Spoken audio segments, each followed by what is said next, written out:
Hey, if you liked the video, give it a thumbs up and show some love for the series. Every like, comment, and share really helps us keep going. Thanks a ton for watching. 451, Chapter Roots of Rebellion. 3.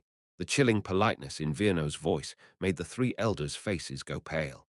They were the ones who, 100 years ago during the race war, had abandoned the fight and hidden deep within the inner forest. Though they gave orders to their subordinates, they themselves had never once stood near the front lines. But Virno was different. He had fought in the race war directly, standing on the front in countless battles, often alone. The experience he carried was in a league of its own. Did you think y'all get away with attacking us?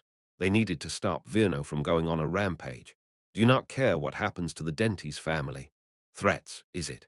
Perhaps because I always spoke politely and smiled, you've mistaken me for something laughable.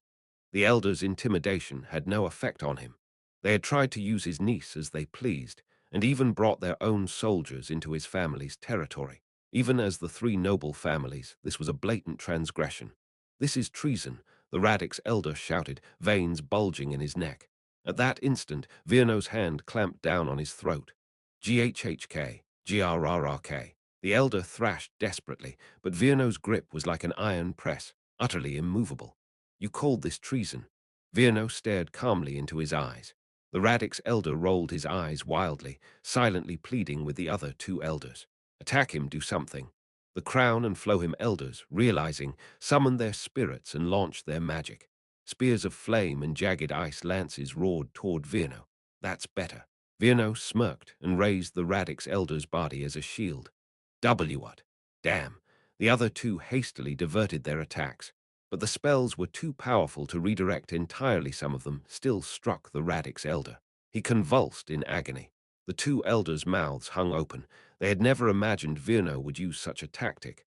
Why are you looking at me like that? Is this NV Light your first fight? Virno sneered at them.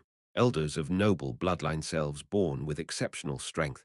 In elf society, lineage meant power from birth. And yet, these elders had little experience.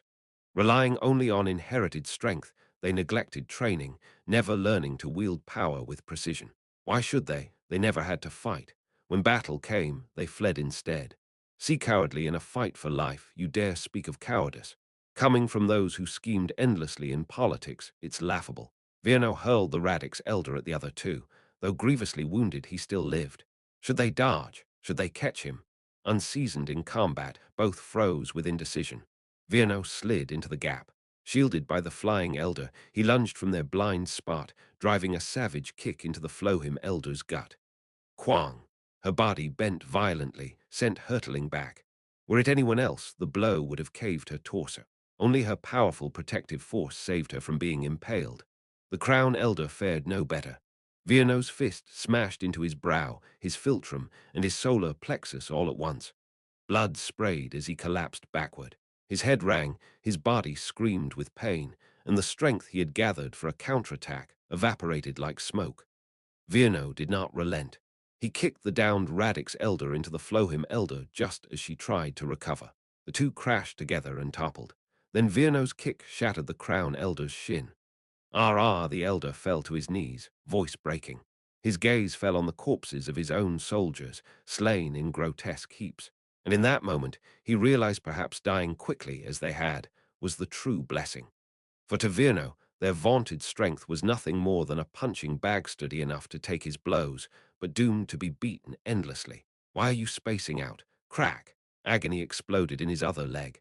The Crown Elder screamed as he crumpled forward, Virno blurred, white afterimages trailing. He reappeared right before the staggering Radix and Flohim elders. His hands seized their throats. He slammed them both into the floor. Quang!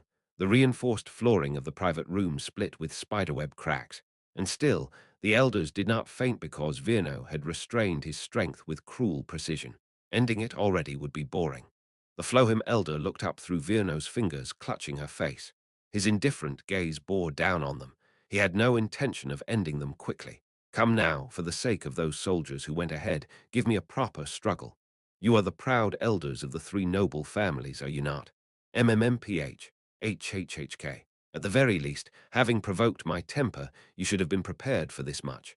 The long corridor connected to the private room. Two groups faced off, weapons raised. On one side, the Dentis soldiers, moving according to the original plan. On the other, the soldiers brought in by the three elders.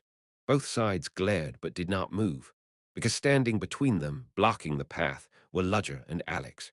"Leader, what's the plan? They're looking at us like they want to kill us. We're already branded rebels for escaping the dungeon. Whatever else we do now is just more ink spilled on the same page." True, but Liston sounds like things are heating up inside. The room Virno had entered alone shook with thunderous crashes. They should have gone with him. But before he left, Virno had begged, "This time, let me handle it alone." It wasn't the right choice, but Ludger had seen his face and agreed. "Why did you let him go?" "For the same reason you would. I had no grounds to stop him. And sometimes, a man must be allowed to unleash himself." Right. The quiet ones are always the scariest when they finally snap. And that guy's an old elf, whatever he looks like. He's lived long, and you can tell at a glance he's seen plenty of battles. Boom, boom. The corridor rumbled as if something heavy shattered within. Alex grinned playfully. He's having the time of his life. No need to worry. All we need to do is hold this position. The two elf factions glared daggers at Ludger and Alex as they chatted so lightly, but neither side dared move.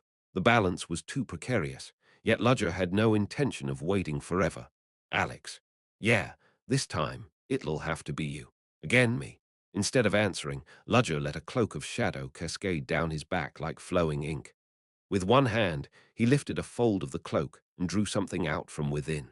Elemental swords, defensive bracelets, rings etched with magic, gloves that boosted strength, cloaks with special enchantments. All manner of artifacts spilled out, making Alex whistle. "Were you? You've been keeping all that on you?" "Yes." Before disembarking from the airship, Ludger had devoured every artifact stored in the cargo bay. Or rather, his shadow familiar, Aeter Nocturnus, had. Through the shadows, that creature contained another space, swallowing the cargo hold full of artifacts like a bottomless maw. "Don't tell me you've been keeping that familiar summoned all this time." "Since we stepped off the airship, to store artifacts, the familiar must remain summoned. And your mana, isn't maintaining that thing a massive drain?" "It would be if it consumed my mana." As he said this, Ludger pulled out a small, ring-shaped artifact from the cloak. He tossed it lightly into the air, like flipping a coin. Part of the cloak on his shoulder warped into a massive bird's beak and snapped the ring up, swallowing it whole. The ring, made of pure mana stones, vanished into Aeter Nocturnus, which shivered with satisfaction before resuming its cloak form. "You're feeding it artifacts to maintain it. Even now, the number of artifacts sealed inside the cloak decreases one by one." "Ha, that's one hell of a gas guzzler. Just existing eats artifacts." Alex rubbed his chin. "Still, when you consider that one man is keeping this many artifacts at once, I guess it makes sense. How long can you sustain it?" "If I only maintain it more than long enough. But the moment you enter battle, the consumption skyrockets." "Correct. That's why I cannot fight unless it's a decisive moment. So I do the fighting instead. That's the deal." Alex shrugged, resigned. "Well, with all this support, I suppose I can at least pay my share." He began donning the artifacts Ludger handed him. They weren't gaudy suits of armor, but pieces meant to layer over what he wore. A single-shouldered cloak draped over his coat, a decorated sword at his waist, rings and bracelets. When fully equipped, he looked more like a knight than a common. Gripping his own sword in one hand and the artifact blade in the other, Alex advanced toward the elves. At that moment, the rumbling from deeper inside ceased. The battle between the three elders and Virno had ended. Which side had prevailed? The elves, ignorant of the result, itched to rush inside. "What are you all waiting for?" Alex slipped effortlessly between them, the Dentis soldiers behind his back, his swords pointed at the three nobles' troops. "Your masters are already down. Shouldn't you be next? It takes only a final drop to make a brimming cup overflow. You low-born human dares." "Oh, first time I've been insulted like that." Almost refreshing. He had been cursed for being a commoner before, but never for being human. It wasn't even insulting. It was funny. So Alex grinned wide. He hadn't even meant to provoke them. But that reaction scraped raw the pride of the three noble soldiers. "Kill that human." Archers behind the front spearmen raised their bows. The arrowheads shimmered with the blessing of spirits, trained on Alex's vitals. Yet he still stood unmoving. "Fool, is he just waiting to die?" They sneered inwardly until their eyes bulged. The arrows bounced away. 3 layers of defensive magic circles had sprung around Alex, shielding him. The elves' arrows pierced through too, but the final one held.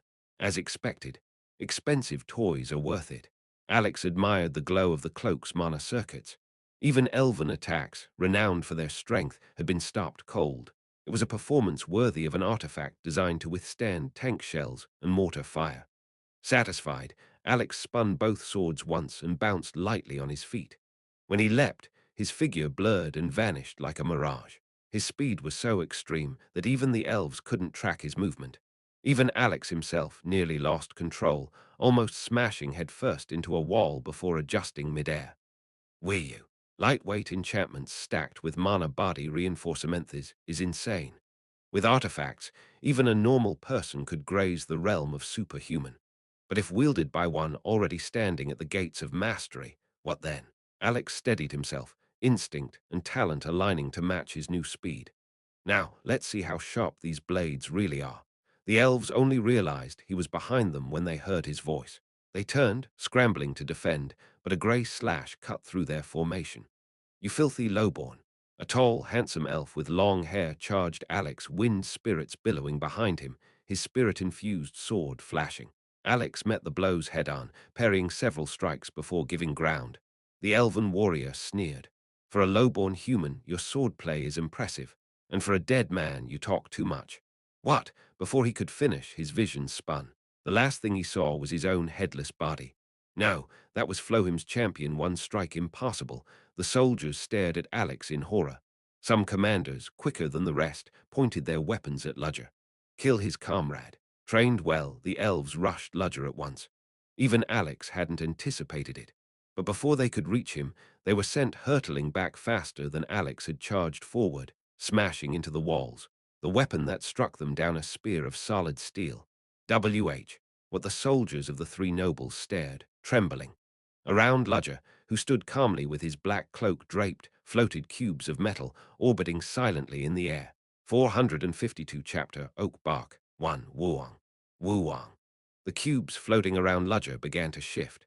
The cubes, each the size of a grown man's head, split into dozens of much smaller ones that clustered together in midair, forming brand new spears of steel. The elves stared blankly at the sight, as if entranced. Instead of launching the steel spears at them, Ludger drove them straight down into the ground between himself and the elves. Quag wag wag whack. In an instant, a steel barrier rose up, and the elves, robbed of their fighting spirit, could not even bring themselves to charge at him. Alex, do it properly. Don't let water leak this way. Ah, sorry, I'm still not quite used to it. From behind the elves of the tri-families came Alex's death-laden voice. Turning his gaze to the soldiers of House Dentes, Ludger spoke. What are you doing? Weren't you supposed to fight for your house's honor? That is your head of house fights inside, while the retainers stand idle. No wonder the prestige of House Dentes has fallen so low. At Ludger's provocation, the Dentes soldiers' eyes burned with anger as they glared at him. And what will glaring at me accomplish? Your true enemies are over there. With a jerk of his chin, Ludger indicated the elves of the tri-families. If you call yourselves retainers of House Dentes, then protect your house with your own hands. It was insulting to hear such words about their own house from an outsider, but the elves of Dentes knew well enough what was urgent. They immediately rushed the enemy. The fragile balance of standoff had already been shattered long ago. On top of that, Alex was wreaking havoc within the tri-family's ranks, overturning the tide again and again. Now, with Dentis elite joining the fray, the outcome was all but decided. What followed was a one-sided massacre. Perhaps the blows were excessive, but it was the tri-families who had stormed into another's house and picked this fight. In truth, this was nothing short of war. Still, Alex was not entirely merciless. Anyone who surrenders, ill spare your life. There was no need to kill them all. Those who lost the will to fight could be urged to surrender and taken as hostages. But Alex underestimated the elves of the tri-families. He did not grasp just how overflowing with pride and arrogance they were. Elves feared death, yes, but even more humiliating than death was to receive mercy from a human. To the tri-families, it was a disgrace that would grind their pride into the dirt. Seeing the anger, defiance, hatred, and murderous resolve burning in their eyes, Alex let out a hollow laugh. Ha! First time I've seen guys react like this when told they'll be spared. Fine, this was better. At least now, killing them all would leave no room for reproach. I warned you, didn't I? You brought this all on yourselves. The elves of the Tri-families charged Alex with desperate determination. But their struggle looked no different than moths hurling themselves into the fire a pitiful, inevitable end. The battle was over. Every elf who had dared to invade House Dentes lay cold and dead. Just as the Dentes warriors might have begun to savor their victory, Virno also emerged from inside, his fight already finished. He returned with Viella at his side, his appearance so pristine that one would hardly believe he had fought at all. Considering the tremors that had shaken the earth from afar, his bout must have been equally one-sided. How did the elders fare? They have been subdued and restrained. Virno answered in his usual polite tone, yet somehow the word subdued did not sound as ordinary as it should. Ludger glanced sidelong at Viella. He had already thought her a rather spirited elf, but now she carried herself with strict discipline. It wasn't a bad thing. In fact, her respect for Virno seemed to have deepened even more. In the end, so it has come to this. Virno's face clouded as he looked upon the aftermath inside. He had vaguely expected something like this might happen, but to face it in reality was another matter entirely. What do you intend to do now? House Dentes has already broken with the Tri-families, but we cannot simply align ourselves with House Lifrit either, which makes you, in effect, a third power. Yes, it was something that had to be done sooner or later. It just happened more hastily than expected. As of now, Dentes lacks the strength to stand alone. Will you manage? There is a way. At this point, we can only seek help. Help from whom? There is another house, one that has maintained neutrality as we have. House Guardians of the Forest's outer rim. In sheer martial strength, they were arguably at the very top of the 7 houses. They've stayed out of all this strife. Will they really move? There is something I have not yet told you, so there is more to House Burke. I apologize. I should have explained earlier, but circumstances pressed too quickly. At that moment, Hans and Bellaruna, who had been lingering near the underground prison, cautiously joined the group. Seeing that all members assembled for Sedna's rescue were present, Virno spoke again.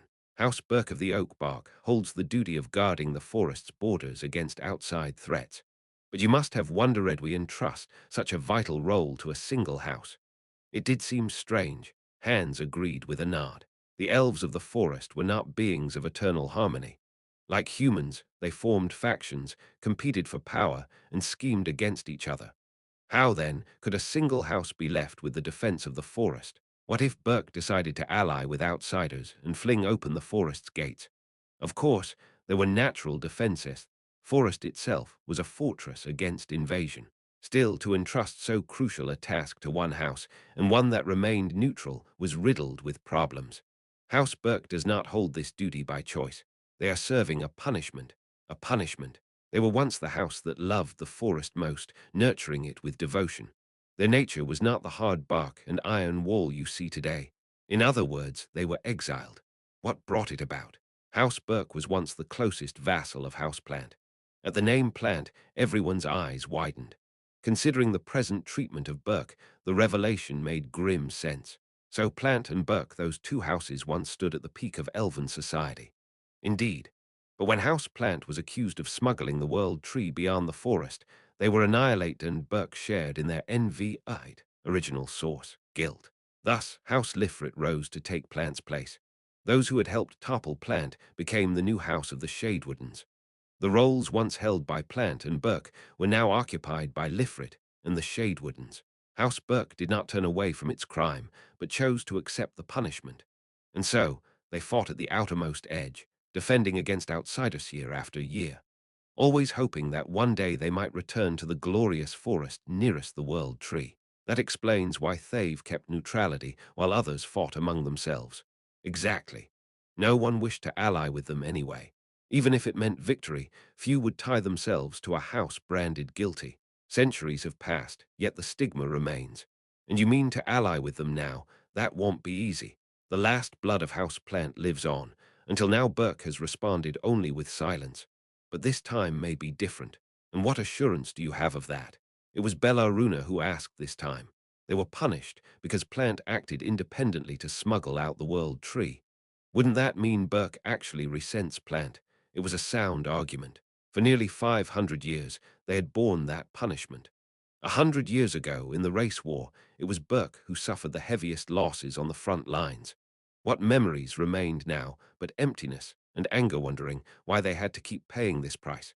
Worse, no one could say when their punishment would ever end. Even after the sacrifices of war, nothing had changed. Perhaps it never would. Perhaps they were condemned to live this way forever. What must the young elves of Burke think of Plant now? Maybe, but if they truly bore such resentment, they would have voiced it long ago. Yet even after the war, Burke made no claim to their rights. So that is only how it appears from the outside. Of course, there may be internal dissent we cannot see. But in the grand flow of things, House Burke has not outwardly resisted their fate. Or else Hans spoke, imagining the worst. Perhaps they are secretly preparing a true rebellion. Even as he voiced it, the thought felt plausible. The others seemed to think so too. Yes, they may have nursed hatred all this time, waiting for a chance to strike, but even so our course remains unchanged. Right. However it plays out, Burke's movement will matter. Naturally, Burke could not be blindly trusted. They might still declare themselves uninvolved. But even the deepest-rooted tree, when faced not with a storm but with an earthquake that tore up the very earth, would be forced to act. So you intend to reach out to House Burke yourself, Virno. We will have to send a messenger. But how long it might take, can't you use the forest's network to speak with them? It isn't so simple. Virno explained the flaw in the elves' forest network. The forest serves as our eyes, yes, but not everyone shares them equally. Watchers have priority, and even among them there is hierarchy, so even watchers cannot freely invade another house's network. Correct. That is why territories are divided by house. No matter how skilled, a watcher cannot trespass into another's domain unseen. Without stealth, the only way is official channels. And sadly, we know nothing of Burke's connection to the network. House Dentes doesn't. Ludger asked, surprised. Virno nodded bitterly. Not only Dentes. Even Lifrit, the supreme authority of the forest, doesn't know. Burke was banished, after all. No one bothers to mind such things. Then wouldn't it be harder to detect any betrayal? To counter that, watchers from other houses monitor the perimeter around Burke constantly. From outside, at least, no suspicious movement has been seen. So they've become almost an independent organization detached from internal affairs, but still fighting to repel invaders. That is what House Burke is. If even Virno said so, then they were worth considering. The problem is, sending a messenger will take at least half a day. In times this urgent, that is a heavy delay. I've been troubled over that as well. If only I had cultivated more ties with them beforehand. Viella, do you know of any way? I'm sorry, uncle. Even we have no connections with House Burke, not even Viella, acting as head in her lord's stead, could manage it. As everyone wrestled with the problem, someone timidly raised a hand. It was Bellaruna. All eyes instantly shot toward her. Whenever Bellaruna stepped forward in such moments, something was bound to happen. What is it, Lady Bellaruna? Are you perhaps thinking of bypassing into Burke's network? Virno's eyes shone with hope, and Bellaruna shivered. Well, that is possible. So it is possible, after all. Hans muttered under his breath in disbelief, but Bellaruna pressed on with what she had originally wanted to say. But we don't even need that.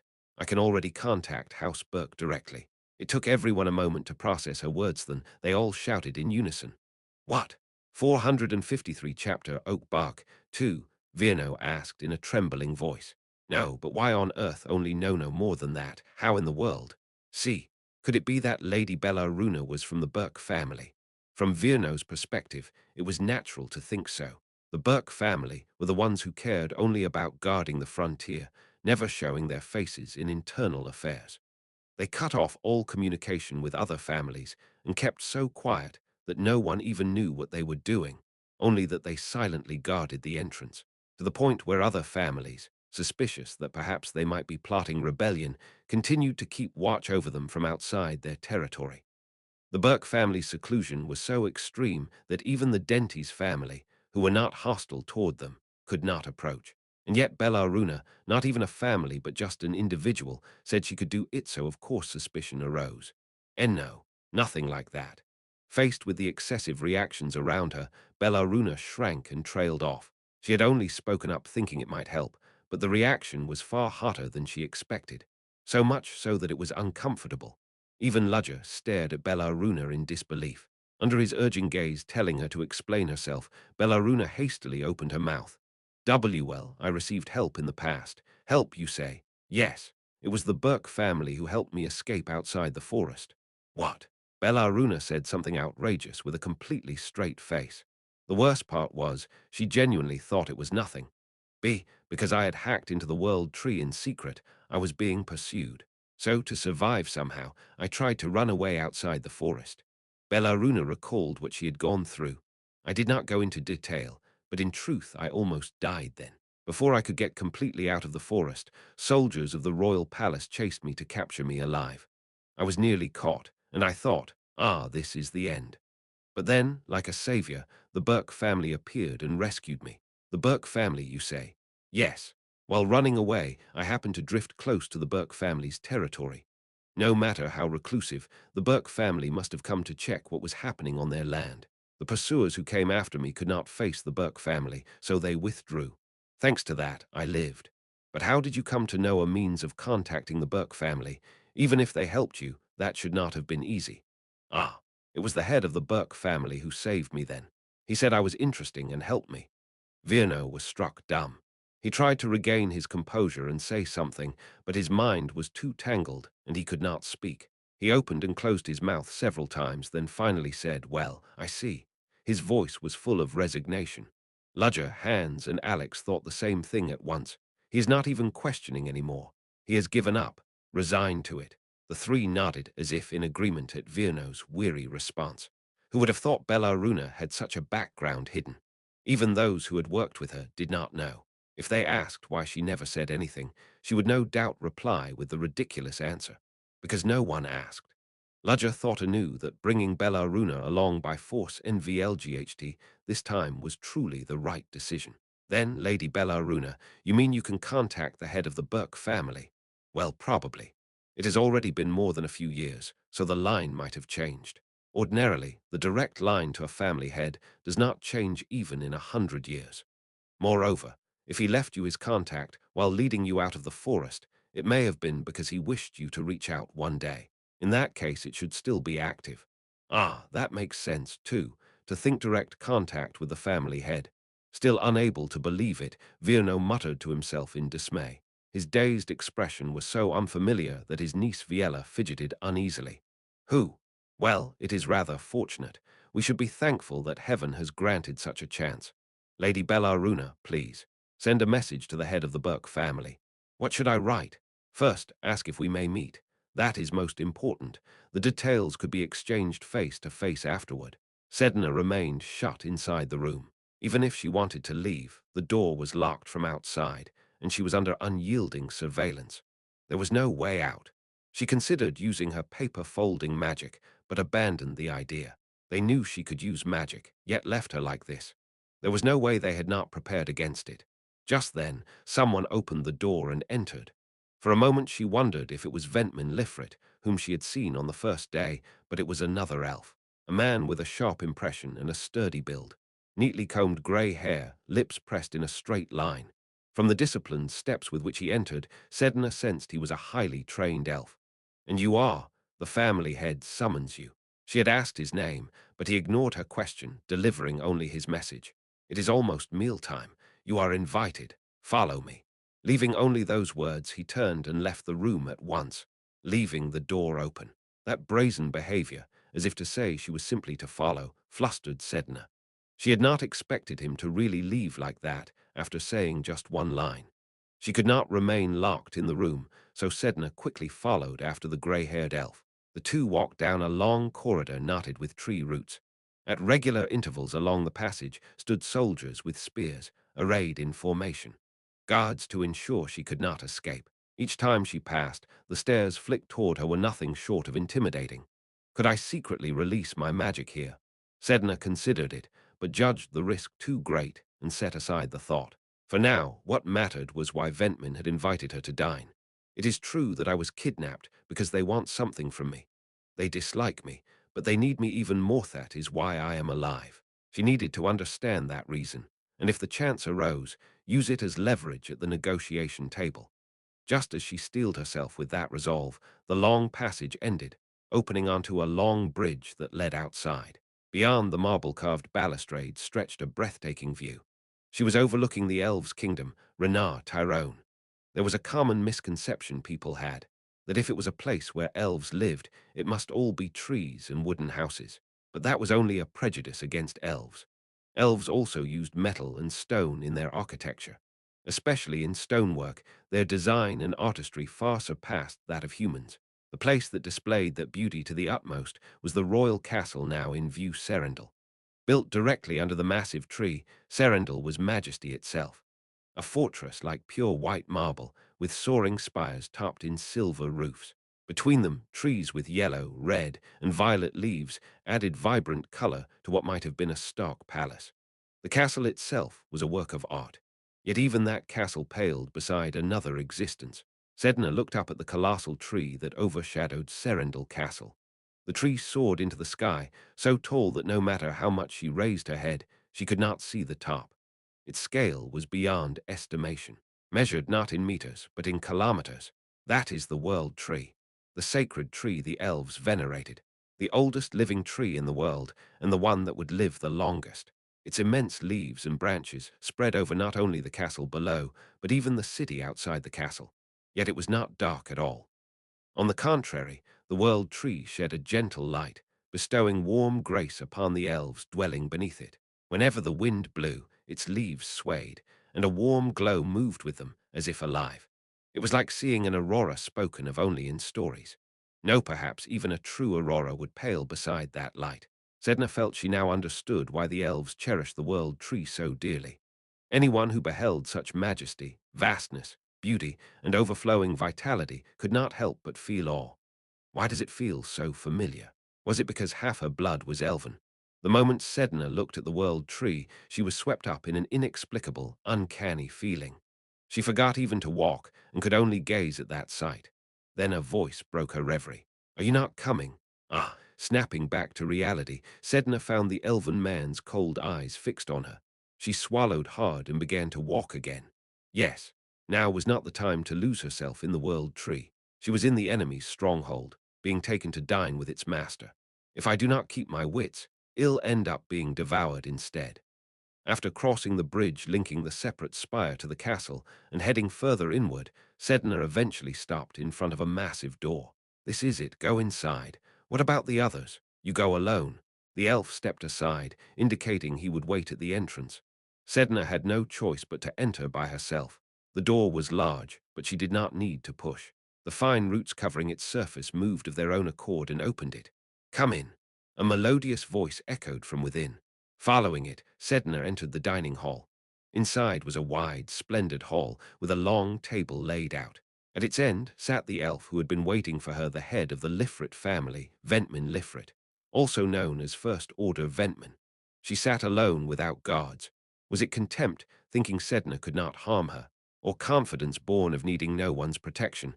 Sedna thought it was both. "Sit." Sedna sat in the one empty seat prepared only one opposite Ventman. The table, covered in a white cloth, was laden with a luxurious feast. Traditional elven dishes, of origins Sedna could not guess. As expected, most were fruit and vegetable-based. "Let us eat first." "Did you call me here just to have a meal?" "Why?" Surprised. "Don't think too kindly of it. It's only because I felt like it." Ventman smirked as she looked at Sedna's tense face. "Or is it that John Doe doesn't even eat with you?" Sedna did not answer. Ventman went on. "I was curious. Since Ure said to be John does subordinate, I thought you might have something special. Or that John Doe might know some secret about you." My secret? You really don't know. Or did John Doe sense your uniqueness even without knowing it? Why else would that brutal man keep you at his side? A secret. That was likely the reason Ventman had abducted her. Ventman looked Sedna over as though appraising her. "No matter how I see it, you don't look like someone who could capture John Doe's heart. Unless that fellow actually prefers this immature figure. Don't insult my teacher." The words burst out of Sedna before she realized, and then she shut her mouth, knowing she had slipped. Ventman seemed amused at her reaction, smiling brightly. "John Doe. So he does inspire loyalty. For a subordinate to scold me for speaking behind his back. If you understand that, then release me now." Sedna seized the moment. She thought surely, if a subordinate cherished by the First Order John Doe had been kidnapped, relations between them would sour. But Ventman dismissed it lightly. Why would I? Do you think John Doe would actually question me about it? Don't make me laugh. We First Orders have no camaraderie. We dislike each other anyway. Then are you willing to risk conflict? At that, Ventman burst into laughter. Conflict? That's the funniest thing I've heard today. Are you saying John Doe would fight me for your sake? John Doe, of all people. That's to him, you're just a convenient pawn to use. Did you think you became something more just because he treated you a little kindly? Sedna gave no reply. Ventman did not know Ludger was not truly John Doe, so she judged only from what she knew of his usual conduct. Suppose, as you say, John Doe grew angry. Suppose he even found out I was the one who kidnapped you and brought you to the Elf Kingdom. Even then would he really come for you? Would he fight me for your sake alone? That is Sedna thought it over. The opponent was a high-ranking elf who ruled an entire kingdom. How many elves did she command? How great was her army? And this was the sacred forest of the elves. No matter how strong Ludger was, here he would struggle to exert his full power. It was nothing but riskinly the worst situation. Would anyone risk all that to save a half-blood discarded by her own family? And yet Teacher will come. He would. At least the Ludger Sedna knew would move, without fail, to save her in such a situation, because that is the kind of person he is. Seeing Sedna's subtle response, the smile vanished from Ventman's face. Her eyes gleamed sharply. You are certain that man will come. 454 Chapter Oakbark 3. The words Ventman directed at Sedna were soft, yet carried an insight that pierced straight through her. Sedna involuntarily trembled. How in the world? It had not been something expressed on her face. In the first place, it was not even an emotion that could be easily exposed outwardly. And yet, Ventman had read Sedna's innermost conviction with brutal clarity. Only then did Sedna realize the fact she had overlooked. The young elf before her, despite appearances, was a being who had lived for countless long years. Not only Thaith was the head of a family, and even a first order of the Black Dawn Society. The experience ingrained in those years allowed him to perceive, with ease, what Sedna had struggled not to reveal. Interesting. Seeing you think like that, it seems there's a side to John Doe I didn't know about. Rationally speaking, there was no reason at all. This was the kingdom of the elves. A mere human like John Doe could never come here. Even if he did, what would greet him were the trees and forests sprouting everywhere, and vast battalions of hardened soldiers. And yet the reason he would Commodus to rescue one cherished subordinate, the numbers did not add up. And yet he would come. If he does come, wouldn't that be all the better? Ventman's beautiful face twisted into a sinister smile, one too cruel to believe it belonged to such features. First Order John Doe. I already found him irritating enough. Not as much as Nikolai, but to me, they're all the same. I've always thought he was someone that must eventually be eliminated. Why on earth? In my world, humans are unnecessary. So if he truly comes here, it would be a favor to me. This is my kingdom, my domain. Even if it were the Zero Order himself, within this forest and this kingdom, none could dare touch him. After all, the only things John Doe knows how to do are infiltration, information gathering, and sowing discord. Isn't that right? With no subordinates following him, what could he possibly accomplish alone? Does he truly believe he could infiltrate the kingdom? Though Ventman spoke as if to himself, there was a blatant intent for Sedna to hear it. No matter how many people John Doe gathered, they amounted to nothing but a handful. On the other hand, here he commanded legions. Not all elves followed him, but when it came to punishing humans who had intruded into the forest, he had full authority to strike without hesitation. An individual against a legion. The outcome was all too obvious. I thought Shed be frightened by such words. Ventman narrowed his eyes and studied Sedna. Her reaction was subtler than expected.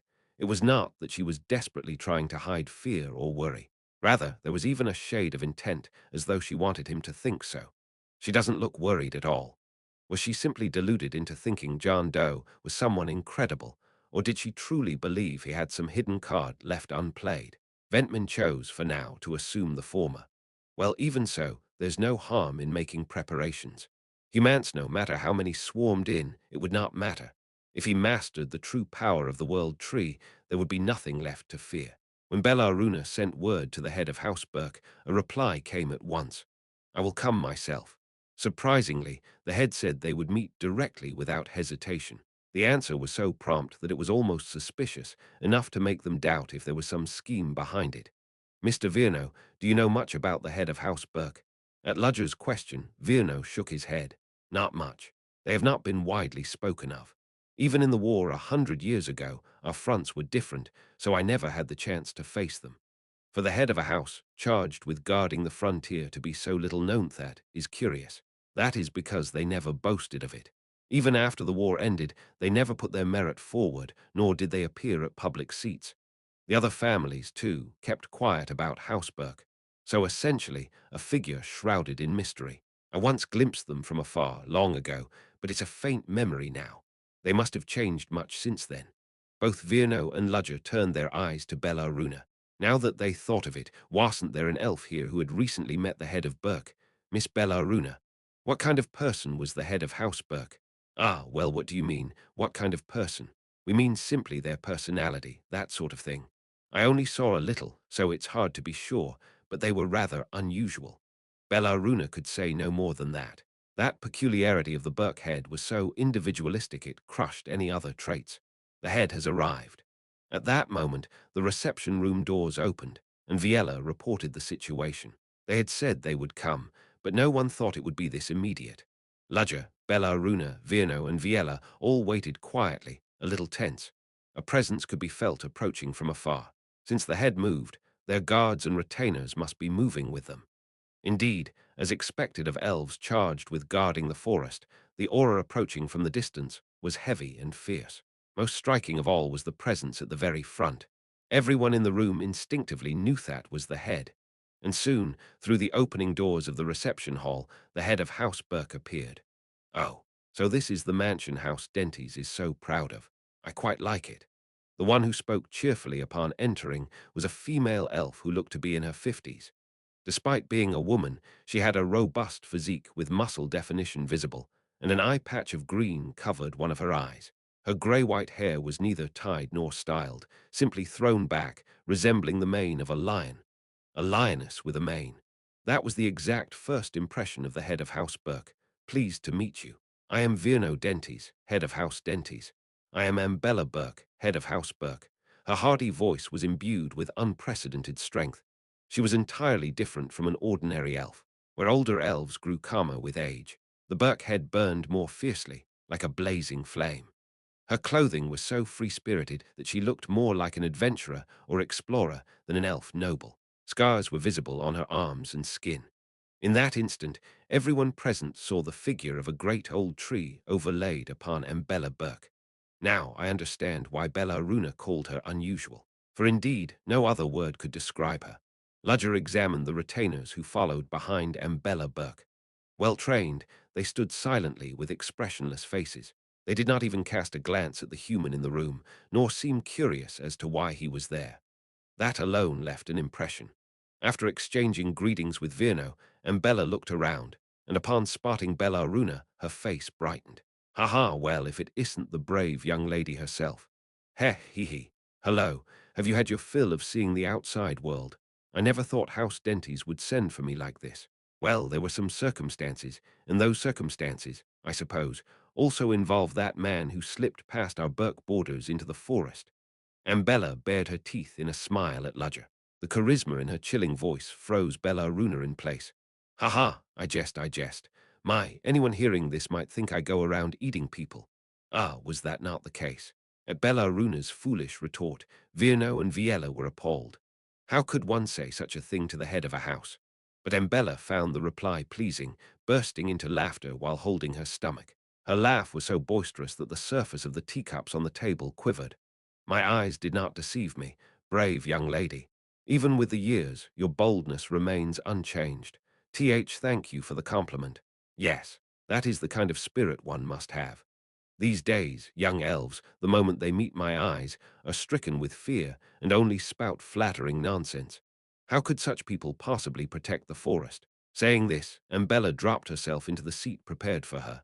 The woven bark hammock-like chair she sat in looked like the throne of a tyrant. Well then, if you called me here in person, it must be quite an interesting matter. Let me hear it. Ahem, understood.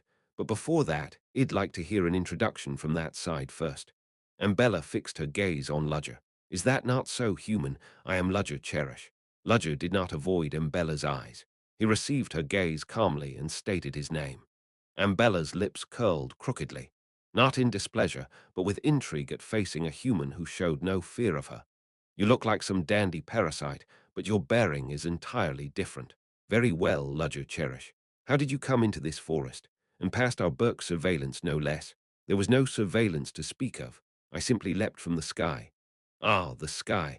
Ha, a blind spot I never imagined. And Bella nodded as though convinced. Next time I must order the sky watched as well. But let me ask something else. If you've seated yourself here, then you must have quite the purpose. Why did you come? What is it you seek from me? From the instant she looked at Ludger, and Bella instinctively knew. The true decision-maker in this room was that cold-eyed human. Though it was awkward for Virno Dentes, Ambella was an elf who acted as she pleased. Ludger considered whether to test Ambella's reaction by answering directly. It was, after all, a gathering of house heads. Judging by the conversation, she had lived at least 5 centuries. Her current demeanor might well be a calculated act to lull others. To speak honestly would be no different from revealing his hand, NV-ite, original source, at the negotiation table. It would be wiser to conceal his true aim while still seeking her cooperation. That was the correct choice, but that won't work. Ludger shook his head. It would take too much time. In this moment, he chose to trust his instincts.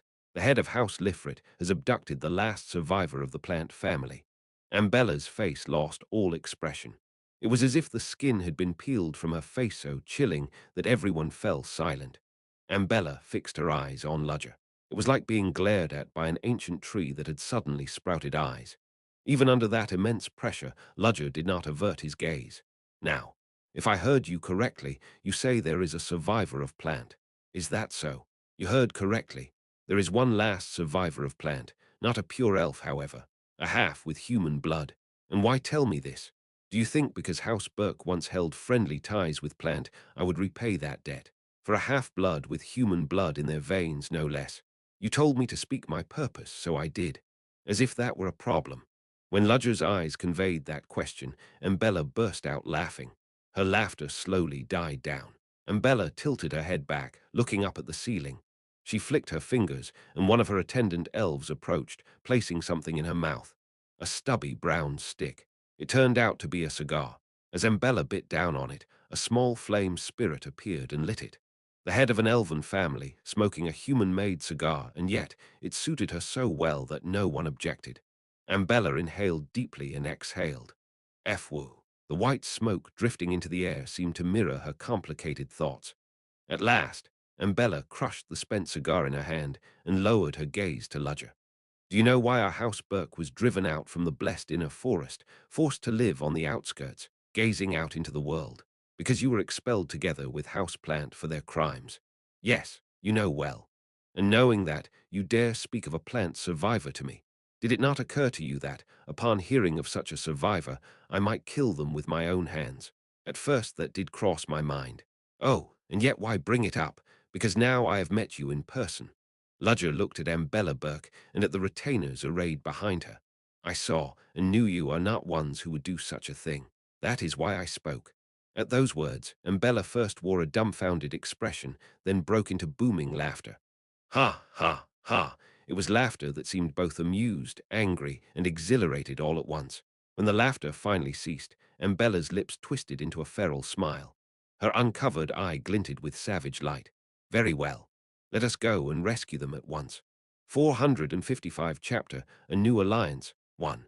At Ambella's forthright acceptance, Virnoho had been watching the situation with nervous uneasement out a sigh of relief. In that case, when shall we are? Before we waste time on such trifles, let's clear up some other curiosities first. To call a matter that might amount to rebellion against the kingdom trifles, it was in moments like this that Ambella's greatness was revealed. Her single uncovered eye did not leave Ludger. You're a man with a spirit higher than I thought. Most people are cowed before me long before now. I've lived with someone far worse for over 10 years. Oh, now that stings my pride a little. I never thought there was anyone I'd have to bow my head to, and yet you say there's someone even greater than I. How curious. I feel I must meet them someday. At those words, Ludger imagined Ambella and Grander sitting across from one another. The thought alone left him dizzy. He could not even begin to imagine what would happen. For him, even the existence of just one teacher was already more than he could handle. I find it stranger that the head of House Burke uses human things. It was in reference to Ambella's cigar. Elves did not smoke. Such things were for humans and, perhaps, a few chain-smoking dwarves who had assimilated into their society. But Ambella smoked it as naturally as breathing. It suited her outwardly, yet her essence was still that of a head of house sworn to guard the forest of the elves. From this, Ludger could form a rough idea of what kind of house Burke was. You never had attachment to the inner forest from the beginning. Like Denties, you were interested in the outside. You only now caught on to that. I sensed it faintly from how you weren't especially hostile to a human being here. You look accustomed, meaning you've lived closely with humans. At that, Viella, the deputy of the head, swallowed hard. Her eyes turned to Ambella as if asking how such a thing could be, but Ambella did not even glance at her. That's what they all say. Since House Burke bore the greatest sacrifice in the war 100 years ago, they assume we must hate humans more than anyone else. Indeed, that was what everyone thought, because it seemed the natural conclusion. And it is true. Do you know why I wear this eye patch? Because shrapnel from a mortar fired by a human on the battlefield struck me. The scars all over my body are the same. The scars etched across Ambella's exposed skin, most of them were from gunfire. My life was never smooth, but the race war 100 years ago was on another level. Among all my scars, those left from that war are the greatest, and yet you still turned your gaze toward the human world. Let me ask back, what do we gain from blindly hating them? Her words struck to the core, leaving no one able to refute. Of course, Ambella had been furious and grief-stricken because of the war. She had lost precious retainers, and her body still bore indelible wounds. And yet, the punishment of her house was to forever stand at the frontier, forced again and again to the front lines. If blame was to be placed, it was first on the plant family, who had caused it, and second on the humans who had invaded the forest. But there's no meaning in it. Getting angry, snapping at everything, sharpening one's blade, none of that brings anything. The seat I occupy cannot afford to be bound by such petty shackles. Instead, Ambella had seen possibility. The humans she had known were certainly cohesive, but not particularly threatening. But the race war 100 years ago had been different. Humans had invented gunpowder. They made guns and cannons. The heavy armor once worn by knights was now replaced by reinforced exoskeleton suits. Even without fire, spirits, or magic, they wielded flamethrowers and Tesla guns that sprayed fire and lightning. Ambella had been deeply shaken. While the elves remained inside the forest, the humans outside had advanced ceaselessly. They could not simply be ignored. If eradication was impossible, then they themselves must learn the same. For Ambella, the sense of responsibility as the leader of a house outweighed anger or hatred born of war. The war had ended, and the elves had defended their territory. But could they do so again in the future? What if the humans came wielding even stronger guns? What if this time they brought firepower capable of truly burning the forest? Would the elves be able to withstand it with spirits, arrows, and the power of life? Ambella, who had always watched the world outside, turned her gaze inward to the forest for the first time.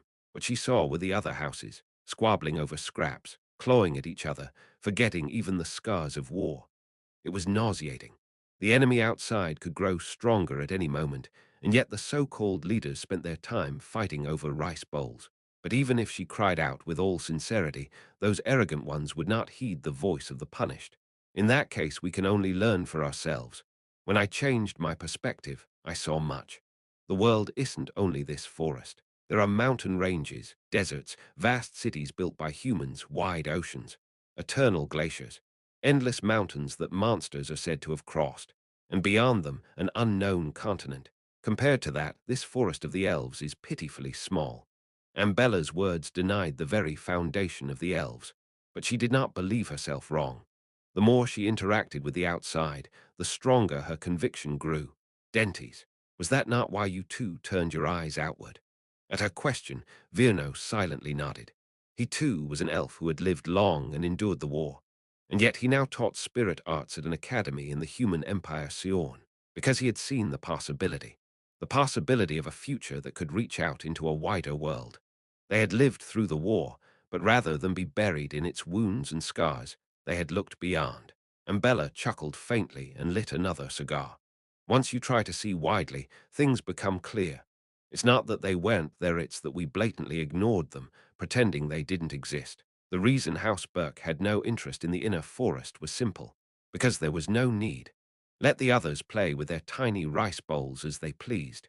We will look to the wider world. That is also why I saved the brave young girl over there. And Bella exhaled white smoke, gesturing at Bellaruna. I heard she hacked into the world tree. Can you believe it? Not some noble family's scion, but an ordinary elf did that. And then she even escaped the capital unharmed and fled all the way to our territory. That's no small feat. So that's why you helped her? Yes. The moment I saw her, I knew she was no ordinary one. To dare tamper with the world tree that everyone treats as sacred. The so-called noble houses of the forest had the authority and yet floundered helplessly. But this girl with no lineage did it. Exceptional talent. And she gave those pompous nobles a proper slap in the face. So I helped her leave the forest, handing her away to contact me out of personal curiosity that was separate. Remembering that day, and Bella's shoulders shook with amusement. Truly, the longer you live, the more you see. Who would have thought the favor I gave that day would circle back like this? That I would hear news of the last bloodline of plants still alive? You don't seem very surprised, as though you always believed at least someone survived. Yes, I believed at least one would, though I never imagined she would fall in love with a human in the outside world and even bear a child. See, could it be? Virno asked in a trembling voice. That day, was it you who helped her escape from the forest? There was no need to ask who he meant, the last head of House Plant, the traitor whose name was forbidden even to be spoken among elves, and Sedna Roshan's mother. I heard she was missing. It had seemed impossible for her to break through that encirclement and flee. That Ambella had helped Heret was shocking. It was the last gift I could give. Ambella exhaled smoke with a bitter face. What she regretted was not helping more. It had been 500 years ago, yet for Ambella, the memory of that day was still vivid. Meeting her, who had become the head of Plant at such a young age, was something she would never forget for the rest of her life. Ambella, why is it that the elves insist on staying only within this forest? Whenever she was asked that absurd question, one that sounded as if it came from someone who knew nothing of the ways of the world, Ambella would scold her. Elves are born in the forest, so they must live and die in the forest. They have a sacred tree to serve, and this place is everything to the elves. But whenever she heard those words, the girl in her memory would shake her head. The world is wide, and yet we insist on living only in this small well. Is that truly the right thing to do? She wanted to see the wider world. She said it until her lips grew dry. Perhaps it was because of those conversations with her that, after experiencing the war, Ambella was finally able to look upon the outside world with the proper gaze. What I only realized after 400 years you already knew. And so Ambella let her go. But fate, as always, proved cruel. There was no word of her, and now her daughter had been caught by Lifray's hand and dragged here. One question. What kind of child is the one from Plant? Said Narration, the daughter of the Roshan family, a half-elf, and one of my students. If she is your student, then she must be very young. In human years, she has not yet reached 20. What? By elven reckoning, she's nothing but a baby. The tip of the cigar burned down and ash fell. A spirit of wind caught it immediately and carried it out the window. Lord of Dentes, your presence here means you know everything. Tell me, what of the head of the Plant family? The head of Plant has passed away. And Bella received that shocking truth with composure. Passed away? How? That is no. Never mind. From your reaction, I can already guess how and by whose hand she died. No doubt those petty schemers who never stopped pursuing her. At least when she saw her off for the last time, she had hoped, as she let her go, that she might live as a free individual, forgetting family and all else. She consoled herself with the thought that she had done her part. She blessed her path only with words and with her heart. In the end, even after I sent her away, she was still hounded. By the forest's hunters, by assassins thirsting for her life, by masked kin who approached with smiling faces for 480 years. She had walked that painful path alone. Ambella's heart grew heavy, but there was no way to ease it. The one at the center of it all had already departed this world. That old grudge would remain forever in Ambella's heart. At that moment, Ludger's voice cut through her thoughts. There is no need for you to trouble yourself over it. What? I said there is no need to dwell on it. And Bella twisted her lips into a vicious smile. No longer the gentle smile of an elf-thighs one carried the threat of tearing her opponent apart if even slightly offended. Ludger Cherish, was it?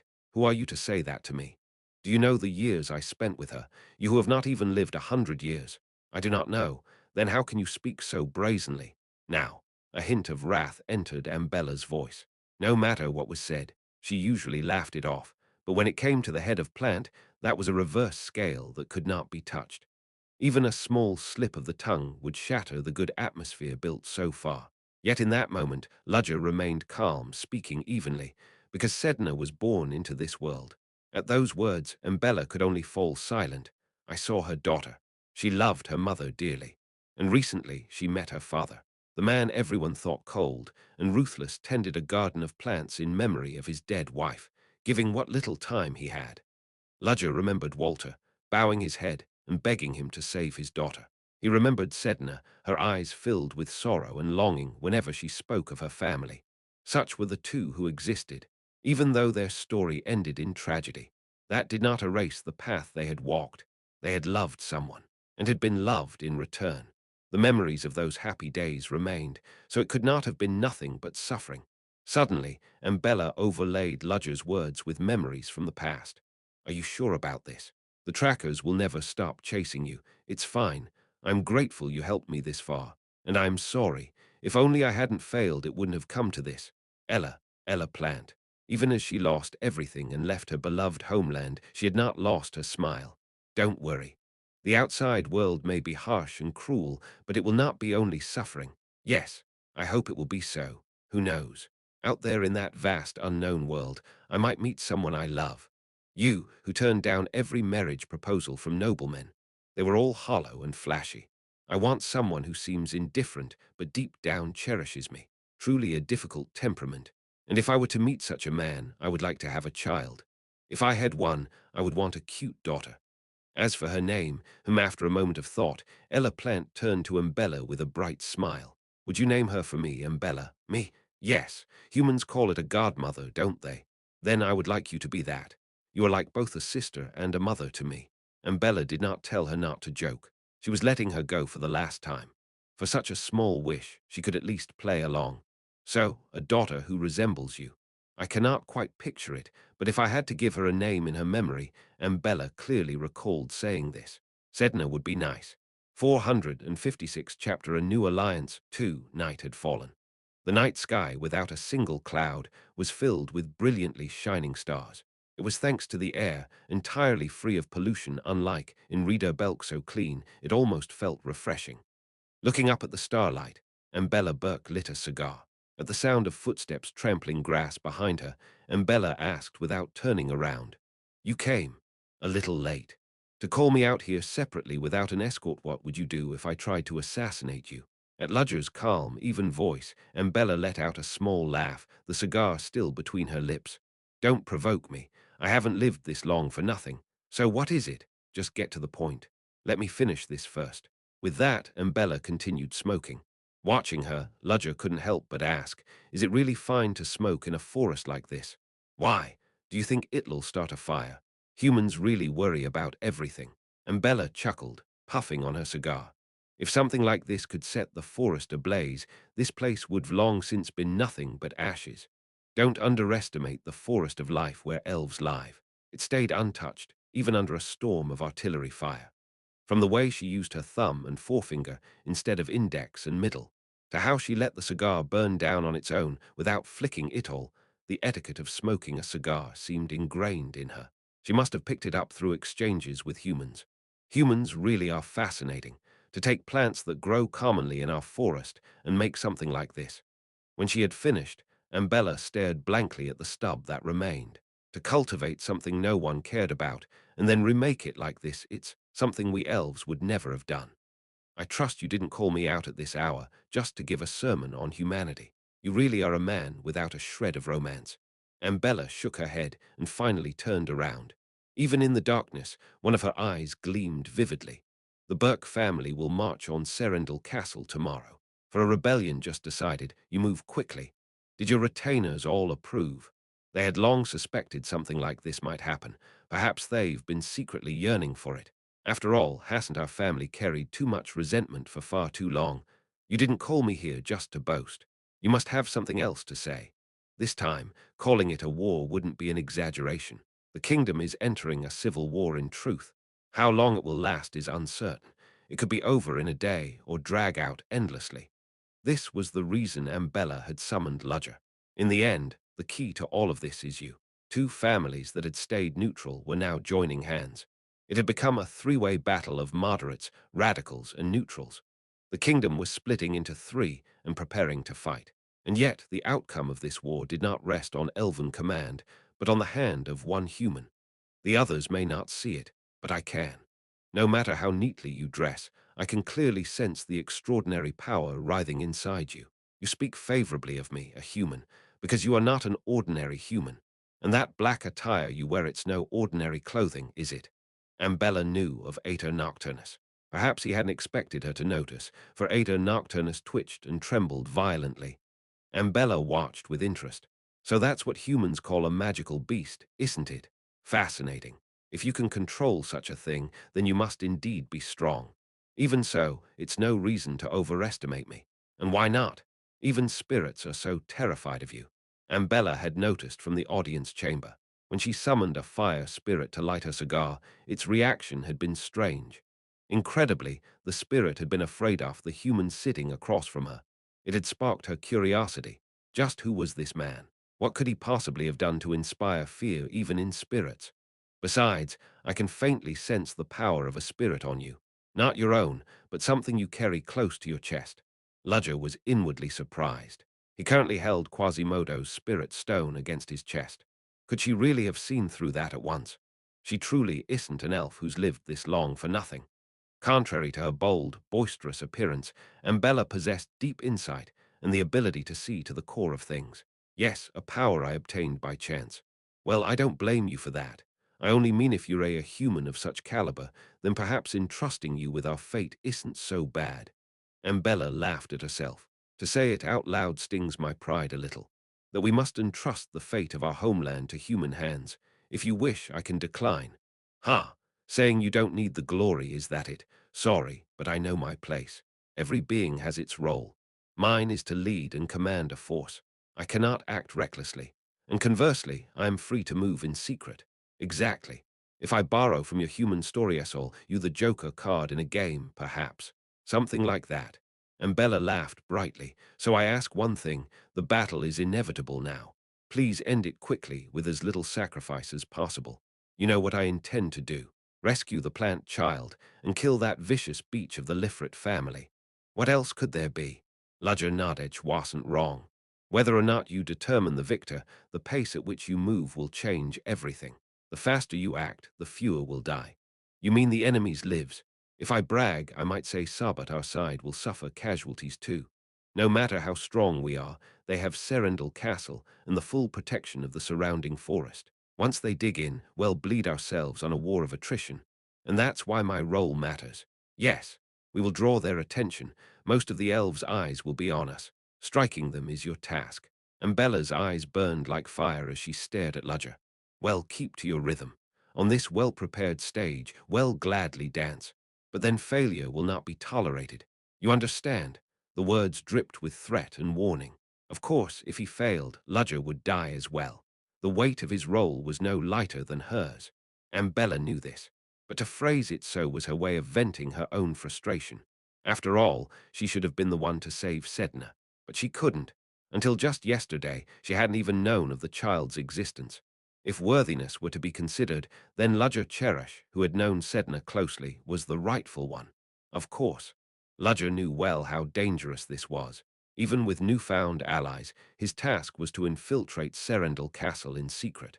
To move with only a handful and cut down the enemy's leader. It sounded simple, but what could be more perilous? And yet, he had resolved to do it. I didn't come this far with any naive thoughts. Words alone don't give me certainty. At her remark, Ludger looked at her questioningly. Just when their talk seemed to flow smoothly, she pointed this out. One person will go with you. So that was the real purpose. And Bella laughed low. Come now. Could I really place full trust in someone I met today, especially with something this important? It's best to minimize risk. So Yowl assigned me a watcher. Watcher. That sounds so cold. Think of it as help. Since Yowl be moving with only a few, what's one more? If that one hinders my command, the situation will turn serious. That won't happen.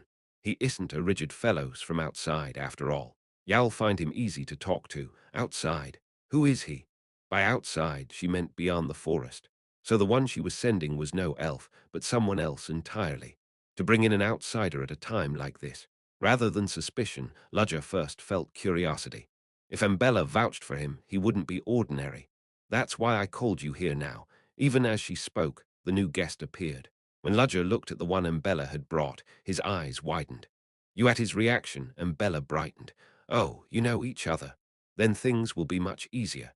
Deep within Serendil Castle lay the throne of roots, called the cradle of the World Tree.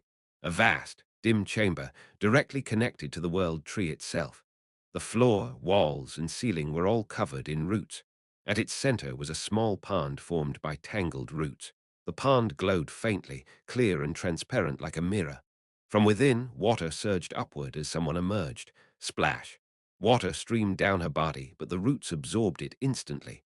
Ventman. Wearing only a white ceremonial robe, she summoned a water spirit to draw away every drop of moisture from her skin. At that moment, the grey-haired male elf who had escorted Sedna to the dining hall approached, holding out a coat. Ventman accepted it wordlessly. They moved with such ease, as if this had happened countless times before. Normally, no further words would have passed between them, but today was different. How did it go? It's unusual for you to ask. The situation is becoming grave. The moderates grow bolder by the day. HMPH. I even gave them a chance to swallow the Dentes family, and those worms couldn't manage it. Now Thale used the plant survivor as leverage to pressure us instead. Ventman scoffed NVLGHT, exclusive on NVLGHT, at their pathetic maneuvering. Her proud face showed not the slightest concern. Fools. To think they could plot in secret when I can observe the entire forest through the World Tree. They know. They act regardless. A kind of protest, perhaps, or they hope to seize the plant child and use her to threaten our standing. The grey-haired elf remained silent, but his silence did not mean disagreement. And the child, she's locked away in the spire. No chance of escape. You know better than anyone that it's impossible. True, just idle words. There was something subtle in Ventman's tone. The grey-haired elf caught it immediately. Does it trouble you? Trouble. HMPH. I dislike the word. But it isn't wrong. Yes, it troubles Methat, a child of that bloodline yet lives. Ventman had long harbored enmity toward the plant family. After emerging from the pond that connected her to the World Tree, her hostility had only deepened. I still cannot reach the depths of the World Tree. To awaken it is forever beyond me. That pond was no ordinary water. It was the sap of the World Tree. Immersing oneself and concentrating there allowed the fastest, safest connection to the World Tree. It was the reason the Lifrit family wielded greater authority than all others. Even as head of her house, Ventman found it difficult to connect through the tree's surface. And that is why I need that bloodline. But there were those unlike her. The plant family.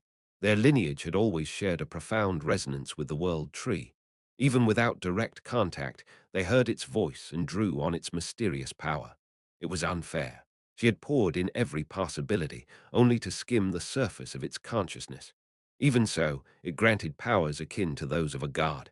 But her unquenched desire screamed for more. There was too much power locked away still. How could she stop here? With just a little more, she could extend her influence not just over the castle, but across the entire kingdom. And further, she could rule the entire forest. Beyond that, even the world outside could fall under her sway. And that wasn't even the full power of the World Tree. If she could awaken it completely and make that power truly her own, then turning the entire continent into a sea of trees would be possible. The ritual must begin soon. Prepare. With her coat swirling around her shoulders, Ventman strode forward. From here on, it is war. 457 Chapter Battle of the Seven Roots. 1. The heads of the three noble families gathered in the council chamber. They were the leaders of the moderate faction, known to control half of the forest.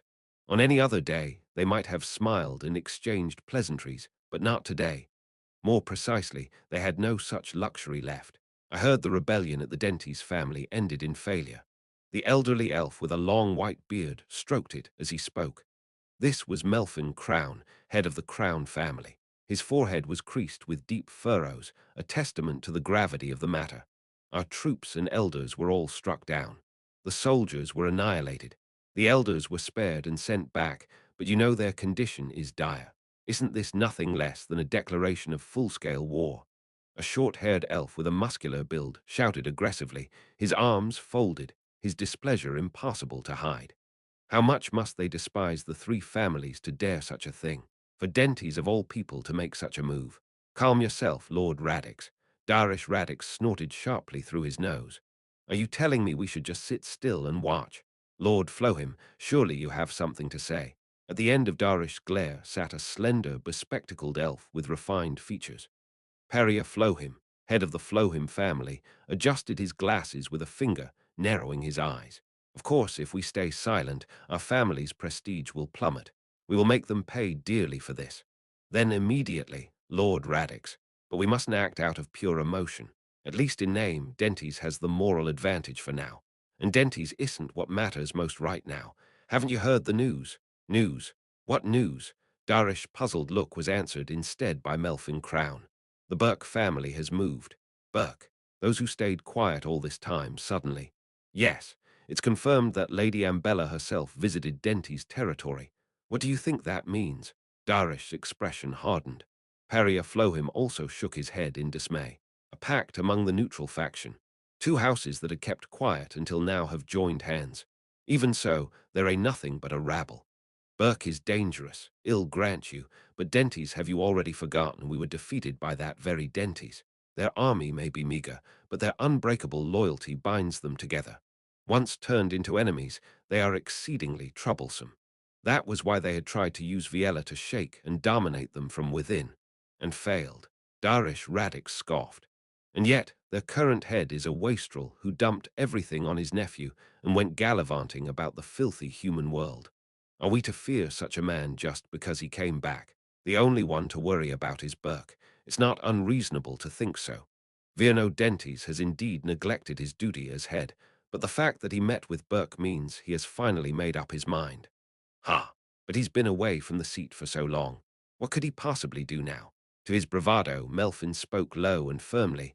Lord Radix, you've never met Virno in person, have you? Or at most seen him from afar? What of it? Why does that matter? It matters because you do well not to look down on him so lightly. Virno may appear mild, but 100 years ago he stood at the forefront of war, fighting to protect the forest. As the eldest present, Melfin remembered Virno well, especially as head of the Novelight Crown family, keeper of records and information. Virno Dentes, the elf who seemed so kind, but once angered, became truly terrifying. And that Virno had now joined hands with Ambella Burke. Ambella Burkett, current Burke, matriarch was herself an elder elf even Melfin treated with caution. Though her family had been pushed to the outskirts, once upon a time she had been hailed as the guardian of Serendal Castle. After nearly 5 centuries of facing foreign enemies, the Burke family had become steeped in venom. For them to ally with Dentes was no trivial matter. But more than the Burke-Dentes alliance, there is something even graver. You mean Plant. That name, spoken now, made all three grimace. Planteth name taboo among elves. They had dared to tamper with the world tree, and for that their house was annihilated. Or so it was thought. There had been survivors. They had been hunted down over the years, and when they refused to be controlled, eliminated. Yet still, that bloodline lived. So that human was hiding them after all. Walter Russian, the cold-hearted businessman said to be able to sell even his family for money. When he kept Ella Plant in his mansion, people whispered he had purchased an elf slave. No one thought much of it. Human rulers and wealthy merchants often bought elves as concubines, treasuring their beauty and long youth. Though human law forbade it, men of high station ignored such laws freely. So Melfin had thought Walter no different from any other vile human. But it had all been deception. Walter had borne a child with Ella Plant, and after her death had hidden that child away. They had killed Ella and thought themselves safe, yet now, after all these years, the matter had returned like a boomerang. The worst-case scenario. The Lifrit family had obtained the plant bloodline. If only they had been more cautious. Melfin quelled the irritation rising in him. The Lifrit family now holds the plant bloodline, and that means only one thing. They seek to seize the full authority of the World Tree. Indeed, Lifrit's power thus far has come from the World Tree, but their current situation is because they cannot command it fully. That is why our three families' union could hold them in check. But if Lifrit came to fully control the World Tree, then the alliance of the others would mean nothing. There would be one house alone, wielding absolute authority. No longer 7 families, just one. The birth of a true king worthy of the Elven Kingdom's name, that must be prevented at any cost. How? The key to this lies with Plant's last blood, the final key that can control this entire situation. Without it, the head of Lifrit is powerless. There were only 2 methods: claim the key themselves, or destroy it so none may have it. Not something we've never done before, but Lifrit will never give it up. I know. Their forces and the Shadewoodens guard the castle already, with defenses tighter than ever. If they are openly in a defensive stance, then even if we demand a council, they won't listen. Obvious stalling. Then we too must act accordingly. The 3 heads all nodded together. Gather the troops. We march on Serendil. Would they do nothing and lose everything, or gamble on war and seize a chance? From the beginning, there was only ever the latter path left to them. The things that shake the world always come without warning, and it was the forest that sensed the signs first. The forest observed everything happening within it, and as always, it neither stopped nor spurred events, merely watched. The forest grew silent, as if dead. No cries of beasts, no birdsong, no insect chirping. The only sound was the synchronized steps of marching soldiers. Forces from each house gathered, moving quietly together. Beyond Serendil Castle's outer wall, the legions formed their ranks. The Lifrit elves guarding the outer wall murmured gravely at the sight of the enemy. The commander in charge of the eastern gate spoke in a heavy voice. So it has come at last. He was not surprised. He had long known this day would come. Since the racial war 100 years ago, the Elven Kingdom had been plagued by endless internal strife. Like a time bomb, always ready to explode, yet somehow balanced on a knife's edge. Now the fuse had been lit, likely due to the actions of their lord, sequestered in the castle. We cannot hope to talk our way out now. Soldiers, we will defend Serendil with all our strength. Do your utmost in your assigned duties. Their task was simple: defend the outer wall. But it would not be easy. The enemy's forces outnumbered them overwhelmingly. The main strength was inside, guarding the inner castle, and Radix, who had once held much of the outer defense, had now joined the enemy. In truth, only Lifrit's forces and part of the Shadewoodens remained to defend the wall. The only relief was that the massive marble fortifications could offset some of the difference in numbers. Complete defense isn't necessary. We only need to buy time. The commander clenched his fist, recalling his orders. Then a messenger came running in panic. "See, Commander, bad news. Another army is approaching the west gate." What? Another enemy at the west gate? Could it be the rest of the 3 families striking the other side? And no, it's not them. It's another family entirely. Another family, don't tell me. The commander barely held back a sigh. So Burke and Dentes had moved as well. It was only natural if they hadn't. It would have been stranger. Now troops would have to be sent to the west gate too, making defense even harder. When the battle begins, how many elves will die in this war between families? All he could pray for was that his Lord Ventman's plan would succeed. My lady, may you achieve your great work. The largest army marching belonged to the 3 families' alliance. Knowing the stakes, they had mobilized every soldier they could. When Embella Burke heard, she scoffed in disbelief. So the cowards have grown desperate to summon all the troops they'd kept hidden until now. According to her scouts, the 3 families were preparing to assault the eastern wall. It wasn't that the eastern gate was weaker. Serendil's outer wall was fortified on east, south, and west. The north was impenetrable. There stood the World Tree itself. They chose the east because once breached, it gave the fastest route to the World Tree. That was why Ambella herself struck at the Westo, avoid direct confrontation. And surely that viper Lifrit inside already knows this. Ambella smirked faintly. Other elves might not have noticed, but she did. The unseen eyes watching her warily. It was not a person. The grass beneath her feet, the nearby trees, the drifting petals all obeyed someone's command, and all were staring at her. and the one giving those commands was inside that castle, trying to do something with the world tree. 500 years ago, the plant head's attempt had failed. Lifrit and the Shadewoodens had risen in power, and Burke had been cast to the borders. What would happen this time? Lord of Lifrit, let's put an end to our long, bitter feud. Would the same mistake be repeated, or would a different path be taken? Today, the answer would be decided. 458 chapter Battle of the Seven Roots. 2.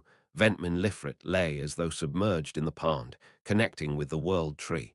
Through its eyes, she now looked down on the battlefield at a glance. The eastern wall was besieged by the three families, the western wall by the neutral faction. Just from the state of their armies, the enemy was already fully prepared.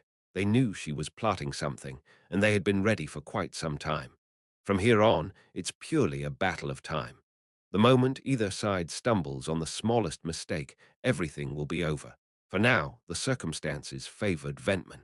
She already had everything she needed, and with the main army pulled inside the inner wall, there was no need to fear even if the outer defenses fell. In fact, the complex structure made the inner castle far easier to defend. They didn't need to block completely and stall for time. Victory would be hers. Once she claimed the world tree's power in full, there would be no need for 7 families. There would be one towering tree, and an elven king would be born. I've waited so long to reach this point. With her eyes still closed, Ventman swept her gaze across the battlefield. Among all, the neutral faction stood out. Ambella Burke. At the head of her troops, she cut a commanding figure like a general. The years had passed, but instead of growing withered, she seemed more vigorous, more imposing than ever. She looked as if she could clasp shoulders with a feral beastman warrior and laugh as an equal. Her covered eye was hidden by an eye patch, but the other shone with fierce brilliance. Not an opponent to be underestimated. Even now, she smiled defiantly, provocative as if she knew Ventman was watching. Yes, you've always been a thorn in my eye. During the racial war, Ventman had wished the Burkes would be swallowed by calamity and disappear. But instead, they had hardened through strife, becoming even stronger. Now they even engaged freely with the outside world. A shame upon the elves. No wonder they had conspired with the treacherous plant. But for Burke to move so suddenly now, is it because of Dentis? To check Dentis, she had deliberately leaked information about Plant to the 3 families. She had hoped they would fight among themselves and exhaust each other. But Dentis had responded far better than expected and even pulled Burke into their fold. As far as Ventman knew, Dentis and Burke had never had any contact. She connected to the world tree regularly. Such information could not have been overlooked. And yet Dentis' countermeasures had been too swift, too precise. Virno Dentis. Was he truly such an exceptional head? No, I accept he's formidable. But in this situation, to produce results of this level impossible. It wasn't just her judgment. She had reviewed countless reports and analyses from the Shadewoodens before reaching her conclusion. Yet her predictions had gone awry. Ventman felt a crawling itch at her temples, like a tiny insect scuttling secretly across her skin.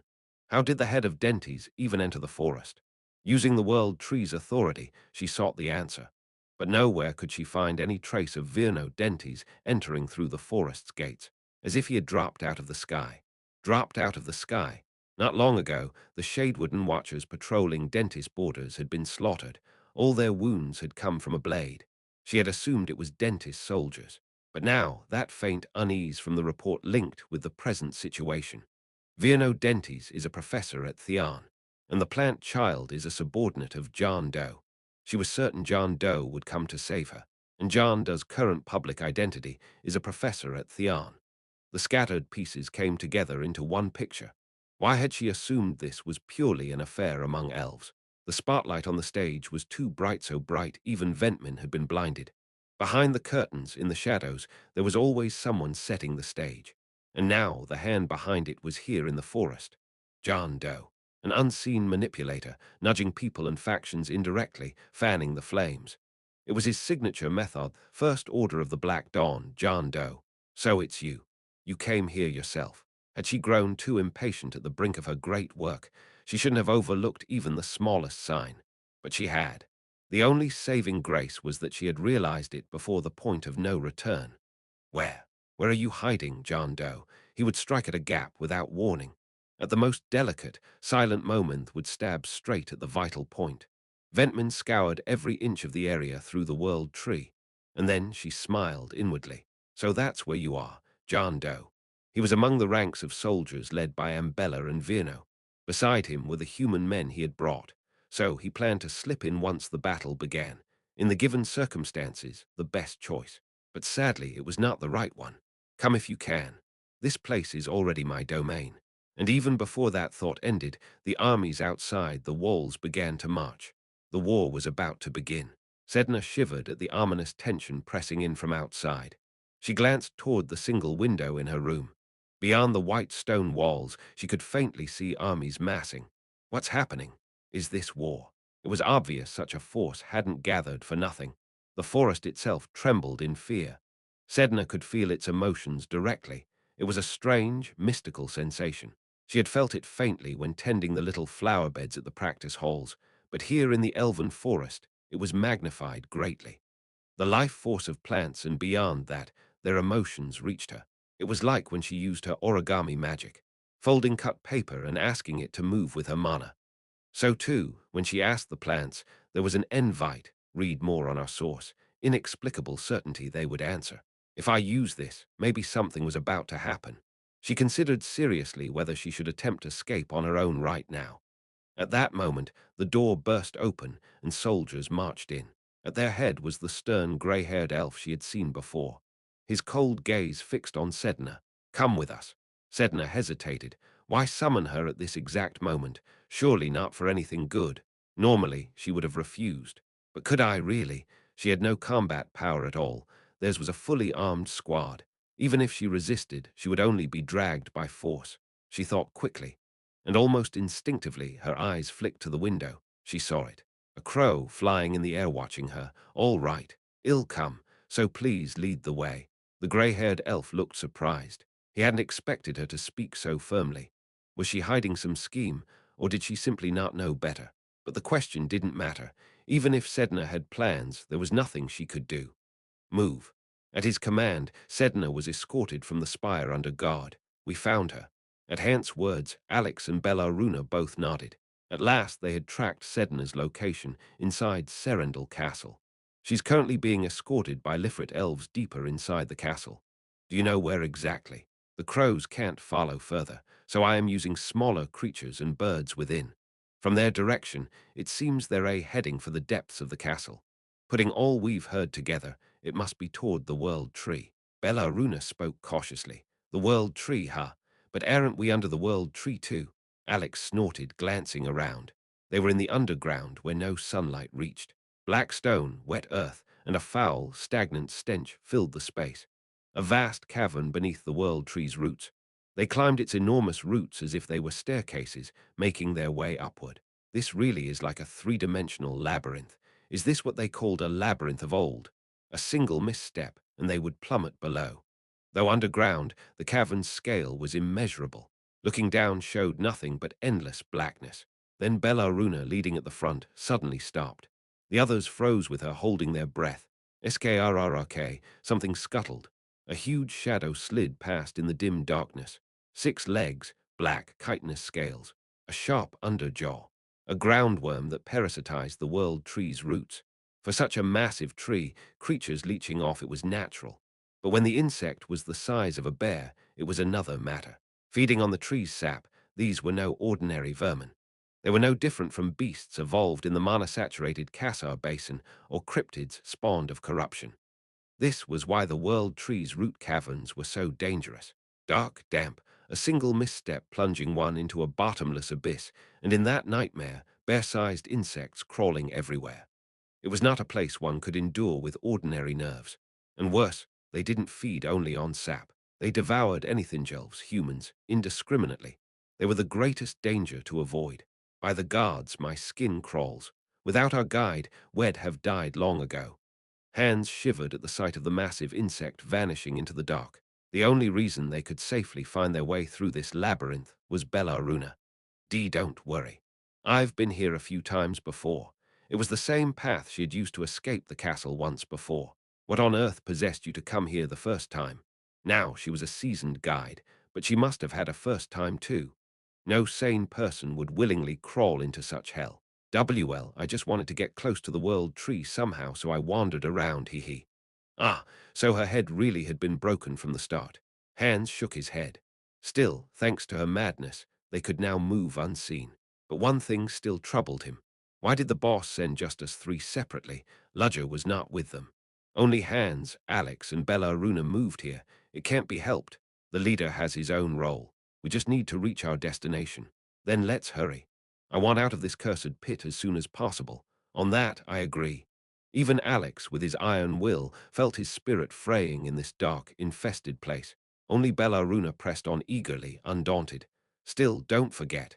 Our mission is crucial. I know, Hans murmured, glancing into his coat. Inside was the fang of the spirit beast Ludger had given him. 459, Chapter Battle of the Seven Roots. 3. Listen, compatriots. At the head of the legion gathered to strike the eastern gate, Darish Flohim shouted in a thunderous voice. The Lifrit family has betrayed the kingdom. They dared to collude with the surviving traitors of the plant family, intending to seize the world tree we serve as their own. At those words, fiery emotions welled up in the eyes of the soldiers lined up before him. It was anger. They had heard about the plant family for as long as they could remember. Those who, despite being blessed more closely by the world tree than anyone else, had been consumed by greater greed. In the end, they had been expelled and erased, with their place taken by the Lifrit family. And yet, after so many years had passed, the Lifrit were once again repeating the same mistakes. Listen, we are not raising a rebellion right now. This is judgment. This is the hammer of justice. We are punishing those who dared to make use of the world tree as if it were theirs alone. Wah! The inflamed roar echoed throughout the forest. Darish looked on, satisfied, then pointed toward Serendil's outer walls, the highest barrier they had to break through. All forces, advance. The elves at the front, gripping their shields, marched forward in unison. From atop the wall, the defenders stared down grimly. Don't worry, everyone. This outer wall of Serendil has never once allowed an invasion. The commander at the eastern gate spoke calmly, steadying his frightened subordinates. Indeed, Serendil's wall was so solid that no intruder had ever breached it. It had been built with the foresight of repelling not only external enemies, but even their own kind, the elves themselves. Elves, with their light and swift footwork, could leap over any wall with ease. The forest walk unleashed by their finest warriors made them free of gravity's hold. Thanks to that, elves could run atop snow without leaving footprints, and even natural cliffs could be scaled using nothing but their feet. As long as there was the slightest foothold, they could climb anywhere like mountain goats. That was precisely why Serendil's outer wall had been designed. Its smooth surface offered not a single handhold. Even with forest walk, there was no way to scale it. Ballista fire. But of course, the attackers knew this as well. Darish ordered the prepared ballistae to be fired. Huge siege engines of wood launched massive bolts one after another. Thud thud thunk. The bolts flew and buried themselves in the wall, covering it like the spines of a hedgehog. No one expected this to collapse the wall, nor to wipe out the defenders above. But it was enough to create footholds to climb. The elven warrior sprang upward, using the large bolts as steps, quickly racing up the wall. The defenders had tried to block them from the moment the ballistae were loosed, using spirits and the power of nature, but they could not overcome their disadvantage in numbers. Far more bolts lodged in the wall than were intercepted or destroyed. Even the druids' counterspells had little effect, as enemy druids answered in kind, negating them. In no time, the warriors were atop the wall, clashing with the defenders in full battle. So it has begun over there too. Though the western and eastern gates were far apart, the rumbling of great armies in motion was unmistakable even at this distance. Since the three noble families were assaulting the eastern gate, they had to strike at the western gate as well to throw their enemy into disarray. Patriarch, what are your orders? Say the word, and we shall move at once. Her retainers, who had stood at her side for so long, spoke together. They were prepared to rush into the flames if Ambella commanded it. Ambella, after finishing the cigar she held between her lips, shook her head. No need. Don't send the soldiers. What? Then do you mean to wait and see? Of course not. Do you think I came here just to wave a placard in protest? Naturally, well, fight. That's why I am here. In that case, I'll go alone. At Ambella's words, her retainers' expressions hardened, but none tried to stop her or call her reckless. Instead, they stepped back as if in acceptance. Virno, standing nearby, could not understand. Patriarch Mbella, what are you planning? You don't mean to climb the wall alone and open the gate from within, do you? Patriarch Virno, you know that's impossible. Then I simply mean to march straight up, smash the gate, and open it. Why bother climbing over the wall just to open it from the inside? As she said this, Mbella extended her hand toward a retainer. Prepared in advance, one of them dragged over a massive chest, groaning under the weight. It resembled a coffin. Virno's shock deepened when he saw what lay inside. A greatsword. The weapon Ambella had brought was a blade so massive it was hard to imagine lifting it even with both hands. The blade itself was more than half a meter wide and well over 2 meters long. It looked like an oversized version of a claymore. Ambella easily lifted it one-handed and swung it through the air. It moved with surprising lightness, though the whistle of the blade cleaving the air was so vicious it made the skin crawl. It was likely heavier than it appeared, not lighter. This will do. Muttering, Ambella strode off toward the western gate alone. No one stopped her. NVLGHT, no one dared. The Dentis soldiers were bewildered, but the Burke soldiers remained unshaken. In the end, Virno Dentis followed after her and stood at her side. What exactly are you trying to do? As I said, break down the gate and enter. By yourself. Serendal's outer gate cannot be broken so simply. It was woven from the oldest trees and roots, treated with special substances, then reinforced with spirits and magic. Even human tanks and steam golems couldn't break through it. I am neither a tank nor a steam golem. And Bella's one remaining eye gleamed ferociously as she fixed her gaze on the gate. I am Ambella Burke. I am far stronger than such things. That's and you don't seem very eager to stop me. For all your words, you intend to help, don't you? I cannot just stand by and watch a comrade march off alone. At Virno's reluctant answer, Ambella burst into laughter. A comrade, is it? That's a word I haven't heard in a long time. Even if we haven't fought in the same battlefield, we've both fought to defend the forest. Yes, I've heard. Dentis fought to protect the forest. And I've often thought they say the patriarch of Dentis is terrifying when battle is joined. That was in my younger, hot-blooded days something I'd rather forget. You jest well.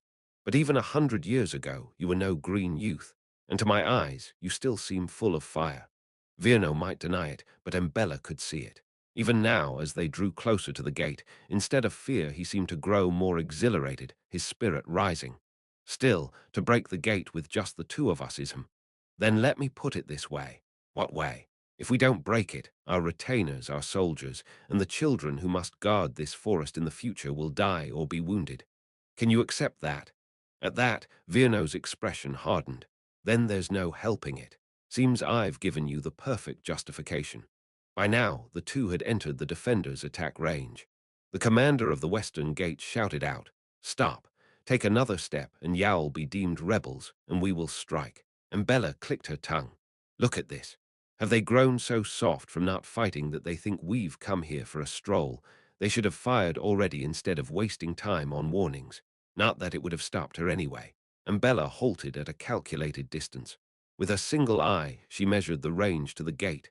Patriarch Ambella, I see it. I didn't come forward just for bravado. She readied the massive greatsword in her grip. At the same time, the muscles in both her arms swelled, and the air itself seemed to gather around her. Crack! Her grip tightened further around the hilt. The ground beneath her trembled and sank as if crushed under weight. Fire! Fire! Sensing something terrible, the commander gave the order. Arrows rained down like a storm, blotting out the sky. Ambella neither retreated nor raised a guard, because at her side she had a comrade she could trust. A mighty gust of wind tore through, scattering the arrows like leaves. Though they had been imbued with the power of spirits, they were helpless against the stronger gale.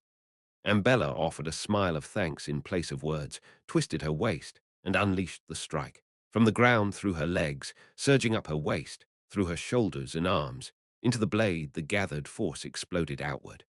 Rip without noise, without a roar, a rending sound echoed across the battlefield.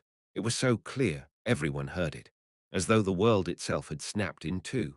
All eyes defenders, neutral soldiers arrayed in ranks, everyone turned toward the western gate. Across its center ran a slanting mark. Following it, the gate slid apart, sliced with a razor's edge. At the commander of the Western Gate could not even form words. What had just happened felt unreal. The impregnable outer gate of Serendil had been cut down by a single elf. No trick, no hidden mechanism. She had simply walked forward and swung her sword once. That was all. And the gate was cleaved, a deep trench gouged into the earth where the blade had struck. Could such a thing be possible? Was that Burke patriarch truly an elf like them? Even Virno was struck dumb. It was swordsmanship, terrifying in its strength and precision. WHU. It worked after all, but I must be getting old if just that leaves my body aching. The one responsible for the unbelievable feat merely rolled her shoulders, groaning. What sort of swordsmanship was that? Impressive, isn't it? Beyond the forest, there are plenty who wield blades like that. That's why they say the world is wide. And who was it that a young swordsman, wandering the world back then, a very strong man? He had immense natural strength but couldn't control it properly. Such a human existed. Yes, I taught him how to handle his strength. In return, I learned the technique of compressing and unleashing power the very strike I just showed. I miss him. If he was that skilled, surely he was a knight of some renown. Do you know his name? I never asked. I imagine he's doing well somewhere. But that's not what matters now. And Bella gestured toward the gaping gate. The path is open. Shall we go in? Indeed. Virno summoned a spirit and signaled the troops. Snapping out of their daze at Umbella's feet, they roared like thunder and charged the wall.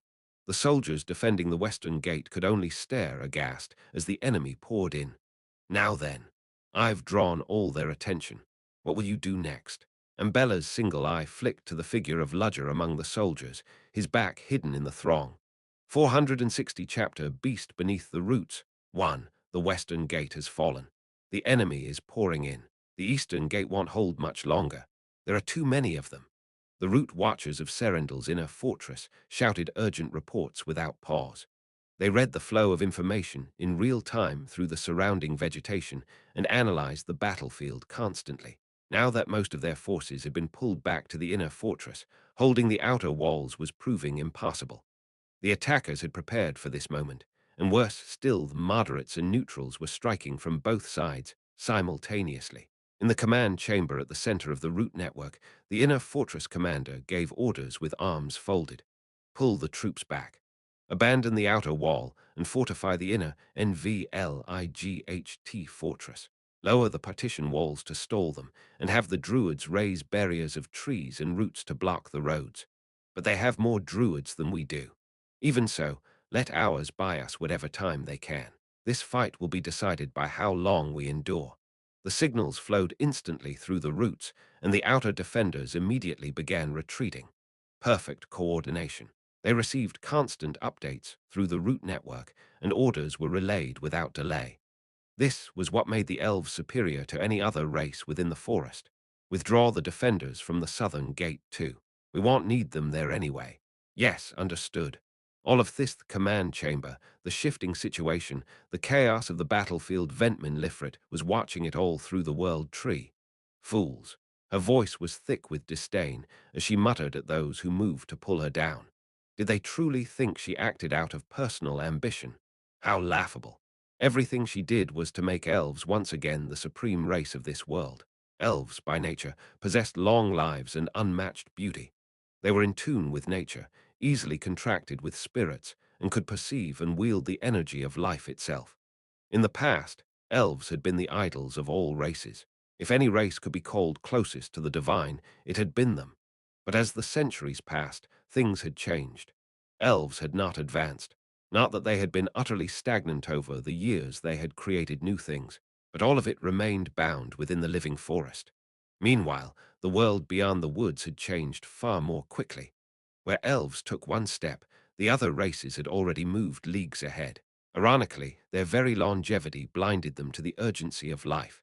They had been born with much, and therefore never knew the hunger of those without. That hunger was the very engine that drove others forward. It was the source of development, and elves had forgotten it. Elves had forgotten how to grow strong. Would endless training in spirit arts truly make elves great again? While they communed with spirits, humans who once rode horses now drove armored cars, and those who once loosed arrows now fired cannons and rifles. And if the world was already like this, how much further would it change in 100 years more? Ventman sought to stop it. Her plan was to awaken the world tree fully and transform the entire continent into forest. In a way, her intent resembled that of Ella Plant. Both had recognized early the limits of their race and sought ways to prepare for the future. But their approaches were diametrically opposed. Ella Plant believed the world tree should be expanded, that elves must live in harmony with other races. Learn what others offered, correct what was flawed, and move forward together. Ventman, on the other hand, believed elves must stand atop all races. Why should those born with everything ever stoop to meet lesser races eye to eye? That was nothing but humiliation of elven pride. Ventman had decided. If elves could not advance as others had, then she would simply drag all other races back centuries, even millennia. From the age of industry, steel, magic, and magitech, back to the age of hunting and gathering. A return to the primordial. For the future of her race, her chosen path was to rewind the rest of the world into the past. Absurd as it sounded, it was not entirely impossible. With the world tree's power, it can be done. Even now, she wielded less than one of that power, yet it was enough to grant her the highest authority within the forest. She did not dream of full control. Even half would suffice to bring the elven kingdom to unparalleled glory, and the final key to that power was the blood of plant narration. Yes, it exists. The access authority to the world tree's depths, the one Ella Plant carried away. At first, she thought Sedna might know where it had been hidden, but with the situation unfolding now, there was no time for such games. So the outer wall has already fallen. The east still holds, but the west Ambella Burke, you've grown much stronger. Ambella Burke had once been hailed as the strongest warrior of the elves. Her personal prowess was formidable, but her command on the battlefield had been what truly led her allies to victory. 5 centuries ago, when House Burke was pushed to the frontier, she had thought their strength diminished. 100 years ago, when they bore the brunt of the racial war, she thought they would never recover. But she had been wrong. They had grown stronger through those trials, like steel hammered in the furnace of hardship. Steelhouse, strange a word to use for elves, yet when looking at Ambella, it was fitting. And she dares to draw all eyes to herself like this. Ventman scoffed. So blatant an attempt to attract attention. Did she think Ventman wouldn't notice? Still, not a bad attempt. Her gaze turned to the man hidden among the soldiers flooding through the broken gate. Were it not for her watching the battlefield from the palm of her hand through the world tree, the presence of John Doe would have posed a serious threat. But since she knew, it changed everything. The danger John Doe represented lay in being unseen. So long as she kept her eyes on him, his tricks lost their edge. And the last child of Plant is making her way toward the cradle as well. The inner fortress, close to the world tree, was also within her palm. She could read every passage, every labyrinthine corridor, every garrison soldier forming defensive lines. The outer wall might have fallen, but this place was different. This was the last and strongest bastion. And once the final key arrives, Ventman smiled, pleased at her vision of the future. Then her eyes flew wide. From deep beneath the ground came the roar of a colossal beast. What was that? Hands grew uneasy. Through the rats gnawing the roots, he had learned that the battle outside had finally begun. Perhaps because of the urgency, Sedna was being led deeper into the inner fortress. But the path was too convoluted. At this rate, they would lose her. Hans was still worrying over what to do when Alex drew his sword. WH, what are you planning to do? You know where the young miss is, don't you? By young miss, Alex meant Sedna.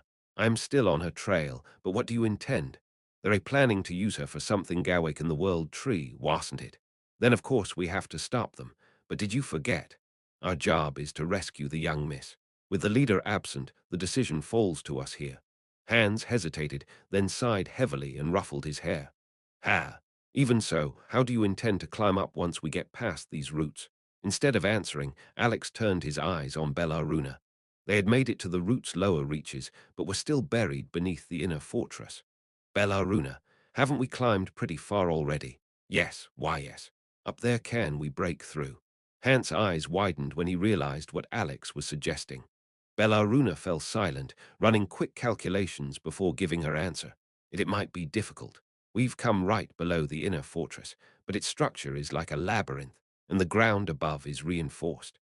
And the world tree's feeder roots are holding everything firm. In other words, my strength alone isn't enough. That's right. But what about a full bombardment from the spirit beast? After a moment of thought, Bellaruna nodded. At that level, it might just be possible. Just tell me the position and timing exactly. Wait, what about my opinion? Hans muttered in protest, but Alex cut him off flatly. This is the only chance. You came all the way here to rescue the young Miss too, didn't you? Then, as a senior, show us what a senior ought to look like. Hans let out a deep sigh. In the end, I always get stuck with the losing role. That's what seniors doiled for their juniors. Fine, let's try it. Hans drew out the spirit beast's fang he had carried with him. Though tension gripped him, he felt no resistance. At least when he transformed into the spirit beast, unlike the beast of Javoden, he kept his reason and wasn't swallowed by savagery. And thanks to being tormented by grandeur, Hans had learned how to control the spirit beast's power. Here I go, shunk. Hans stabbed the fang into his own palm. Bellaruna and Alex instinctively stepped back. Hans' body swelled and burst outward, his frame covered in a coat of dazzling white fur. In an instant, his human form expanded into that of a stag. The sacred spirit beast, crowned with golden antlers, descended into the underground roots. Hans lifted his head, blue mana burning in his eyes, staring upward at the world tree's feeder roots blocking the ground above. His mouth opened wide, gathering a surging radiance tinged with azure. Cover your ears. It will be loud. A blinding light exploded in the dark underground cavern. A pillar of blue pierced straight through the roots, erupting toward the surface. The beam Hans unleashed tore through the earth and roots, opening a vast channel into Serendil's inner fortress. At the end of that channel were Sedna and the elves escorting her toward the cradle. From beneath them, a colossal surge of power roared upward, and a flash of blue light streaked past their eyes. Panic spread among them, all but the gray-haired elf at the front. An enemy. His voice was flat, devoid of emotion. Moments later, a figure leapt up through the hole torn in the floor. A human. It was Alex, clad in artifacts and gear, both swords drawn, blocking their path. The elves wavered in shock. What was a human doing here? Not on the outskirts of the forest, but in its deepest heart Serendil, the elven capital itself. And at a time of war, when the fortress was sealed tighter than ever, yet a human had burst in from nowhere. Senior. Sedna's eyes went wide as she saw Alex.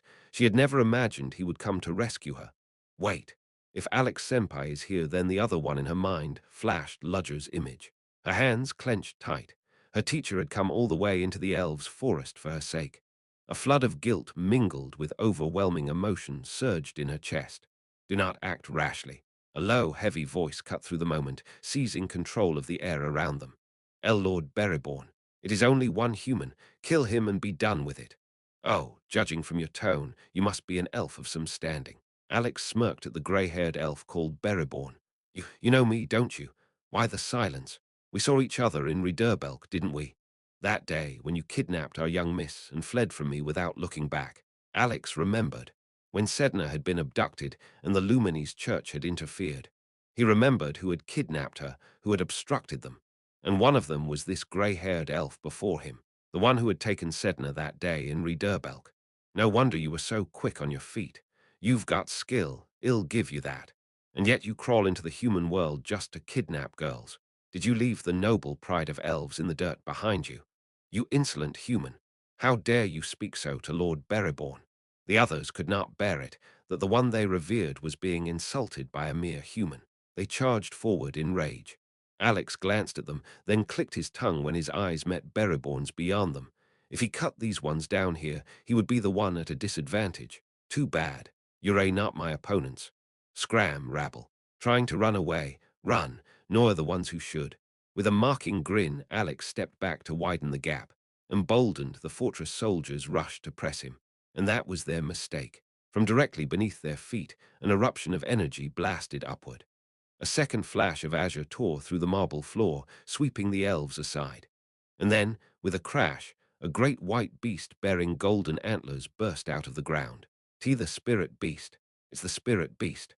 While the elves floundered in shock, handsfully transformed let loose a rain of mana shells upon them.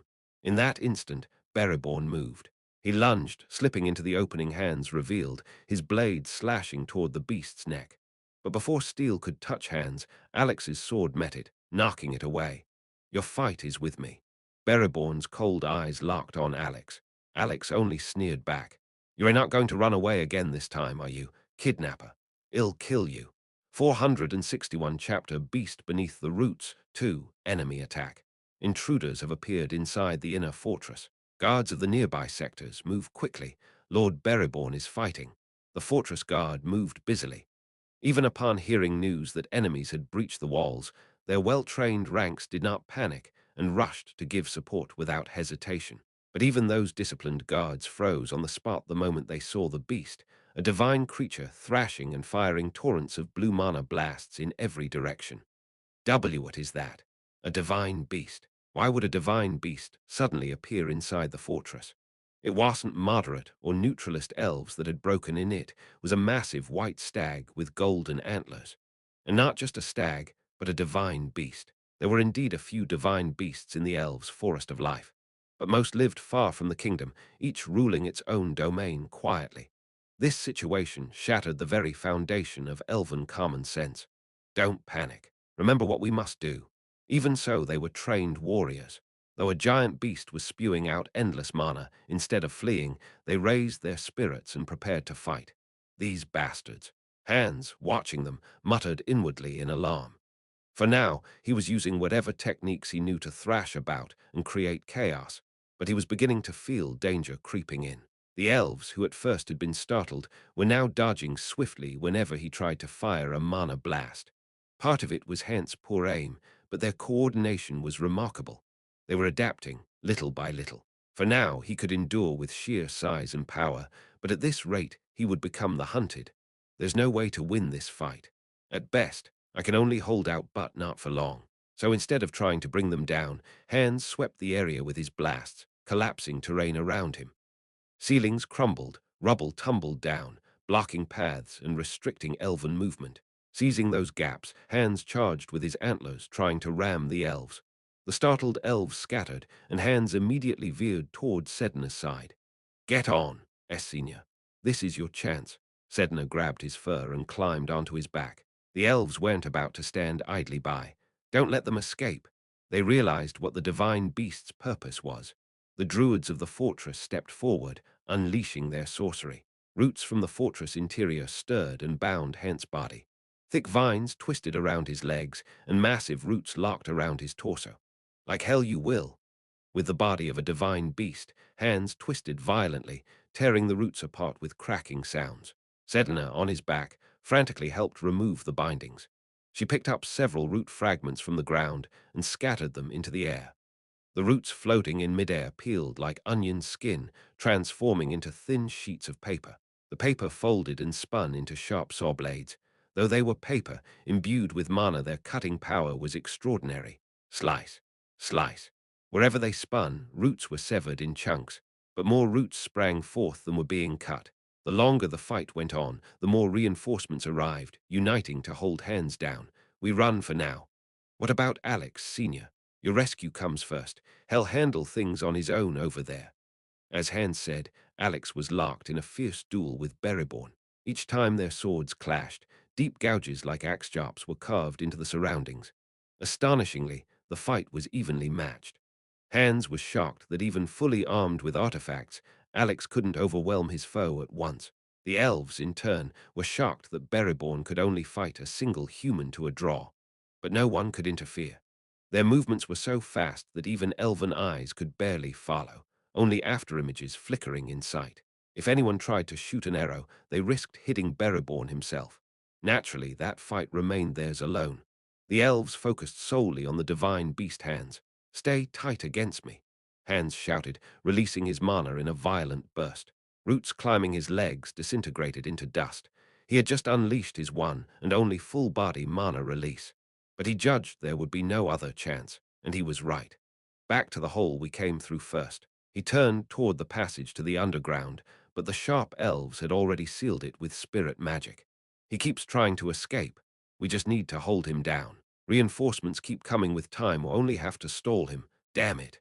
Hans glanced around, then lifted his head upward. If he couldn't go down, then he would go up. He decided and acted instantly. His legs, filled with blue mana, lifted him skyward. "Stop him. He's trying to fly." The elves hadn't imagined hands could take to the air, and their response was a beat too late. It worked. Hands smashed upward toward the ceiling, trying to break through and escape outside. Well now, that won't do. At that moment, a voice echoed right at his ear. He looked around in alarm, but no one was there. You won't see me, no matter how you look. The voice came from every direction. Sedna could never forget that voice. V. Ventman Lifrit, seeing you try to carry that girl away, it seems you're no ordinary beast. One way or another, if you insist on making my work troublesome, you'll pay the price. The entire fortress rumbled. Hans's beast instincts screamed in alarm. If he didn't escape now, he was in mortal danger. I have to break through. He launched upward again to smash the ceiling, but an immense pressure crushed him, forcing the breath from his lungs. Something massive burst through a wall, slamming him like a tentacle. Hands crashed to the ground, and Sedna was thrown off, rolling across the floor. Struggling, Sedna lifted her head. What had burst through the wall was a gigantic tree trunk. It was nothing like the druidic sorcery of ordinary elves. Fascinating, isn't it? A voice sounded right beside her. She turned and saw a tiny root swaying as though waving hello. The voice flowed out from that root. This is the power of the world tree. Only nobles with the right to commune with it can wield such authority. And even so, the power Ventman had just used was only a fragment of the surfaceless than 1% of the world tree's might. Yet even with that, she had crushed divine beast hands with a single trunk. At that moment, a streak of light cut through the trunk's end. Alex slid in right after, positioning himself beside Sedna. Senior. Hands. He's still holding on, but the situation isn't good. Alex clicked his tongue in frustration. At first, the sudden strike to snatch Sedna had gone well. They had almost succeeded. But Ventman had stepped in, and everything changed. She hadn't even come in person, she was merely using the world tree's power from within the cradle. Yet with that alone, the divine beast hands had been subdued, and the situation had turned disastrous. You there, human. Isn't this far too rude? From the severed trunk, a new one sprouted, scolding in a petulant tone. Alex knew full well that tone was marking their hopeless situation outright. Reborn, who had followed after him, bowed his head toward the trunk. My lady, forgive me. I should have dealt with this myself. It's fine. Who could have predicted they would suddenly burst out from underground?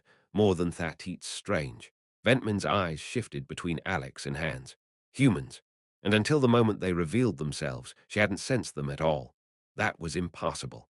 How could she, who was connected to the world tree and able to perceive even a single insect near the royal fortress, have overlooked their presence? Tell me, which of you, her words, carried through the trunk, suddenly fizzled with static, breaking up like distorted noise? Ventman was startled. Someone had interfered with her while she was exercising the world tree's authority. Now, Bellaruna suddenly leapt out from below. She seized control of the world tree in an instant, disrupting Ventman's hold, and flung open a path through the massive roots that had been blocking the way. Over here, everyone. The elves weren't about to let it pass, but Bellaruna craftily slammed the roots shut again, cutting off their pursuit. Reborn hurled his sword into the gap just before it closed. Faster than waiting for the path to seal, the blade shot straight toward Bellaruna's back as she fled with Sedna. But Alex intercepted it midair. Ah, Alex. Through the narrowing roots, Alex smiled faintly. I'll hold them here. If I leave that guy alone, who's going to help him? And then the roots sealed the passage completely. Choosing to remain behind with so many enemies, just the two of them, was practically suicide. Sedna bit her lip at the sight. Her thoughts were jolted back by Bellaruna's urgent tug on her hand. The jamming won't last long. We have to escape underground now. They had bought a moment's respite. They needed to flee below the roots at once. But Bellaruna's plan was shattered by a flower bud that burst up through the floor. It drilled through the hard marble like a screw, and then bloomed into a great pink blossom. Through the scattering petals, a sleek leg lashed out, slamming into Bellaruna's side. Distracted by the dazzling sight, Bellaruna failed to dodge. Kaya! She was hurled aside. But she didn't suffer in vain. In that brief instant, she had pulled a vial from her pouch and hurled it at her attacker. The shattered vial spilled its venom across the foe's head. My. Even in this situation, you use something so nasty. But the other's voice was utterly calm. Gasping, Bellaruna stared. The one who emerged from the flower was unmistakably a highborn elf. She stroked the venom off her skin with a finger, then licked it away. Too bad for you. With the world tree's blessing, every poison made from plant extracts is meaningless to me. Ventman Lifrit. She, who should have remained in the cradle, had come here in person in an instant.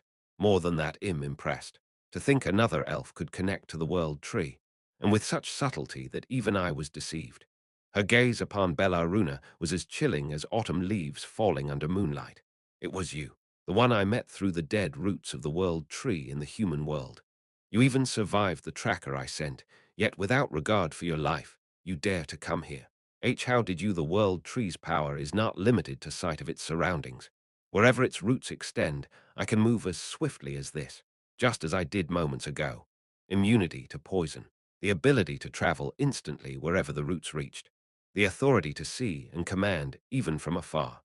This was the world tree's power, what could be drawn even from less than 1% of its vastness. I thought about tearing you limb from limb, but seeing you like this, I find myself hesitating. Still, I must praise you. To think a mere wanderer, not of noble blood, could attune to the world tree so smoothly, no one else has achieved such a feat. Ventman snapped her fingers mockingly. The roots Bellaruna had desperately sealed creaked open, revealing the scene beyond. Senior there lay Alex, collapsed and battered, clinging barely to life. An excellent knight, a mysterious divine beast, and even a wandering elf who can connect to the world tree. Ventman shook her head at the fortress guards belatedly bowing toward her. That John Doe, he does such entertaining things. To stir up so much with so few. Perhaps I should thank him for the spectacle. Tapping her lips with her finger, Ventman suddenly smiled wickedly, as if struck by an amusing idea. Your luck is good. I was going to kill you all right here, but I've changed my mind. At her command, the roots lifted the bodies of Alex, Hans, and Bellaruna. I'll invite you directly to the cradle. There you can watch John Doe die with your own eyes.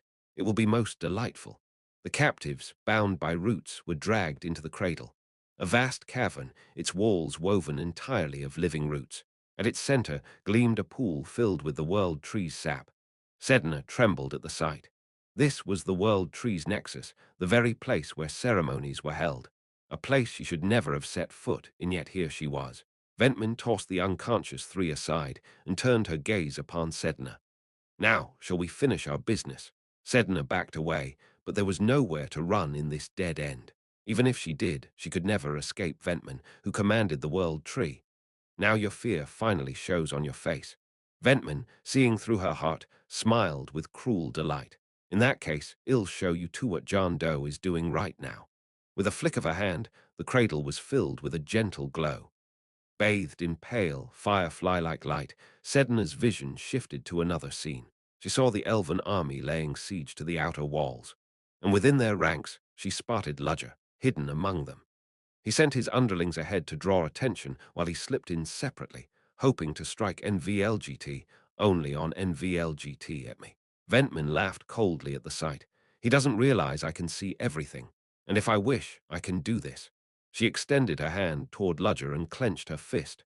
Roots erupted beneath his feet, coiling around his body. It happened before he could even react. And no farewell, John Doe. Ignoring Sedna's desperate plea, Ventman squeezed her fist tighter. Crack. The sound echoed from the vision. Blood spurted crimson through the roots. Sedna collapsed to her knees. Ventman watched with a face of rapture.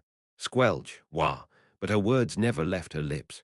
A swordstick blade had burst straight through her chest. 462 chapter, The Cycle of Life and Death. 1. Ventman's pupils shrank as she saw the blade that had burst through her chest. What was this? A blade? From nowhere. Her head barely turned to the side and she saw it. The figure of a monstrous man shrouded in black shadows. A man who had stabbed her in the back with all his strength, as if emerging from her very own shadow. At last, the plague doctor mask covering his face vanished, revealing the features beneath. John Doe. Ventman's lips trembled in disbelief. How? She had certainly killed him. It wasn't a simple mistake. Even though the strike had been delivered from a distance, she had distinctly felt the sensation of crushing John Doe with the roots empowered by the world tree. The panic of the surrounding elves upon witnessing his fall confirmed it. But this development, which defied all common sense, left Ventman's head spinning. No way, from the very beginning. You think I didn't know you'd be watching me? Ludger spoke in a low voice. I knew you'd be waiting for the critical moment to strike me down. That's why I took out my own insurance ebby, setting up a substitute. Elle lies. There's no way I could have mistaken a fake. What if it was a fake almost indistinguishable from the real thing? What? Ventman's eyes widened. Look. As she watched the battlefield, she noticed something strange. Indeed, it had been John Doe that she crushed with her roots. She had felt the sensation clearly, and the reactions of those around proved she hadn't been deluded. Yet now, before her eyes, unfolded a completely different scene. The wooden roots that had encased John Doe like a cocoon on top of them, someone was sitting casually, legs crossed, waving toward her, hair split into black and white, an adventurer's revealing attire and a parasol in one hand. Hi, that lively voice. Ventman had heard it before. Hell Lear. After First Order Esmeralda's death, the one newly recruited to fill the gap, the one who had clashed with Ventman from their very first meeting. Helia was the one interfering now. Ventman's thoughts raced.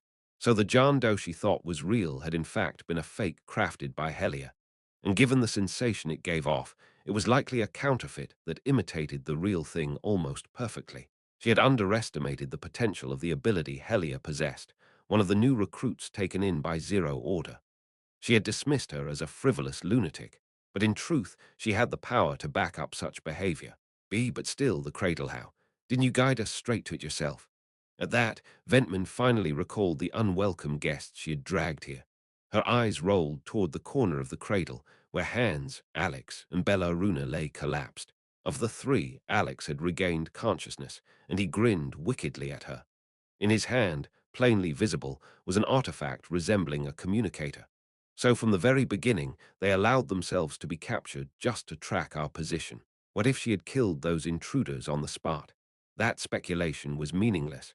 She herself had chosen to bring hostages here in order to flaunt her advantage and mark their struggles. High elves are all the same. The moment they feel confident, they grow complacent. Ludger had laid bare the arrogance in their way of thinking. Ventman had paraded her captives into the cradle, and when Ludger received the signal from their artifact, he pinpointed the coordinates and struck her. Everything Alex, Hans, and Bellaruna had done was merely groundwork to create this chance. Still, without Helia's help, such a plan would have been impossible. Who would have thought the external aid brought by Ambella would be Helia herself? Ludger recalled the night he had faced Helia. At the utterly unexpected encounter, his first reaction had been caution. But Helia raised both hands to show she meant no hostility. Don't look at me like that. That burning stare of yours is too heavy, you know. Not even a joke works, huh? What are you doing here? What do you mean? An elf I know asked me for help, so here I am. Aren't you being a little harsh? As if you really came intending to help. At Ludger's cold remark, Helia twirled her parasol playfully. Right. To be honest, I came less to help and more for my own selfish reasons. Selfish reasons. I just don't like Ventman Lifrit. Though she smiled as she said it, her eyes gleamed with chilling malice. At the Order Synod, she had acted cheerful, but in truth she had been harboring bitter resentment against Ventman. I've been secretly investigating what Ventman Lifrit was up to. Her plan. It goes against everything I believe life should be. So you claim Yow'll help me. Why should I trust you? Strange. We're not so hostile that we'd fight each other, are we? She asked, as if genuinely puzzled. But Ludger could not trust the words of a demon. Eventually, Helia gave up on persuading him. Just think simple. The enemy of my enemy is my ally. You want to stop her, and I despise her too. For this moment, isn't it fine to join hands? With my ability, it'll be of help to you. There was no room to refuse on emotion alone. Ludger warned her with a cold glare. If you hold me back, I won't forgive you. Oh, scary. I'll take that as your way of encouraging me. Thus Ludger formed a temporary alliance with Helia, and now he succeeded in striking Ventman with a lethal blow the moment she let her guard down. So easily, her head slumped forward. Ludger pulled the swordstick's blade from her body. Ventman collapsed lifelessly. No breath, no pulse. She was dead, Sedna, Pete Professor. The moment she saw Ludger, Sedna's emotions burst forth. Tears streamed down her face. Though she tried to act composed, she was still a student. Ludger walked slowly toward her. Sedna, let's go back. On whose authority? A sudden voice. It was Ventman's. She should have been dead. Leader, watch out. Alex shouted a warning from behind, but before his words even finished, a massive shockwave surged toward Ludger from behind. Aeter Nocturnus. Ludger shielded Sedna in his arms while commanding Aeter Nocturnus. The shadows cloaking his body expanded into a barrier.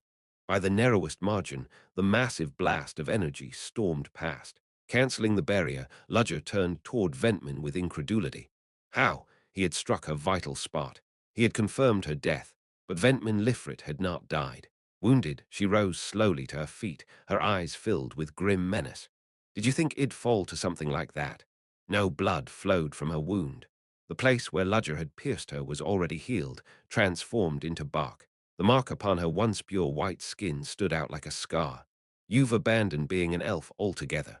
At Ludger's remark, Ventman did not reply. With a faintly bitter expression, she gently touched the wound with her fingertips. The sensation was hard, rough, lifeless gold, as if some piece of her soul had been cut away. Ventman Lifrit had indeed died. Her biological life had ended, but through that death she transcended the limits of mortal life. By the authority of the world tree its endless vitality. It was one of the contingencies she had prepared. Yes, I had long anticipated this would happen someday. She gazed at her palm. Its smooth surface began cracking like tree bark. When you use the world tree's power beyond your station, you must NVLIGHT pay the price. Did you know? These roots of the cradlethy aren't ordinary. At her words, Ludger finally looked properly at the roots composing the cradle. Faint impressions of human faces were embedded in them. Faces twisted in agony, as if crying out in eternal torment. No, this is the fate of those who dared wield the world tree's authority without its permission. Ever since the fall of the plant family, this has been the end for Lifrit retainers. When the plant family vanished and the Lifrit seized the world tree, they faced a crisis. No matter how they tried, they could not commune with the world tree as the plant had. The harder they dug in, the more violently the world tree repelled them. Many went mad from the backlash. Still, the Lifrit family refused to give up.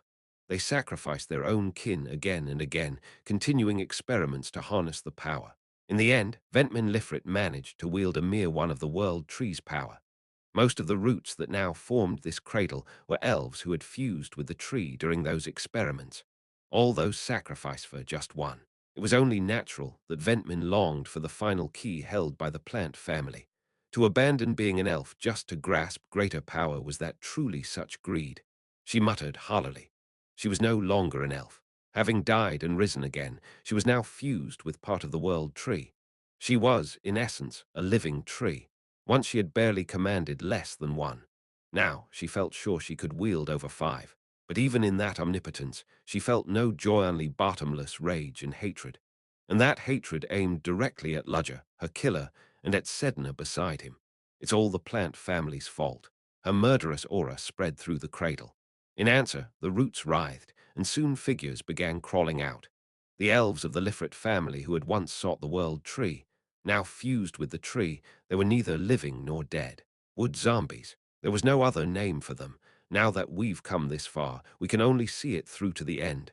Ventman thought it rather fitting. No, she had not abandoned being an elf. She had transcended it. Now one with the world tree, she would remake the world according to her desire to forge a paradise for elves alone. John Doe. By drinking your blood and that plant child's, I will return this world to its primordial age. You're utterly insane. Do you grant every wish people demand of you? At that, Ventman shook her shoulders in laughter. Such is the right of the strong. At her gesture, the entire cradle shook. The wood zombies rose as an army, while the branches and leaves of the world tree trembled as though in a gale. And here, I am the absolute ruler. The trinoble forces that had seized the outer wall were already on the verge of breaching the inner wall. The resistance there was fiercer than at the outer wall, but not enough to overturn the disparity in numbers. Of course, once the gates fell, street-to-street battles in the narrow passages would consume men heavily. It was too early to declare victory. Still, with this much force pressing in, even a protracted defense would eventually crumble. Darish, head of the Radix family, looked at the cracked gates and summoned his men. Stand back. The Lord himself steps forward. The soldiers withdrew from the gate, and Darish lifted a bow as large as his own body. A bowstring that several strong men would struggle to pull, Darish drew with ease. What he set upon it was more a spear than an arrow, Darish the strongbow. His title resounded once more. The missile flew, striking the solid gates and detonating. Its force exceeded that of dozens of elves hammering in unison. The gates collapsed in tatters. Wara! The soldiers roared in triumph. Darish swelled with pride at the sight and prepared to give orders what. From beyond the shattered gates, countless roots surged forth like a tidal wave. 463 chapter, the cycle of life and death. 2. What is that? Darish could not conceal his bewilderment at the sight of roots bursting forth from the inner wall. Had the druids pooled their strength to unleash some hidden sorcery in preparation for the gate's fall? But his instincts screamed otherwise. Though he was the head of the Radix family, entrusted with defending the capital, and though his real battle experience was limited, he was not so ignorant as to mistake this for a druidic spell. Ventmin Lifrit, just what have you done? The soldiers were equally shaken. Having just broken through the gate, they had been poised to rush inside on momentum alone. But now, with writhing roots surging like octopus tentacles, they faltered, unsure of what to do. What are you doing? Push forward. There are only roots. Just cut them down. At the commander's shout, the soldiers raised their weapons and charged at the roots. Yet Darish felt an unknown dissonance and a vague terror. Something within his elven senses screamed that this must not be left unchecked. Fall back, all of you. He shouted urgently, but the roots moved faster than his command. Shrarak. One whip-like root lashed out and ensnared a soldier. In the blink of an eye, the elf struggled, but there was no escaping the crushing strength. Help Mirog. He cried for aid, but soon his body began shriveling, drying out like a mummy. What is that? The soldiers who witnessed it up close froze in place. The elf's life force and fluids were drained until only a husk remained, collapsing limply to the ground, and the roots, unsated, reached greedily for their next prey. Don't come near me. One soldier swung his blade desperately. Clang! But the moment steel struck the root, it broke with a metallic screech, leaving only the faintest scratch. Arog, he too was seized and met the same fate as the one before. And so it began to happen simultaneously across the battlefield. Save me. Retreat. Retreat, damn it. Don't fall back. There are just roots. Fight. No, those aren't ordinary roots. Even the spirits recoil from them. Chaos spread along the line, and into that chaos the roots struck relentlessly. Each swing sent dozens of elves flying. Roots erupted from the ground around the shattered gates, snatching up soldiers as if they had been waiting all along. Shouts, screams, dying wails filled the air. Elves withered and perished, drained of everything. The battlefield transformed into hell in an instant. What in the world is this? Darish staggered backward, unable to accept the sight before him. Uarog. The sudden eruption of roots tore the trinoble forces to pieces, and the neutral faction was not spared either. One soldier was seized by a massive root and lifted high into the sky. His scream rang out. He had seen what happened to the other comrades shriveling into mummified husks. For an elf, there was no death more horrifying. It struck at their primal fear, enough to make even a seasoned warrior shriek like a child. Slash! At that moment, Ambella leapt forward, her greatsword cleaving through the root. Ordinary blows left barely a mark, but against her blade, the root was severed. Fall back. At her roar, the elf soldier tumbled to the ground, scrambling away in panic. The roots quivered like frustrated predators denied their prey. Ambella's brow furrowed. Ventmin Lifrit, you've finally crossed the line. The roots writhing throughout beautiful Serendil Castle created a surreal, grotesque spectacle. Ambella recalled the feeling when her sword bit into them, disgustingly hard. Even she, confident in cutting down anything, felt resistance catch at her blade. For other elves, they would be nearly impossible to face, and their draining of life force while binding prey unbelievable even to witness. Lord Ambella, those are, Virno was shaken as well. Ambella spat to the ground after pulling back the line. Yes, those are roots of the world tree. The world tree. Impossible. The world tree is the fountain of life. How could it drain NVLG? Continue reading. Vitality. Life is not only birth, it is also death. Sprouting, growing, and at last returning to the soil at twilight. That entire cycle is life. The root of existence was in the cycle. All thought of the world tree as the divine tree that blessed new life. But that was only half the truth. The true authority of the world tree was also to bestow eternal death itself. Ambella had only ever heard whispers of it, traces buried in ancient tomes passed down among the heads of houses. Who would believe such a radiant, holy tree could grant death? Then are you saying there's no way to stop it? Send ordinary troops, and they'll only become nourishment for those roots. Ambella glared at the inner walls and the world tree with her one remaining eye. All we can do is hope the ones who went ahead succeed. Ahaha. Yes, this is it. Ventman perceived everything occurring inside the inner castle not with her eyes, but with her entire being. Wherever the world tree's roots reached, that was her domain. What the world tree saw, she saw. What it felt, she felt. But it's not enough yet. Not yet. Even after fusing with the world tree, she had barely drawn out less than 5% of its power. She had abandoned being an elf, becoming one with the world tree itself. Any ordinary elf attempting this would have lost their identity, becoming part of the tree, slipping into eternal rest. But Ventman endured. Her noble bloodline, her iron will that accepted any means for her goal, the years of experiments she had conducted, all of it piled upon a mountain of corpses, sustaining her mind even as she fused. Her beauty was rotting away, her body drying into the husk of an old tree. The less she resembled an elf, the stronger she felt. And yet she still sensed a limit. Her gaze turned to Sedna. What she desired had not yet been grasped. The key once held by the plant family, one that could connect fully to the world tree. Tell me, where is the key your mother passed on to you? What are you talking about? Still feigning ignorance. Ella Plant, when she fled, carried away the world tree's core code central dogma. And now you have it. Sedna could not comprehend her words. Central dogma, what was that supposed to be? She had no memory of inheriting anything from her late mother. Ventman recognized Sedna's reaction. Did she truly not know, or was she pretending? It did not matter. Well, no matter. Once I kill you and dissect your corpse, I'll find what lies within. At her command, the wood zombies began to move. The wood zombies creaked grotesquely as their bark-like shells shifted, slowly closing in on Sedna. In that instant, a storm of mana swept across them. The zombies shattered like brittle wood, scattering to pieces.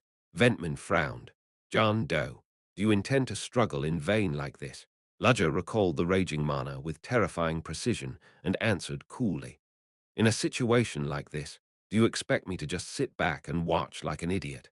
At least, for the sake of our old ties, I could let you die without pain.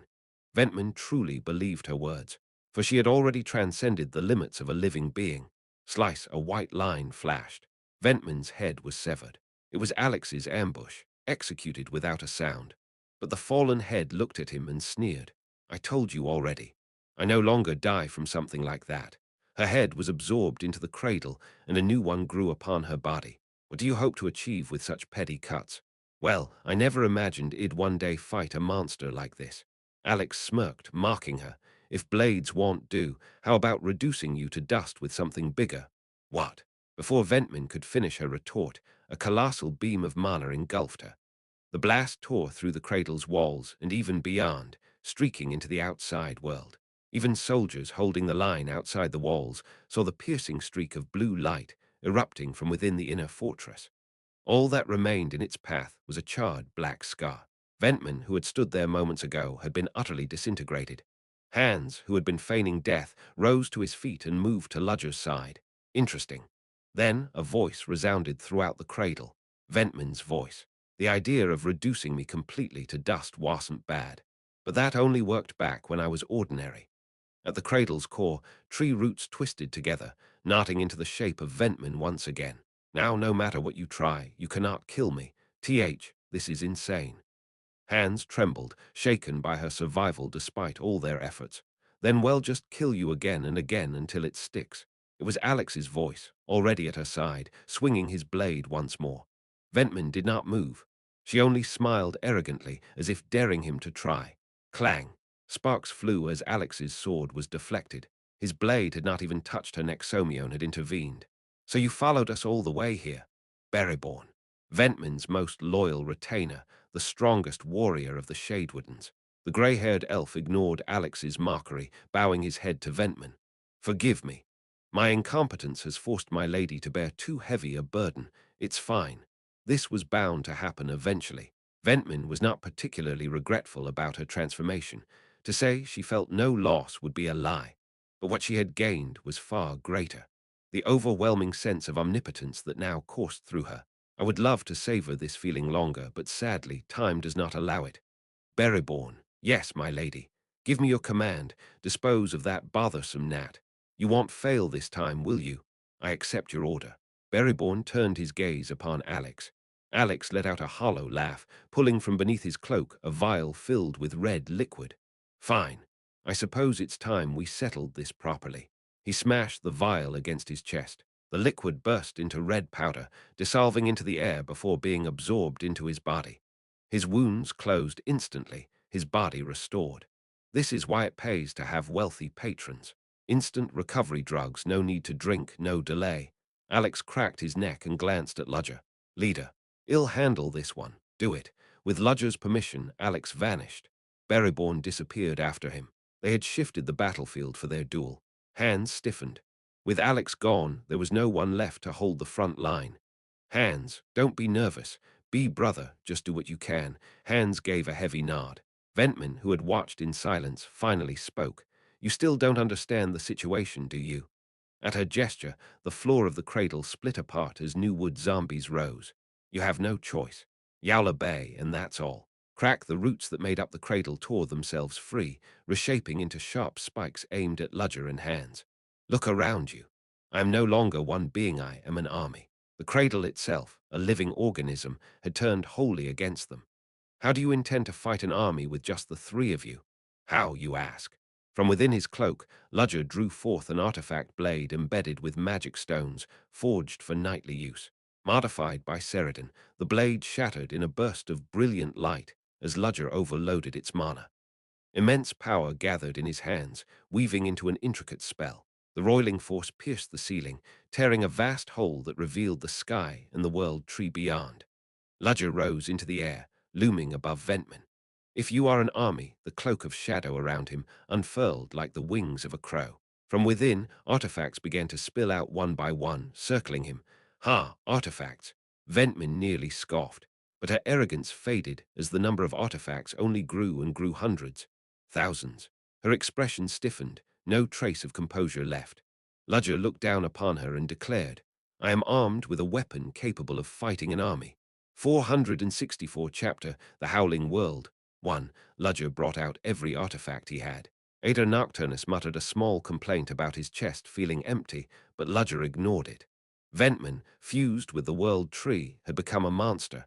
Every artifact he could use had to be used. Ha, sure. I don't know where you got those artifacts from, but do you think you can do anything to me with just artifacts?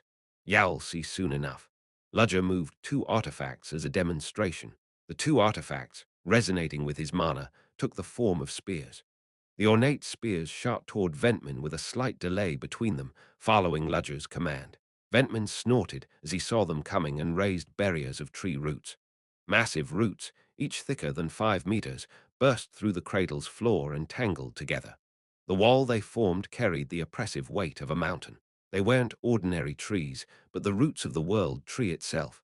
No matter how powerful an artifact might be, it could never pierce this. Ventman calculated as much with cold logic. Ludger, too, agreed that her judgment wasn't wrong, unless these aren't ordinary artifacts. Swiek. The first spear struck the wall of tangled roots. The difference in size was so vast that it looked like a toothpick stuck into the body of a giant. What could that one spear possibly do? But the result was nothing like what Ventman expected. Ooh-wong. The spear embedded in the roots began to vibrate violently, glowing brighter and brighter. The mana within the spear burst past its limit, rampaging as its limiter was released. Artifact serial numbering 412, commonly known as Stinger. A throwing spear artifact designed to hunt cryptids. Once thrown, it automatically returned to the user. It ignored air resistance with wind mana and even auto-tracked enemies. But the Stinger modified by Ceridan had abandoned everything for one single function. Explosion. The roar ripped apart the air as blinding light illuminated the entire cradle. Not an ordinary explosion, but a forced mana stone overload detonated inside. A mana explosion. Even the roots of the world tree couldn't escape unscathed from such force. Roots tore apart, fragments scattering everywhere. A gaping hole was blown open in the center of the barrier. Through that gap, the second spear flew at Ventman. What is this? Even as she reeled at the sight, Ventman didn't neglect her defense. Wooden tendrils rose and wrapped her body in a dome. First came tightly woven small branches, followed by layers of thick roots reinforcing them like armor. It resembled a turtle withdrawing into its shell. And then the second stinger struck. Impact, followed seamlessly by a massive explosion. A shockwave tore through the surroundings. Beast-formed hands stood in front of Sedna, shielding her body from the blast. My word! Even witnessing it, the power is unbelievable. Hands trembled at the destructive force of the artifact's explosion. Normally, artifacts carried multiple functions and could be repaired after repeated use. But Ceridan's modifications stripped all of that away for the sake of one thing: online destruction. All the artifact's power, stability, and reusability had been sealed off. What remained could hardly be called an artifact anymore. Yes, it was the most expensive bullet in the world, and Ludger was the strongest gun, able to fire as many of those bullets as he pleased. The turtle-shell barrier shattered into pieces. Ventman, hidden inside, did not emerge unscathed. Half her face was scorched by heat, and one side of her upper body was completely blown away. KHK. Her wounded flesh regenerated quickly, like a tree sprouting anew. But her mind was shaken. To use artifacts like that, not multiple times, but just once before discarding them. Ventman wasn't well versed in human affairs, but she wasn't ignorant either. She had a vague idea of the worth and value of human artifacts. The artifact that just wounded her was worth at least the price of a house. And yet Ludger used it like a disposable tool. Did I not say, I possess weapons to fight against legions? From high above, looking down at her, Ludger's words made Ventman grind her teeth, so it wasn't mere bluff. Now she understood why he was so confident. I see, so that's how it is. But it wasn't enough to break her will. She was unsettled, but that was all. Ludger wasn't without weakness. Just keeping himself afloat in the air with so many artifacts must consume immense concentration. That meant his mobility was effectively limited. Of course, even so, he could rain death from above like an angel. But she had the world tree, the mother of all life. Die. Roots erupted from the ground, shooting upward through the gaping air in the cradle. Every one of them aimed at Ludger. Artifacts were dangerous, but without Ludger they were just empty shells. As expected, Ludger didn't back away or evade. Good. Ventman thought to herself. Once she caught him, she would squeeze him to death slowly, in pain. But that thought vanished when she saw the magic Ludger invoked. Metallic cubes began floating around him. Leslie. The sight made Ventman recall an old report. First Order Leslie. The unique magic he wielded was these metal cubes, but Leslie was dead. How could Ludger? Clang, clang. The steel cubes gathered, forming a single shape. A sharp, streamlined body with a pointed beak of metal. Wings spread wide, blade-like and powerful. It resembled the golden bird Leslie had once unleashed in Kasser Basin, a creation half between a fighter jet and a bird, now carrying Ludger on its back. But he wasn't done yet. Ludger placed his palm on its back. The shadows cloaking his body seeped into the golden bird, merging within. Artifacts too sank into its shadow. The steel bird, infused with shadow, transformed into a massive raven. Kiyak, its beak, shrouded in black, opened in a monstrous cry. Metal magic and magical beast fused into one. Fusion magic. Steel raven, Aether Nocturnus let out a scream of joy, relishing its new body, and glared fiercely at Ventman. How? How was John Doe wielding Leslie's magic? That question melted away like ice under the sun at the sight that followed. The steel raven carried Ludger with incredible agility, dodging all the roots. The roots flailed helplessly. Invite, read more on our source, grasping empty air. Every time the steel raven swept past, artifacts were dropped, detonating in blazing bursts. Roots shattered apart, and Ventman gasped. He combined the firepower to harm even the world tree's roots with free aerial maneuverability. Even when she lashed out with more roots, the steel raven mocked her, slipping easily past. Instead, the roots she sent were shredded by exploding artifacts. She had never imagined John Doe was hiding such power. Ventman bit her lips. Her once soft lips had hardened like bark. She realized her body's sensations were dulling, a side effect of fusing with the world tree. Because of it, she had not crossed the final line until now. But seeing Ludger's power, she had no choice but to steel herself. Yes, for the greater cause, I must also be prepared to give everything. Her expression seemed both detached and strangely relieved. From above, Ludger felt something off. I don't know what she's planning, but he would take advantage of this opening and wipe her out at once. If she tried to regenerate through the roots, he would blast the whole area apart. The steel raven swerved, then dove straight down at Ventman. Ludger released 10 artifacts. Each took on its unique form, gleaming with mana. The steel raven swooped low over Ventman's head, dropping them. He meant to erase her and everything around her in one strike. But Ventman's body began to change. Her hands and arms at least her elven shape swelled grotesquely. Her lower half rooted into the ground, and her figure grew enormous like a statue. Her body expanded like a tree in sudden growth, intercepting the falling artifacts. But they didn't explode. The artifacts that had seemed ready to burst suddenly went still, their glow fading. What? Ludger frowned. Did she absorb the mana? With the world tree's life-stealing power, it wasn't impossible. But if she could have done that, she wouldn't have been taking damage until now. No, she must have twisted something. It was tied to the grotesque form she now bore, having abandoned even her own shape. She's drawing on even more of the world tree's power. Ventman, who had maintained herself despite fusion, was gone. Now the balance leaned heavily toward the world tree. John Doe, her furious roar shook the air. From the twisted tree shape, Ventman's face jutted out, glaring at Ludger. Zeering. Golden light gathered around her. When the number surpassed 100, the orbs shot upward as arrows of light, aimed at the steel raven. Seeing the golden arrows streak like fireworks, Ludger instantly veered aside. The steel raven twisted, and the arrows grazed past. At the same time, Ludger dropped overloaded artifacts above her. But Ventman's tendrils were faster, seizing them before they could detonate. Drained of mana, the artifacts crumbled into dust. Ventman, swollen with absorbed power, unleashed even more golden arrows. She's absorbing my strength and hurling it back at me. Ludger clicked his tongue, thinking furiously. Ventman looked up, lips curled, as the steel raven circled far away.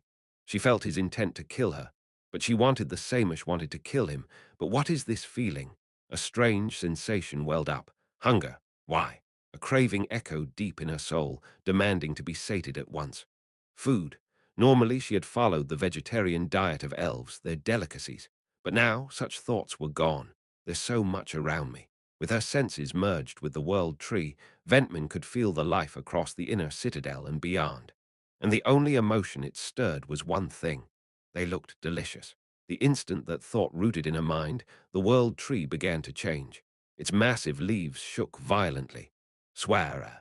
The sound of countless leaves thrashing was enough to tear apart the heat of battle. Soldiers outside the citadel who couldn't even approach, those barricaded inside, and the ordinary elves who had fled outside the royal city, all of them saw it. The World Tree Howling. 465 chapter. The Howling World 2. The World Tree's wail did not simply spread in the form of sound. It was a resonance of the soul. The immense tree vibrated violently, and the waves it released spread beyond the royal castle and across the entire forest. Swoosh with a gust of wind, the trees swayed furiously. Birds nesting in the branches all took fright at once and rose into the sky. The wild beasts, too, sensed something and began to leap away in panic. The pyramid of nature, where predator devoured prey, could not function in this moment. Both predator and prey alike fled in terror. The elves on the road to refuge witnessed this sight, then turned back toward the direction of the royal castle they had left behind. The world tree, the castle, was no longer in sight, but the world tree could still be seen. The world tree, which had always showered them with warm light and grace, now looked as though it was filled with rage and agony. A bizarre sensation, like a stone cast into the depths of the soul, rippling outward. The elves realized the severity of the situation when the immense tremors followed. Kuguung. The ground heaved upward once, violently. Some failed to keep their footing and fell to the ground. Others screamed without meaning to. In the brief stillness that followed, one elf pointed with a trembling hand toward the world tree. Look there. All gazes turned to the world tree. Some sat down on the spot with eyes wide open. Others bowed their heads and prayed in reverence. What they saw was the world tree, its enormous roots surging wildly, destroying everything around it. Damn it all. And Bella Burke couldn't help but curse at the sight before her eyes. Had someone rebuked her for such language being unbecoming of a family head, she would have answered that everyone else was thinking the same. She could vaguely guess that the writhing, tentacle-like roots within the inner castle meant the power of the world tree was being used. But that was only on the surface. Ambella judged that this army could never fully stop what was happening. And now the situation had completely overturned. She did not know exactly what Ventman Lifrit had done, but the world tree was exerting far greater power than before. Not only had the number of roots sprouting throughout the inner castle increased, but those very roots were attacking the Lifrit and Shadewood elves who had guarded the castle, draining their life force. The loyal retainers who had devoted everything to defend the castle from its enemies were now having their very lives consumed by their master. Lord Ambella, what in the world is happening? Virno looked up at the wailing world tree, his face aghast. The divine tree, the very being they had revered and served, was now raging in fury. Could it be that Lord Lifrit has done something? Of course. After the plant fell and they took the seat, they must have long been researching ways to wield the world tree's power. Then isn't this dangerous? If the world tree's full power is unleashed, our gathered forces here will never be enough. Knowing the world tree's strength, Virno instantly grasped the gravity of the crisis. The forces assembled here could not withstand it. But Ambella shook her head. No, that's not its complete power. It feels more like something being forcibly drawn out. Ambella had seen the world tree's power closer than most. More precisely, she had seen elves who could wield the world tree's power up close. She herself had never handled it directly, only witnessed it from afar, and even then in ritual form. But she had lived long enough, and with her years she could easily surmise. That is an incomplete power. If we grow frightened and flee now, that malice will expand uncontrollably. It was clear enough just from watching the roots devour every living thing in sight. Ventman Lifrit was substituting her lack of control over the world tree by absorbing other life energies. On the contrary, this is the chance. We must advance quickly. But if we try to enter through those roots the moment they touched, their life force would be stolen. Dodging them was not impossible, but for such a large number of soldiers to move at once was nearly impossible. The larger the force, the heavier the movement. Therefore, it was inevitable that they had to lighten the weight. A small, elite force is our only option. Ambella swung the massive greatsword in her hand in a wide circle. Whoosh! With the sound of the air being split, a gust of wind swept through. If there is any consolation, it's that those who should have been blocking our path inside are tied down, unable to act because of our allies' deaths. At least the only thing we need to watch is the roots. Considering those roots are the greatest danger, that hardly counts as consolation. Come now. You know just as well as I do that in war, nothing is too strange to happen. Saying so, Ambella turned back. Don't you agree, Helia? I wouldn't know. I haven't been through many wars myself. A bright, playful voice that did not suit the grave atmosphere. Holding a parasol, striding forward like a model, Helia whistled as she looked upon the collapsing inner castle and the rampaging world tree. Wow, looks like that Ventman girl was desperate, to go so far as to pull a stunt like that. So then, what do you intend to do? Well, honestly, I think it's enough that man managed to get inside, thanks to the distraction I gave. Helia fixed her gaze on the world tree.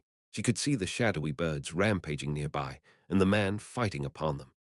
Ludger, firing his artifacts like starlight in all directions, and Ventman answering below with golden arrows. In this dreadful scene, their clash carried an almost bizarre, ironic beauty. Helia could hardly contain the joy and exhilaration rising within her. The world truly was delightful. Having made up her mind, Helia spoke toward Ambella. Well, I suppose I'll lend a little more of my services. Helia raised the parasol in her hand and aimed it forward. She mischievously stared at the writhing tentacle roots tearing apart beautiful serendals in her castle. Bang! For such a crucial moment, her action was absurdly frivolous. But the result was anything but. Beside Helia, a gigantic monster's head suddenly burst into existence in midair.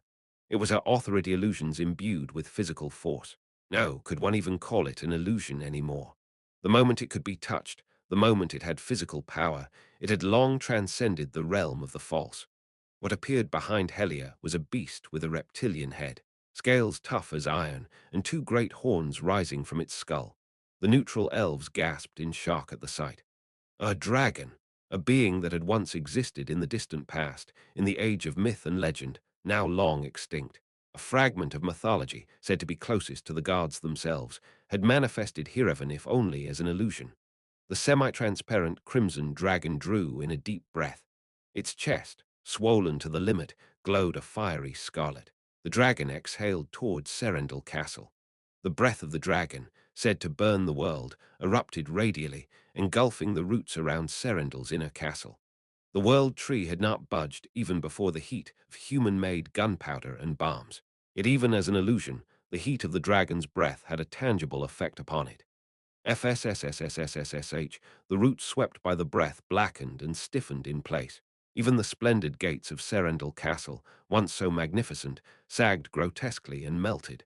It was tragic that a piece of the elves' long history had collapsed so horribly. But everyone here was Novelig. HD2 overwhelmed by the spectacle to even dwell on it. The breath seemed as though it would reach past Serendil Castle to the world tree and its cradle itself. Oh my!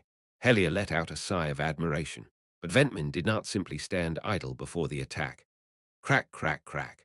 Stronger, more massive roots surged up in succession, forming a colossal wall. If what had moved before were but small roots, these were the main roots, directly connected to the world tree's trunk. Each was over 50 meters thick and kilometers long.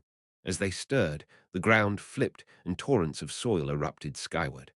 The world shook along with the rising clouds of dust. Even the dragon's breath could not burn away both the vast earth and the world tree's massive main roots at once. Helia pursed her lips in a pout at the way things were turning against her intentions. Well now, looks like I'll have to give out an even bigger service than usual. She had only intended to lend a hand and leave, but Ventman's resistance was rougher than expected. Helia did not like that. She had come in the first place to ruin Ventman's scheme, to repay her double for the humiliation she had once inflicted. But if Ventman was going to grate on her nerves like this, then she could not help but get serious. Pierce through. At Helia's command, the dragon intensified its breath. The radial flames, which had swept away a wide area all at once, gradually narrowed. What is this heat? Fall back. The elves watching from behind felt the heat from the dragon's jaws surge even hotter, and they hastily retreated. The narrowing breath eventually became a single streak. Zeering, it was no longer a torrent of flame, but something that could only be called a laser of condensed heat. The highly compressed breath blasted through the earth and the roots of the world tree, leaving a massive hole. But the breath did not stop there. Zeering, the dragon's jaws tilted upward, and the red laser swept along its trajectory. From Serendil Castle's gate, up the trunk of the world tree, all the way to its branches. Where the massive flash had passed, delayed explosions burst out like petals blooming. Having fulfilled its role, the dragon dissolved into the air like cotton candy melting in water. The world tree. The elves cried out at the sight of a massive scar engraved upon the world tree's body, but Helia was unconcerned. What? It's just this much. Even this damage is fleeting. It'll regenerate soon enough. Then she turned to Ambella. Still, I've opened the path for a while. Now it's your turn. Indeed. Ambella rushed toward the world tree with the elite troops she had already gathered. Virno did the same. Helia watched the elves' retreating figures, then thought of Ludger fighting atop the world tree. I do hope you manage well. You cannot afford to die here. Helia's strike had a direct impact on the battle between Ludger and Ventman. An inferno of uncertain origin swept across the battlefield. The cradle, too, was caught in the path. The massive hollow of the cradle was split cleanly in half. Ventman, caught in the blast, saw half her body transformed into a giant tree burn away into ash. Ugh, Helia. Synchronized with the world tree's senses, Ventman immediately recognized whose attack it was and roared in fury. But at the same time, what little reason remained in her carried a flicker of expectation. The trajectory of that breath had also included Ludger, hovering in the air. With the steel raven's mobility, he must have dodged the direct hit, but even so, the aftermath should have inflicted enough damage. Yet Ventman could not hide her shock at what she saw. How? Ludger was unscathed. She had clearly seen the breath graze past him and the steel raven, yet the man bore not a single burn mark. What startled Ventman even more was the lingering flame and heat around him. The embers left behind by the dragon's breath still swirled around Ludger, drawn in as if by a force. The sparks contracted, sucked into a single point. It was the crimson jewel clutched in Ludger's right hand. Dragon's breath, is it? Having absorbed the flames into Quasimodo's spirit stone, Ludger looked satisfied as he glanced at the jewel pulsing red in his hand. And then his eyes shifted to the familiar woman with black and white hair at the front of the neutral faction's army. Foolish. Ludger clicked his tongue, though he could not deny he had been helped. At that moment, the world tree shuddered violently. Even a world tree could not endure the agony of being struck directly by Dragon's breath, its natural opposite. The inner castle quaked violently. The cradle shook as if on the verge of collapse. The cradle, seared by the breath, could not withstand the tremors and cracked in half, slowly widening. Ludger shouted, "Hans, get Sedna out of here. You understood." Hans carried Sedna on his back and took off at once. Ventman lashed her roots to snatch them, but she was a beat too late. No, the last key of the plant was slipping away. No matter what else, Sedna could not be lost. Hans realized Ventman could not completely stop him, but he still did not take the escape lightly. Flooding his body with mana, Hans prepared to accelerate. He meant to get as far from the world tree as possible. And then the anomaly occurred. Something neither Hans, nor Ludger, nor even Ventman herself had anticipated. Crack, crack, crack. The branches of the world tree began to lengthen, stretching outward in all directions. Like an umbrella being opened, the expanding branches drew arcs until they touched the ground. Kugun, wherever they touched, the earth quaked. In an instant, a massive cage was completed around the world tree. What is this? Hans panicked as the branches forming the cage reached toward him. Hold tight. Hans tried to flee, but trapped within the cage, no matter where he went he was still under the world tree's reach. In a flash, branches seized Hans, and Sedna atop his back was caught as well. Ventman watched, her voice trembling as she muttered, the world tree moved on its own. The world tree desires that child. What a mess! Ludus Wardart could not hide his bewilderment at the sight before him. Only days earlier, he had set out upon hearing from the first princess that the Elven Kingdom was preparing for war, intending to prevent it in advance. But when he arrived, the elven forest was already chaos. Those who should have guarded the borders were absent, and inside battle raged. Above all, Serendil Castle, the capital of the Elven Kingdom, and the World Tree itself were rampaging as if stricken by calamity. I thought I might catch up with an old teacher and reminisce, but it looks like I've walked into a bothersome affair. Seeing the World Tree rampage like this, he knew the situation was dire. Depending on the outcome, the Empire itself would surely be affected. It can't be helped. Ludus drew his sword and stepped slowly toward the battlefield.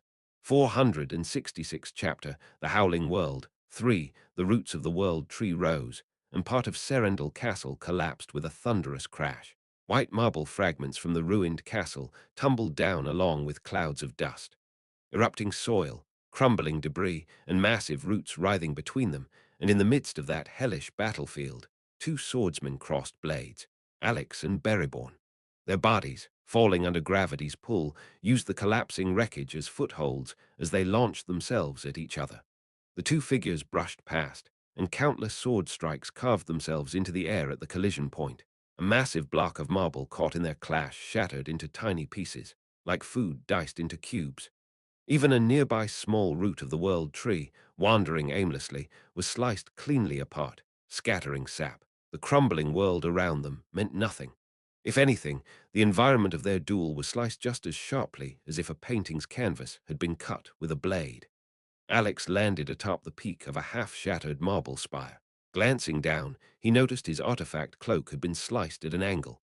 Meanwhile, Beriborn stood intact on the rooftop of a half-collapsed structure, staring back at him. There was only the faintest sword mark on the hem of Beriborn's clothing. That side bore nothing more than a scratch, while his own artifact had been cut away. Had it not been for the artifact, he would have bled. Even after exchanging hundreds of blows across shifting terrain, the battle showed no end in sight. So much for boasting to the leader that I'd go ahead on my own.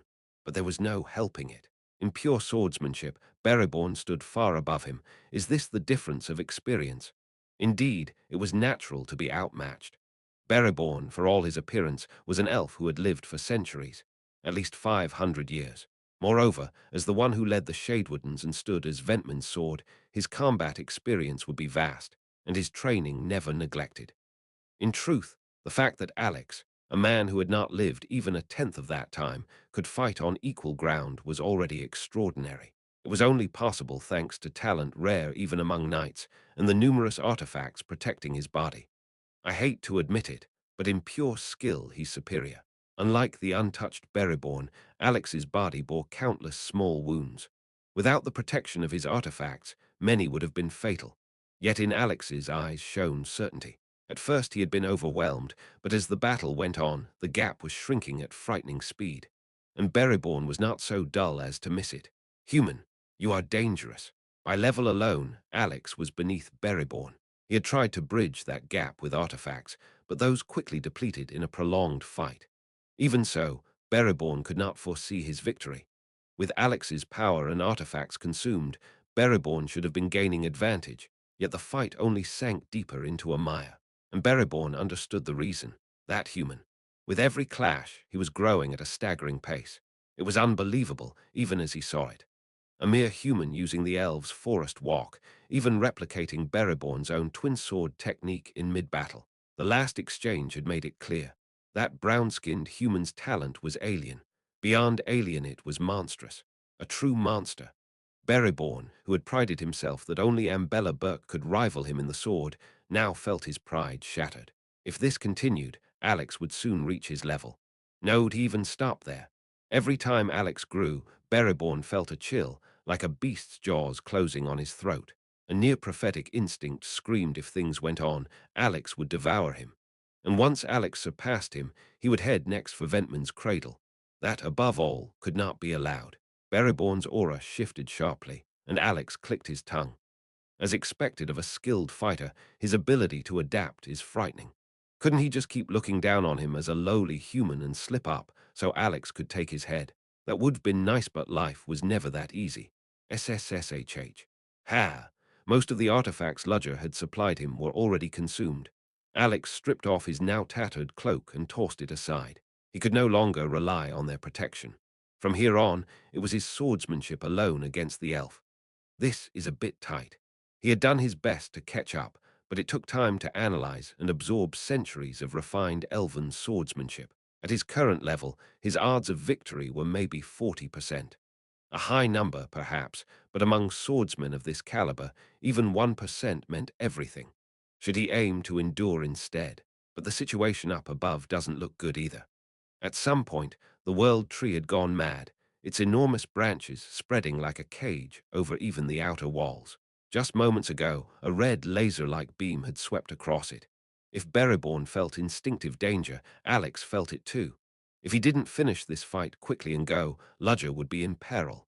Not only Ludger. Hans, Sedna, even the elves fighting alongside them. Damn, I really hate this. Heavy responsibility doesn't suit me at all. By nature, Alex was light-hearted and free. To be burdened with responsibility was distasteful. He had never desired such weight. In the Knight Academy, he had once dreamed of rising to a high position, but that was only childish arrogance. He knew well his own station. What a pitiful thing it was to be a commoner in this world. How unfair, unjust, and cruel the world was. So he had turned his back on duty. If the world deprived him of rights, he would bear no obligations. And so he had lost the one he loved. Or maybe I was the only one who thought that way. Why was it that Enia's face came to mind now, in this moment of crisis? Alex laughed. The one person who had believed in him to the end, even as everyone mocked him for being exactly what they expected. How despairing, how bitter it had been to drive her away so harshly. So he had hated the world and lived like a wastrel, hoping someone would beat him to death and end it. But what came to him as he waited endlessly was a man who reached out his hand. Duty, responsibility, is it? And from that day, without realizing, he had come this far. He had made good friends, found someone he wanted to follow, and regained the forgotten purpose of life. Clang! A flash of steel in front of him drew Alex's eyes straight ahead. Bereborn had stepped forward, swinging his sword, as if sensing a crisis. How did he block it? Alex realized belatedly that he had moved by instinct. An attack that once he might have dodged at the cost of injury, he now deflected naturally. And he understood why Bereborn had grown impatient. Alex grinned. Hey, don't you know it's bad manners not to wait for someone's awakening? Well, it was the right call. I wouldn't wait either. He spoke flippantly, but he knew an opportunity that might have broken open his path had been denied. Even so, Alex did not grow anxious. His gift was such that even the faintest spark of inspiration could fling open the gates of talent wide. And in this battlefield spiraling into catastrophe, inspiration was everywhere. For instance, SSSHHK, that one-eyed elf slicing through the roots over there. Ambella Burke. Reborn muttered Ambella's name under his breath. To him, the most dangerous enemy before his eyes was not the human swordsman, but without question Ambella Burke, the strongest sword among the elves. Even though Reborn now held that title, he himself did not think so. To sit in the place of one who had been unilaterally expelled was something his pride could never allow. Only by formally breaking Ambella with the sword could that seat truly shine. That opponent had at last come seeking him, but her destination was not him, it was toward the cradle. Reborn hesitated slightly. His enemy was not only Ambella Burke. There was also Virno Dentes, head of House Dentes, along with the elite troops under his command. He had to stop them. The moment he thought so, the flashing blade of his present opponent forced him back to reality. So now we're even. With a mischievous smile, Alex provoked him, and Reborn had no choice but to focus on the foe in front of him. The living world tree seized Sedna and pulled her toward itself. When it had bound hands, the world tree had been terrifying beyond words, but when it seized Sedna, it handled her as carefully as a mother cradling her newborn child. Yet no one could feel relief at that sight, not even Sedna herself. Two emotions were transmitted simultaneously from the rampaging world tree: familiarity and hatred. The former was the sentiment of the world tree itself, tied to her bloodline. The latter was the hatred of Ventman, who had merged with the tree. And if the weight of the two were compared, the latter was overwhelmingly greater. Much of Ventman's reason had perished and vanished, but the negative emotions she carried remained in the world tree like heavy metal residue, spreading widely. Kill the plant. If only you didn't exist. Die for the glory of Lifrit. The lingering grudges were not only Ventman's. All the grudges of the elves who had been consumed to access the world tree were dissolved within it. Confronted with that, Sedna's body stiffened, frozen as if time itself had stopped. Sedna, riding Steel Raven, Ludger rushed toward Sedna as she was dragged into the world tree, but the tree did not permit intruders. Countless scattered branches turned into sharp spears aimed at Ludger. Ludger tried to blast them apart with artifacts, but however many he destroyed, the branches regenerated endlessly. Break one, and two or three no, more than 10 would sprout in its place. He had to save Sedna immediately, but the situation gave him no opening. And his opponent was not only the world tree. Do not interfere, John Doe. From below, golden arrows surged upward, forcing Ludger to pull Steel Raven back. Ventman, her body completely transformed into wood, glared viciously at him. Crrarak. The center of the world tree's trunk split open, forming a huge hollow. Inside could be seen a throne of wood. The roots of the tree forced Sedna to sit upon it. The sight was like inserting a key into an enormous keyhole, Sedna being the key. Let me go. Sedna struggled to escape, but the tough vines bound her hands, feet, and body to the throne. It did not stop there. The vines wrapped once around her head. What rose sharply upward was a crown of wood. Ah! As the crown was forced upon her, Sedna's eyes grew murky. Deprived of reason, she slumped, closed her eyes, and sank into sleep. Ah ha ha! Ventman burst out laughing at the sight.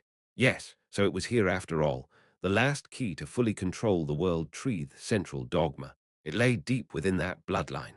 The central dogma, the core key of the world tree, was not a physical object. It was engraved deep in the genes of plant blood from birth. Sensing danger from the dragon's flame, the world tree had instinctively detected it and seized Sedna. A situation no one could have predicted or even imagined. The world tree, having found its true master, awakened from its slumber. It had always been a sacred tree, but now it radiated a soft green light of its own. The world tree awakens. The sight was almost beautiful. Merged with the tree, Ventman felt the immense power welling within her and smiled with rapture. This was it, a force incomparably greater than when she had only skimmed the tree's surface. A sense of omnipotency as if she truly could become a god. It's all mine. With her voice overflowing with greed, the world tree trembled, as though resisting those words, but Ventman sneered. What do you think I've been researching you for? I've waited for this moment. Though she had lost part of her reason through merging, she had not forgotten the purpose she had harbored for centuries. If anything, with other memories stripped away, her goal remained all the more resolute. 500 years. I've sacrificed countless elves. The wood zombies that formed the cradle were proof enough. They were victims, experiments, and data for studying the world tree. A hill of death piled high with history, corpses, and blood. And upon it stood Ventman, who at last could meet the awakened world tree eye to eye. Resistance is useless. Already within your body lies the arrangement I created, a malicious code woven from life and death. Through it, Ventman swiftly absorbed the world tree's authority into her own. As Ventman reveled in the rising power, the world tree let out a scream of agony. Yet even that sounded to her like a soothing lullaby. Well then, shall we give it a try? The world tree's power she had inherited had already risen to 30%. Ventman's gaze shifted to one side. There stood the army of the triducal faction, frozen in place, caged, unable to move. Worthless insects daring to oppose her. Crrrak. With a hand split and gnarled like an ancient tree, Ventman pointed toward the elf army. The fierce tremors of the world tree ceased at once. At the same time, darkness spread. What? Hovering in the air, Ludger glanced around. Though it was midday, suddenly brightness dimmed as if night had fallen. Only one thing grew brighter, the world tree itself. It absorbed all surrounding light. Bewung. The world tree absorbed the sunlight pouring around it, transforming into a tree of light. Then the light gathered at its front, a colossal mass of energy, white and yellow, roiling together. Watching from atop steel NVLGHT Raven, Ludger felt a chill race down his spine. That was dangerous. In that instant, Ventman pronounced judgment upon the army. Die. Toward the soldiers of the triducal faction, the world tree's wrath was unleashed. 467 Chapter Clash of the Storm. 1. The moderate faction's army could neither retreat nor advance. To approach the rampaging world tree amidst the collapsing inner citadel was certain death. Yet to fall back meant being blocked by the branches of the tree, which spread like an immense cage around them. The elf soldiers, faced with a calamity like a natural disaster, panicked, not knowing what to do. Just then, a pale green light blazed from the world tree. The world tree. The elves felt their heads spin from the strong fragrance brushing their noses. A powerful scent, like the freshness of a forest, the fragrance of a vast garden in bloom, and the cool smell of water from a lively brook all mingled together. Immediately afterward, night descended upon the surroundings. The world tree absorbed all light within a radius of more than 10 kilometers into its leaves. The darker the landscape grew, the brighter the world tree shone, a snow-white tree glowing in the darkness. From the world tree, which now radiated with sunlight itself, immense energy gathered into one point. Gathering, condensing. What was created was a mass of destruction. The authority of the world tree, bringing despair and death to all things. That destructive gaze turned upon them. Everyone stared at the scene as if their breath had been choked off. It was overwhelming. Even the instinct to shout run was crushed in the face of that power. One could only humbly accept death. At last, the crouching mass of destruction shot forward, long and direct, toward the moderate soldiers. A single beam of light split the darkness. Lo Darish Flohim opened his mouth to say something. But before his voice could leave him, the white flash devoured him, his guard, and his retinue. There was not even the agony of burning. Not even ashes remained. Darish Flohim and the elf army were disassembled down to the cellular level and annihilated. The instant the light struck the ground, the condensed energy spread in all directions, causing a massive explosion. Like a volcanic eruption, the massive energy burrowed into the earth and erupted outward in every direction. The land overturned. There was no crimson flame, no black smoke rising from fire, only a white explosion expanding in a dome, swallowing everything. And with just that, the moderate faction's forces were reduced to near annihilation. The shockwave came late.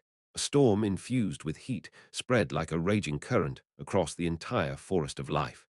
Air combusted and turned to vacuum, and then the outer air was violently sucked back inward. In the place the shockwave had swept through, a mushroom cloud rose, marking the explosion. From atop Steel Raven, Ludger looked down on the sight and felt his hair stand on end. An attack that could plunge the surroundings into instant night, filled with absorbed light such power.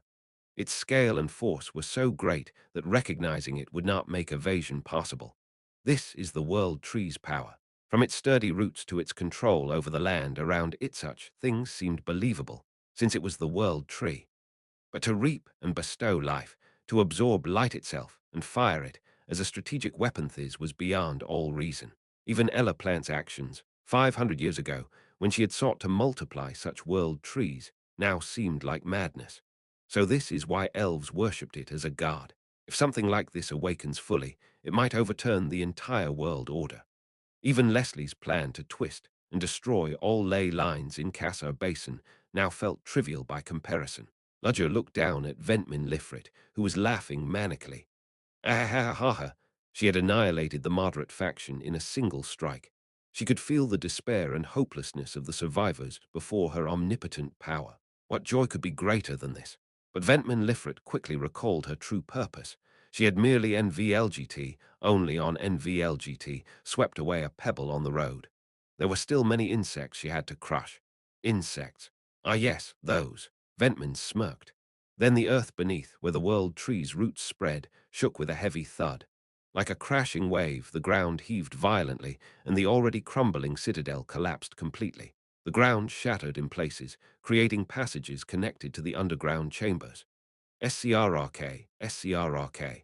From the black, deep holes came chilling noises, and then enormous bugs, the size of bears, swarmed out. Earthworms, living in the underground chambers of the world tree, gnawing its roots and drinking its sap. The black, hard-bodied worms moved in perfect unison, as if controlled by something, and surged like a tidal wave toward the surviving soldiers of the moderates. What is that? Form ranks. Where is the commander? With the command structure completely obliterated by the earlier strike, the soldiers could not respond properly. Into that cauldron of chaos poured the earthworms. Screams and blood of elves rang out everywhere.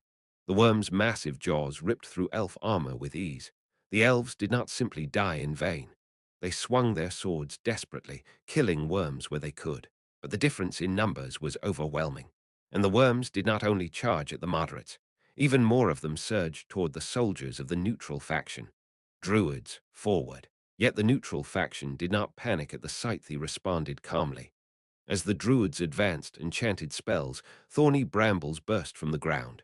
They formed a massive barrier, blocking the worms. The worms crashed into the barrier, breaking and splintering as they tangled. Archers. The archers waiting behind loosed their arrows. Arrows infused with spirits and life energy pierced the worms' shells. But the worms did not stop.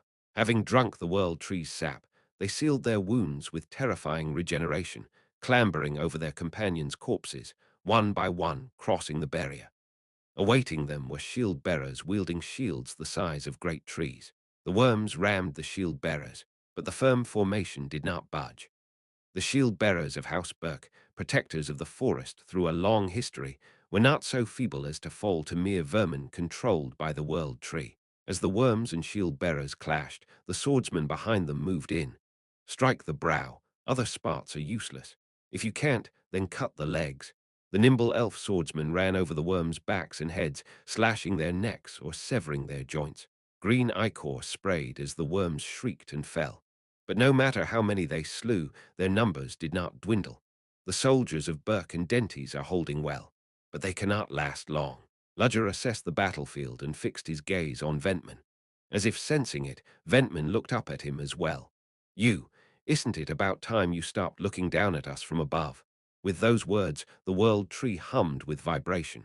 In the next moment, something shot toward Ludger from the tree.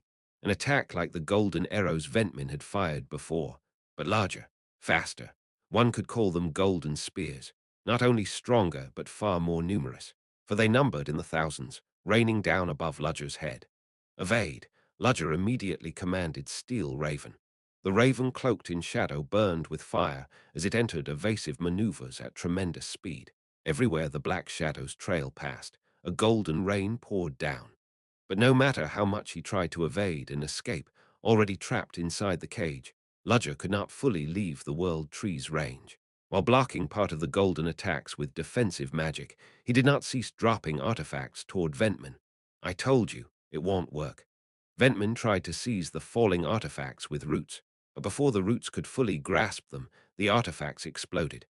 Brilliant, multicolored blasts bloomed in midair, ripping the space apart. Ventman frowned as though annoyed by a troublesome insect, detonating them before absorption by advancing the critical runaway time. Pointless. At best, it erased only parts of the endlessly regenerating roots without touching the main body, and in a battle of attrition, it would be Ludger who lost first, since the number of artifacts was finite.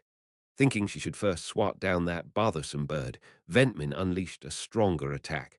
The golden spears raining upon Ludger lessened in number, but in exchange became bombardments striking directly at the ground. Steel Raven continued a perilous flight, barely skimming past each time a white pillar of light tore by. Like a child toying with a dragonfly, a cruel smile curled on Ventman's lips. Then, sensing a strange presence, she wrapped herself in a thick barrier of wood. At that instant, a sword the size of a man crashed down. Quang! Surrounded by the tough bark of the world tree, Ventman looked at the attacker and smiled sweetly. My Embella, how long has it been? Was exile enjoyable? Embella, with an eye patch over one eye, wore a feral grin.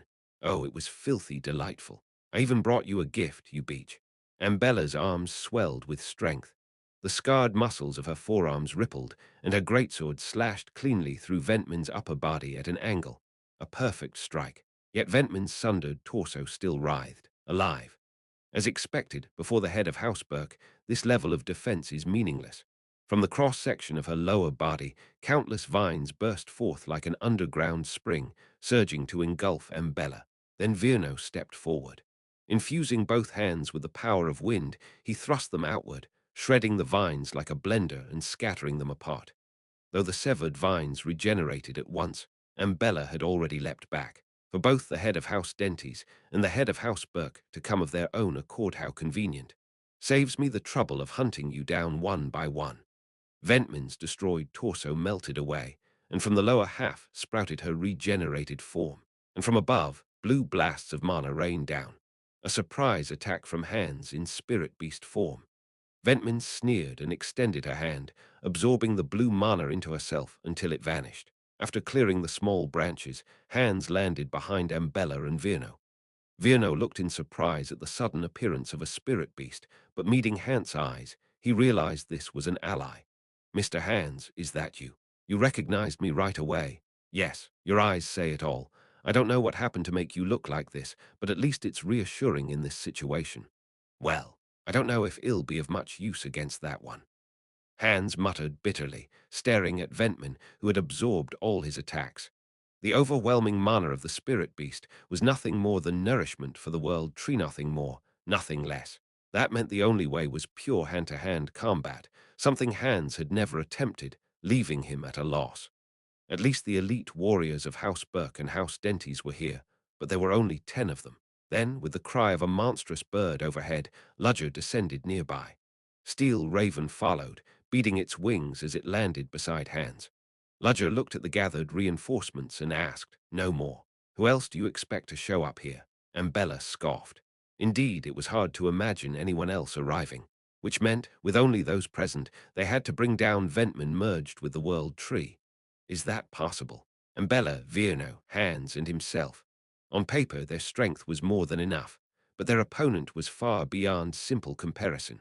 Ventman, one with the world tree, was stronger than the four of them combined.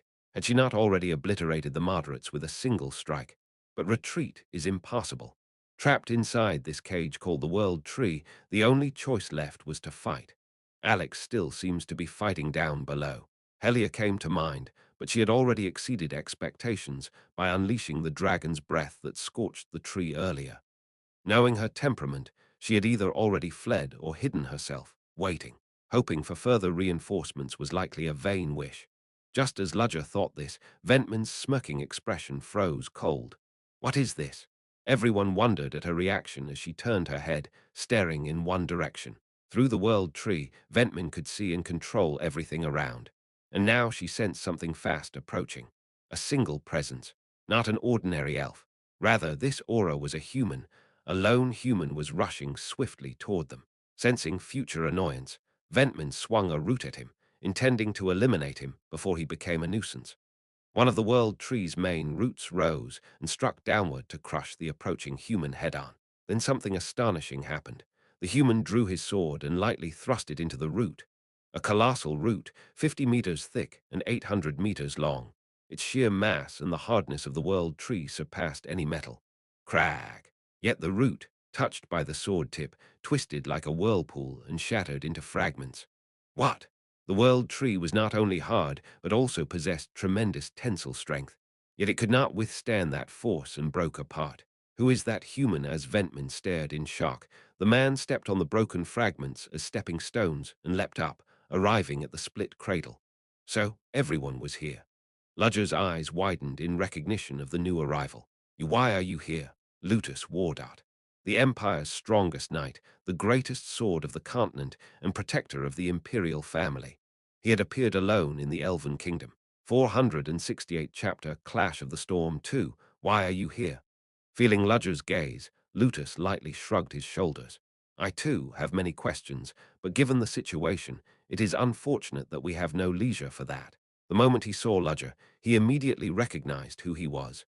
That clash they had outside Rederbelk left a deep impression on Lutus as well. And Ludger, in turn, naturally accepted that Lutus would recognize him at once. I see. Whatever the case, right now, Lutus was not an enemy. On the contrary, in such a dire moment as this, he was the most reliable ally one could ask for. It has been a long time. Tearing his eyes away from Ludger, Lutus greeted Embella. Embella curved the one eye she had left into the shape of a crescent moon.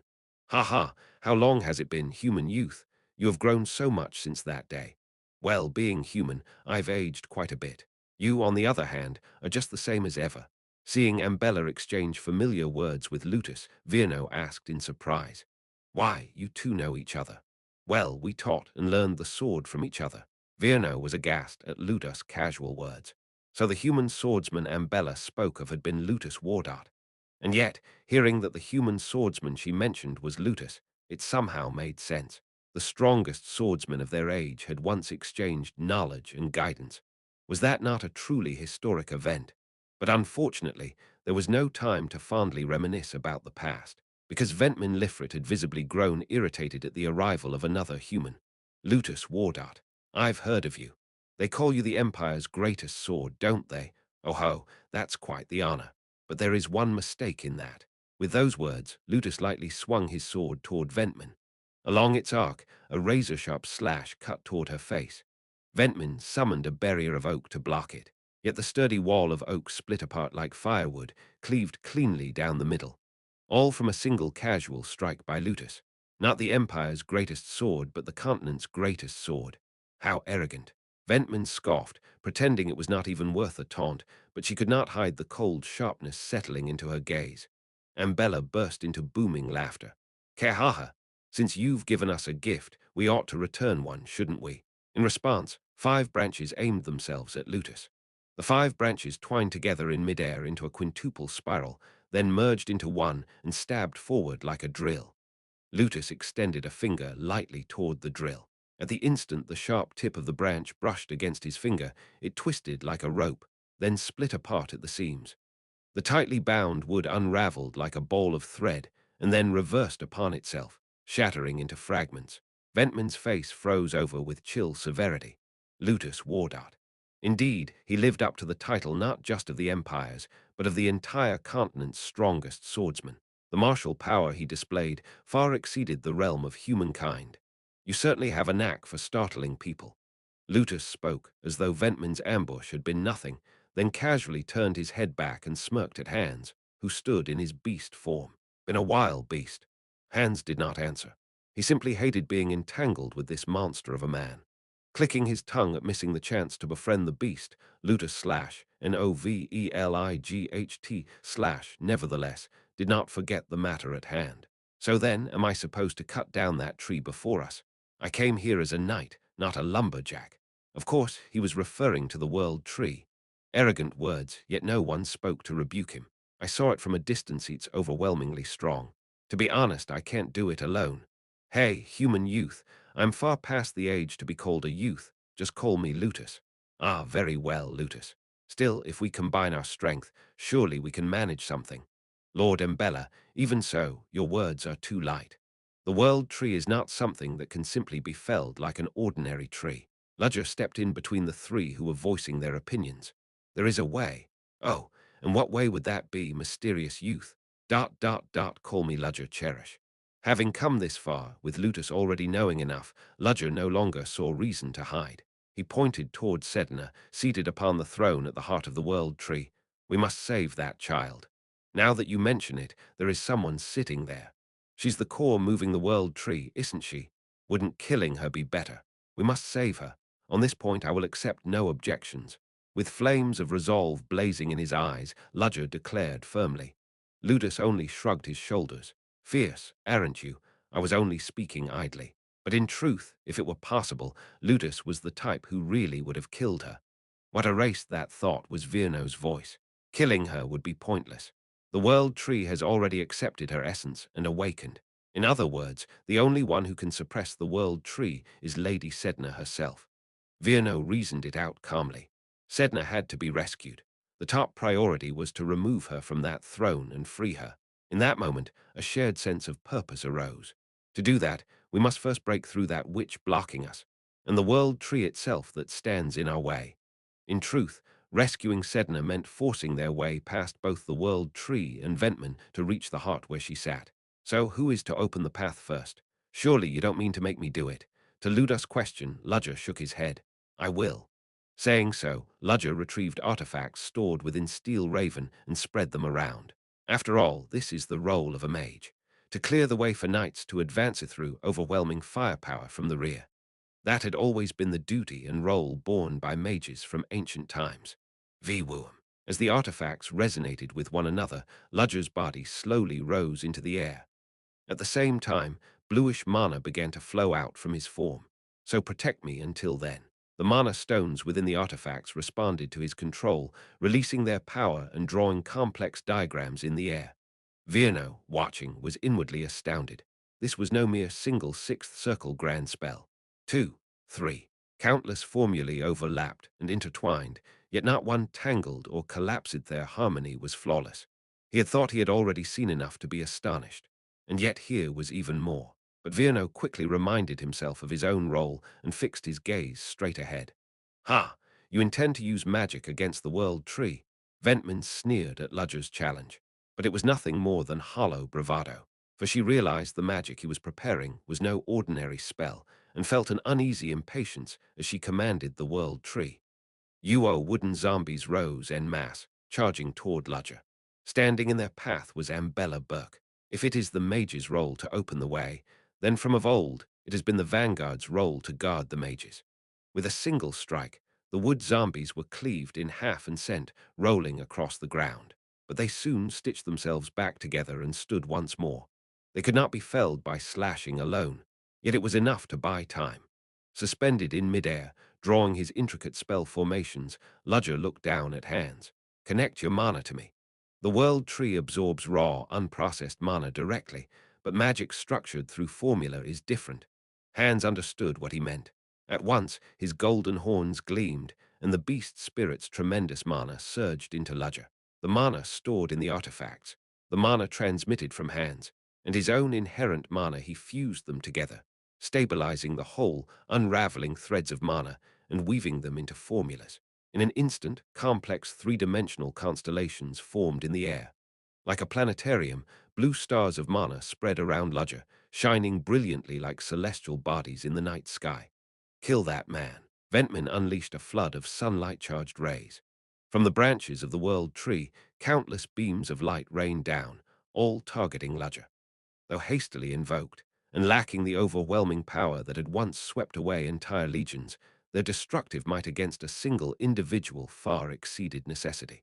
Each falling beam was like a colossal pillarone. Direct hit would not merely wound, but kill outright. And Ludger, fixed in place while constructing his formations, could not move recklessly. The situation was exceedingly dangerous. It was then that Lutus Wardart intervened. As Lutus stretched out his hand, the massive pillar of light bent away at a sharp angle, veering harmlessly off course. The next falling beams were likewise deflected. Casting aside the attacks midair, Lutus glanced back at Ludger. Ludger, as though expecting him to block it from the start, betrayed no change in expression. That look drew a snort of laughter from Lutus. Well now, other than the first princess, you're the first one to exploit me like this. So this is why people say birds of a feather flock together. Muttering under his breath, Lutus nevertheless continued deflecting the incoming beams one after another. And in the meantime, Ludger's construction of spell formulae reached the point of manifesting the magic he sought. His eyes shone with a piercing blue glow as he fixed them upon Ventman. It was the phenomenon of excessive mana overflowing and spilling out from his body. The spell is complete. Ill opened the way. Ludger stretched out his right hand toward Ventman. In response, the formations shining around him blazed with light. Magia ex machina. The very spell Leslie had once demonstrated at the Cassar Basin, now reproduced through artifacts. What Leslie had invoked with metal cubes, Ludger invoked with artifacts vastly amplifying the destructive force. If Leslie's version had allowed him to wield any metal magic without prior construction, then Ludger's adaptation allowed him to wield any magic at all without preliminary setup.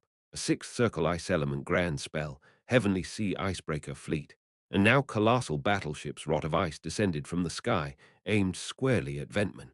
Sixth circle. You think a mere spell like that can harm me? Ventman sneered, amused at Ludger's supposed futility until her expression stiffened at the sight that followed. For it was not a single vessel falling upon her. It was five. Not a ship, but an entire fleet, roaring as it crushed down upon her. Pillars of white ice exploded outward, spreading in all directions. The killing frost surged like a fan-shaped wave, freezing everything in its path and reaching the world tree.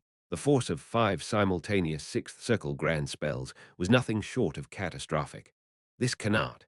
Breaking through the ice, colossal trunks and roots of the world tree surged upward.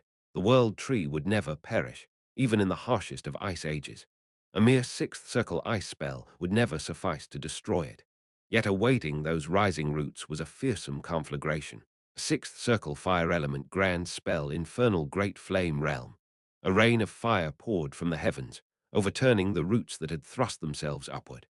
Just as before with the heavenly sea icebreaker fleet, this spell too carried the force of threefold repetition at minimum. The blackening roots, unable to withstand the searing flames, proved the devastation of his magic. Ventman was staggered. To unleash sixth circle spells in rapid succession like that, was such a thing even possible for a human? As her mind reeled, Ludger unleashed yet another spell. A sixth circle wind element grand spell, moon-sundering fortress of the wind god. A fortress of wind that could tear even the moon asunder. True to its name, the immense gale ripped apart the roots before him, then further fanned the lingering flames of the infernal great flame realm. Wind and fire together. The two elements harmonized, raising a blaze that consumed everything. How many can you? Ventman, though aghast, did not remain idle. From the swollen roots of the world tree, torrents of water burst forth, subterranean groundwater mixed with the sap of the sacred tree surging to meet the oncoming inferno. Fire and water clashed, filling the surroundings with dense white steam. Suddenly, a creeping dread seized Ventman's heart. Surely he won't attempt yet another. Ludger had already exceeded the limits of what any human could endure.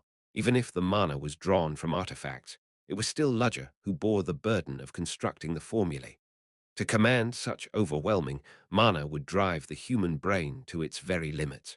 What he had already shown was enough to be called miraculous. So stop. Did he hear her unspoken plea? Ludger began shaping yet another mass of mana into form.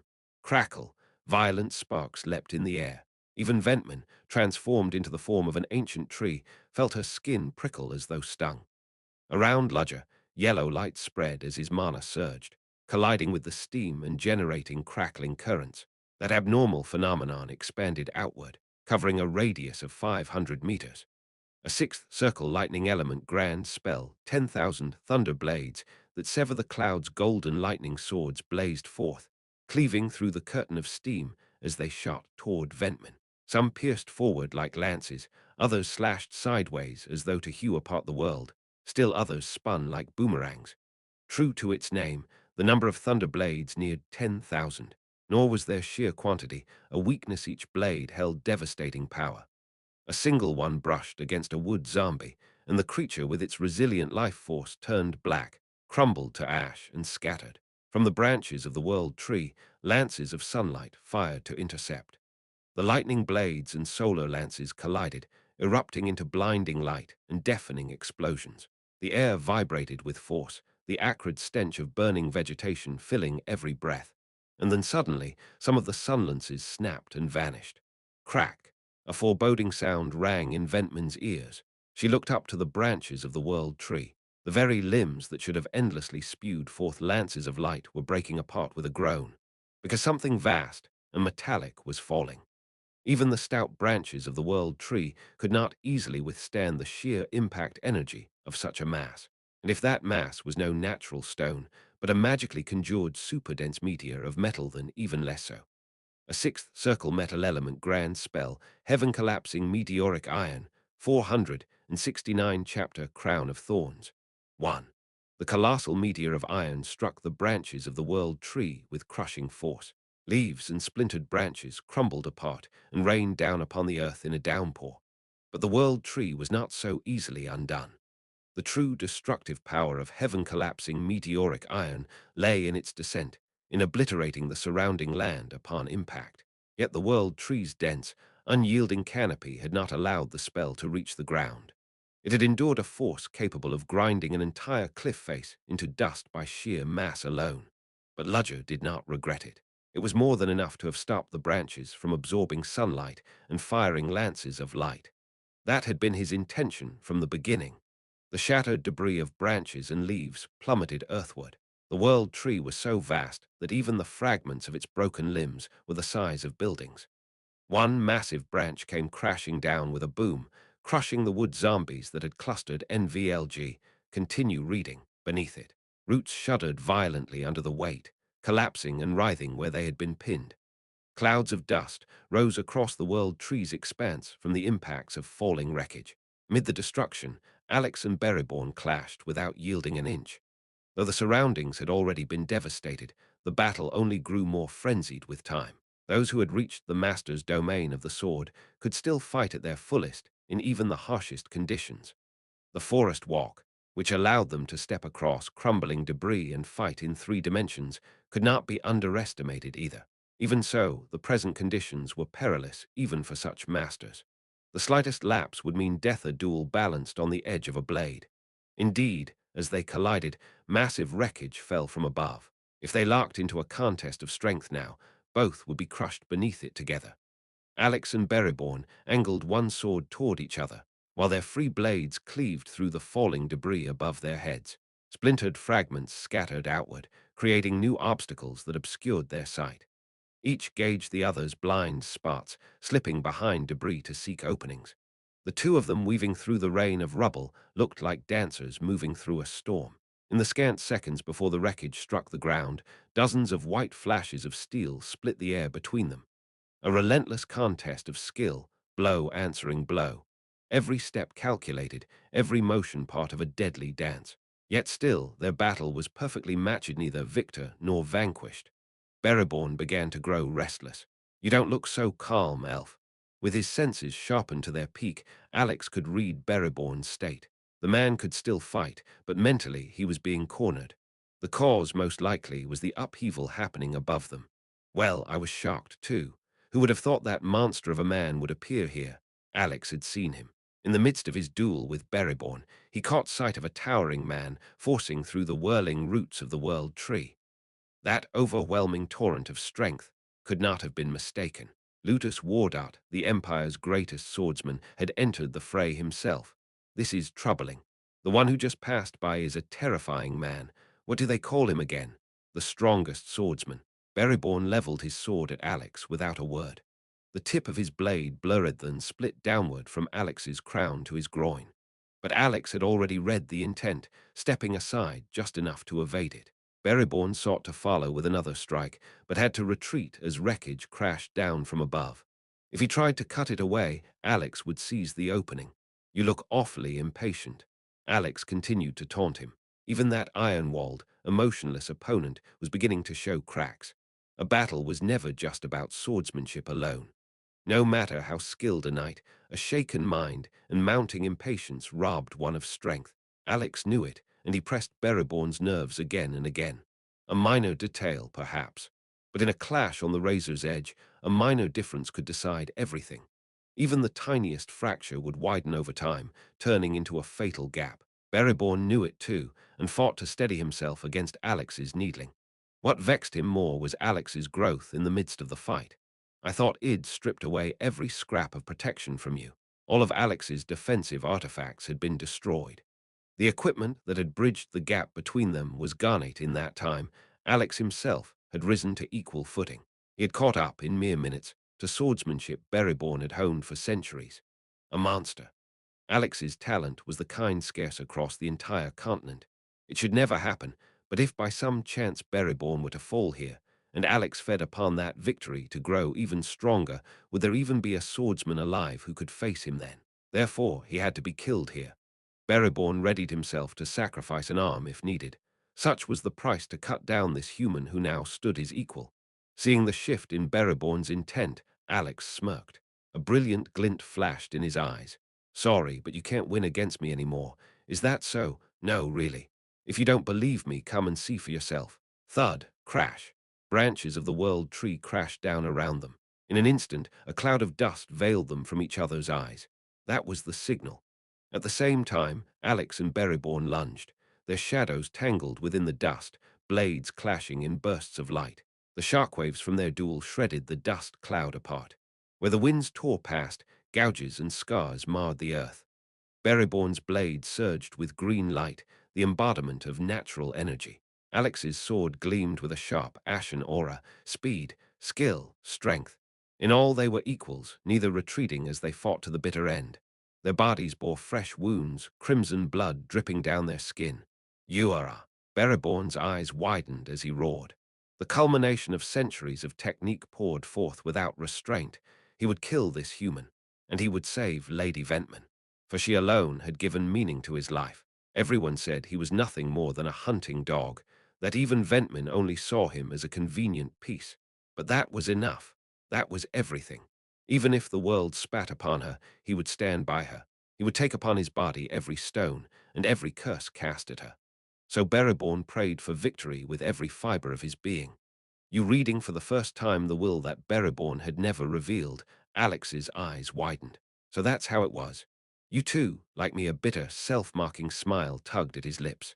The Alex who had relentlessly needled and provoked Bereborn was gone. Now, before him, he felt kinship with another swordsman, a man who had given everything out of love for a woman.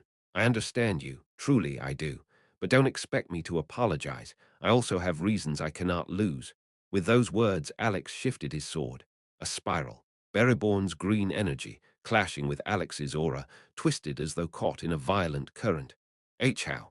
He just showed me as he passed by, didn't he? Bereborn thought desperately had to kill Alex before he grew any further. Now that their skill was equal, he must sacrifice an arm if necessary to bring him down. This was the moment. With no outside interference, it was the best chance he'd ever get. But Bereborn was mistaken. From the very moment of their final clash, Alex had already surpassed Bereborn, overtaken by him. Just from witnessing Lutus Wardart casually demonstrate a fragment of his swordsmanship in passing, Alex had advanced one more step in that instant. It wasn't interference. It was merely a technique shown in passing, yet Alex had seized it and grown before Bereborn's very eyes. A monster of talent. Bereborn felt the illusion that the man before him had become far larger than himself. His sword path wavered, tangled in the ash-gray vortex, and veered off course. Then a streak of grey light slashed diagonally across his chest. There was no sound. Bereborn silently lowered his gaze to his chest. The breastplate of his armor was split open, and blood was flowing out. I see. So, here a faint smile appeared on his face for the first time. It was the first trace of emotion ever to touch his expressionless features. Bereborn widened his dimming eyes, forcing them open, and stepped forward with grim resolve. Alex's strike had already reached his heart. With that movement, blood burst more violently from his chest. But it was fine. In this moment when he thought his opponent had completely relaxed his guard, if he could just land one strike, even if it were his last, there's no way that could happen. Slish. The sword flew from his hand. It wasn't that he had dropped it, Alex's blade had severed his wrist. Bereborn's final desperate strike, fueled by the burning of his last life, had already been foreseen by Alex. How? With a pale face, Bereborn looked at Alex and asked, "How could he have known he would attempt that final attack? I told you, I understood you. You had the face of a man fighting for the woman he cherished." Alex's answer was clear. A man like that wouldn't give up over just a wound like this. That's why I didn't let my guard down, because if it were me, I would have done the same. It wasn't mockery. It was, in fact, the greatest praise Alex could offer. Bereborn realized at last that he had been surpassed both in skill and in will. And the man he had fought so fiercely against was also someone who understood him, a man in the same position. I see. To at least be acknowledged in his final moment perhaps that wasn't such a bad end. With that thought, Bereborn closed his eyes and fell to the side. Alex silently offered a brief prayer for his repose, then lifted his head and looked upward. Above, countless dazzling spells were detonating in succession. It must have been Ludger at work, and just from the waves of power he could feel, it was clear he was pushing himself to the extreme. My life sure is troublesome, Alex grumbled as he stepped on the debris and leapt upward.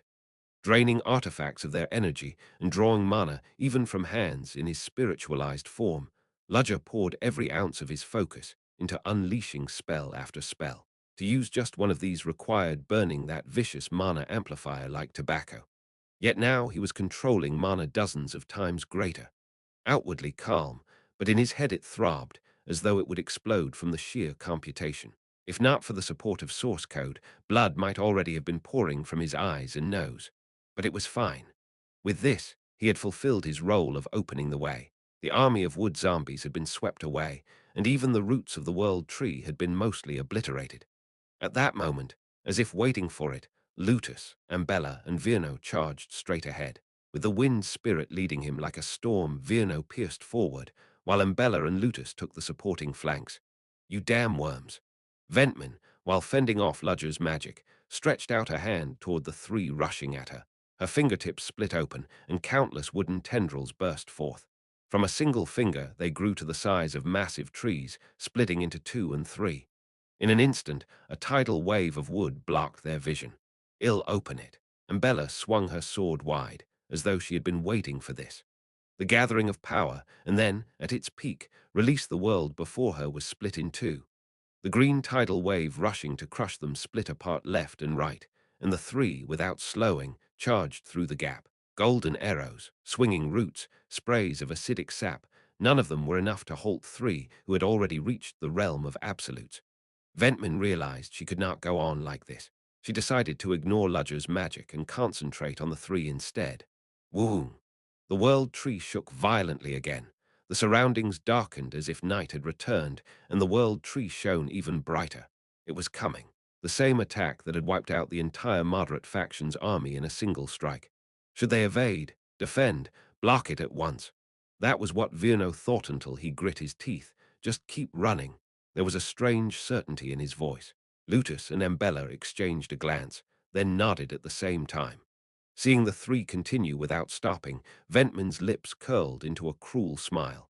It was the same attack that had annihilated an entire army. No matter who they were, the three of them could not possibly remain unscathed. The absorbed light gathered into one, forming a massive sphere of destruction. The pulsing energy beat like a heart, then unleashed in one direction. It was like pouring light into a colossal funnel and forcing it through a narrow channel. Everything around was dyed white, and within it, suddenly, darkness began to grow. I was waiting for this. With Ludger's voice impossible to hear amidst the chaos, a new magic unfolded. Sixth circle, dark element grand magic, dreamlike darkness of oblivion. A massive whirlpool of shadow, reminiscent of a black hole, devoured the world tree's light. 470 chapter Crown of Thorns, 2. Like a drop of black ink falling onto a pure white canvas in a world dyed completely white, pitch-black darkness spread. The darkness whirled like a vortex. The world tree's beam of light collided with the darkness almost simultaneously. The sixth circle dark element, spelled dreamlike darkness of oblivion, had little power on its own. Its sole effect was to absorb and extinguish the opponent's magic by consuming it in reverse. Like clapping hand sound is only produced when both strike together. In an empty environment, dreamlike darkness of oblivion was utterly useless. But the moment the opponent attacked, and the stronger that force was, the more the effect of dreamlike darkness of oblivion increased in proportion. The world tree's strike, powerful enough to wipe out an army, was sucked in as though water flowing down a drain. For Ventman, who had placed absolute faith in the world tree's power, it was a sight that shattered centuries of accumulated faith and common sense. The world, which had blazed bright, slowly began to regain its original contrast of light and shadow. It looked as if Ludger's magic had completely blocked the world tree's attack, but Ludger himself thought otherwise. The power is too strong. He was desperately absorbing the light, converting it into energy, and redirecting it back into dreamlike darkness of oblivion to maintain the spell's output, but the force pushing in was far greater than what he could redirect. So, even with the strongest counter among Sixth Circle spells, all I can do is barely endure. As expected, this is the power of the World Tree. It was like opening every gate of a dam, yet the torrential flood was so severe the water was still rising. At this rate, the dam would collapse entirely. But Ludger had already anticipated that possibility. As dreamlike darkness of oblivion trembled precariously, Ludger measured his timing within a fraction of a second, as if splitting 1 second into hundreds. If he slipped even slightly, he would vanish without leaving a speck of dust. Not even an error of 0.1 seconds could be allowed. Eta Nocturnus. Ludger withdrew dreamlike darkness of oblivion at the very brink of collapse. The destructive energy, which had been held back, suddenly surged toward him again. At that instant, Steel Raven spread its wings in front. The shadow that cloaked its body stretched to its fullest extent, wrapping Ludger and Hands within its wings as if to protect them. The rippling shadow transformed into a dome, and the destructive beams slammed into it. The ray of light that seemed capable of piercing through everything suddenly twisted upward, shooting high into the sky. The pure white beam soared into the heavens and blasted a massive hole through part of the cage that loomed over the sky. Regardless of the amount of force, the power of spatial distortion twisted its direction completely. In some ways, it was like an advanced version of Ludus' storm aura. The reason he had not used it from the start, but held it back, was entirely to buy time. If I had used this from the beginning, Ventman would never have aimed her attack here.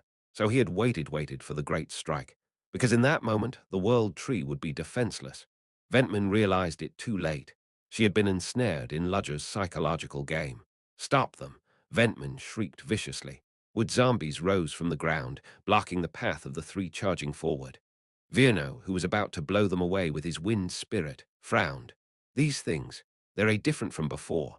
They've grown stronger. Unlike before, when a mere punch shattered them like firewood, this time, one actually raised its arms to block Virno's fist. Though it staggered back, its body did not break apart. He might have been holding back, but the difference was undeniable. Virno's warning quickly proved true. Creak! Wood zombies burst from the ground, their eyes glowing yellow. If before they had only resembled crude human shapes, now they looked more like mannequins, their features clearer, and even clad in crude armor. Some even held swords and spears made from the world tree itself. That armor the royal guard. And Bella muttered as she saw the wood zombies clad in armor. The wood zombies moved. Unlike before, when they merely charged blindly, now they formed ranks and launched coordinated assaults. When Virno struck with a fist full of wind, shield bearers stepped forward and blocked the attack. One alone couldn't manage it, but more than 10 wood zombies grouped together to absorb his blow. As Virno scowled at the recoil, long spears thrust through the gaps between shields in a barrage. Ambella's blade flashed like lightning, cutting down every spear and sweeping through the shield bearers beyond. But her expression was grim. Damn it, they're far tougher than before. Ludus, who shattered incoming wood zombies into pieces with his storm aura, nodded. They get stronger as time passes, it seems. On top of the broken remains of the wood zombies, sprouts grew. The sprouts quickly blossomed and soon turned into trees as tall as men. Then their shapes twisted, transforming again into wood zombies. No matter how many times they were killed, they rose again endlessly. Worse still, they grew stronger with every resurrection. Oog! Just then, one of the elite soldiers who had followed Mbella was seized by a wood zombie. Before anyone could save him, the wood zombies swarmed and bit into him savagely. The elven soldier screamed, then his body began to shrivel like a mummy. Moments later, his corpse crumbled into dust, and from that dust a tree sprouted upward. This can't be.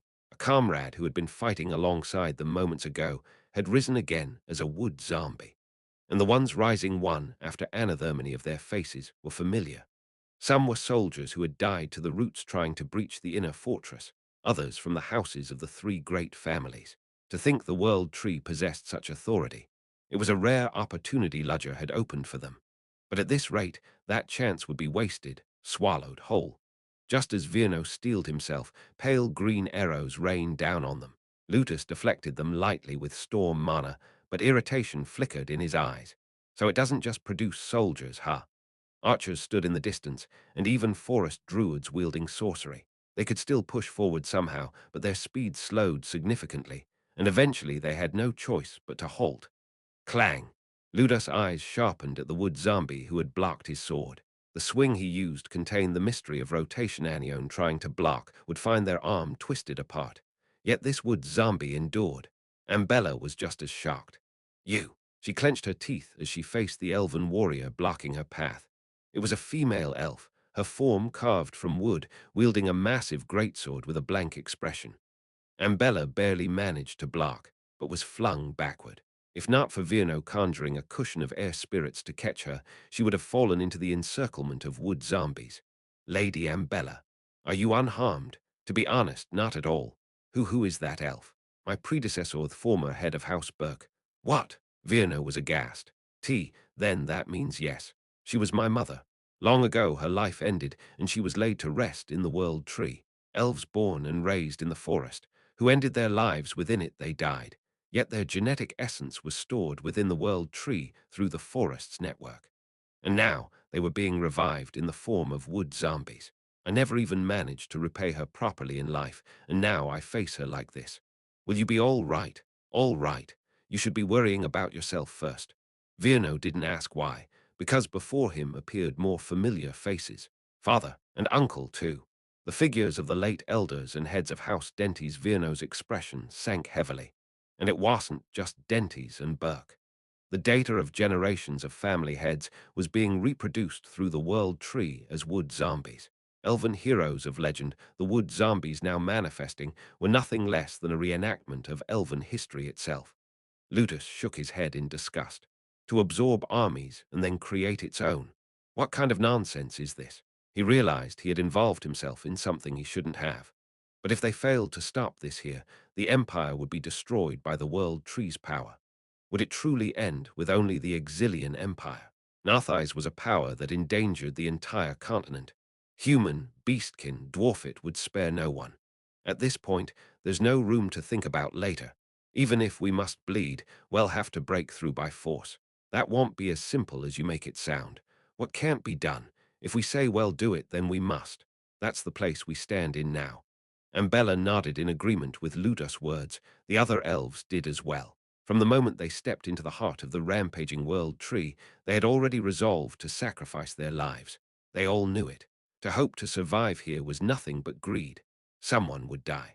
It might be a comrade who had fought by their side, or it might be themselves. But everyone present shared a single will. They fought to protect everything, to keep their beloved families, their friends, their comrades from dying.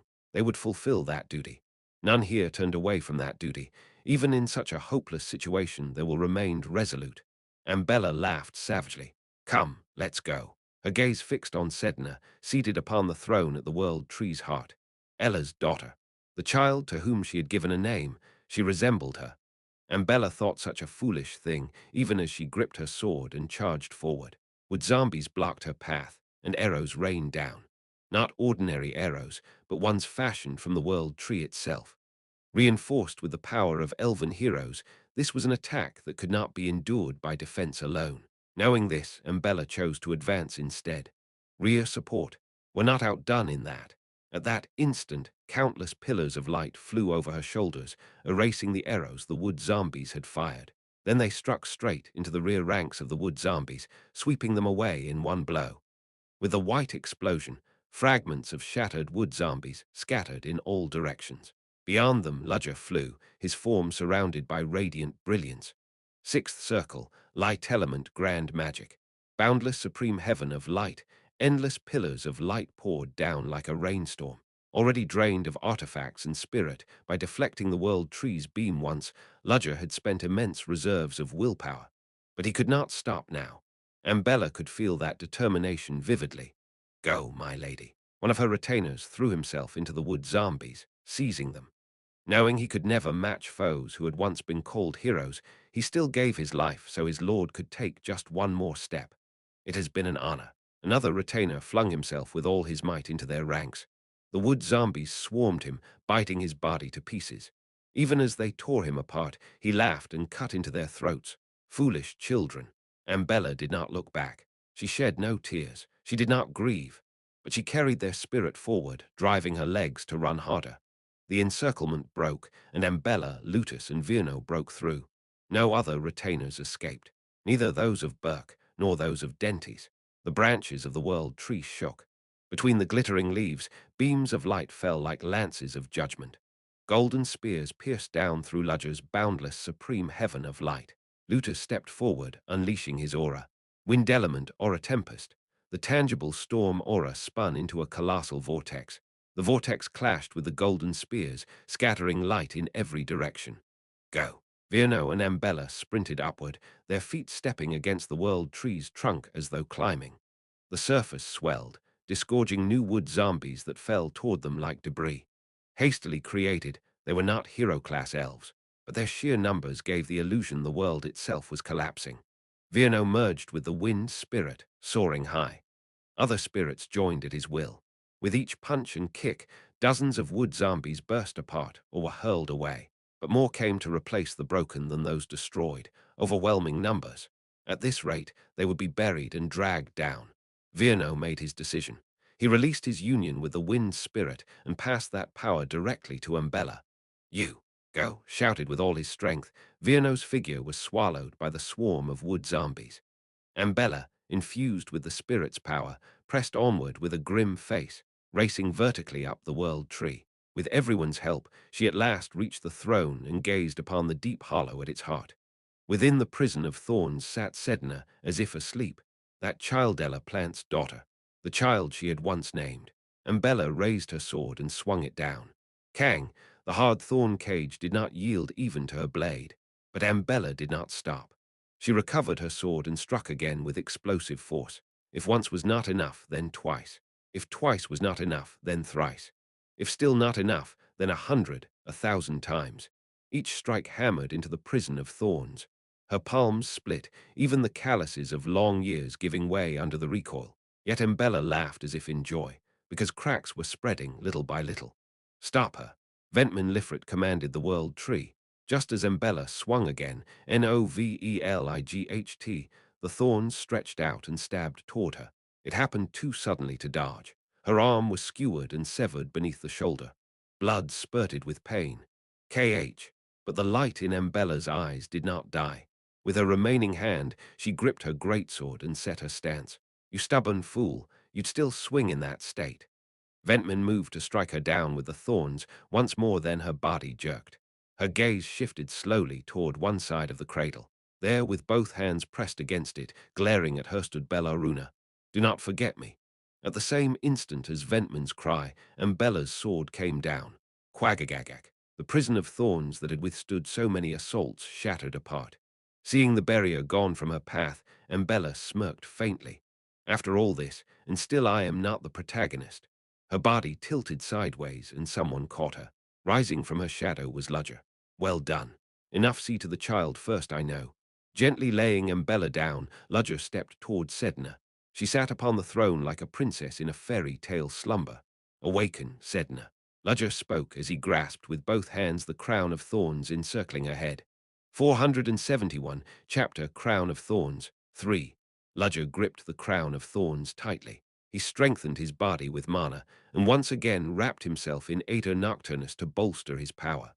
At this moment, Ludger was strong enough to tear steel apart with his bare hands, but the crown of thorns did not budge. On the contrary, the crown gave off a violent resistance, as if trying to push Ludger away. The crown of thorns, more precisely, the world tree that had placed it, did not wish to hand over Sedna. Ludger clenched his teeth against the colossal force pushing him back.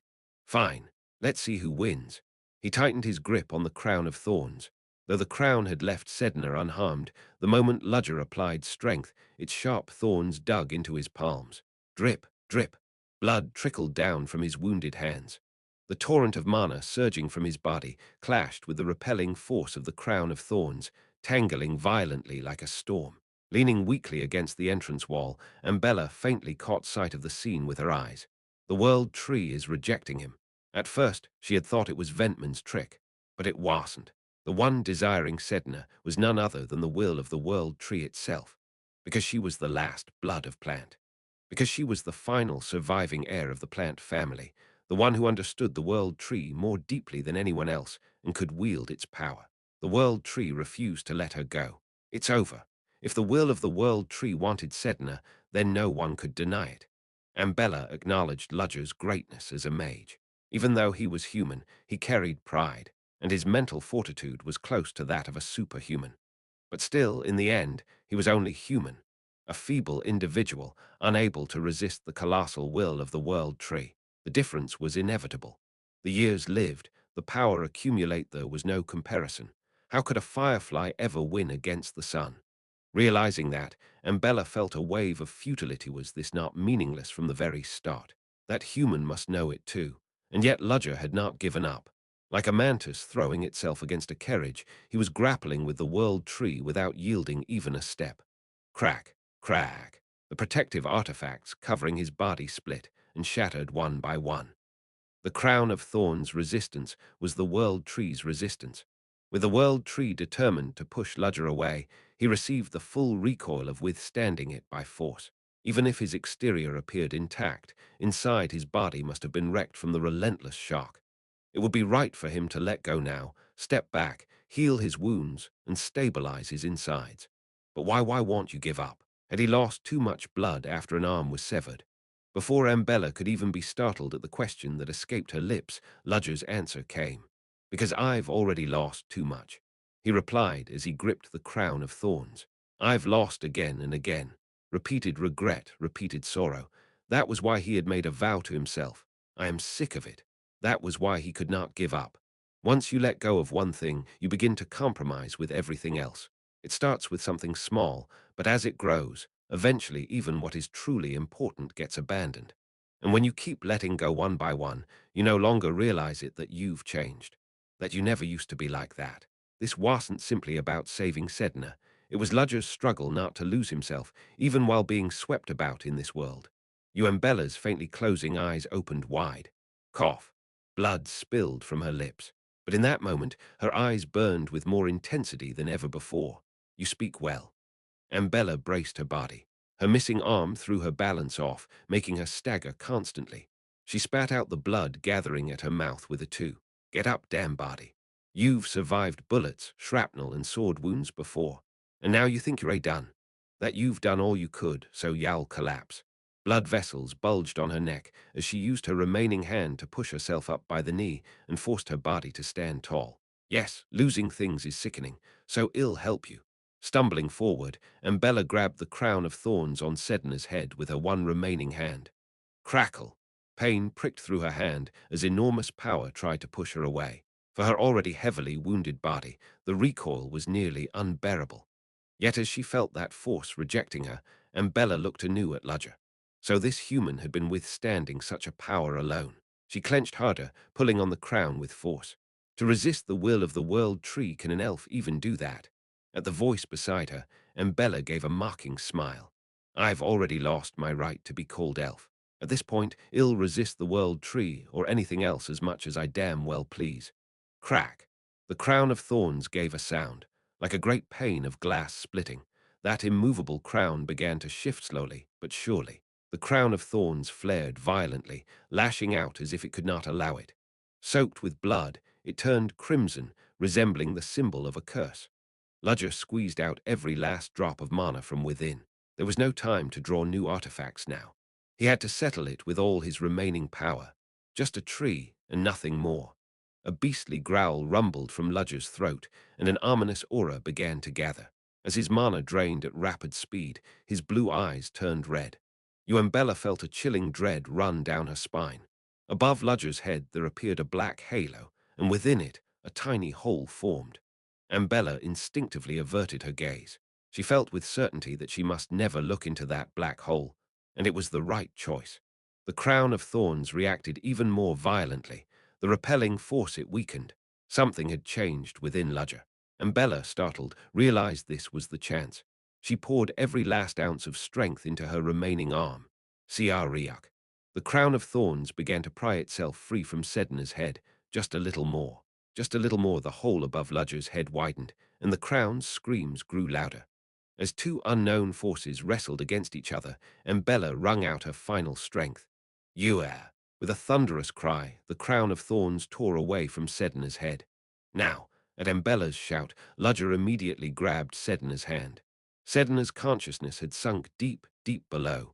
She could not remember why she was here. At first she had flailed, suffocating as if trapped in the depths of the ocean.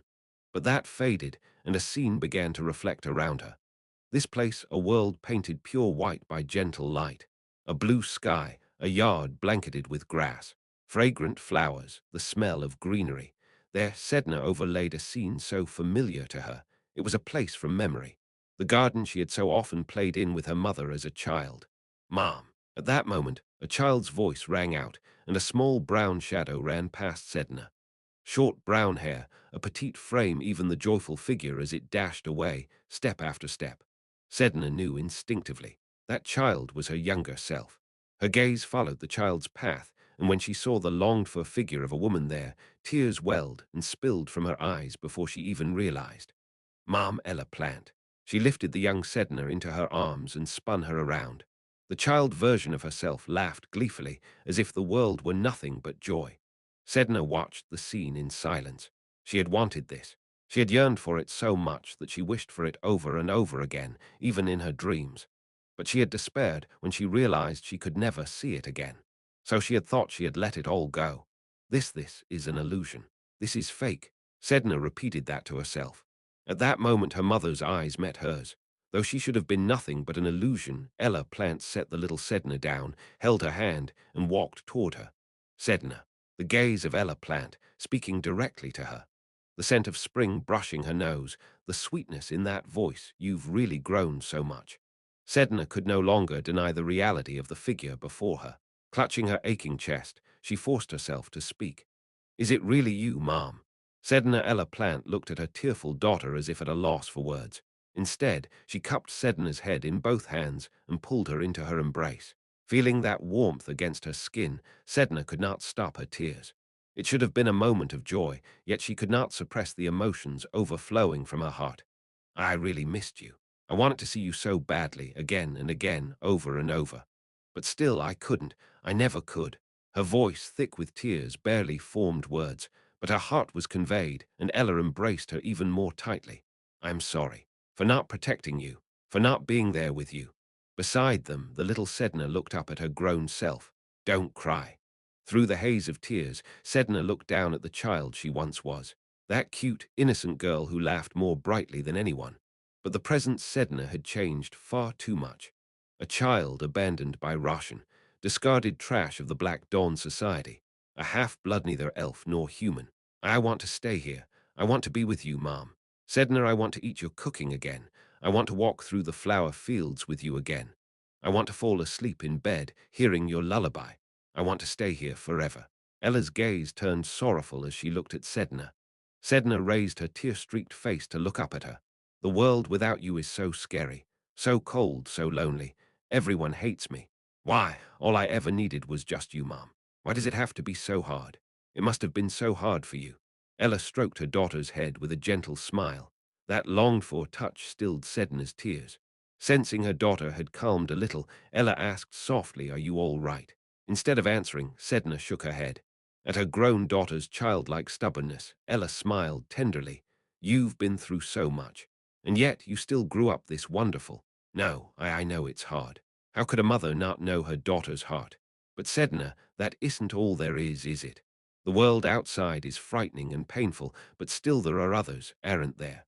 People who are precious to you besides me." That suddenly an image flashed through Sedna's mind. the teacher who had come all the way to the Elven Kingdom to save her. Seeing her daughter's expression, Ella smiled mischievously. My daughter's all grown up. What? I was the same, you know. There were times I wanted to give up on everything when life was unbearably hard. And then I met him. Father, that man, he must have stayed away from you on purpose to protect you. I know how much he loved me and how deeply he cherished you. Even though he never showed it, I know he always carried it in his heart. But one thing is certain, Sedinalev Novelight changes everything. Sedna began to realize she was being pulled away. Her sunken consciousness rose, and her body too began to float. Mom, it's time for us to part. You can't stay here. If you do, you'll never escape. No, I've only just gotten to see you again. Why? If there is meeting, there is parting. And if there is parting, there is meeting again. So don't worry, we will meet again.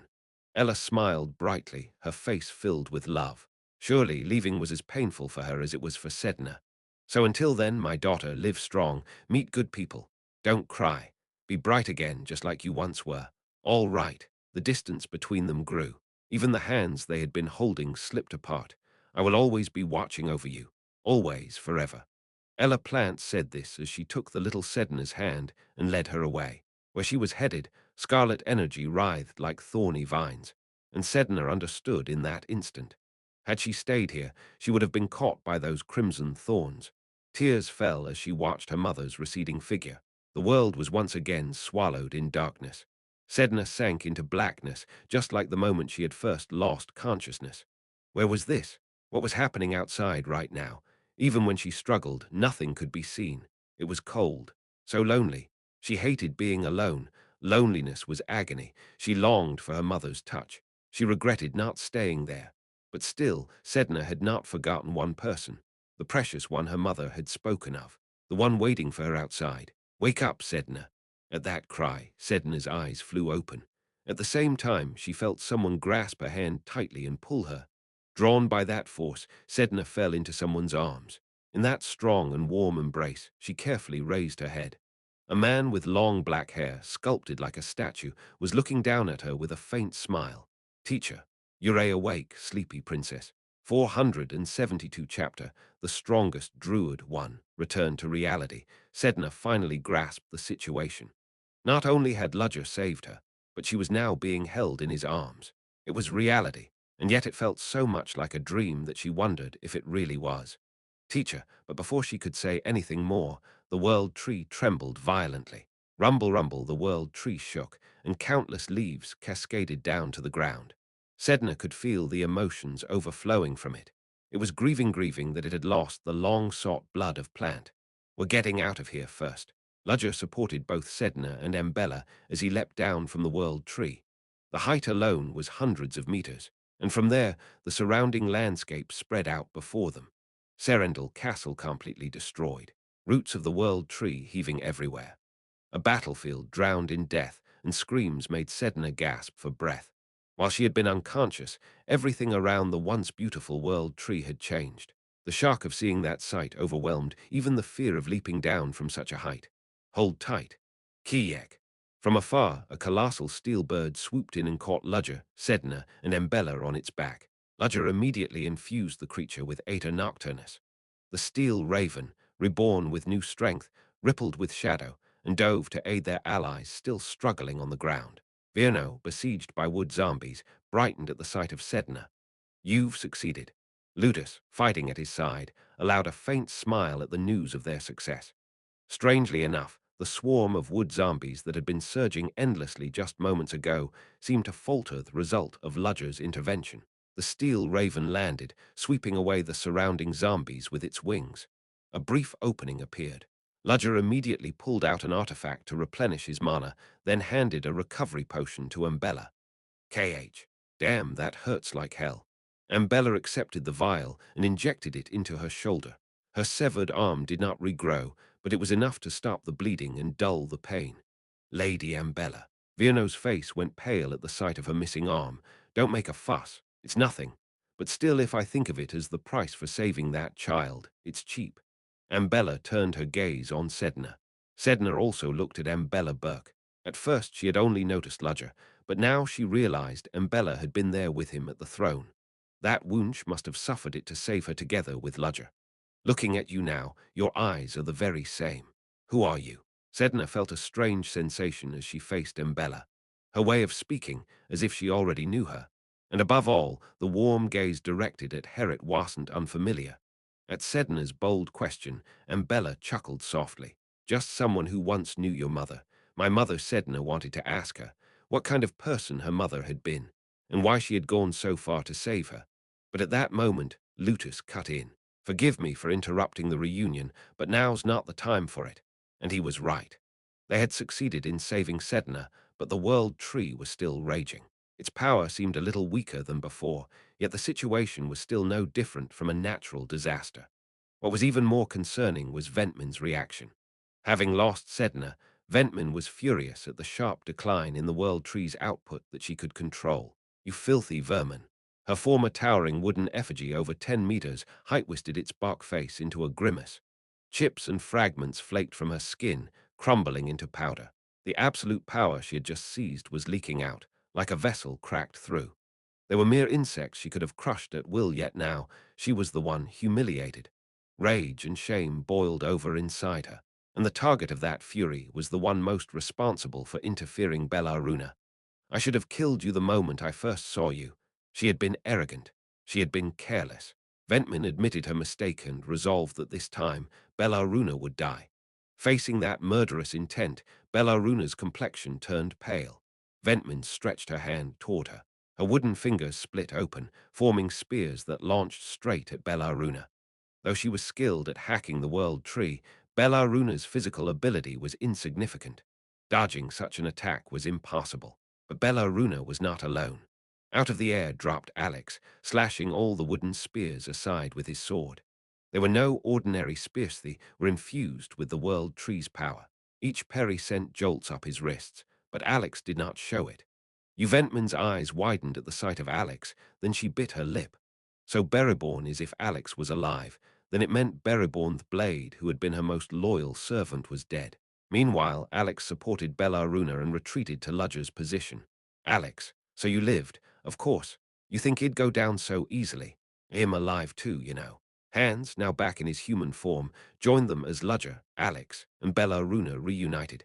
Alex's eyes met Lutus. Lutus gave a small, approving nod in place of words. There was no need to ask why he was here or what he was doing. At this moment, they were comrades, guarding each other's backs. So, we've rescued who we came for, and now everyone's here. What do you intend to do next? Lutus directed the question to Ludger. Their primary mission, saving Sedina, had been accomplished. Of course, calling it a success felt hollow, given the cost in lives. But had they failed to save her, the sacrifice would have been far greater. It seems best to withdraw at once. Without Sedna, the world tree could not wield its full power. For now it was thrashing madly, but in time it would calm. Ludger agreed with that assessment. There was no need to take unnecessary risks. They could simply retreat. But the one who objected was none other than Sedna. No, we can't. Everyone's eyes turned toward her. And of course, given her bloodline's deep bond with the world tree, they believed she must have a reason. If we leave it like this, the world tree will never return to what it was. Never return. Yes. Right now, its power has been forcefully awakened by Ventman Lifrit. She embedded malicious code using the lives of our kin, corrupting and damaging the world tree throughout its depths. And Sedinablet of Planta could feel it. The world tree was suffering. That was why it had reached out to her, because she was the only one who could heal it. If they simply left now, the world tree would never recover from its wounds. And if that happened, the forest that received its blessing would wither away. The elves' homeland would face inevitable ruin. At those words, Ambella's expression hardened coldly. But Lutus thought differently. The world tree being wounded or not has nothing to do with me. My only duty is to reduce what could be a threat to the Empire. For Lutus, whether the world tree withered and died was of no concern. Even if it perished, it was the elves who would fall, not the Empire. If anything, the fall of the Elven Kingdom, a potential threat, was something the Empire would welcome. This isn't something you can brush off so simply. Sedna fixed her gaze on Lutus. Even against a man several times larger than herself, Sedna did not shrink back. Ludger was reminded of the first time he had met Sedna. Back then, she stammered, could not meet his eyes, and lit up just because he spoke a few words to her. Now she was a completely different person. The world tree governs the life force of all living beings. If such a world tree withers, that means nature itself will be affected. And what does that matter? It matters. Do you think the influence of the forest of life is confined only to the forest? If the world tree withers, all the surrounding lands will be affected. Even the empire's breadbasket won't be safe. Heh! Sedna's expression was far too serious for her words to be dismissed as exaggeration. Lutus clicked his tongue. If the world tree's influence was that great, then this was not something he could simply ignore. And besides, there remained the troubling presence of Ventmin Lifrit, the very source of all this. Everyone turned their eyes to Ventmin Lifrit. No matter how vicious and cruel she was, the death of Reborn, who had stood by her side for centuries, seemed to have struck her, leaving her standing still. But she was like a volcano about to erupt. Everyone instinctively felt it. Survival of the fittest is the law of nature. The gigantic wooden effigy that Ventman had become stretched its hand toward the ground. Following its movement, a sapling pierced the soil and quickly grew into a tree. The strong devour, the weaker devoured. That is the law of the world, one that can never be denied. The tree twisted grotesquely and then took on a human form, with well-defined features and dressed in luxurious attire. It was Berryborn, slain by Alex's hand, now resurrected as a wooden zombie. That's why I devoured. Because if I didn't devour, I would be devoured. And so I devoured, again and again. Ventman looked at the wooden zombie of Berryborn with conflicted eyes. This was not Berryborn, merely a counterfeit newly created, based on the data of him stored within the world tree. Yet in some corner of my heart, I accepted it, that I could not stay in this place forever, that just as I had devoured, one day I too would meet the fate of the prey and be devoured. Creaking, Ventman tilted her head upward to look at the world tree. Though she had fused with it, the world tree, robbed of its plant bloodline, was once again sinking, its power settling down. So close. It was so close to full awakening. And yet she had failed. But now that this moment has come, I find no hollow despair, no rage. Her subordinate was gone, she had failed to awaken the world tree, and her enemies showed no sign of letting her be. She, who had always reigned from above, was now standing in the place of the weak. At that eye level, she could understand it, the feelings that the prey experiences when faced with its fate. Fear, terror. No, the emotion rising up was only one: to survive, to struggle with all strength, with everything, not to stop even for a moment, like a frog in a snake's jaws, like a rabbit caught in a fox's bite, like a deer pursued by a wolf. Even in that fleeting moment, the struggle for life never ceases, because that too is the law of nature. Come then, you who would devour me, I shall answer you with all I have. At Ventman's resolute voice, Ludger furrowed his brows. He would rather she had gone mad, raging blindly in fury. But as expected of an elf who had lived long, Ventman was not so simple. Compared to before, when she had drawn most of the world tree's power, now she was far more dangerous. But Ludger was not alone. Leader, what are we going to do? We fight. Ludger straightened his clothes as he replied, there's no retreat for us now. But are you sure about this? That tree girl over there, her eyes didn't just roll back. They went all the way around and came back again. Even if she had lost some of her power, Ventman, merged with the world tree, was not an opponent to be underestimated. Considering her endless regeneration, one could say that physically she was nearly unkillable. But it was not as if there were no options. I can do it. Sedna stepped forward, her face resolute. Ventman silently fixed her gaze on the small girl, and Sedna did not waver, meeting Ventman's eyes without flinching. I will separate the world tree from that woman. Then she can be dealt with. How long will it take? Ludger's first question was about time. Not whether she could do it, not whether in V-Light it was possible, because he believed she could. I've never accessed the world tree before, so I can't give a definite answer. But if there's one factor in our favor, Sedna's eyes turned toward the pond beyond Ventman. The pond where the sap of the world tree, capable of reaching its deepest roots, had gathered. If they could just reach it, the possibility was open. Good grief. We went through hell to pull you out of the world tree, and now we've got to send you right back in. Hearing that, Ambella muttered in disbelief. But there was no frustration or resignation in her voice. If anything, seeing Sedna's firm resolve made Ambella quietly happy. Ha! She really did give birth to a daughter just like herself in Sedna's figure, and Bella saw Ella Plant's image overlap. That back she had once been forced to watch depart because of her own weakness. So this time, she would not let her go alone. And Bella gripped her sword with her one remaining hand. No one's planning on backing out here, right? If you are, raise your hand now. No one answered, and Bella nodded in satisfaction. Good.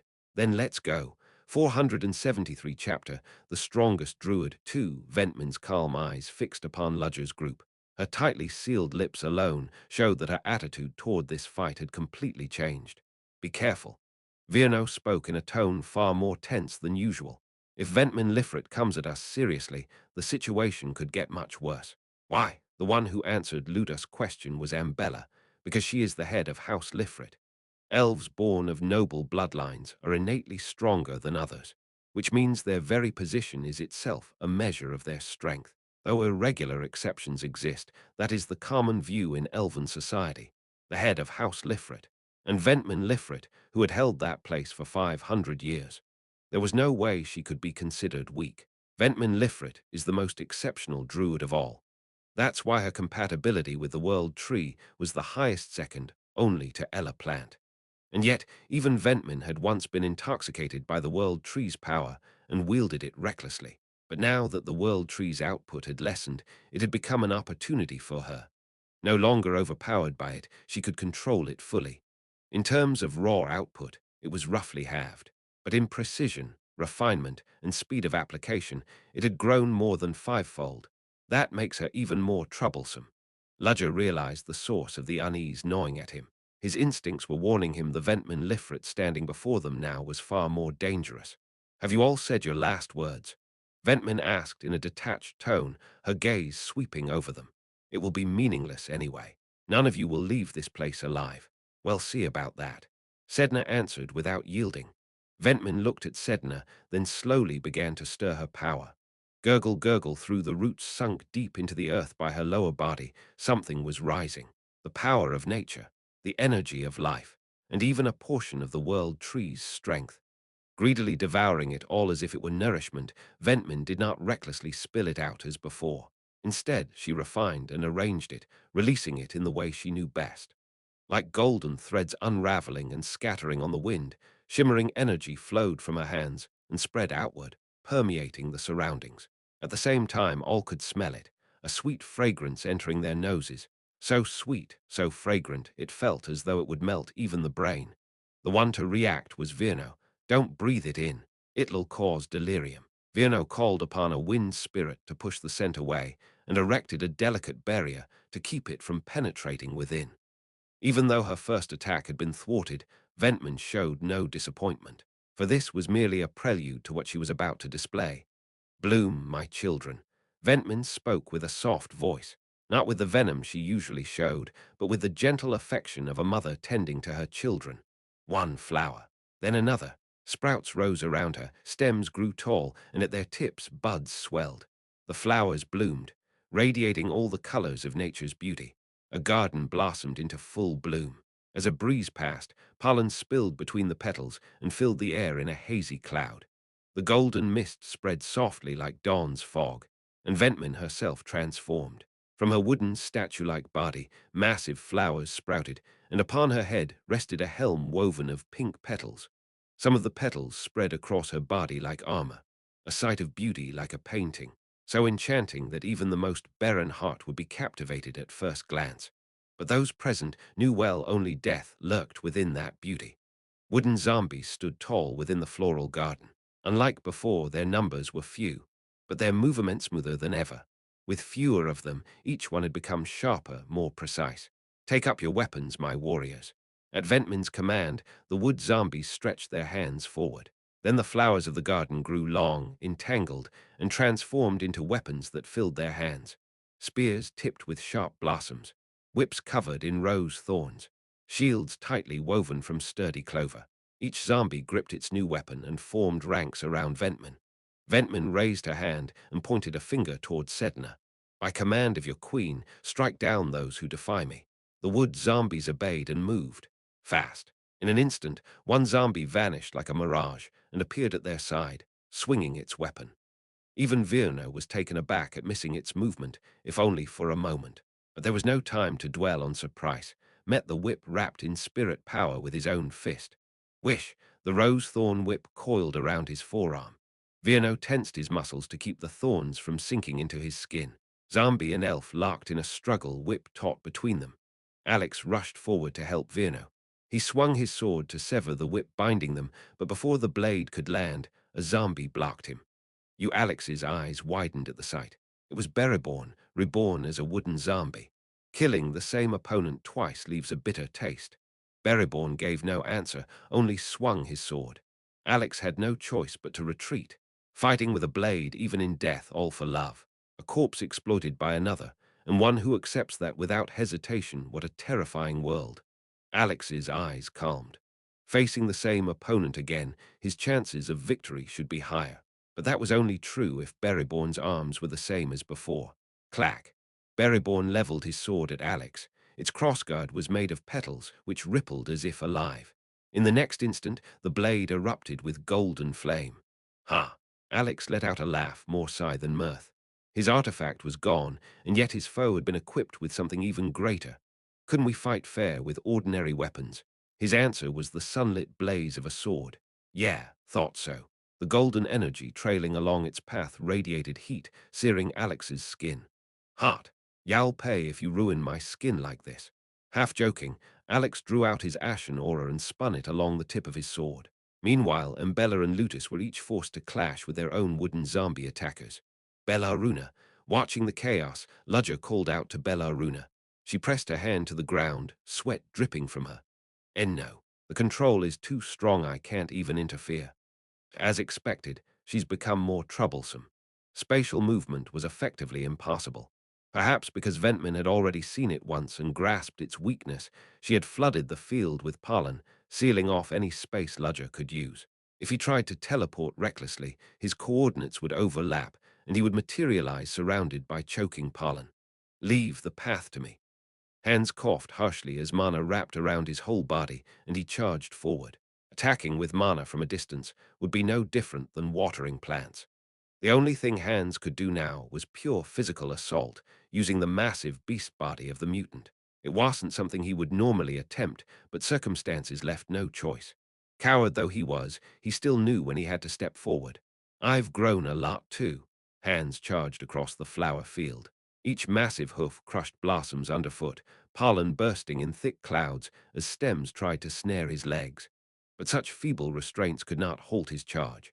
With golden horns lowered, Hans aimed his sharp tip at Ventman, a mere human mimicking a spirit beast dares. Ventman caught Hans' horns in her monstrous hands. When the two colossal bodies collided, a storm blast surged outward. The flower garden rippled and swelled like waves on a stormy sea. It was a desperate charge, but Ventman, whose roots were sunk deep into the ground, did not budge an inch. Clutching Hans' golden horns in her grip, she tried to twist his body sideways and topple him. Seizing that opening, the shadowy steel bird, steel raven, came diving in. Kairak! With a piercing shriek, its talons slashed toward Ventman's face. Ventman was forced to release Hans' horns in order to block the steel raven. Hans kicked off the air and leapt upward, aiming to accelerate for another charge. But Ventman did not allow it. Annoying pests. At her command, enormous flowers bloomed behind her back. Those blossoms turned toward the hovering steel raven and Hans, then spewed seeds like a machine gun. Blossom shooter, tudu-tudu-tudat. Hans flinched and pulled back at the storm of seeds. Steel raven, unable to dodge in time, was struck by several. Kairak! The bird let out a scream. From the wings pierced by seeds, vines sprouted and bound one wing completely. It was sheer fortune that Steel Raven was not a living creature. Otherwise, the seeds would have drained its bodily fluids and grown even larger. In response, Steel Raven scattered several built-in artifacts from its body. Boom! Explosions of multicolored flames incinerated the vines clinging to its skin in an instant. But the storm of seeds continued, forcing Hans and Steel Raven to devote themselves entirely to evasion. The skies are dealt with. Ventman's eyes now fell upon Ludger. She fixed her gaze on him, face stern, and solemnly declared, "Die and become nourishment." Two massive stalks erupted from the ground at her sides.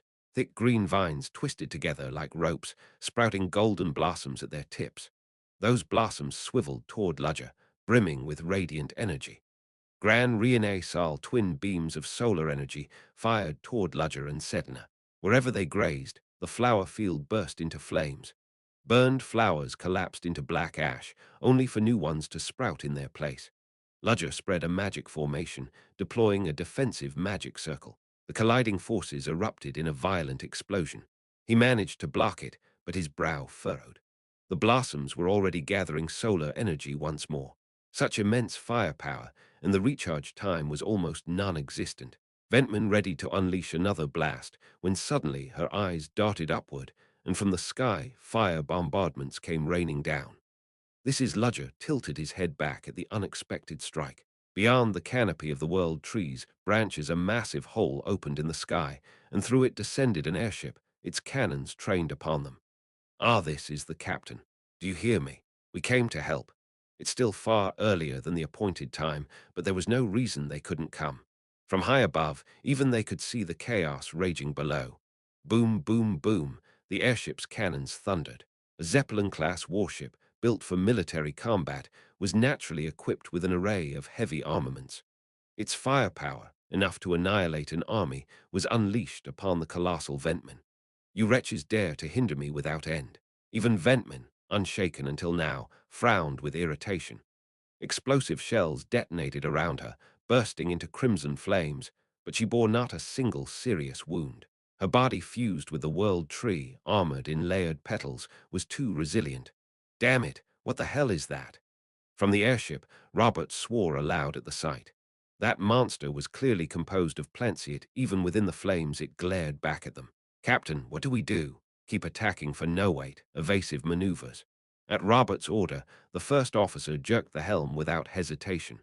The ship lurched to the side just as a golden stalk pierced clean through its flank. What was that just now? Ground counterfire.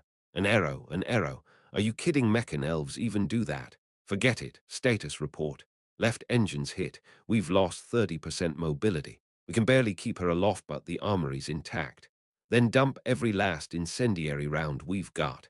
As the cannons reloaded, Robert spotted a flickering signal from the ground. Morse code.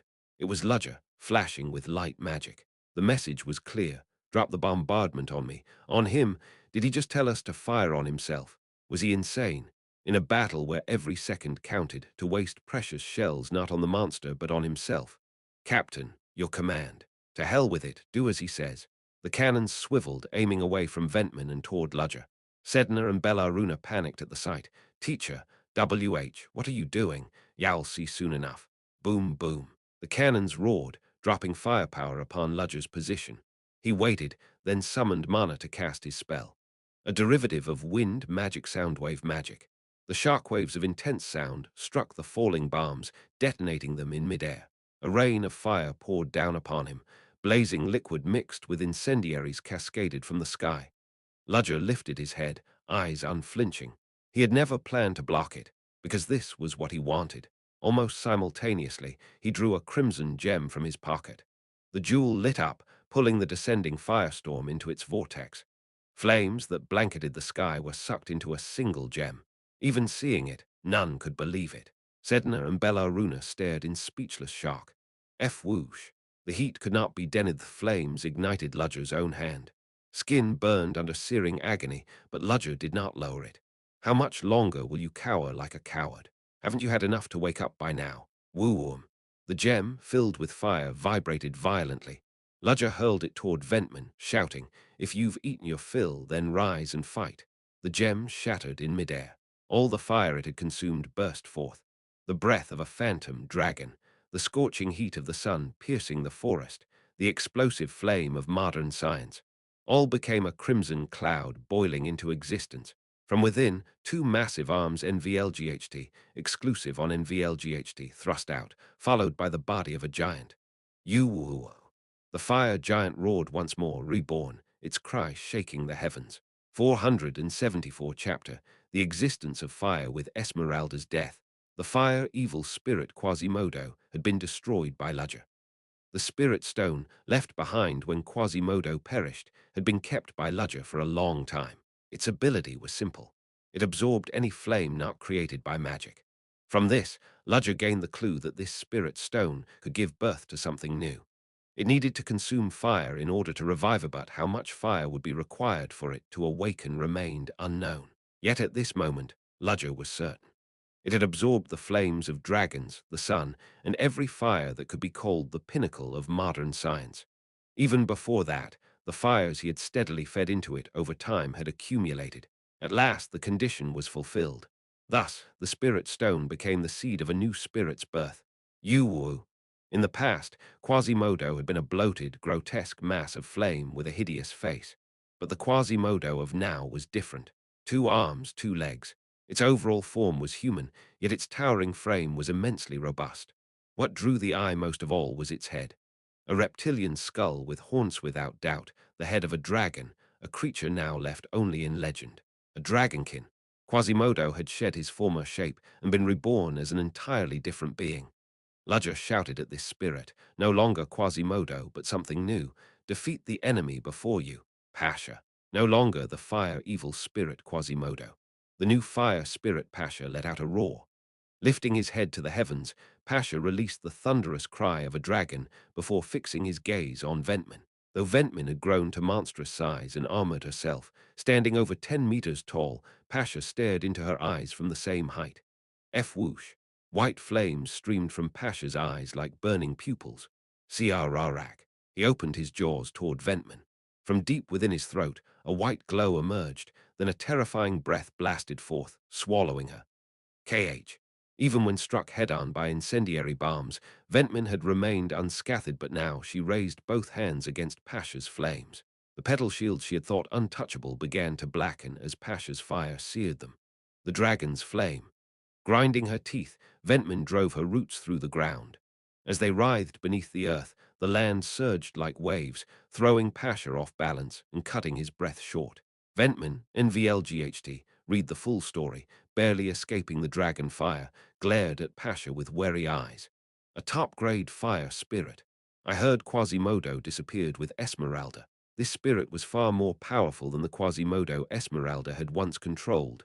You wield Leslie's steel magic, and now Esmeralda's fire spirit as well. Her gaze shifted past Pasha, landing on Ludger. So, now I see it.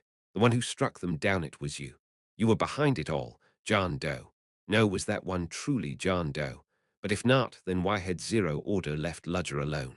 Questions upon questions rose in her mind, but Ventman forced herself to focus on the reality before her. Very well. I admit you have forged a dangerous spirit. Pasha was it. Indeed, power befitting a top-class spirit. And this was only its birth. It could still grow stronger. Perhaps it might even challenge the position of a new Lord of Fire. Pasha gave no reply. Whether he was incapable of speech or simply unwilling to exchange words with his enemy was unclear, but one thing was certain. Pasha intended to burn Ventman to death. Sensing that intent, Ventman stretched out her hand. SSSHHHK. Vines coiled upward from the ground, twisting together like a vortex until they formed a spear in her grasp. Ventman seized it and leveled the point at Pasha. But flames, however fierce, are still but a part of nature. I will show you they cannot stand against nature itself. You, Pasha charged at Ventman. In her other hand, she conjured a shield of petals. Like a Valkyrie sculpted from tree and flower, she stood against him. Pasha and Ventman collided. Pasha swung his blazing fists, while Ventman blocked with her shield and thrust her spear again and again. Their clash shook the surroundings as if an earthquake had struck. Golden pollen ignited in Pasha's heat, scattering embers across the field. Sedna. Now, seizing the opening, Ludger called to Sedna. Ventman was wholly absorbed in a battle with Pasha. This hard-won chance could not be wasted. Their true goal lay beyond Ventman at the pool where the world tree's sap gathered. Sedna needed to reach it, but knowing it and doing it were different matters.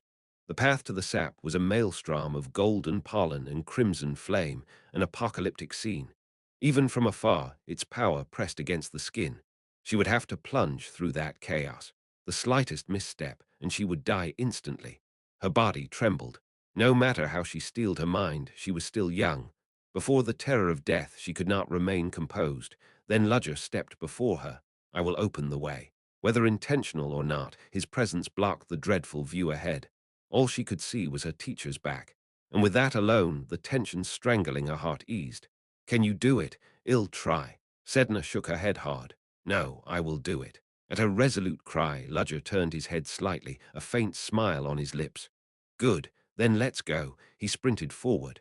Sedna followed behind him, a guide before her, one who walked the difficult road in her stead. So this is what it means to be an adult. This is what it means to be a teacher. Just having such a person gave her immeasurable comfort.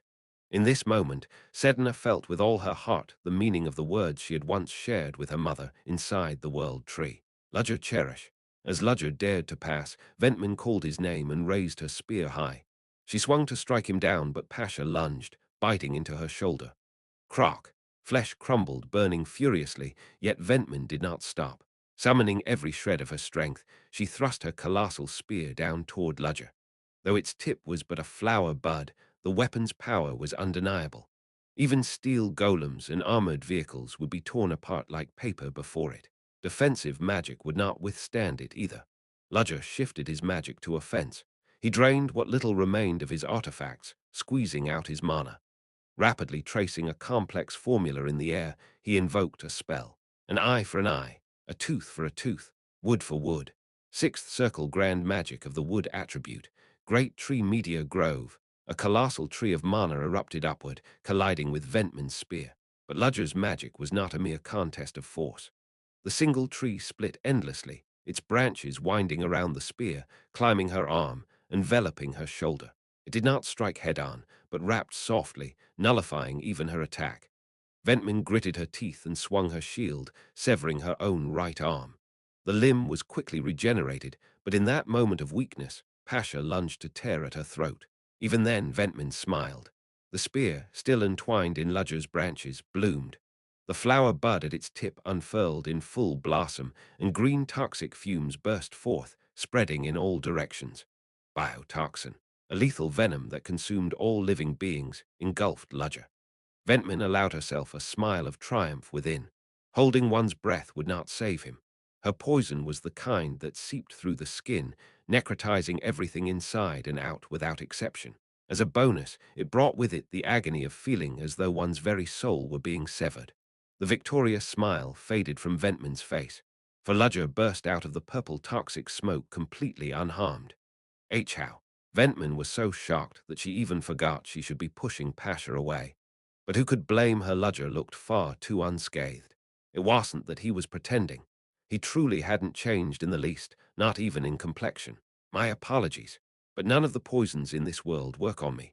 Rather, poisons that could not harm his body became medicine. Converting the venom into mana, Ludger cast a wind spell straight ahead. A long vortex surged forth, driving back the golden pollen and creating a temporary vacuum corridor. Go! From behind his shadow, Sedna leapt forward. From this point on, she had to run by her own strength. No one to guide her, no one to take her hand. I can't keep chasing from behind forever. But the path was open. The direction was clear before her eyes.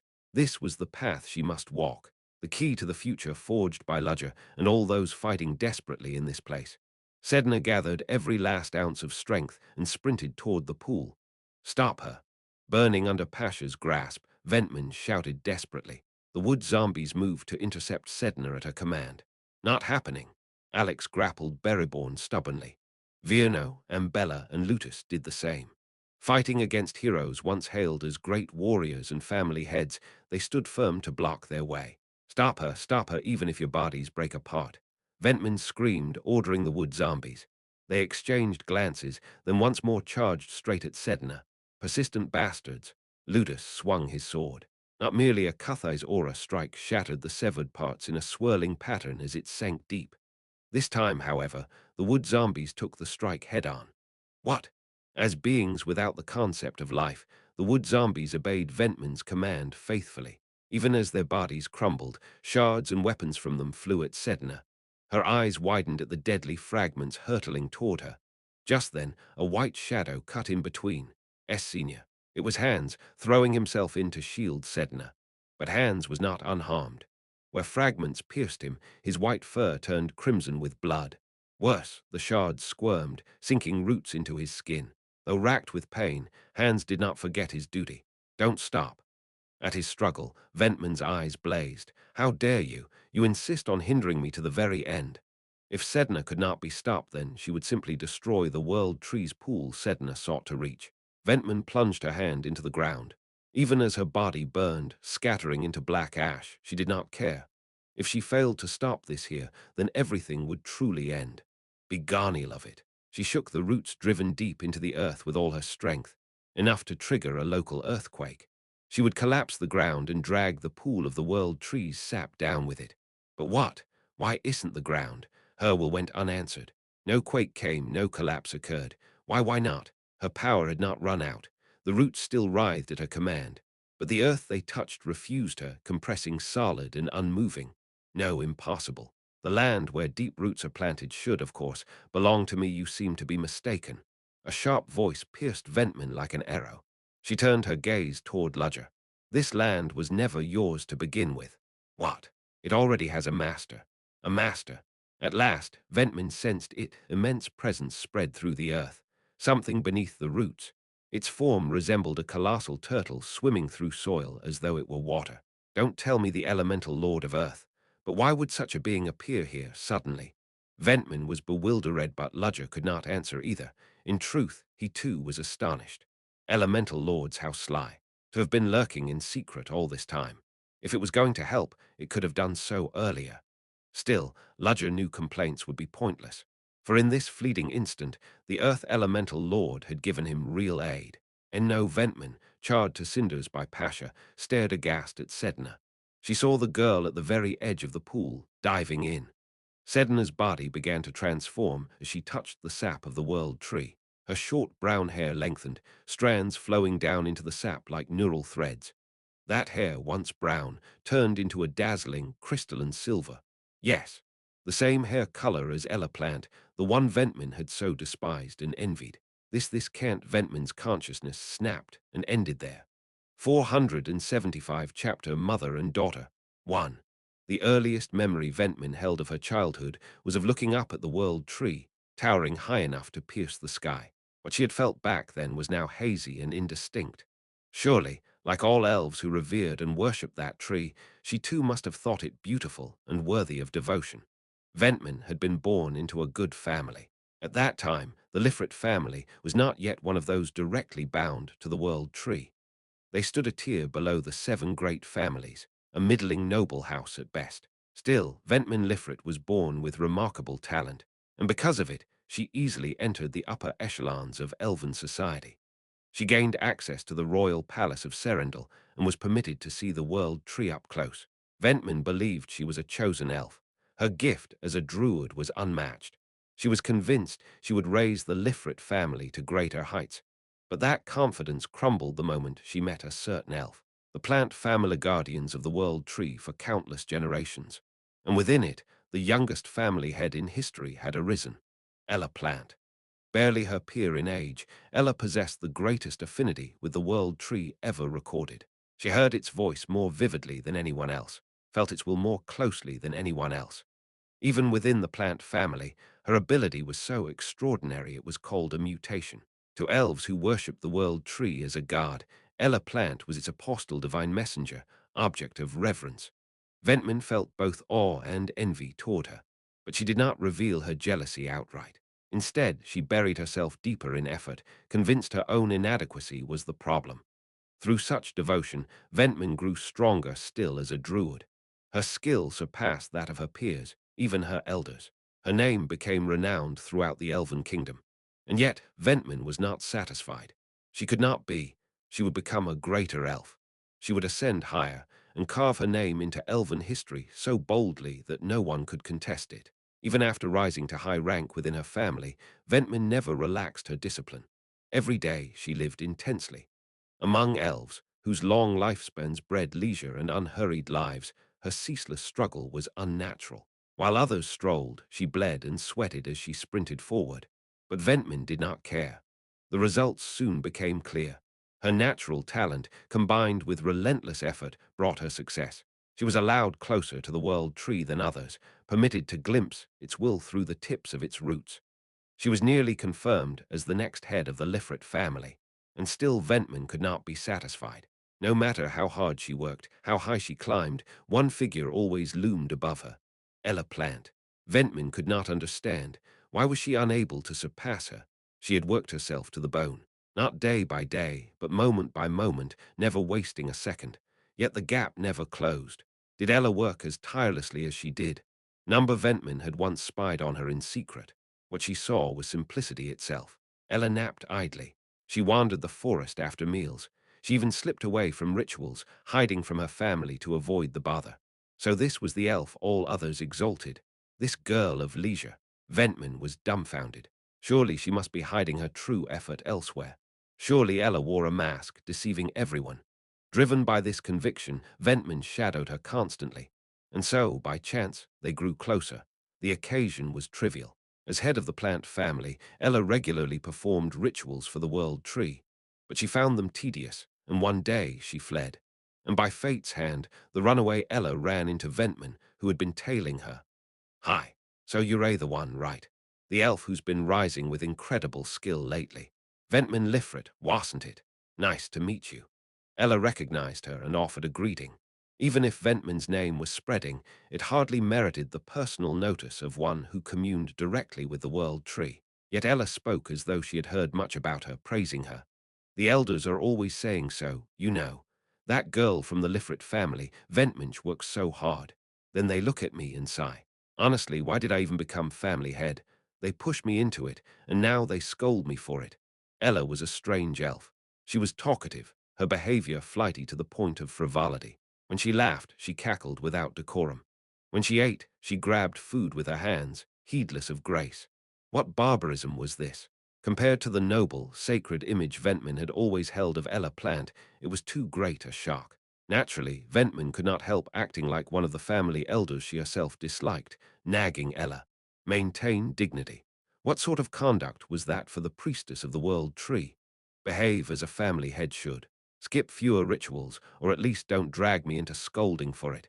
Even as she said such things, Ventman felt dissonance inside. What was she doing? Why was she helping her rival by lecturing her? Even she thought it strange. And yet, seeing Ella like that stirred something she could not suppress.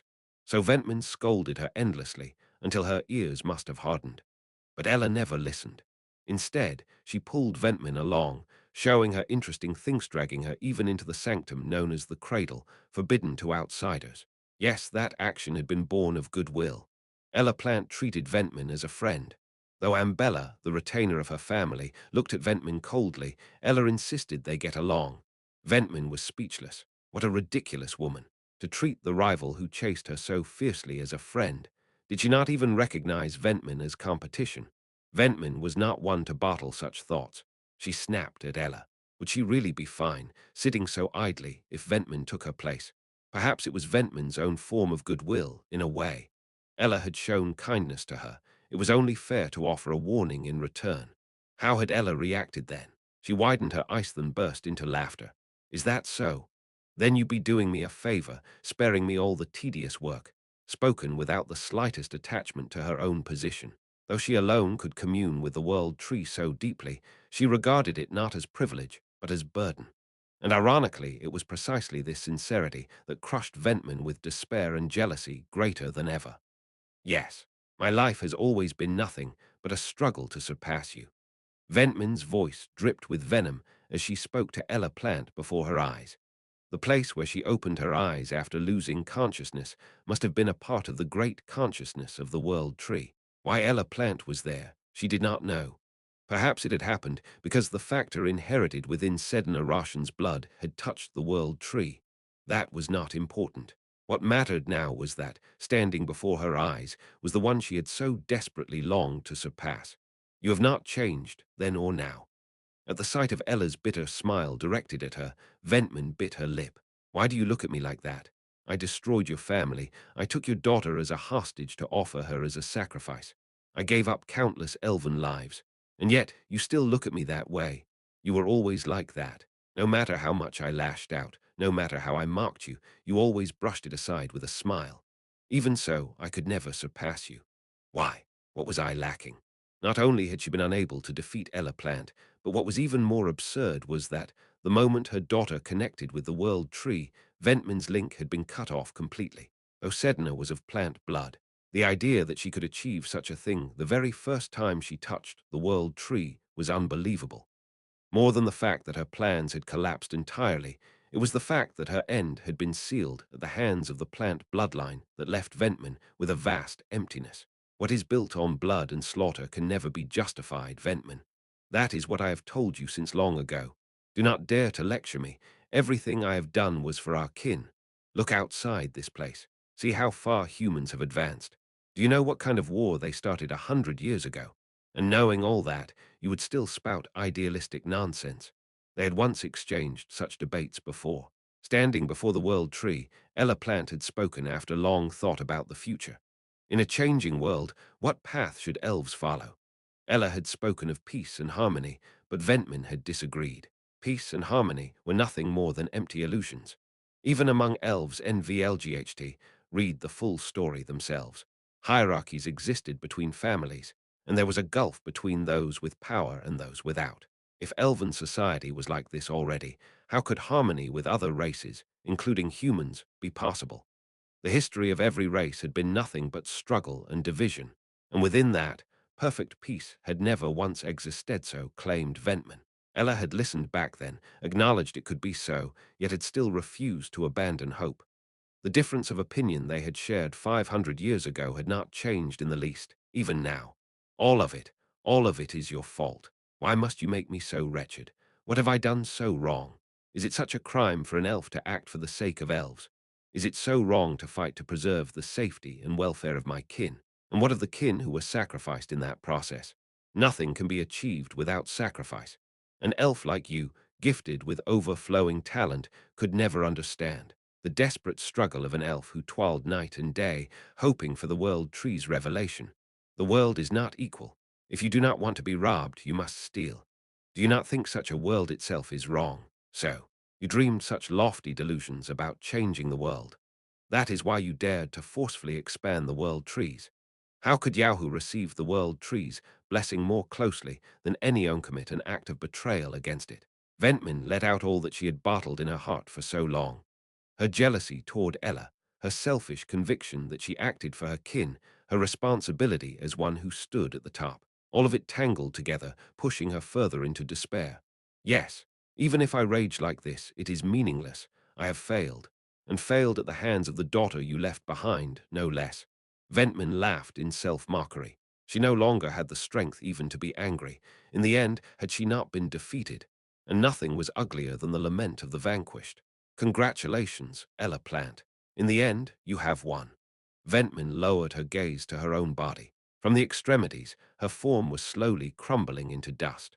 More precisely, she was being devoured by the vast data of the world tree itself, just as the records of every elf who had died within the world tree had been preserved.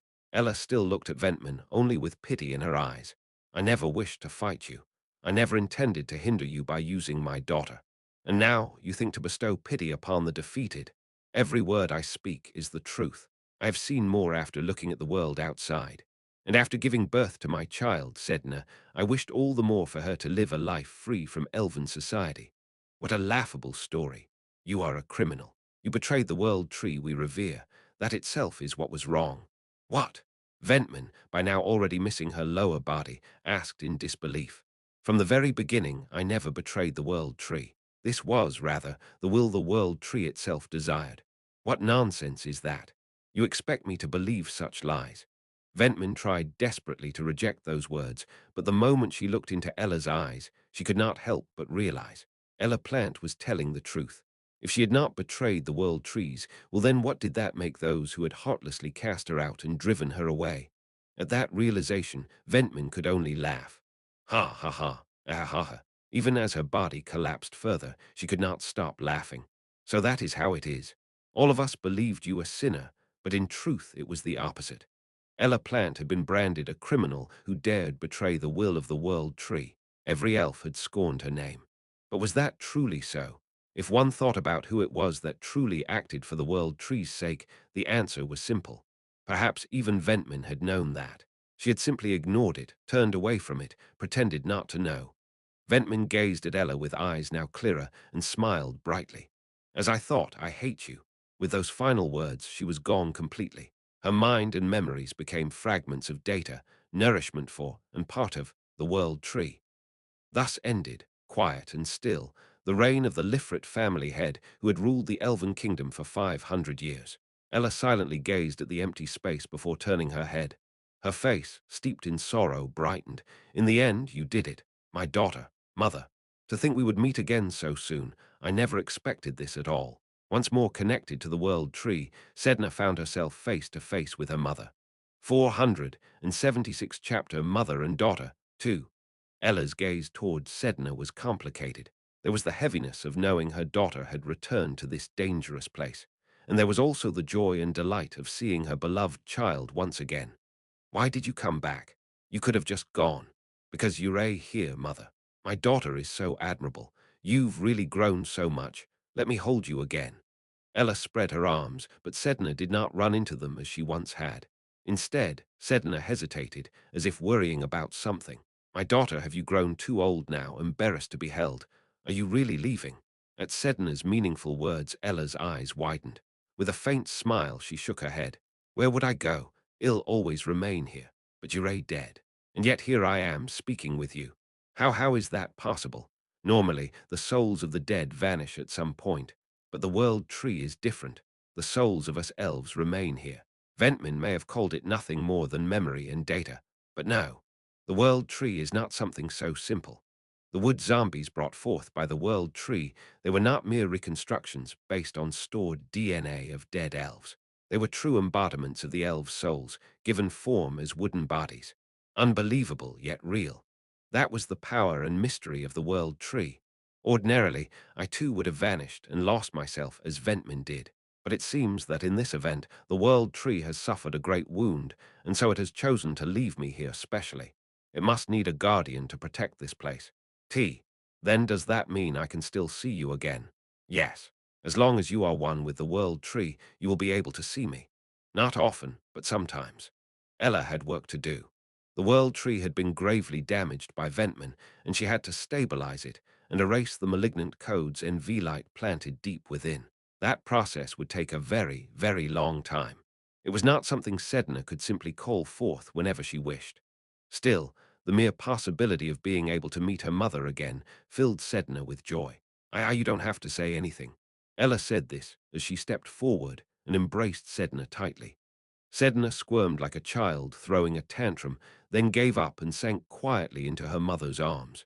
Your hair has grown longer since I last saw you, and the color is strange, too. Your original hair resembled his, but the new growth looks more like mine.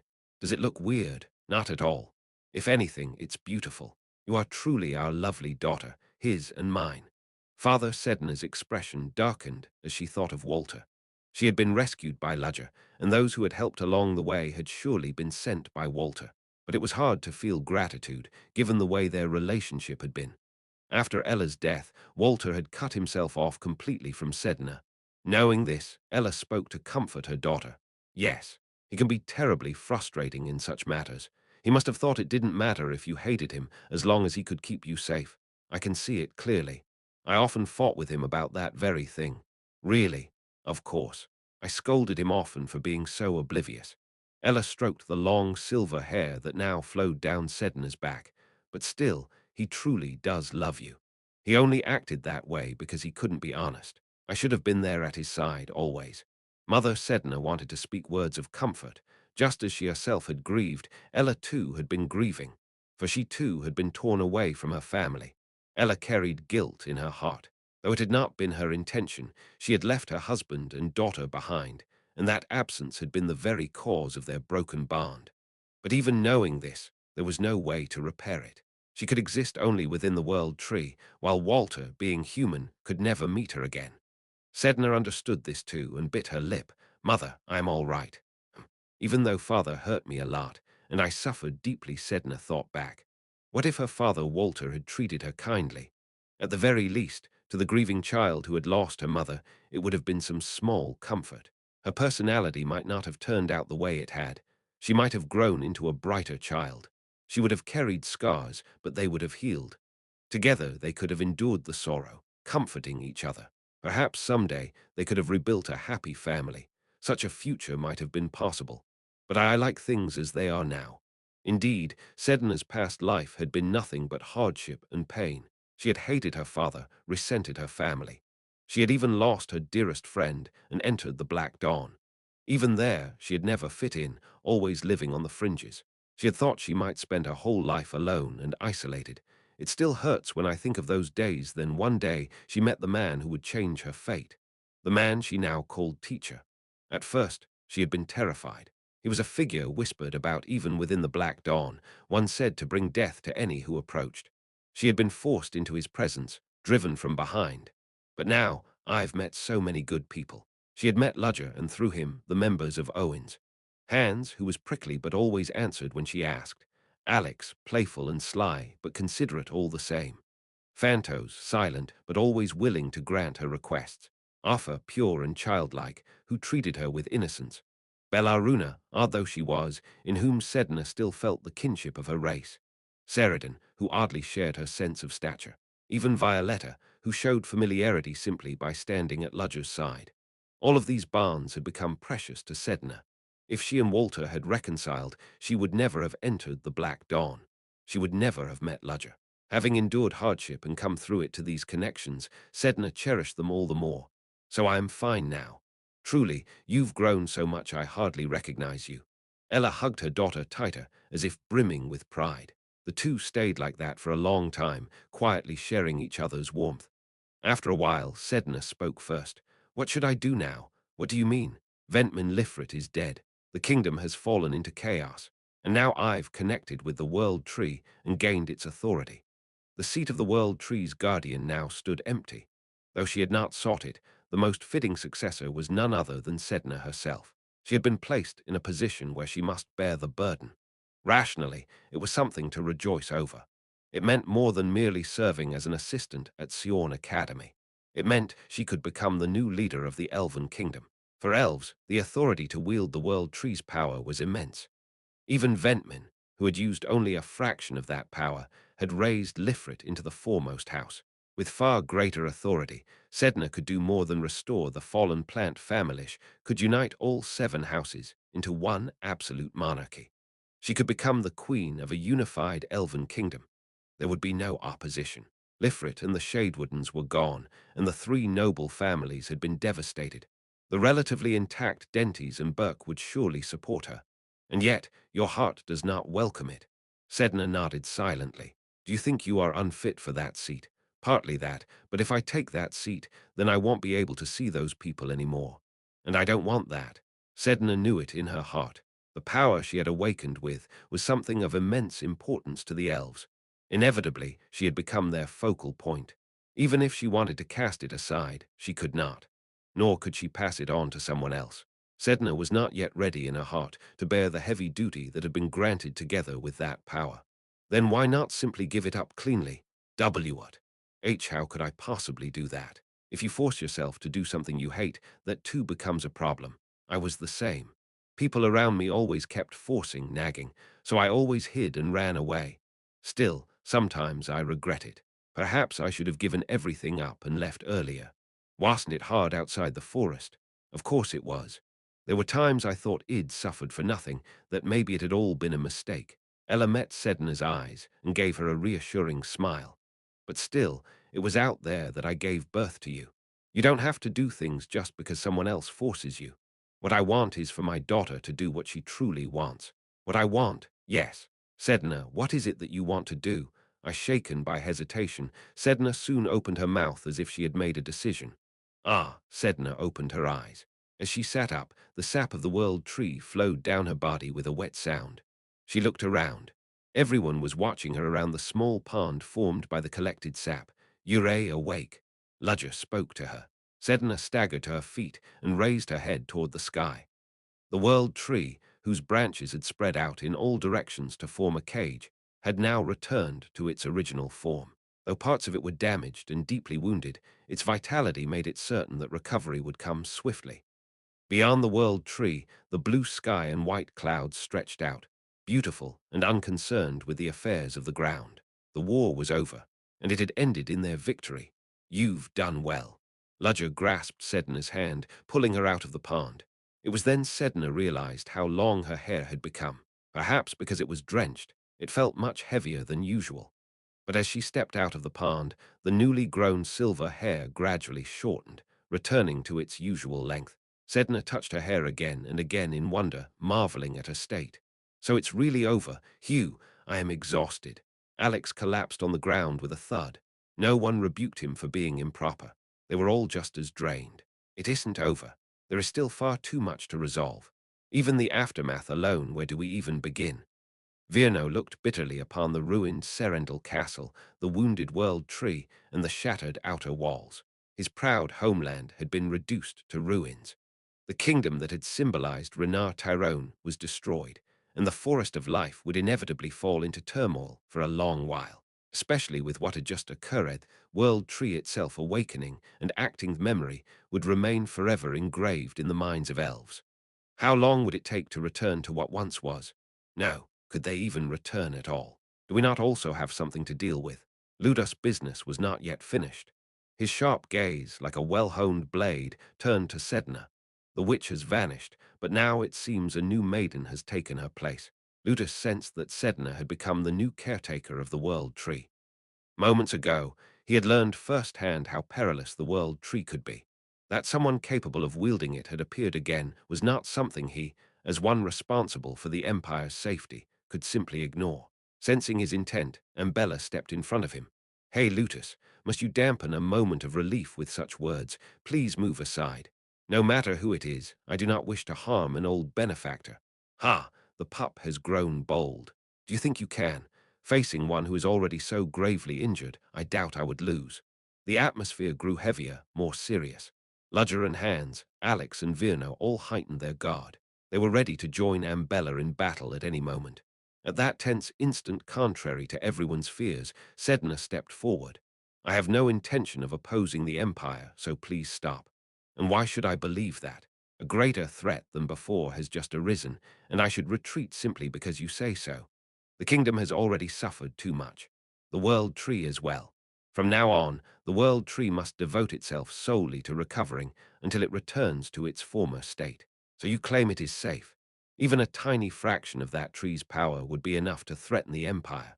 From Ludus' view, the world tree was something that ought not to exist. If it awoke again, and if Sedna harbored reckless intent, the continent would be engulfed in calamity.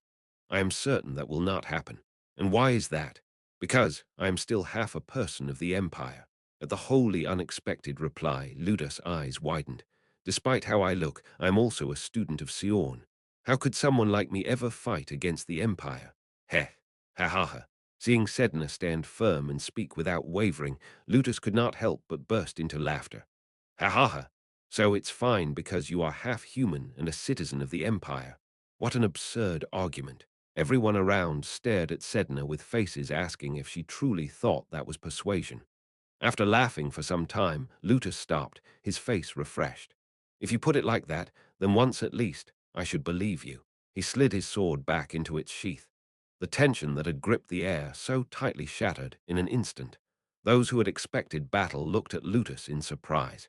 They had not thought he would back down so easily. Not that Lutus truly believed Sedna's words. But sometimes a single flash of spirit outweighed 100 explanations. When he had looked into Sedna's eyes, Lutus had decided, once at least, he would trust her. Yes, at the very least, I cannot deny that you are a comrade who fought to prevent war.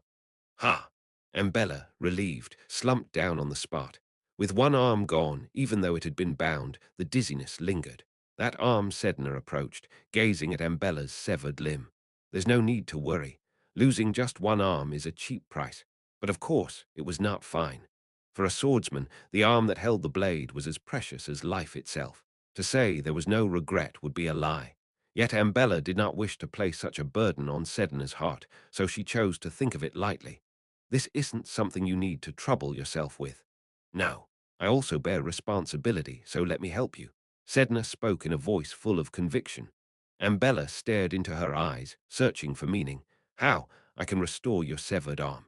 477 chapter. What blooms from the ruins Sedna immediately showed it through action. When she stretched out her hand, something began to crawl up from the ground. It was a sapling, not a magically woven spell, but a truly living plant. The sprouting sapling wriggled like a baby searching for its mother's touch. Soon, the tree grew tall and lush, and Sedna reached out her hand to it. SSSHRK. The branch that touched her palm reshaped into the form of an arm. What in the world? Before Ambella could finish asking in confusion, Sedna placed that arm against Ambella's shoulder. As if it had always been part of her body, the wooden arm naturally fused with Ambella. What? There was no pain, no rejection. Ambella unconsciously clenched and opened her new hand as she looked at it. It moved naturally, as though it had always been her own arm. What was even more shocking was that despite being newly transplanted, the sensation was vivid and real. It went far beyond the level of any prosthetic. How? Ambella looked at Sedna with disbelief. The others were equally stunned. Under their gaze, Sedna gave a somewhat awkward smile. Well, now I can do things like this. She let a small tree take root in the body, connecting it intricately with the nervous system. After all, a living body was made of Celsif. She used parts of the world tree's substance. She could process NVLGHT them to resemble the body. The world tree was the pinnacle of life. It was a tree, but of an entirely different kind from any ordinary tree. Those present all knew that much. But even so, to shape a tree into an arm and use it like it was real, even more though it was wood, the joints moved smoothly with elasticity. Those who have already passed cannot be saved, but for the injured or those who have lost strength, it will be fine. Sedna spoke toward the world tree. Please. She only spoke the words, and the world tree responded. From the cradle's floor, a tree grew as if time itself had been fast-forwarded. In no time, it towered high above them and bore red fruit. The fruit that ripened on that tree was something none had ever seen before, giving off an unnaturally sweet fragrance. Take one each. This is the fruit of the world tree. The fruit of the world tree, Virno asked again, unable to believe it. At his startled reaction, Alex couldn't hold back his curiosity. Is it really that amazing?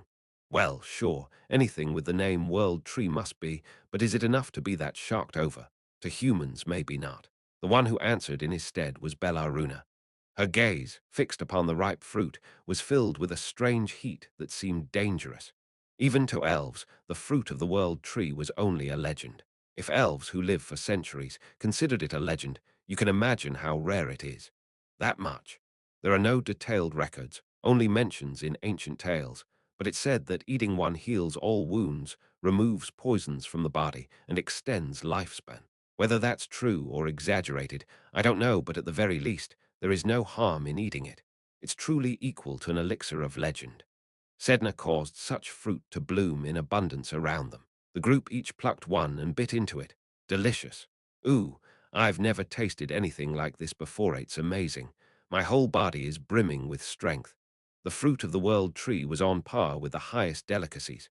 Even without any preparation or cooking, it drew admiration, and it felt like a clouded head cleared into brilliance. But the effect did not stop at delicious. All the body's minor wounds healed instantly. Even severe injuries that should have left scars were completely restored, as if time had been rewound. Hans, in particular, who had used his body the roughest, was now so lively, bolstered by his innate regeneration, that it seemed he could fly through the sky. The same was true for Ludger. Astonishing. My consumed mana is fully restored. The lingering headaches in his skull and the faint ringing in his ears were all gone. It was the kind of recovery that would normally require swallowing down several mana recovery potions. Yet just a single bite of this fruit resolved it completely. The vast life energy circulating throughout his body remained, elevating his physique to its optimal state. Not only does it restore mana and heal wounds, but even increases the total amount of mana. Ludger checked over his condition. His total mana had noticeably increased. That was a deeply encouraging development. The tonics provided by the Roshan family had certainly increased his mana capacity. But it was nowhere near the fruit of the world tree. It wasn't that those tonics were lacking in me, that the fruit was too extraordinary. Twice the capacity I had before entering the forest.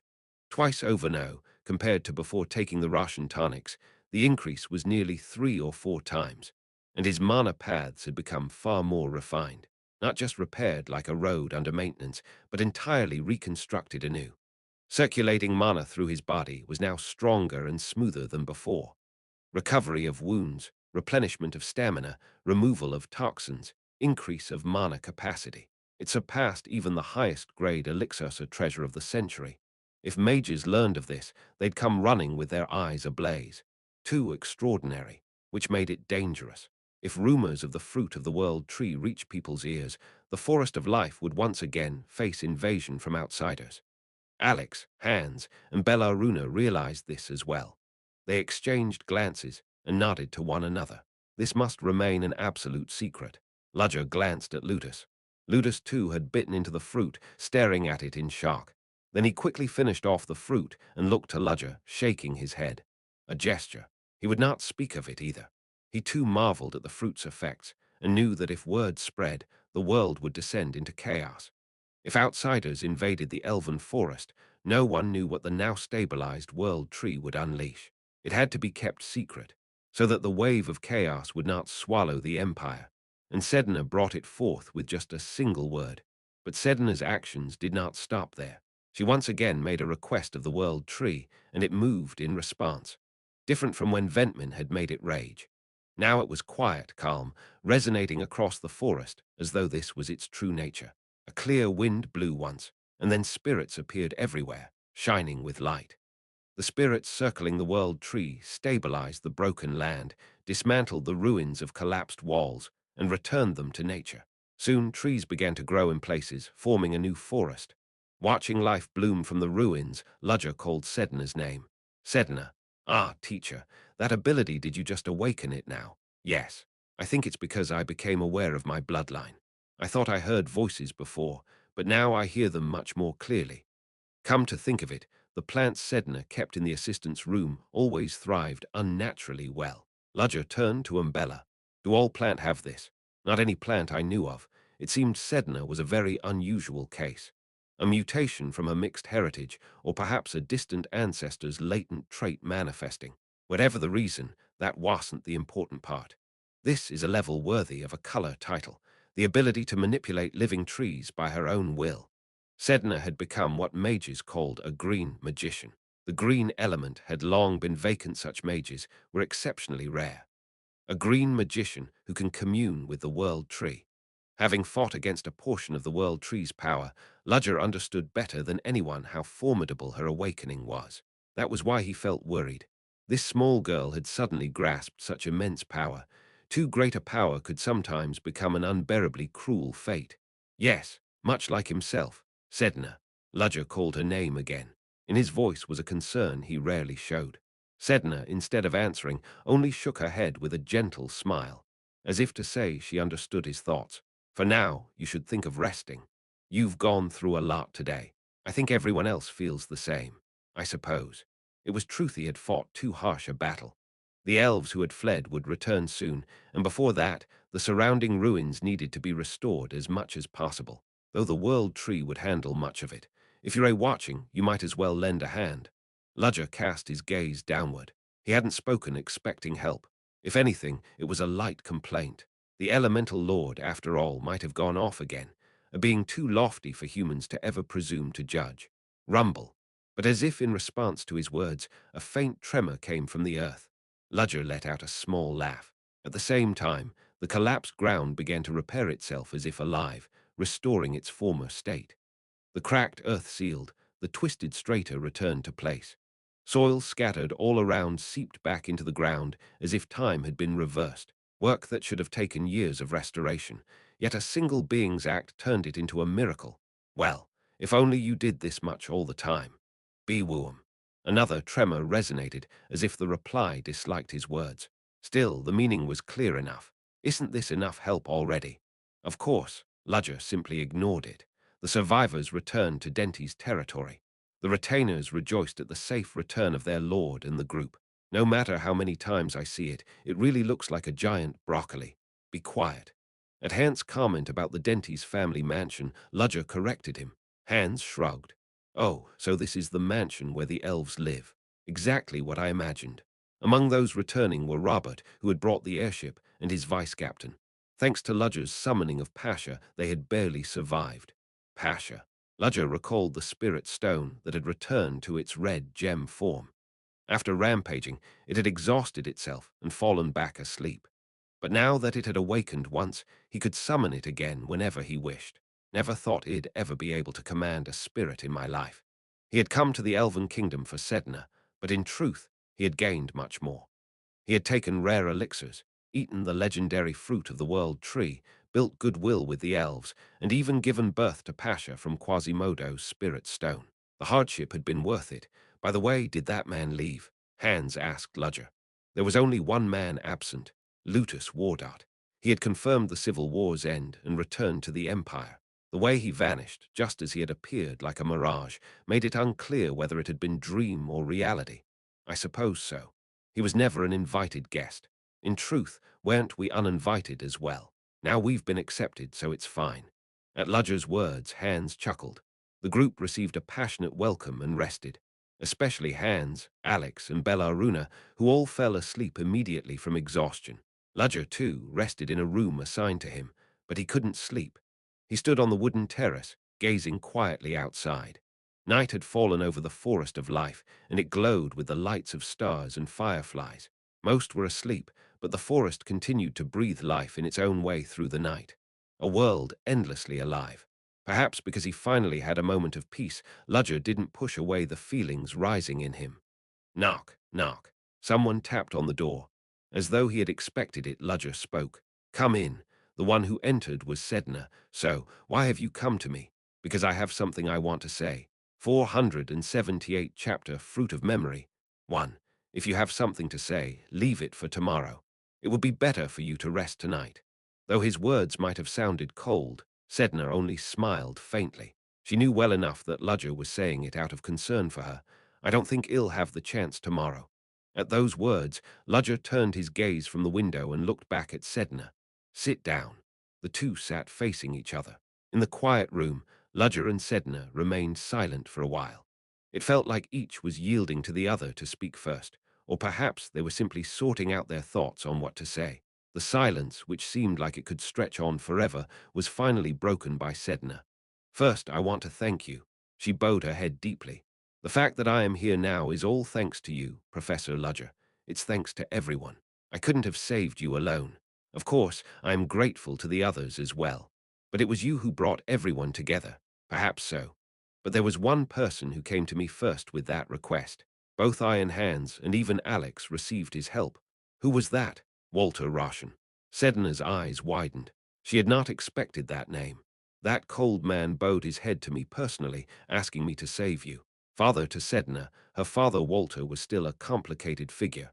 After losing her mother, she had hated him. After everything that had happened, her feelings had changed somewhat. She had met her mother again, and from her mother she had heard what kind of man her father truly was. But even so, the resentment could not vanish all at once. Though weaker than before, Sedna still hated Walter. The wounds etched into the heart remained far deeper and longer than any wounds of the flesh. Even if he claimed it was for her sake, Walter's actions had been unilateral, ignoring her own wishes. To hurt someone under the pretense of protecting them could that ever be justified? At least Sedna did not think so. But when she thought back, hadn't she also pushed Julia away for the very same reason? Do you still hate him? At Ludger's question, Sedna gave a small nod. She hated her father, and she despised herself as well. Seeing her sink into gloom, Ludger carefully spoke. As an outsider, I have no right to say much. In the end, this is something only you and your father can resolve together. I suppose so. But at the very least, I can tell you what I saw for certain. Walter Roshan swore that if you were brought back safely, he would give a reward in return. That sounds just like father, worldly as ever. Was it insincere or just the businessman in him speaking? Walter had put forth material things as compensation. Yes, a worldly man indeed. And do you know what he offered as that reward? Money, I assume. A vast sum. Because he did not hesitate to declare he would hand over his entire company. What? His entire company? Sedna knew how hard Walter had worked to build it up, and yet he said he would give all of that up for her sake. Sedna clenched her fist. Her mother had said the same. Walter did care for her. There could be no lie in that. Even if you say so, I still don't know. It was so hard for me. I had to spend years alone. Her mind could understand, but her heart could not accept it. No matter how much I try to understand, the feelings built up over years don't settle so easily. I know this isn't something that can be resolved quickly. I want forced reconciliation. What matters in the end is your own heart. No words now could move Sedna's heart. Even so, but someday, you will have to face him and talk it out. If you miss that chance, it will remain in your heart for life. Have you experienced something like that yourself, Professor? Every Novelight word I speak comes from what I have lived and felt. His expression, as he said, that carried a faint trace of sorrow. People always regret too late. They realize only after it's gone beyond reach that the present moment was truly precious. And then they ask themselves, why did I do that? Regret builds, and something heavy settles in the heart. That weight grows bit by bit as you go on living, again and again, until one day when the weight becomes too much to bear, the heart cracks under it. Sedna, I don't want you to regret. So that's why Ludger never wasted a single moment, why he lived every second to the fullest. It was all for that reason. I've brought up a heavy topic. Let's move to something else. What about this new power you awakened? This, you mean? Sedna extended her hand to the side of the room. The plants on the floor stirred. Not only that, the walls, the ceiling, everything responded to Sedna's will. The Denty's mansion was made from a colossal organism of plants. Even a guest room like this was a space woven from countless small plants, which meant Sedna could control it as she pleased. The entire space breathing with life was a strange sight not seen anywhere else. Amazing. At Ludger's heartfelt praise, Sedna smiled awkwardly embarrassed. Before I could only handle paper, but now it's different. I can interfere with any plant, draw out their will. You can even resonate with the world tree. Yes, Sedna, you've become a magician unlike any before. You know what it means to wield living plants, don't you? A magician bearing a color title, right? Exactly. You have become what the world calls the Green Magician. Not just the Mage Tower, but the entire magic world will see you as a great figure. To that extent, you'll receive offers from all directions. Your life from now on will be completely different. It doesn't really feel real to me. If you want, I can even write you a letter of recommendation. Sedna's eyes grew wide.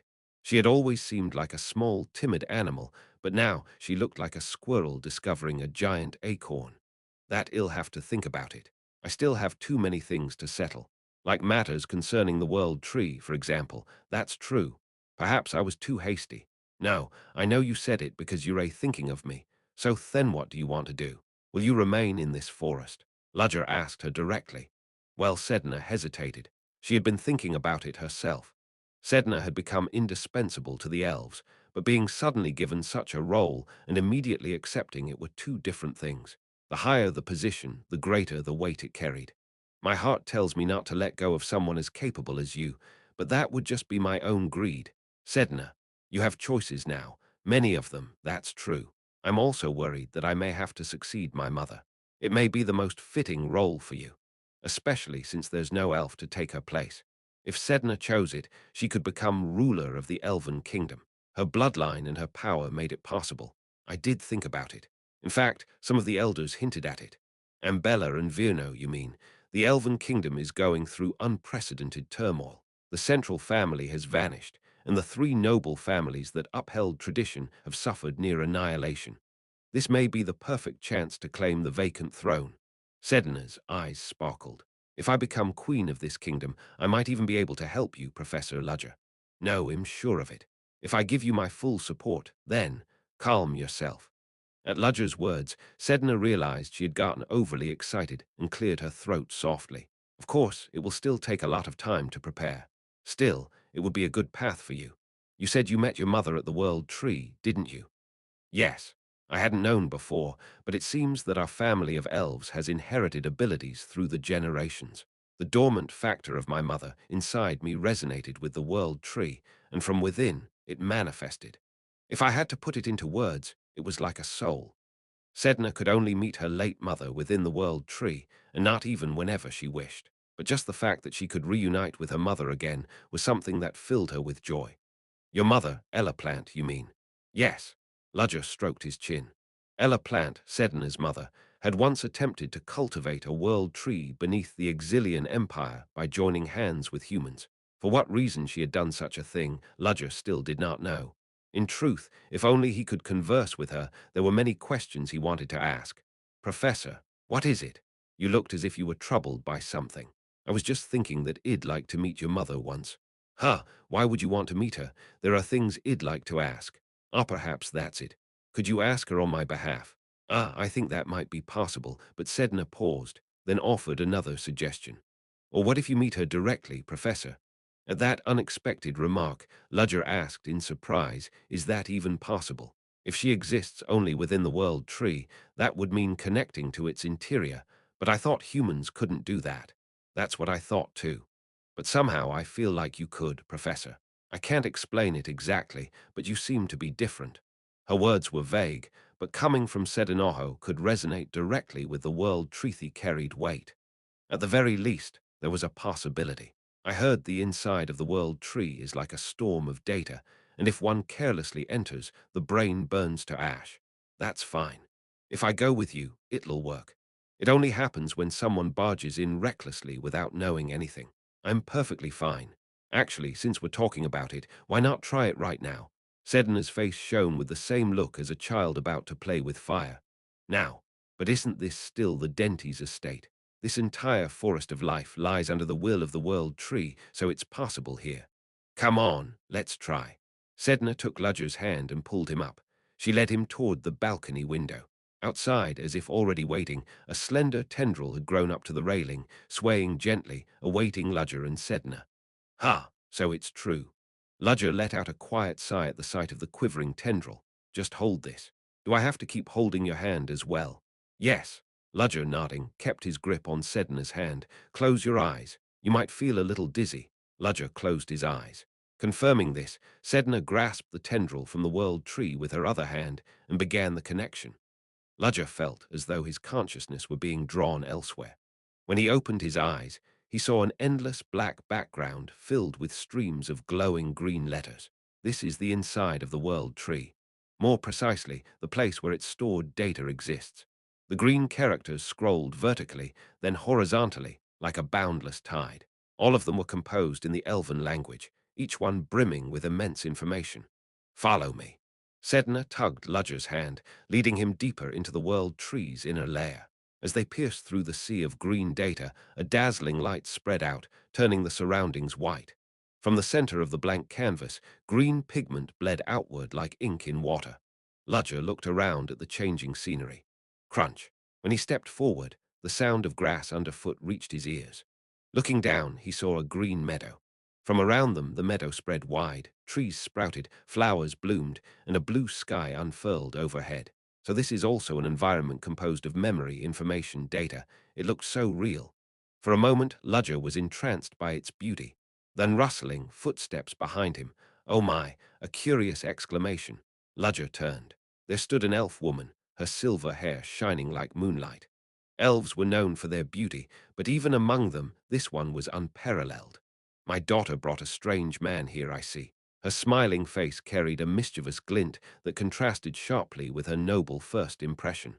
"Mother, this is the professor I told you about." "Oh, the one you kept singing praises about. WN did I ever." Sedna cried out, her face bright red. It was nothing like the composed, mature demeanor she usually tried to maintain. Perhaps it was because she was standing before her late mother again. While Ludger thought so, the mother and daughter's exchange continued. "But bringing him here and holding hands so openly before Muhat else am I supposed to think? That's because he needed my help to get this far. Now that you're here, you can let go of his hand, can't you? Really?" When Ludger looked at Sedna, she hastily released his hand. Her face flushed red like a tomato as she bowed her head. I forgot. Fufu." Ella Plant gazed at her daughter warmly, pride shining in her eyes as she saw how much she had grown. Then her gaze turned toward Ludger. But unfortunately for you, her eyes turned cold, a stark contrast from moments ago. Before Ludger could even react, Ella raised her hand.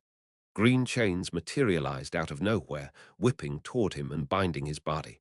"From what I see, this man needs to die here." 479 chapter Fruit of Memory, 2 Mo Mom. Startled by the suddenly hostile atmosphere, Sedna cried out, "WH, what are you doing? Why are you doing this to the teacher? Step aside." This is an issue between me and that man. Ella spoke without taking her eyes off Ludger. Sedna's eyes widened at those words, clearly shocked. But soon she hardened her expression and stood as if to guard in front of Ludger. "What are you doing? Move aside. I cannot, did you forget? Teacher is the benefactor who saved me. Yes, I am grateful for that much. Then why are you doing this? Gratitude is gratitude, but this is a separate matter. My daughter may have grown a lot, but on this point she is still naive." Just as Sedna was about to argue further, Ludger stepped forward and spoke. "Stop," Sedna. "There is no need for you to get involved." Teacher Sedna opened and closed her lips, but eventually stepped back. Ella looked slightly surprised at how easily her daughter backed down. Ludger's refusal to seek help from her daughter was also unexpected. Was he unafraid of death? "You are strict in your daughter's upbringing. I do not want my only child to be harassed by some scoundrel." "Scoundrel, is it? Are you talking about me? Who else could it be but you?" Ella glared at Ludger, her eyes sharp with not a single step of retreat. "Why is a bloodline of the British theocracy with my daughter?" So that was it. It was only natural that she reacted this sensitively because of that. Ludger could not help but accept that reasoning. "Even if you try to deceive me, it is useless. From the moment you entered this place, I had already read your data. So it was that, after all. But I had no intention of deceiving you to begin with. I do like that boldness. Then let me ask again. What is your bloodline's purpose with me? No, for what scheme did you approach my daughter? Was what happened 500 years ago not enough? That is precisely the point." "What?" Ella demanded an explanation. "That incident 500 years ago, and the whereabouts of the fragment somewhere within the world tree. I came to ask about that." Ella stared silently at Ludger, but Ludger did not avert his eyes. "If you read my data, then you already know." In the end, it was Ella who yielded first. As she let out a sigh, the chains binding Ludger melted away into the air. Ludger rubbed at the spots where he had been restrained. "So has the misunderstanding been cleared?"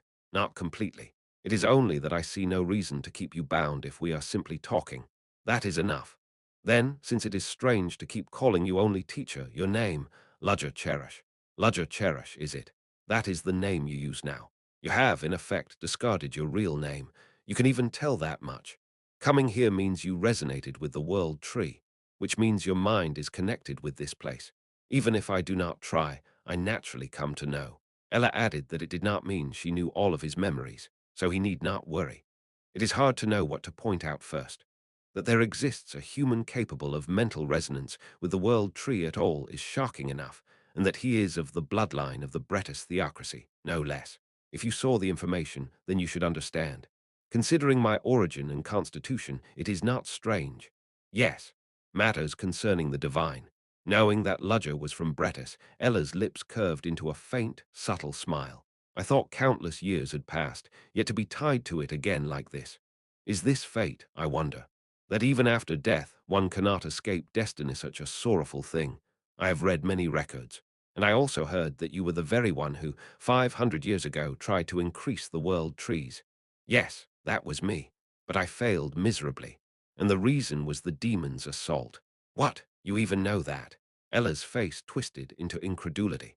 That a bloodline of the holy sovereign of Bretis knew of past events was already absurdiate. He even knew of matters involving demons. "You have not read that far into the data yet. The one who fought that demon was me." "Wait." Ella closed her eyes, as if to verify whether what he said was true. A few seconds later, when she opened them again, shock was clear in her gaze. "So it takes you quite some time to read it. What on earth are you?" "It is as I said. Though I may be of the bloodline of the holy sovereign of Bretis, I grew sick of it and fled.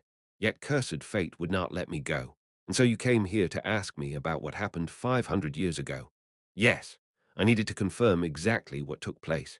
Ella Plant let out a soft sigh. That the teacher who saved her daughter was of the bloodline of the holy sovereign of Bretis was shocking. That he had entered the world tree was shocking, and that he even had a purpose with her. So much had happened in such a short time that she needed a moment to gather her thoughts. "Very well. There is no reason for me not to tell you. Follow me." Ella immediately turned her back. As Ludger silently watched her departing figure, Sedna cautiously asked, "Are you not going?" "I am. Ah, do I need to hold your hand again?" Sedna darted forward with quick steps, almost fleeing from Ludger's teasing, and stood at Ella's side. Ludger shrugged lightly and followed after the two. As they walked, the beautiful scenery faded away, replaced by the space filled with green letters that had appeared when he first entered. This feels a bit desolate, does it not? With a snap of Ella's fingers, the space twisted. The green data gathered together, clustered, and began to form shapes. In an instant, the scenery transformed into an orchard brimming with fruits. Though outwardly it looked like that, its substance was unchanged. Both the trees and the fruits upon them were clusters of data. But as Ludger observed more closely, he noticed something peculiar. Some fruits displayed full, luscious ripeness, while others were blackened, discolored, or rotten. Noticing his gaze, Sedna explained in his stead, "Those are corrupted information." Corrupted, yes. Some of the data stored within the world tree was heavily damaged by malicious code. That is how it manifests. The remnants Ventman scattered. Many have been restored, but not all. NVLGT, official version, they will not vanish completely, but recovering them will take a long time. The deeper into the orchard they went, the greater the number of rotten or spoiled fruits became. It does not feel very pleasant. Do not tell me the data I am searching for has been lost as well. You will not know until you see. Leading the way, Ella stopped before a certain tree. Unlike the others in the orchard, this one was very small. It could have been called a sapling, with thin, bare branches and at their end, a single red fruit hung. Fortunate. Should I call it luck? This data, at least, remains intact and uncorrupted. That is yes. That is the fruit which holds the event you so desperately sought from 500 years ago. Ella gently brushed the surface of the fruit of memory with her hand. Her eyes, fixed on the fruit, carried countless tangled emotions. Naturally so. It was the spark that triggered the downfall of the plant family. And along with the Elven kingdom, it was the unprecedented disaster that destroyed the former kingdom of the Exilian Empire. To gaze upon the fruit that contained such a failed past could not possibly feel pleasant. To think I would come across this again. One truly never knows what the world has in store. Mother, I always wanted to ignore it, but it was still a past I was bound to face again someday. Someone had to know. Ella looked back and forth between Ludger and Sedna. Are you ready? As both nodded, Ella, with a resolute expression, plucked the fruit from the tree. The crimson fruit scattered into powder, and upon closer look, what seemed to be dust was in fact tiny letters. The bright red data rose like a sandstorm and swallowed the surroundings. As the dust-like data settled, a new scene unfolded, a massive underground cavern. This place Ludger's eyes gleamed at the familiar sight, a vast cavern beneath the capital of the Exilian Empire, Lindebrun. There, a world tree was sprouting. It could rightly be called a sapling of the world tree. Yet even so, its size was immense, reaching up to the cavern's towering ceiling. If that were to fully grow, it would pierce through to the surface and stand tall right in the heart of the capital. Ludger looked at Ella and asked, "For what purpose did you attempt to increase the world trees?" When he first heard about multiplying world trees, the thought was simple enough. It was merely a little surprising that they would want to increase the number of trees they worshipped. Little was known about the world trees, but at the time he thought of them as nothing more than big trees. But after what had happened in the kingdom, Ludger's view had changed entirely. To increase something like that, it's nothing short of madness. A fully awakened world tree could easily destroy an entire nation. Thinking of what Ventman had tried, Ludger concluded it could influence the whole continent. Academia described world trees as ancient trees of the old era, but in Ludger's eyes, they were nothing less than highly dangerous superbiological weapons. Did you mean to rule the world? I suppose it might look that way. At Ludger's question, Ella only offered a bitter smile. As you can see, the world tree possesses will. It can think, it has emotions. In truth, it is a being with personalitino, something even higher. But don't you find it strange? Why does a being capable of thought not wield its own power according to its will? Because of restraints, perhaps. And who do you think imposed those restraints? Ludger turned his gaze to the world tree, as if in disbelief. Do you mean it restrained itself? This child is far too kind, loving nature deeply.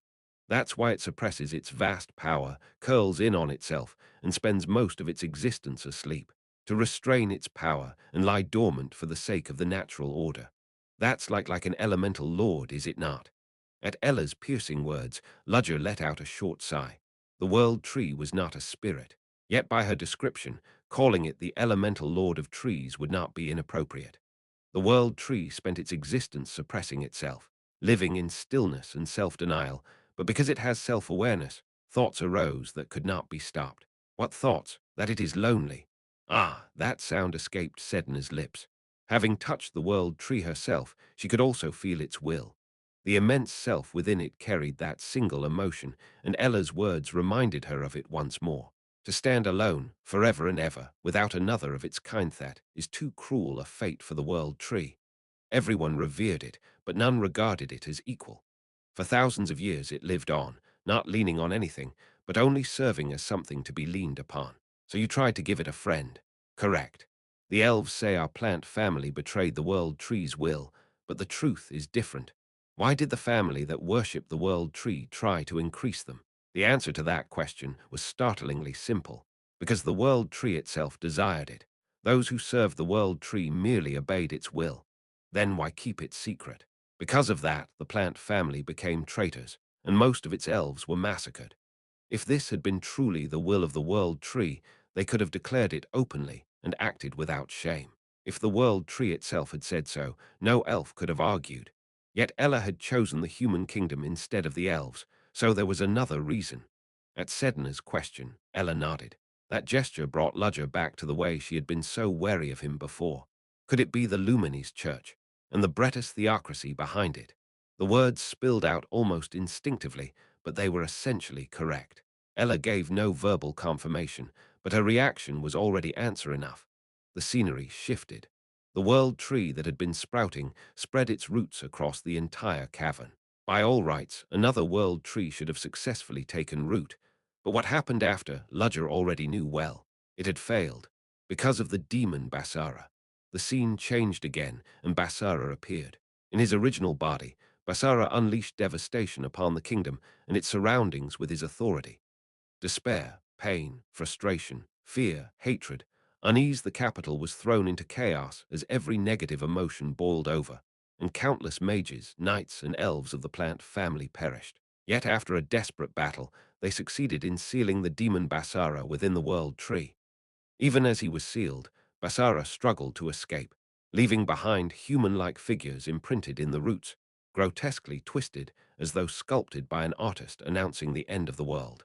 With Basara's appearance, Ella Plant and the ancient kingdom's plan was ruined. But there were those who drove the final nail. The scenery changed again, and into the chaos-stricken kingdom marched paladins clad in pure white armor. The Bretis theocracy, 500 years ago. The Bretis theocracy, known then as the greatest power ruling the continent, had dispatched a vast army. At the head of that force stood a woman. She wore white ceremonial robes with a hood pulled low, but Ludger could see. Ash-gray hair spilling from beneath the hood, and eyes that sparkled as if holding starlight. 480 chapter Fruit of Memory, 3, Rhine. At the sudden familiar figure, Ludger unknowingly swallowed his breath.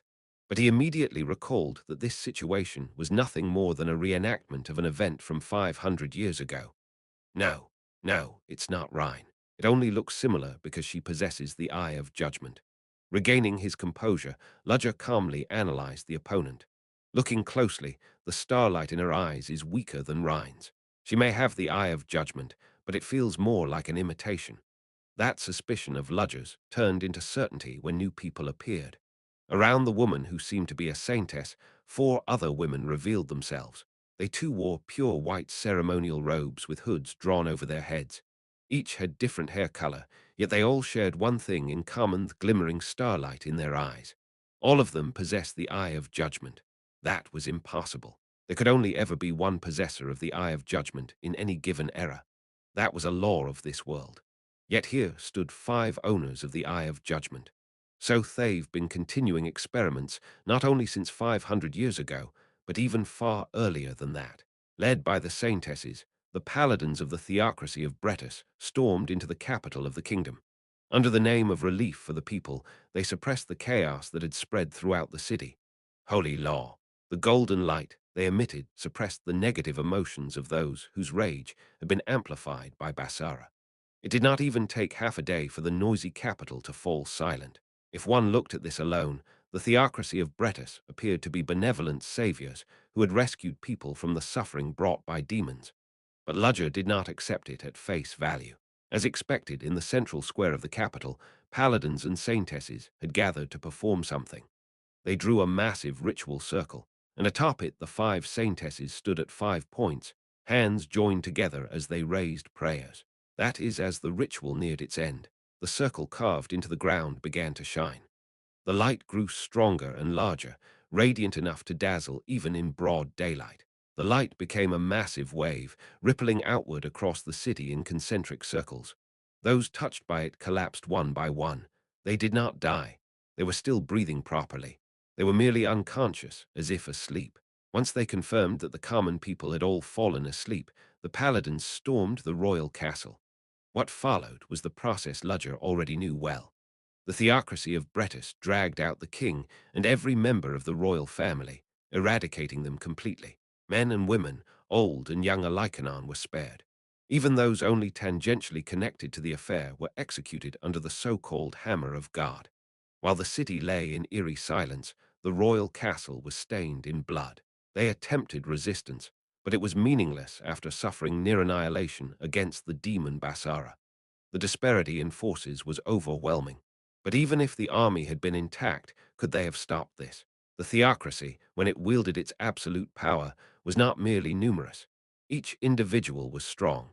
Especially the saintesses leading at the front, their power was the greatest of all. Tethys' Sedna was struck speechless at the horrific sight. How could this be possible? No matter how great the power of the theocracy of Bretis, to come into another's kingdom and purge the entire royal family. For them, it is possible. Ella snapped her fingers, and the scenery before their eyes shifted. The common people, who had fallen into deep sleep, began waking one by one. Despite the horrific events that had unfolded, they went about their day as if nothing had happened. Some had lost family. Some bore wounds that would never heal. Parts of the city had been destroyed or burned, and most of all, the ruling royal family had changed. Yet the people's reactions were strangely devoid of emotion, like dolls, puppets created to carry out the roles given to them. Sedna shuddered at the uncanny sight. This is it. Ella gazed heavily at the sight of people living their ordinary lives. The reason the theocracy of Bretis, despite all its atrocities, remained unscathed. So it was through that ritual circle that this was done. Ludger, watching the state of the people, realized what the theocracy had committed: mind control, the absolute foundation of the theocracy of Bredas power. Why was it that, though the foundation of a nation had been overturned, no record was left in history? Why was it that all of this happened without a word of resistance, without protest? It was made possible by the power the theocracy possessed. They distorted memory, controlled information, and rewrote history as they pleased. Now he understood why survivors had chosen flight over revealing the truth, because it was useless.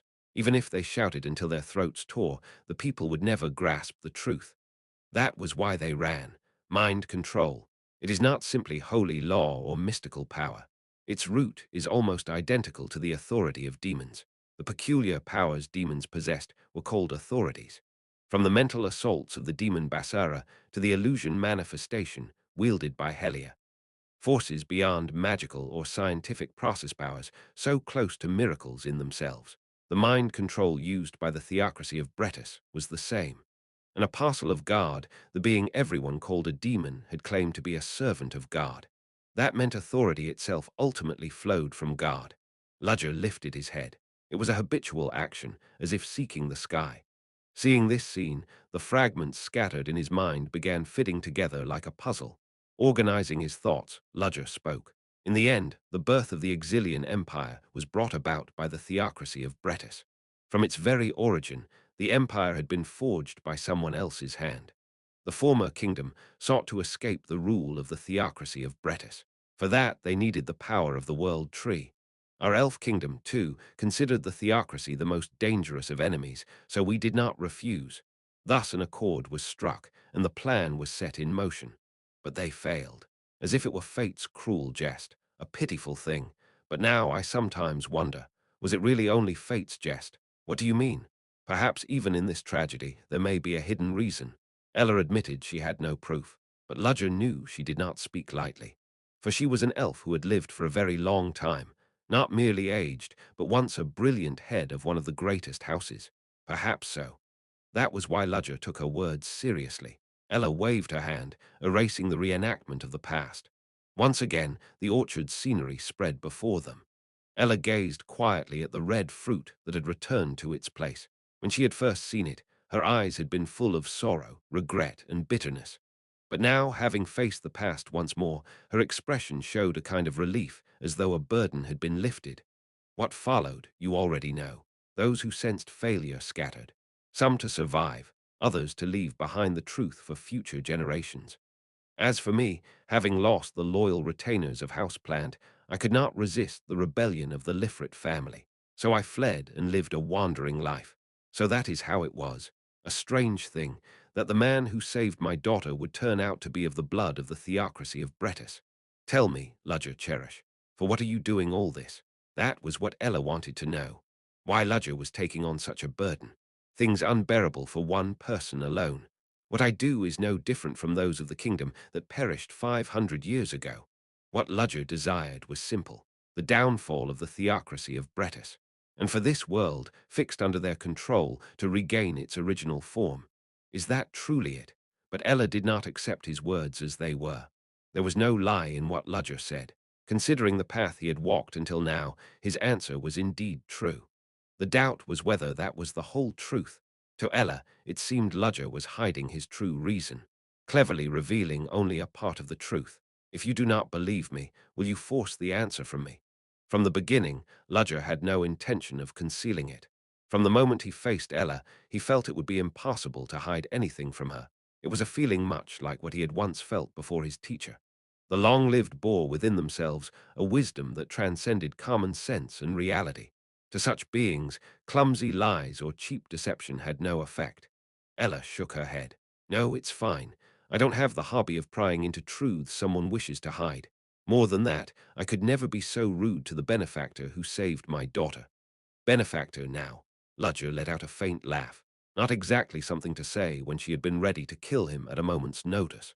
Of course, Ella had her own position. Seeing that she hadn't attacked him outright, it was clear she had intended to test him to some degree. You don't even know what dangerous schemes I might have.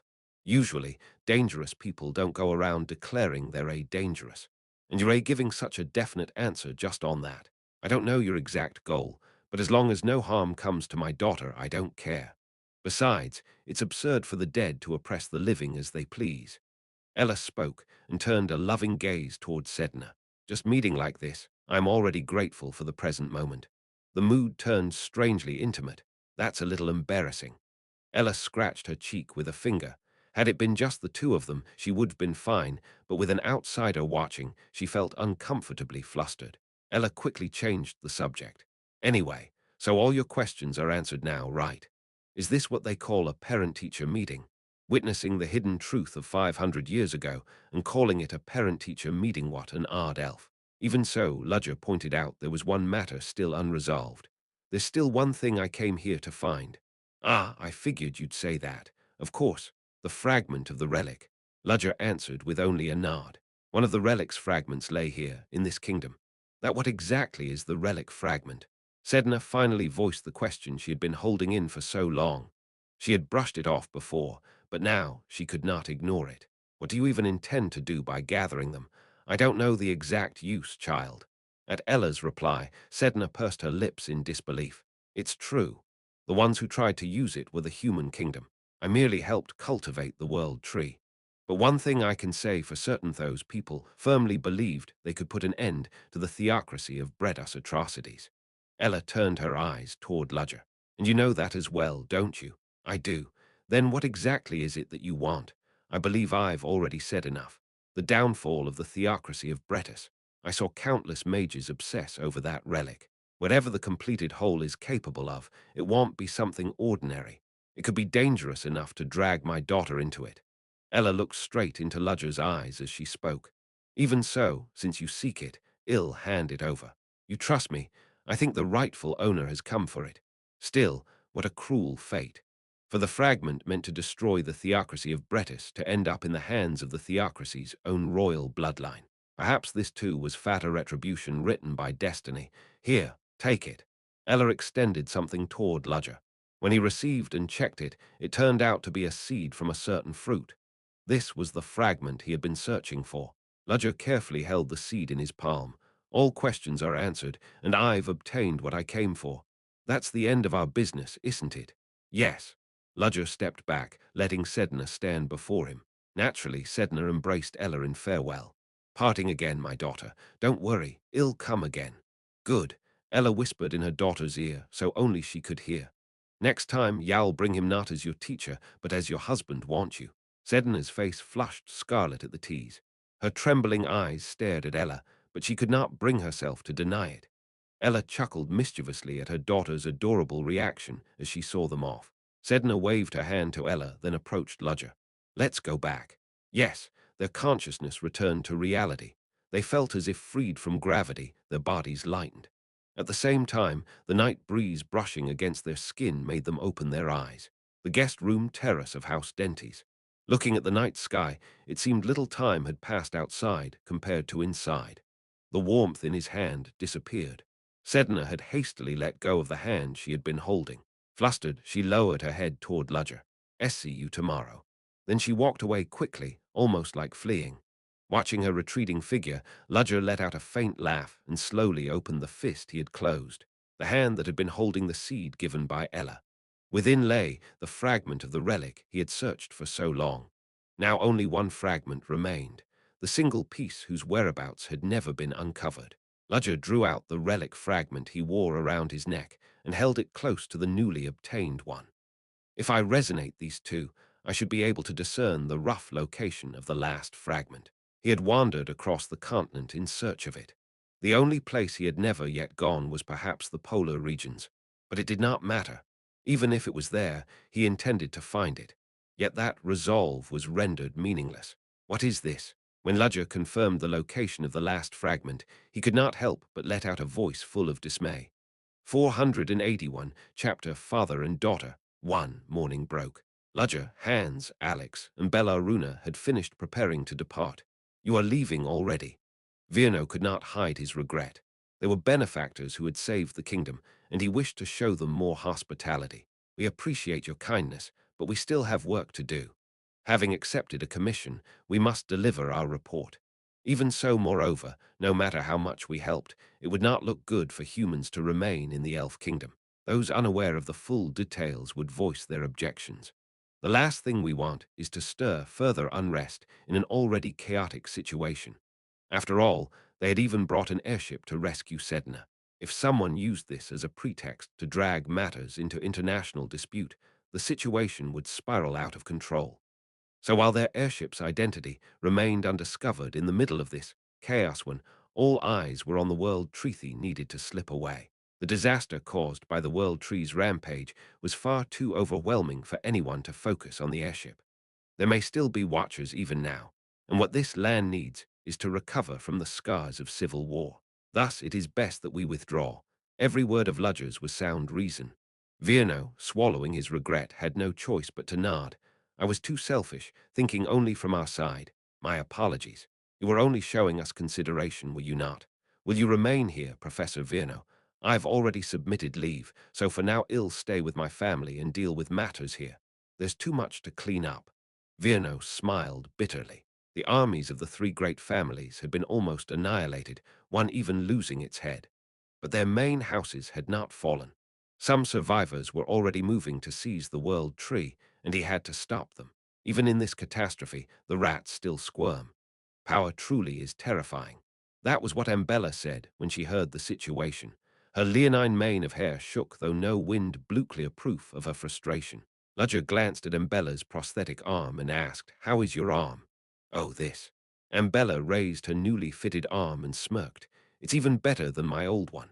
I can feel sensations, just like with a real arm, but it's harder and stronger. At this rate, maybe I should switch the other one too. Judging from your jokes, you seem perfectly fine. Did you come to see us off? Not you." And Bella shot Ludger a glare, then turned her eye to Sedna standing beside him. "Thank you. Ha! You gave a swordswoman a new arm.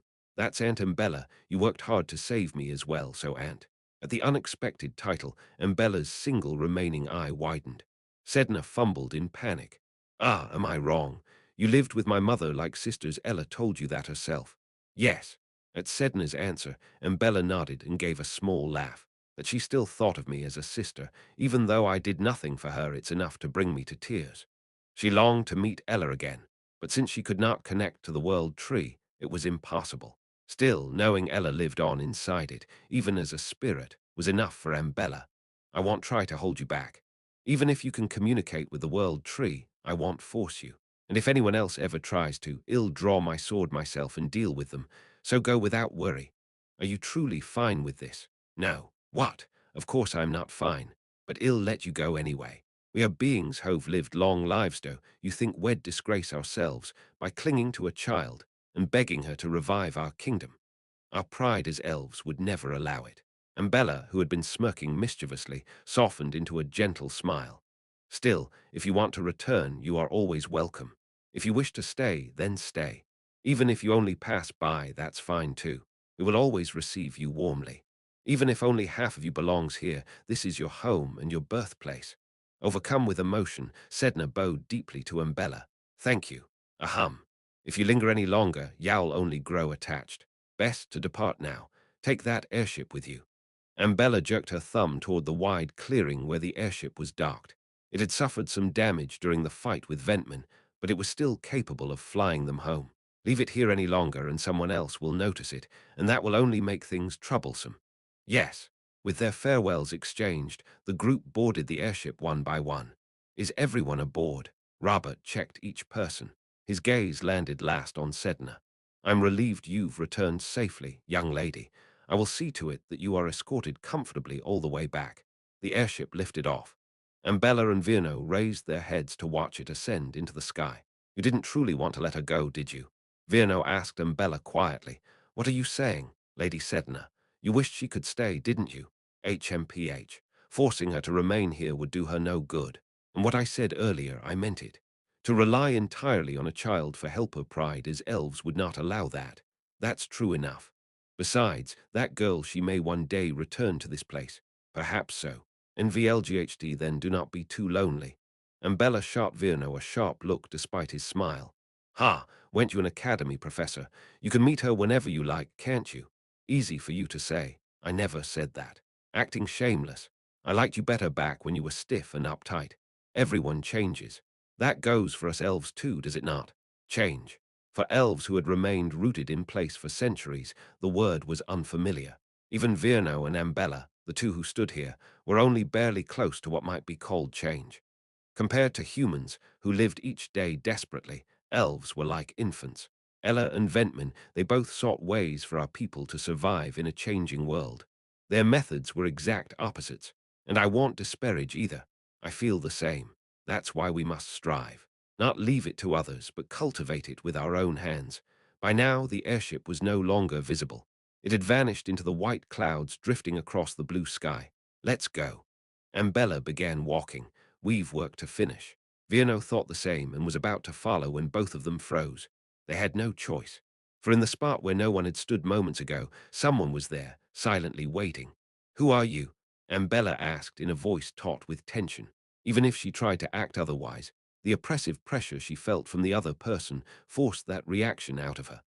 A black-haired man wearing a black robe and a white mask over his face. The soldiers should have been keeping a tight watch on the perimeter somehow. Nice to meet you. The uninvited guest spoke, eyes smiling from within the mask. I am called Zero Order. Aboard the returning airship, Sedna fell into a deep sleep. Bellaruna was the same. There was no way the fatigue that had piled up until now could be relieved by a mere day of rest. The only ones still awake and sober were Ludger, Hans, and Alex. Naturally, the three ended up talking about what to do next. Boss, what are you going to do now? We go back and sort out the situation. I've put a debt marker on the Russian family, so we'll be able to secure a massive investment from them. You're not planning to swallow the entire corporation. Try to gulp down something that big and you're bound to choke. If Walter Russian handles things on his own, the board members under him will push back. In the end, we'd only be able to scoop up scraps bits split off and shrunk far smaller than the original Russian company. So for now, you're saying we keep the structure intact on the surface and siphon a bit more from behind the scenes. There's no need to slit open the belly of the goose that lays the golden eggs. Hans gave a faint chuckle. You're not itching to do something rough to that girl's father. He said it while looking at Sedna, who was fast asleep, curled on a sofa inside the airship. Ludger didn't bother to answer. Hans hadn't asked expecting a reply, so he moved on to the next topic naturally. Did you find what you wanted? Yeah, then there's only one left. Never thought we'd end up having to come this far. Oh, so there's just the last piece left. If there's only one left, well, knock that out quick, right? Alex chimed in, voice full of excitement. But despite their hopeful outlook, Ludger's expression wasn't very good. Sensing it, Hans asked carefully, Boss, is there a problem? Don't tell me you still don't know where the last piece is. The relic's fragment showed me where the last piece is. If there's a problem, it's the scenery the relic showed me. Huh? What do you mean? It was a landscape I'd never seen in my life. And I've wandered the world from end to end. What kind of place are we talking about? A world where everything is smeared together like watercolor. The sky was blue and purple and green, and the nearby forest and ruins looked twisted somehow. At Ludger's answer, Hans and Alex exchanged looks. Do you know? No, I have no idea, I asked because I didn't know either. With neither of them knowing anything, the two turned back to Ludger. Does such a place exist? What is that supposed to besom backwater in the far south? I don't know either. I'd never seen anything like it. Even when I tried to get a read on its location and direction, I couldn't. He didn't know the location or the bearing, and the partial scenery shown as a clue was a place he had never seen before. Finding the last remaining piece looked like it would be quite the ordeal. When we get back, we'll start by asking around for a place that matches what you described. Yeah, I'm going to dig through texts and records too. Might be good to ask my teacher as well. Ah, only one left and it still won't be easy. Alex dropped his head with a to hell with it attitude. Cheek. Do you hear me? We'll arrive at our destination shortly. Well done to everyone on returning safely. At the captain's announcement, Sedna and Bellaruna woke from their sleep. The airship touched down safely on the large landing field in front of the Roshan family's grand mansion. When they stepped out of the airship, Walter Roshan came to greet them. They hadn't been able to give advance notice of their arrival time, so the fact that he was here meant he had been waiting all along. Ah, Sedna flinched when she saw her father, Walter. Walter also gazed at Sedna in silence. Cold, hollow eyes, a face with no change in expression. If he hadn't come to this place, he would still have looked like a man who had no interest whatsoever in Sedna. But the Walter standing here now was clearly agitated.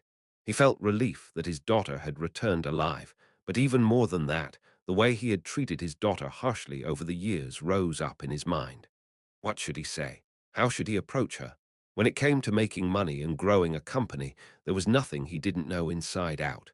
As a businessman, he was undoubtedly excellent. Beyond first-rate and could even call him top class. But as a father, Walter was not. He lost the wife he loved, and he didn't know how to treat his one and only daughter. He could read the flow of money better than anyone, but he could not read the heart of a daughter who had lost her mother. It was his first time. But that's all just an excuse, isn't it? Walter knew.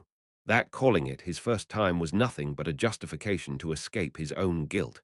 Everyone's first time is their first time. And yet there are many harmonious families in this world.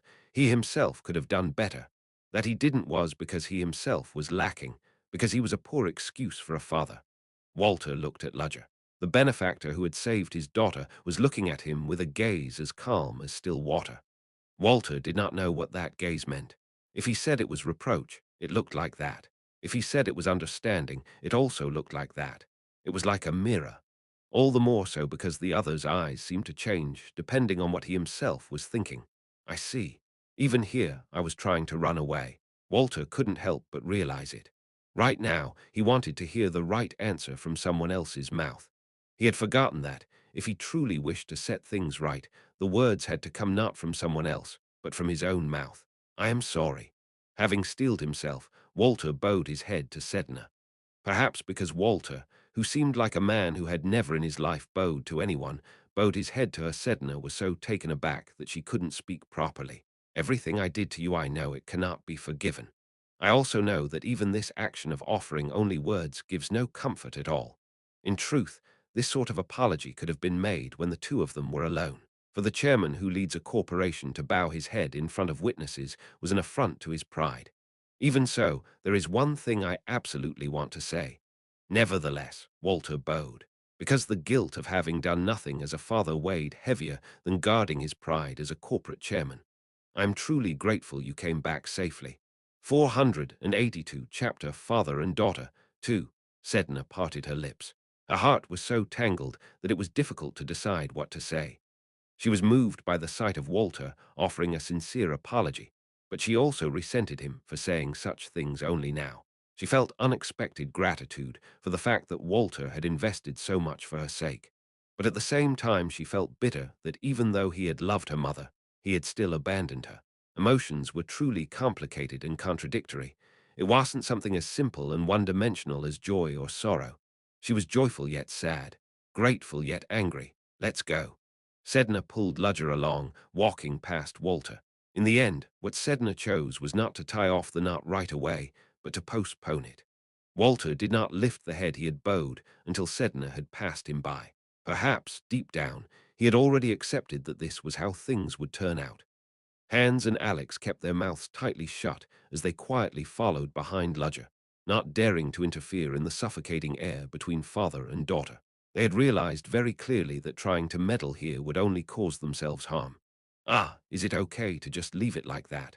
Only Bellaruna, who had no sense of tact whatsoever, let such words slip out. SHH. Keep quiet, WHY. I said be quiet.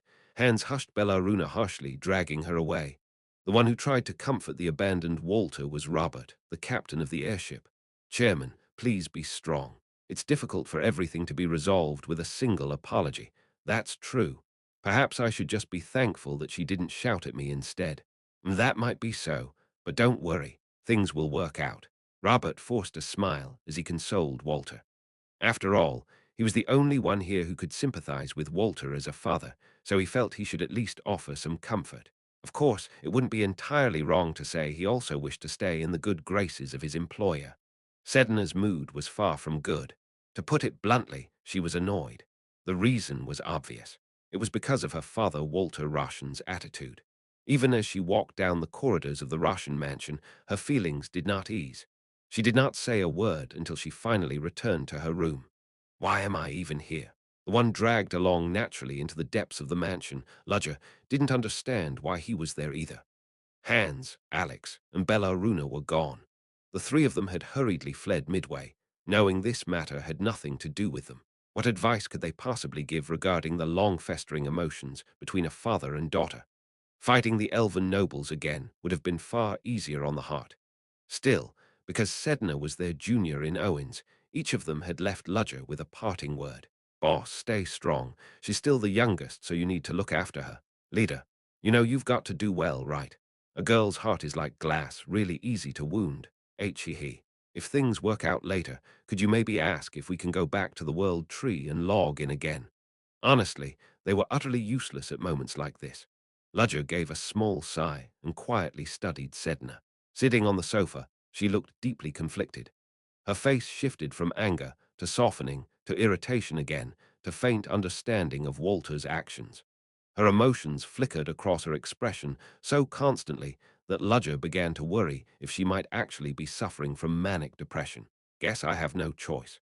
The reason Sedna had dragged him here must have been because, at this moment, he was the only one she felt she could rely on. At times like this, he figured he should give some advice as her teacher and as a senior in life. How do you feel? Though the words came out clumsily, Sedna answered immediately, as if she had been waiting for such a question. Complicated. At first I thought I could just talk it through, but when I actually faced him, I felt angry and bitter, and I didn't even want to open my mouth. Ludger nodded as though he understood. Of course. Reality is always different from how you imagine it beforehand. That's part of it, but it's not just blind anger either.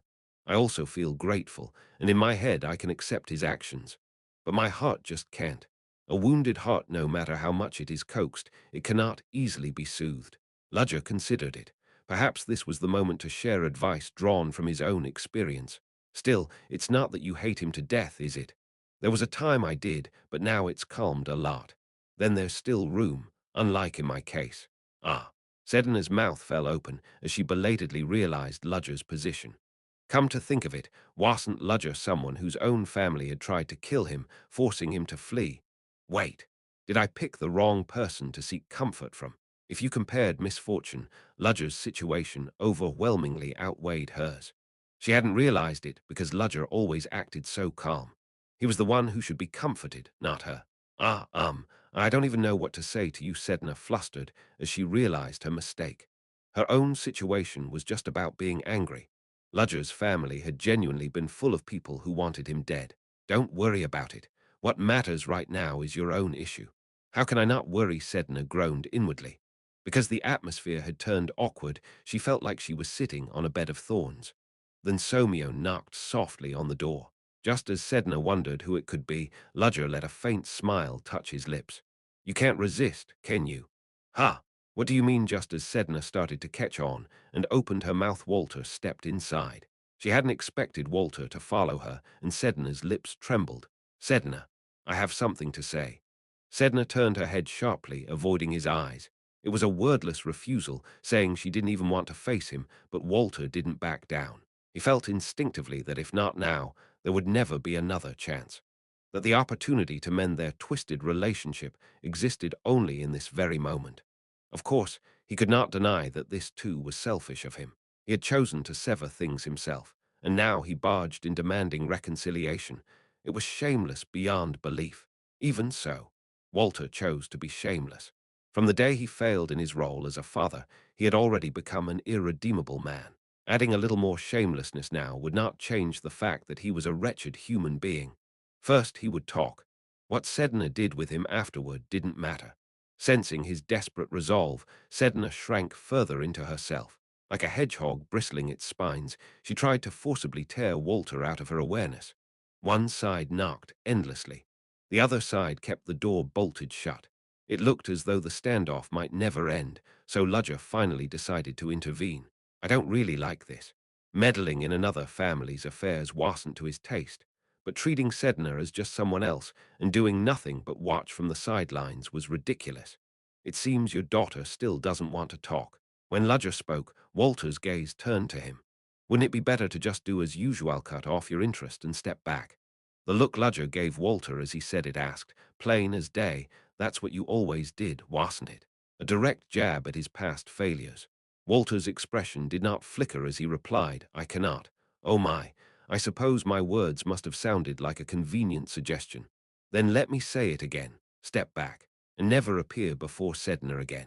Sedna's eyes went wide in shock, her round pupils filling with Ludger's figure. She had not expected him to go so far. I cannot. Or perhaps I can count this as the payment for my commission, that you leave here and never approach her again. You could demand the entire company, and I would hand it over, but not this. Because of the guilt that came too late. Ludger fixed Walter with a cynical smile. You said you'd give me anything. If that's the case, can you give your life here and now?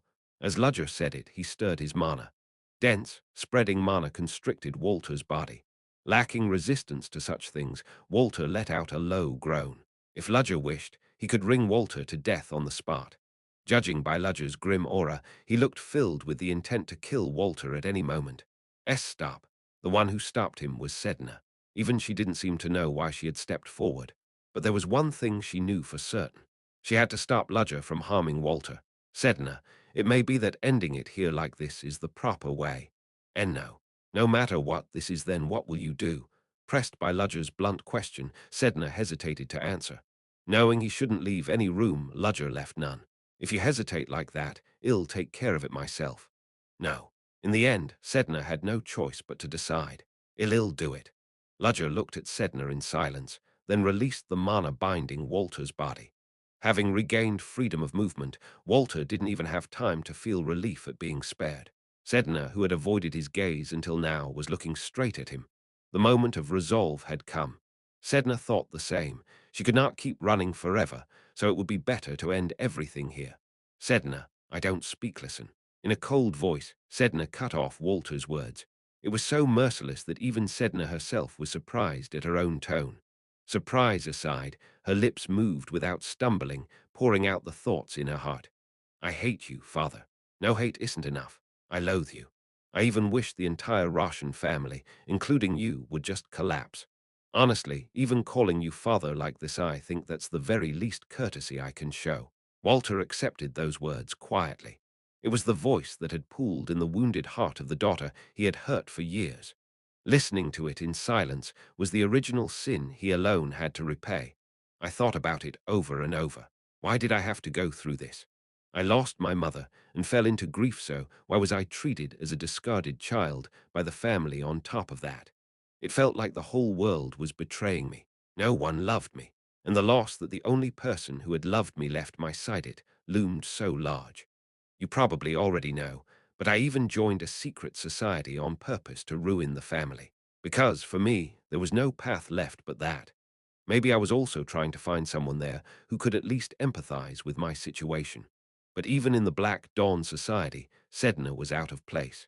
The name Russian that she so despised became an obstacle even there. It got in the way of everything, that Russian tag clinging to her without end. And around the time she was growing exhausted with life, she met him. John Doe. No Ludger cherish. Teacher, you are a greater person than father. Even when you've gone through things far harsher than he has, you don't act selfishly. You always live giving your utmost. Watching you, I realized so much. At those words, Ludger scratched his cheek. Her sudden praise was unexpected, but Sedna's voice remained earnest throughout. Just as I was meeting new people and trying to get a little better, it all blew up. I was dragged to the Elven Kingdom and went through so much. And I learned a truth I had never known. That father acted that way because he was worried about me. That is even so, I was angry, because you worried, because you loved me. But does that mean you can behave however you please? Is it okay to hurt someone so easily under the pretext of doing it for their sake? Even with 100 mouths, Walter had no words. She was right. No matter how much he regretted it inwardly, in the end, he was the one who pushed that method through to the end. But when I think back, I'm not upright enough to scold someone else like this either. Sedna let her shoulders sag and smiled in self-mockery. Because I did the same thing to a dear friend of mine that you did to me. Sedna had kept Julia at a distance out of what she felt for her, but Julia did not give up and kept trying to approach Sedna. Sedna, too, was secretly thinking of reconciling with her old friend, but the guilt kept her from speaking. In the end, blood can't be fooled, can it? Ironically, the moment she recognized that, Sedna found herself understanding Walter's position. If I don't accept your apology here and spend my whole life as a stranger to you, then I'll end up becoming the same kind of person you are. Sedna clenched her fist. All these words were said to Walter, and at the same time they were a reproach to herself. I don't want to become that. At last, having steeled herself, Sedna stared straight into Walter's eyes. Walter unconsciously drew a breath at the sight. In Sedna's upright gaze, he saw the face of his late wife whom he could no longer see. Walter felt something rise up from within. Emotion. The emotion he had suppressed, packed away, and hidden all this time surged like a storm. I couldn't do anything. I couldn't do anything as a father. And yet your child has grown this strong. She is your child too, isn't she? He heard her voice, a voice that could no longer be heard. At the same time, memories from the past flashed before his eyes. The time he first met Ella Plant and fell for her at a glance. How, after endless courtship, he finally received her consent to marry. He had been happy. Behind the impassive face he tried so hard not to let show, he always held joy. He could never forget that happiness. The time he held the child born of that loved baby in his trembling arms. The feel of that baby's tiny hand as it reached out and touched his cheek. Drip. A tear slid down Walter's cheek. I'm sorry. The iron-blooded businessman, said to have never shed even a drop of blood or a single tear in his life, dropped to his knees and wept. I'm truly sorry. 483 Chapter Selmore's Invitation 1. The commotion settled only after a little time had passed. Walter exchanged a few words with Sedna and then went off somewhere. Whether it was to steady his emotions or to give his daughter space, he did not say. Perhaps he had gone to handle the backlog of work that had kept slipping through his fingers. Whatever the reason, Ludger, now alone with Sedna, judged this the right moment and asked, did that resolve it? Sedna silently nodded. In the end, Sedna accepted Walter's apology. Of course, that did not mean they would instantly return to a harmonious family. But it was also true they had stopped an irreparable collapse. From here on, Their relationship would gradually change, depending on how well Walter treated Sedna. It is easy to topple something, but rebuilding demands extreme focus and a long time. Walter knew that much, so he would do his best. Thinking back on it now, I feel like I may have made a decision ill regret. Sedna exhaled a long sigh. Should I tell my father to pretend I never said what I just said? Don't. You made him cry that pitifully. Are you planning to make him cry again? That isn't enough. He needs to bawl even more. Though she said so, there was no hatred or venom toward Walter in Sedna's voice. She still felt displeasure and irritation, but compared to before, she had improved astonishingly. By voicing what she had kept pent up, Sedna had shed some of the sediment in her heart. Good. Since you've got the initiative now, keep using it. Thank you. It was all thanks to you, teacher. You were the one who made the final choice. I could not have done it without your help. You did it on purpose, didn't you? What do you mean? I mean how you threatened my father like you were going to kill him. Sedna smiled gently, as if she knew everything. I know you're not the sort of person who would actually hurt him NVLGT, only on NVLGT there. Even so, you acted that way to play the villain on purpose and push me to step forward. I have no idea what you're talking about. Father said he wanted to thank you for that as well. Ludger shook his head as if to say that was enough. Feeling lighter, Sedna could now decide what she should do. Teacher, what is it? I think I need to go back to the Elven Kingdom. Ludger looked at Sedna, asking with his eyes if she was serious. It's a decision I reached after careful thought. For careful, not much time has passed. I have always wondered. I kept receiving from other show, could I repay that grace? I did not act expecting anything in return. You do not need to feel indebted. It is not just you. There's also Mr. Virno, who saved me, Aunt Embella, and my mother, who still remains inside the world tree. Ah, and the seniors of Owens as well. Sedna gazed out the window. I've received help I can never fully repay from so many people. They helped you because they cared about you. I care about others too, so I cannot just sit still. I will return to the Elven Kingdom and help with the restoration. I will tune the world tree, mend its wounds, and aid the other elves. Sedna. Oh, of course, that doesn't mean ill become queen.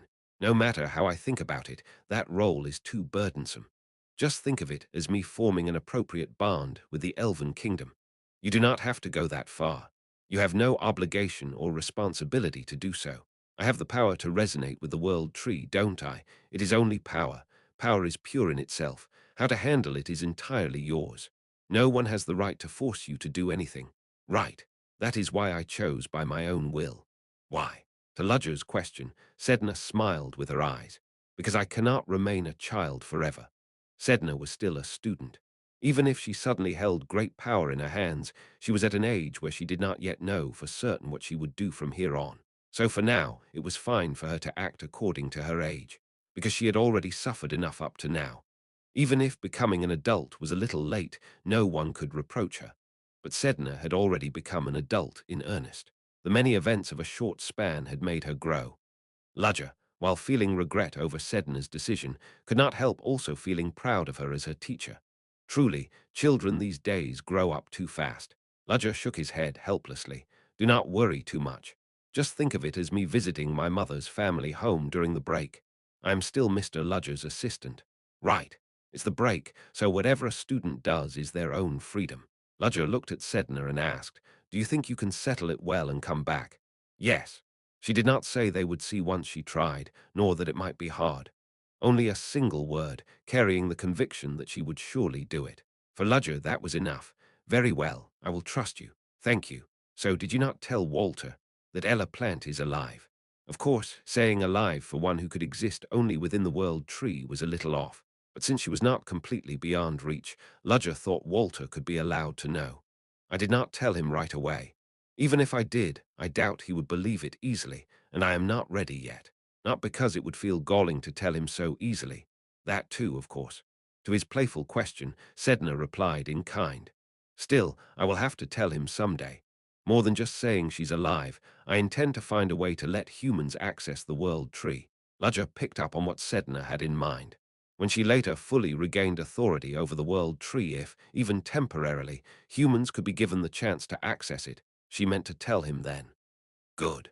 I hope you can find that method soon. It will not take long. You have entered once yourself, teacher. Of course, that was a special case for you, but who knows? We might turn this small chance into a proper result. You surely can. There is no harm in treating it as magic. New magic is created with that kind of thinking. Do it. Is that an order? Call it vacation homework. With a voice full of regret, Sedna answered, I see. She had realized she would not see Ludger again until the break ended. Teacher, would you stand up for a moment? Sedna drew Ludger up from his seat. Ludger did not bother to refuse. It was not a farewell forever, but they would not see each other for quite a while. He was curious what she meant to do. After looking up at Ludger standing before her, Sedna seemed to come to a decision and suddenly threw herself into his arms, hugging him tight. Sedna, before Ludger could ask anything at her unexpected action, Sedna, her face buried against his chest, murmured softly, "I'll be back." She forced herself to act strong, but she could not quite hide the sorrow of parting that trembled in her voice. Wondering what to say, Ludger gave a faint laugh and patted her head. "Return safely. I will be waiting." Ludger, Alex, and Hans returned to their hideout. Perhaps it was because too much had happened. It felt as if half a year had passed since they had last come back. "Leader, is Bellaruna going as well?" Alex asked, thinking of Bellaruna who had remained at the Roshan estate. "Yes, she's an elf, after all, and one with a talent regarding the world tree like no other. I decided to send her along with Sedna. She seemed to want it quite a bit herself. Well, it's not as if she's needed right away, so it doesn't matter if she goes. But you don't think she'll like it too much and never come back, do you? She won't." "What? Why are you so sure?" Ludger thought of Chris Benimore. "Let's just say I trust in a heart's attachment. I have no idea what that means. You don't need to. Anyway, while we were away, nothing happened with Royal Street, did it?" What weighed on his mind most was still the Luminis Church. When Sedna had been abducted, they had deliberately tried to hinder him, which meant they had done so because they were after something. Ludger did not think that was a good sign. Fortunately, while we were gone, Royal Street grew even more prosperous. Now, if anything, it's even better than before. Hans, already drowning in paperwork upon their return, answered with weary eyes. "Better. Large-scale funding came in while we were away. Funding. I think I know where from. Chairman Roshan was remarkably generous. I never imagined he'd move so openly. Then again, we did bring back his only daughter alive. Considering that, this much is only natural." Though Hans was exhausted from skimming through the piles of documents, his voice was brighter than ever before. Because of the cooperation with Roshan, word spread fast, and even more people have been flocking here. It's busy every day, without even room to set your foot.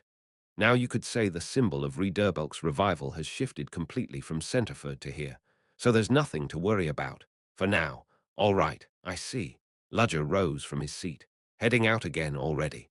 "Just for a patrol. My body feels stiff from staying inside too long." From the Dentes estate to the airship, and then to the Roshan villa, Ludger had been treated as a guest with utmost hospitality, which meant he had been cooped up indoors all that time. It was comfortable, though. Not for me. For Ludger, who never wasted time idly, the last few days had been comfortable in body, but not at all in spirit. To clear his head and sort through the mess, he decided on a brief walk. When Ludger stepped out, Alex sprawled on the sofa and glanced sideways at Hans. "What? If you're curious, just ask." "Oh, caught me. Weren't you practically glaring at me, waiting for me to notice? That means you've got a question." At Hans' words, Alex, as if waiting for the chance, voiced what was on his mind. "The leader. He's loaded with money, right? Are you saying you want a raise?" "That's not what I mean. My salary's already more than enough. I mean the actual amount of money leader brings in. The actual amount all the profits from this street. On top of that, assets swallowed from countless enterprises. And this time Roshan himself backed us up, didn't he? Taking it all into account, it would not be strange if Ludger was one of the wealthiest men on the continent. Honestly, don't you think it's strange? With that much money, it's not just living comfortably, it's enough to shake a whole nation. Yet leader keeps piling on more. Is it because once you hold a lot, you just want more? I don't think that's it. You know how he boldly reinvests what he earns into businesses. And he also runs scholarship foundations, making regular donations to orphanages, universities, and academies. Since when? Since Royal Street started booming, while you've been busy swinging your sword. I, Violetta, and those who once lived in the underworld mainly handle that work. But the sums we're talking about are far beyond what such people could juggle. Unless, don't worry, it's not laundering. Even aside from that, a massive amount remains. Hands flipped through the stack of papers in his hand, then neatly arranged them. Truthfully, even I don't know what the leader's real objective is. At best, I can only vaguely guess. Aren't you supposed to be his right-hand man? Don't you know his creed? He does things so secretly even his own brain doesn't know what he's doing. If the brain doesn't know, how can the body act? It's just a saying. It means he works so covertly that even a so-called right hand can't know. So you're not denying you're the right hand. Let's just say I've been around the longest. Anyway, sounds like you don't know either, but truthfully, you've got some idea, don't you? At Alex's subtle jab, Hans's hands paused as he organized the documents. His eyes met Alex's. Seeing Alex's look that he already knew Hans sighed and nodded. I was curious too, so I secretly tracked the flow of funds once. I wanted to know where all that money was going. Oh, so, did you find out? The new Mage Tower. At Hans's answer, Alex shot upright on the sofa. Say that again. I said the new Mage Tower. To be precise, their main base Isla Makia. While walking the quiet park path, Ludger stopped in his tracks. Are you going to show yourself now? He spoke to the presence. They had not even bothered to hide proper lino way he would miss it. At his words, the air wavered, splitting like a curtain, revealing the figure concealed within. Casey Selmore. At the appearance of the Azure Mage, her face set with some kind of resolve, Ludger narrowed his eyes. 484 chapter Selmore's invitation. 2. Ludger and Casey stared at one another. To suddenly appear before me like this. She had followed him secretly, avoiding the eyes of others. But to call it tailing felt off. If she had truly intended to hide, she could have gone unnoticed much longer. She wanted me to notice her on purpose. From that, Ludger could tell that Casey Selmore wanted to meet him away from other people's sight. Still, he had no intention of playing along with her intent. The words that slipped from his lips were something else entirely. Have you finally come to arrest me this time? What? What are you talking about? You looked like someone who'd braced herself for everything. I thought maybe you'd come to put an end to this tiresome fate between us. That's not what Casey realized at his words just how tense she was. She let out a small sigh, released her shoulders, and rubbed her cheeks with both hands. Perhaps a little calmer now, Casey fixed her clear, water-blue eyes on Ludger. I came to see you because I need to ask a favor. A favor. Hearing such a word from someone he never expected it from made Ludger both surprised and curious. A favor, huh? Better than when she used to come at me head-on, swearing she'd catch me, but still, approaching me like this is odd all the same. Casey, who once bristled with venom whenever she saw him, seemed to have softened. Her defiance wasn't as sharp. Perhaps what most shifted this relationship was when he had visited her after the fight in the capital to check on her in the hospital. But don't assume too much. She could change her mind any second and try to arrest me. Maybe this soft front is just a way to disarm me. After everything lately, Ludger's nerves were on edge, especially since in this city, safety was never guaranteed. The elves had kidnapped Sedna, and behind them had been the Lumines church. It's strange. You asking me for a favordo you really think that makes sense. So even if it was only a favor in words, Ludger could not blindly trust it without examining what it was. Yeah, I know it sounds strange, but you're the only one I can ask right now. Casey's voice carried a weight of gloom she couldn't hide. The genius young lady, who once seemed afraid of nothing and brimming with confidence, seeing her so hesitant was almost frightening.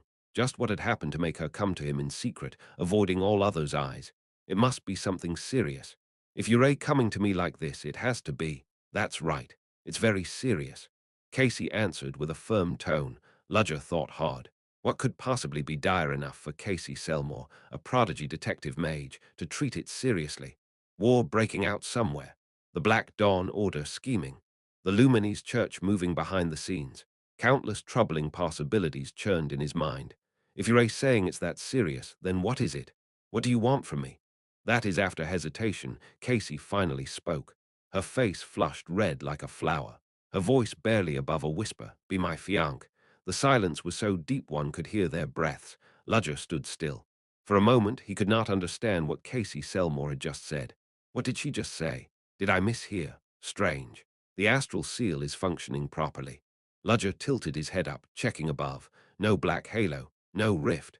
Then what he heard wasn't an illusion. Why aren't you answering? Casey, cheeks burning red, asked with a flustered face. and Ludger realized he really had heard her correctly. Casey Selmore, what? Are you still suffering after effects from the demon attack? You should rest more. What? In your state right now it's serious. Serious. Yes, very serious. Go see a psychiatrist at once.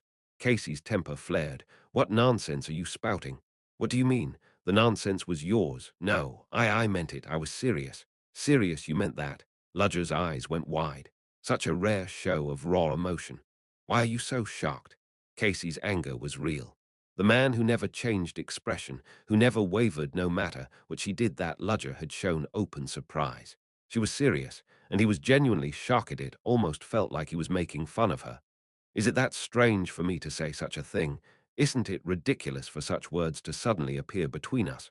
Or wait, Ludger finally thought he understood. That's it. You're confessing as a prank, trying to throw me off balance. It's not like that. Casey cried out, her face bright red. Why would I ever propose to you like that? Didn't you just ask me to be your fiancé? Why, yes, but that's not what I meant. I meant a fake fiancé. Fake? Yes, I just want you to pretend. What? Ludger exhaled in relief. Phew, thank goodness. Why do you look genuinely relieved? Seeing his expression as though a great burden had been lifted, Casey nearly dropped the whole request and picked a fight instead. But with no one else to turn to, she had no choice but to swallow her pride and go on. Still, why me? Why ask me to play fiancé? Because my family contacted me. By family, you mean the Selmores, the great magical family Selmore, a name heavy with legacy, producing mages who held the color titles. Casey Selmore, the Azure Mage. Yet Casey herself was not the successor of the house. So the elders are pressuring you. That's surprising. I thought you lived as you pleased, ignoring them. It's not like I never pay attention to them. And you're wrong about that. Wrong about the elders pressuring me. None of them can nag me anyway. I am the better mage. Even if they tried, I wouldn't listen. You say that quite boldly. But even I don't completely ignore the family. Of course, there's someone I can't afford to ignore. Someone who, in terms of compatibility, puts me at a total disadvantage. That Casey Selmore, of all people, would admit to a weakness. Ludger wondered just who this nemesis was. You mean the current head of the Selmore family? That's right. The current family head, my older sister. Older sister. Our father already stepped down. Voluntarily, of course. His two daughters turned out too exceptional for him to keep the seat. At Casey's words, Ludger recalled faintly that she had mentioned an older sister before. Wait. If the current head of the Selmore family is your sister, then she's famous. You must know her too, right? Marius Selmore. Ludger nodded. Marius Selmore, head of the great magical house Selmore. A peerless genius who, despite her youth, possessed both outstanding talent in magic and a sharp, capable hand in managing her family. Casey Selmore, too, was called a genius, but her brilliance lay above all in deduction. Of course, that didn't mean her magical ability was lacking. She wouldn't have been granted the title of Azure Mage otherwise, but her elder sister surpassed her as a mage by far, because she was the Blue Mage. At Ludger's words, Casey nodded. That's right. My sister is also a single-element user, one of the mages with a color title. Young, head of the family, and magically her equal if not superior. Because of such an elder sister, Casey was able to roam free as a detective without being bound tightly to her family. But on the other hand, her freedom seemingly unshakable by any own had one clear exception. Her sister, the family head, who possessed undeniable authority over her. She sent me a message. What kind of message? To stop playing detective and come back home. And to prepare for marriage. A political marriage. Not uncommon for noble daughters. Marriages strengthen ties between houses, securing social status with bloodline bonds. There are plenty of nobles desperate to marry a Selmore daughter. Ours is a great magic house, after all. I'm sure proposals are pouring in from every direction. They'll even let someone else choose for me. Can you believe that? So you don't have veto power. There's no escaping an arranged marriage. If I could, would I be here using the word favor? My sister may be head of house, but she's not some uptight, fossilized elder. She's insane, sure, but more like crazy brilliant insane. That's rich, coming from you, Ludger thought, but held his tongue. Now wasn't the time to pick a fight. Anyway, she did give me a choice.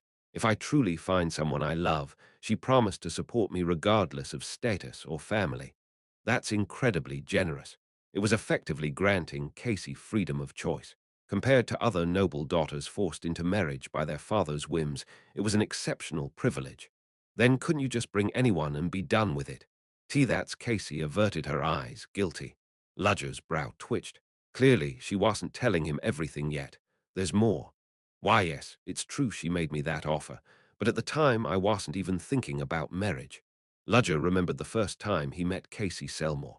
Arrogant, overflowing with self-consciousness, a free-spirited woman of the new age. Marriage had been the farthest thing from her. She said she'd give me the freedom to choose, but she also set a deadline. If I didn't find someone by then, she'd take matters into her own hands. Even so, you could still just bring someone random. Back then, I got stubborn and snapped at her. I told her if I brought someone, it would be someone truly extraordinary, and she'd have no right to interfere. It was said in defiance, out of spite. But Maria's Selmore had remembered every word. And now, if I showed up with someone half-baked, she'd see right through it, realize I staged it to dodge the marriage, and he'd have no choice but to obey her. So that's why Ludger gestured to himself. Casey looked displeased, but nodded anyway. At least among the men I know, there's no one greater than you. Well, how flattering, to receive such praise from the great Casey Selmore herself. So, what's your answer? Ludger frowned deeply. You really thought I'd agree to something like that? Why not? Just help me out. Would it kill you? We're not exactly in the habit of helping each other, are we? At that, Casey inhaled sharply, then lowered her eyes. I apologized, didn't I? We did. What? Why? You came to visit me when I was in the hospital and you apologized. Ludger blinked, dumbfounded. She remembered that. Even socially, she wasn't about to suggest that because of one apology, they should get along like friends. Surely not. He was a former criminal, she a detective. But the embarrassed look on Casey's face shattered that assumption. You're serious? So what? People can misunderstand each other sometimes, can't they? Even if the misunderstanding's cleared, that doesn't give me reason to help you. If you help me, it'll benefit you too. My sister, she's incredible. If you earn her favor, opportunities will fall into your lap like bread from heaven. In the end, she's still just the head of a magic house. That alone is a big deal, but she's more than that. She's also part of the Magical Information Bureau. So she holds a high position. Casey shook her head. Not just high. She never told me outright, but I can infer. When NVLG, continue reading, it comes to magic and mysteries, there's nothing she's barred from accessing. No limits. Casey stared straight at him. All magical knowledge passes through my sister's hands. At those words, an image flashed in Ludger's mind. The strange, anomalous place where the last fragment of the relic had been found. Perhaps Casey's sister knew its whereabouts. 485 chapter Selmore's invitation. 3. Ludger thought for a moment. There was nothing he had to do immediately anyway. The aftermath of what had happened in the Elven Kingdom would be handled on their side. As for the matter concerning the Russian family, they had said they would contact him later, so all he needed to do was wait. The only things that lingered in his mind were his encounter with Lutus Wardot and the sense that he might need a private conversation with Princess Aileen. If they want to hear more about the full story, they'll seek me out on their own. Taking all of that into account, it did not seem impossible to entertain Casey's request this time. He was also curious about what Casey's elder sister, the head of House Selmore, was like. Now that I think about it, it is strange. If she's that incredible, she should already have been flagged as a target of attention in either Hans or my own intelligence network. Maria Selmore. What Ludger knew about her was simply that she, like Casey, bore a color title as a mage. Personality, preferences, primary residence, hobbies or habits. None of that was known. The fact that nothing was known at all only deepened his suspicion. And the more he thought about it, the more questionable things piled up. She was excessively hidden, as if wrapped up tightly so no one could see her true self. Why have I never realized this until now? After all, this was Casey Selmore's elder sister. Judging by Casey's words and behavior, it was hard to shake the feeling that her elder sister had her firmly under control. It would not hurt to meet her in person. Fine, I'll accept the proposal. Ah, really? You mean it? You really said you'll do it? Now that you press me like that, I am starting to regret saying yes just a moment ago. No take-backs. You said you would, so you have to come with me. So then, when should I go? It's not super urgent, but the sooner the better, right? The longer I stall, the more suspicious my sister will get. Thinking of her sister, Casey tapped the floor lightly with the tip of her shoe, clearly annoyed. If she hated it so much, she could just tell her sister off directly, but the fact that she did not meant she was afraid. What kind of person is your sister? Why are you asking all of a sudden? Since I am going to meet her, wouldn't it be troublesome to go in completely unprepared? At the very least, I need to know what sort of person she is, so I can adjust myself accordingly. Adjust yourself to the other person, you say. I agreed to play the role of your fiancé. It's only proper that I present myself in a way that leaves her with a favorable impression. That benefits you as well, doesn't it? At Ludger's serious approach, Casey thought it was unexpected, but considered his question carefully. Hmm. If I had to describe my sister, she's a lunatic. Didn't you say that earlier as well? She's not just any lunatic. She's the greatest lunatic in the world. Is that a compliment or an insult? Either way, that's how it feels. At Casey's words, Ludger sighed and asked, "Are you sure she's family?" "She is. Why?" "I'm saying it because it seems like you don't know very much about her." "What are you talking about?" "I gave an accurate assessment." "I'm not talking about that. I mean her usual preferences, the type of people she dislikes, or actions one must absolutely never take in front of her." That's Casey fell silent again. This time, her silence lasted far longer. Ludger waited patiently for her to open her mouth. After a while, what Casey finally said was something even Ludger found unexpected. "I don't really know." "You don't know? I know it's strange. But I can't say I know my sister well in detail. I can talk about her surface, but I feel like it's meaningless. It's not the real her anyway." "You mean she's wearing a mask?" "Exactly. That's why I said she's a lunatic. I mean, seriously, what kind of person hides their true self even from their own family?" "Your sister does. Anyway," Casey threw up her hands as if to declare an end to the subject. "You just need to play along with what I say. I'll be the one dealing with her directly. Got it? Well, I'll do that. But I'll definitely collect my price for helping you. Your price. What are you going to ask for?" "Nothing much. I just have a little curiosity about your sister. I'm searching for something, and perhaps she knows about it." "Searching for something? You wouldn't understand even if I explained. It's something magical, mystical connected to a certain place. If that's the case, then yes, my sister would probably know about it. So when can you go?" "It's the school break now, so your schedule should be open, right?" Even then, Casey had thought of giving him about 3 days to prepare. That would have been enough for Ludger to get ready and for her to organize her side. Why delay? Let's go right away. Ha! Since Casey wasn't ready, the two agreed to meet at the train station the next morning. There they bought tickets to their destination. The Kingdom of Sevia, the Kingdom of Sevia. It lay southwest of the Utah Kingdom, not a particularly large nation. In size, it was comparable to the Kingdom of Queoden, which Ludger Cherish's false identity had once been modeled after. Its natural resources were not abundant, nor was it militarily strong. Even so, the Kingdom of Sevia was famous because it produced many remarkable talents. The reason was its strong focus on education. Lacking other special products, the country invested in raising excellent people through schooling. Thus, Sevia had a high proportion of high-income earners relative to its population, and many of them were mages. Well, it's not a country with much to see. Its natural scenery is nice, so tourism is a bit developed, that's all. The train departed, and the two sat quietly in their seats. It would take at least several hours, so Ludger took out documents he had brought and began to read. Bored, Casey leaned over curiously at the papers in his hands. "What's that?" "Materials I gathered about your sister." "Materials. That's more than I expected." He held at least 50 pages in his hands. But even as he flipped through them rapidly, Ludger's expression remained unsatisfied. "There's a lot of bulk, but it's all just carefully crafted public image. Nothing but masks. What's that supposed to mean? Coming from someone with experience in the same kind of work, that's your evaluation. You could put it that way. Still, it was better to check than not, so Ludger read every detail meticulously. The express train sped on without pause until they arrived at the capital of Seviath city of Tartanen. When Ludger and Casey disembarked with their luggage, someone was already waiting for them. "Welcome, young lady, and young lady's fiancé. I am Frederick, a servant of House Selmore." Seeing the elderly gentleman bow politely, Ludger asked Casey, "Did you inform them you were coming?" "Of course not. We left immediately. You know there was no time for that. And yet they're here waiting for us." It meant Marius Selmore had full knowledge of Casey's movements. And that also meant Ludger, accompanying her, was under the eyes of her information network. Well, things are already getting interesting. It was as if she was declaring, I know everything about you. A weaker person might already have felt a chill and a vague sense of dread. But Ludger was different. Let's go.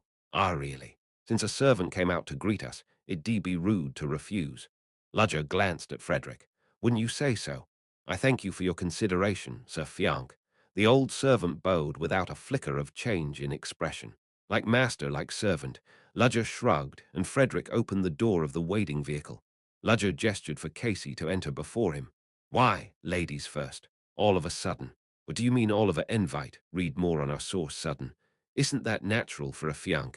Casey then realized there were eyes watching them. Ah, right, that's true. Oh ho ho ho, thank you. She forced a laugh and accepted his gesture, though goosebumps prickled up her skin as she did. The steam carriage Frederick drove carried them to a large mansion, the Selmore estate, the house where Casey had been born and raised. Her expression as she returned after so long was mixed with complicated feelings, nostalgia, but also tension. To Ludger, the tension seemed far stronger. After all, she was here to confront her sister with a fake fianc in tow. It would be a lie to say she wasn't nervous. Even the weather is deliberately heavy-handed. Though it was midday, the sky was filled with grey clouds, casting a dreary atmosphere. When they entered the mansion, a few servants came to greet them. For the size of the estate, there aren't very many servants. Our family doesn't keep that many around. Why not? Because that way, fewer rumors spread outside. It meant they kept only a minimal staff to maintain secrecy. Naturally, it was Maria's who had decided that. The head of the house is waiting. Surprisingly, Frederick led them not to a reception room, but to the dining hall.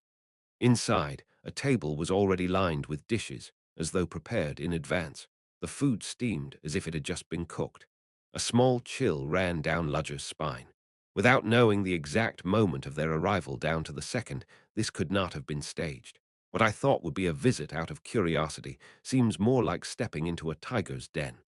Ludger's eyes turned to the woman seated at the end of the table. Her hair was the same sky blue as Casey's, only a shade whiter and brighter. Even among sisters, that subtle difference in hair color was likely due to the nature of their magical power. Welcome, Maria Selmore. Her long, narrow eyes curved as she smiled brightly at Casey.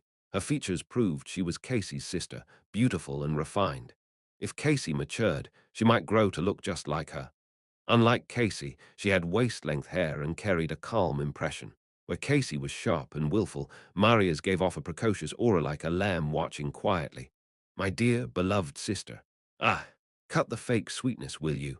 Casey stuck out her tongue in disgust. It was quite rude, but Maria's did not scold her, as though it was nothing new. Even so, she's already overwhelming Casey. Not by crushing her with raw charisma, but by slowly tightening the noose with an unseen pressure. Then Maria's eyes turned toward Ludger. Pleased to meet you. Casey's fianc. That would be Ludger Cherish, correct. Though he had not introduced himself, she knew his name. A teacher of Theon, the genius who created a new spell. A former soldier, and someone who performed great deeds in the imperial capital. Ah, I've heard about your lecture at the Arcane Chamber as well. It was quite fascinating. One by one, she recited his accomplishments. She was beautiful, and her smiling face was charming, but something hidden lay behind it. Even so, Ludger's expression did not change as he gave a polite nod. I am honored to be spoken of so favorably by the head of House Selmore. At his composed tone and upright manner, Maria's smile deepened. My. I worried that my dear sister might not have chosen well, but it seems you at least deserve a passing mark. You flatter me. Whether it's flattery or not, time will tell. Sis, did you call us here just to interrogate someone else's fianc? Casey's cold voice cut between them. Of course not. I was simply curious. That curiosity made me speak more than I intended. Sit down, both of you. You haven't eaten yet, have you?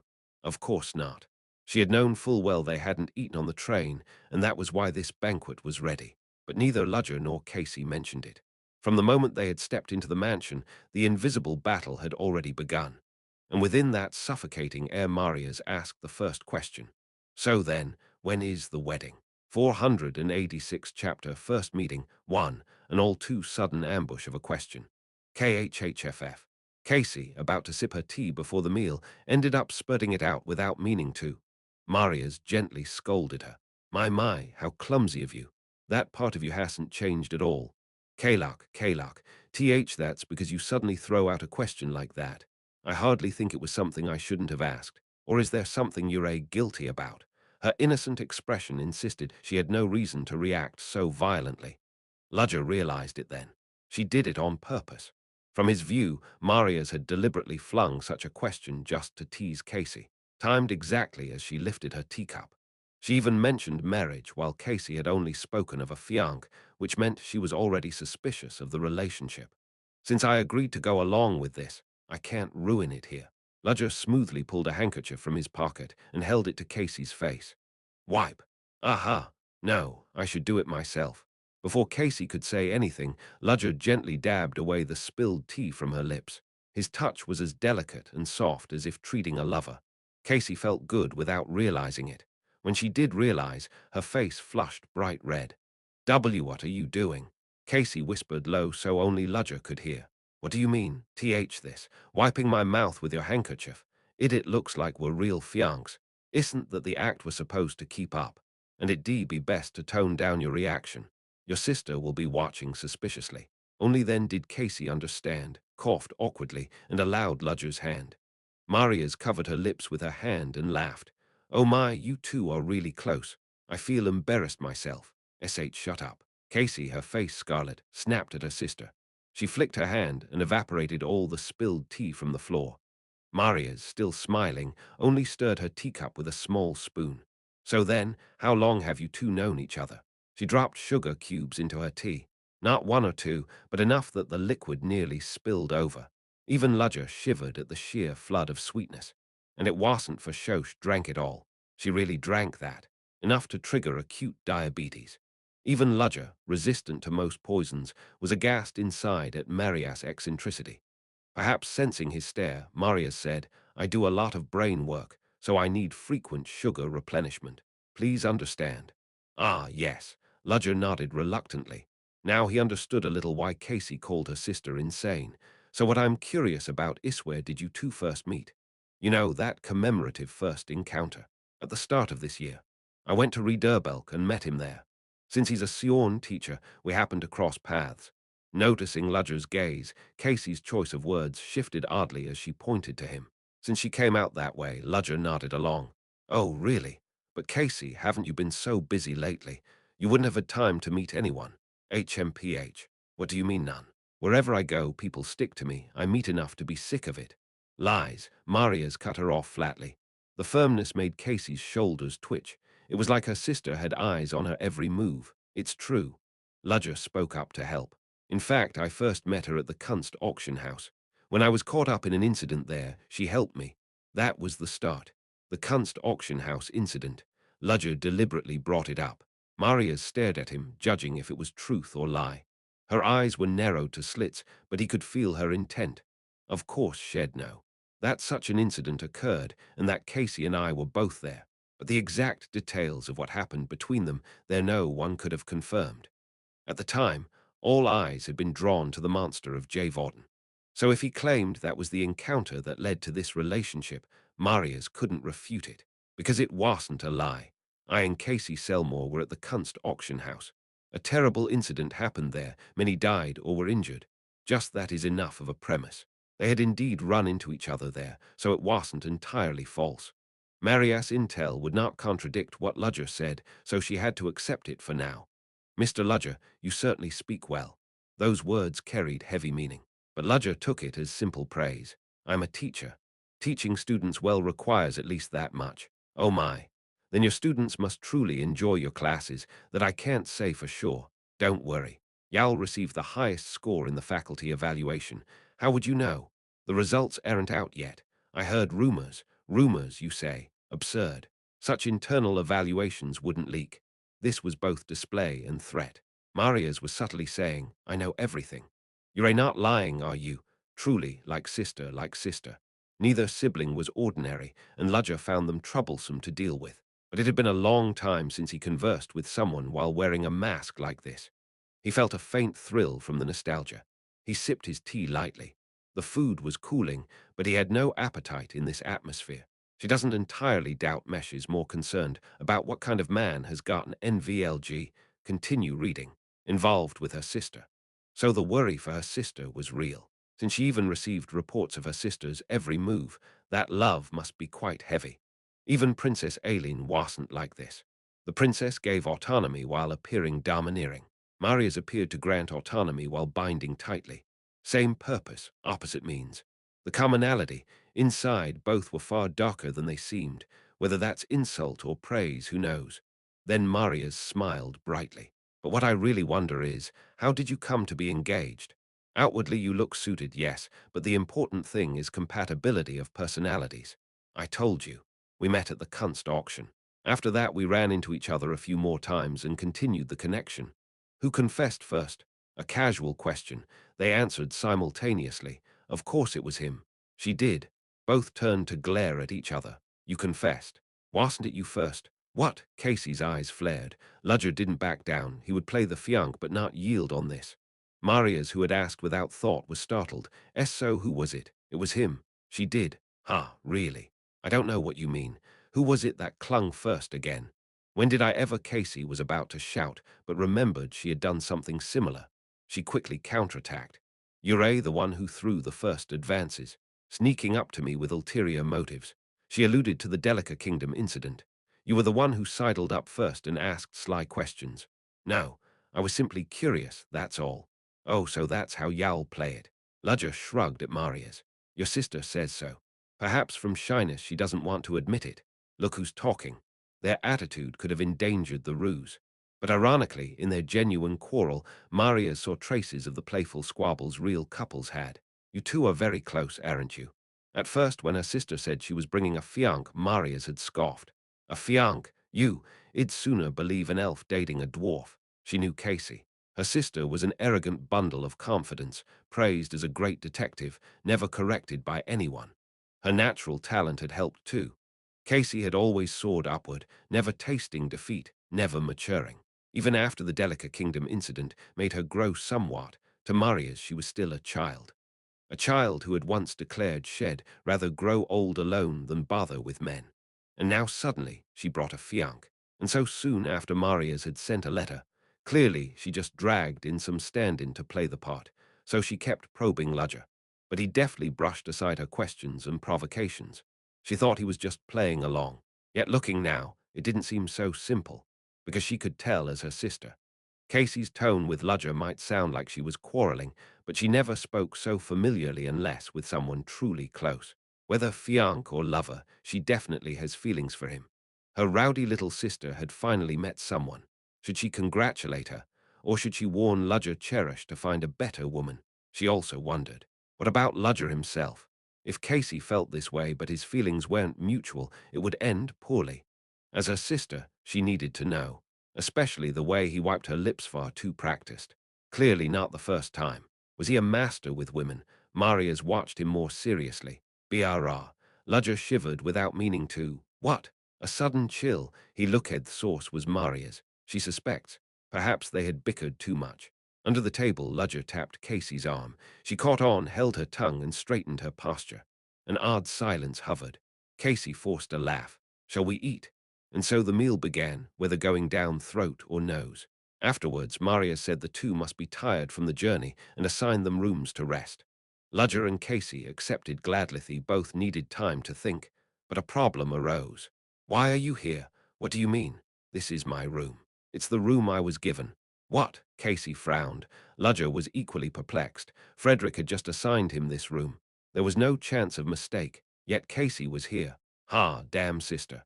Casey realized it was Marias doing and shook her head. So what now? Since it's your home, can't you just go back to your old room? I was going to. Casey opened the door to leave, and right there stood Marius Selmore. You like the room? 487 chapter, first meeting, 2, bang.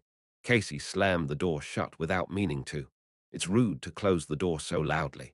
Her sister's voice came through, and Casey sighed as she reopened it.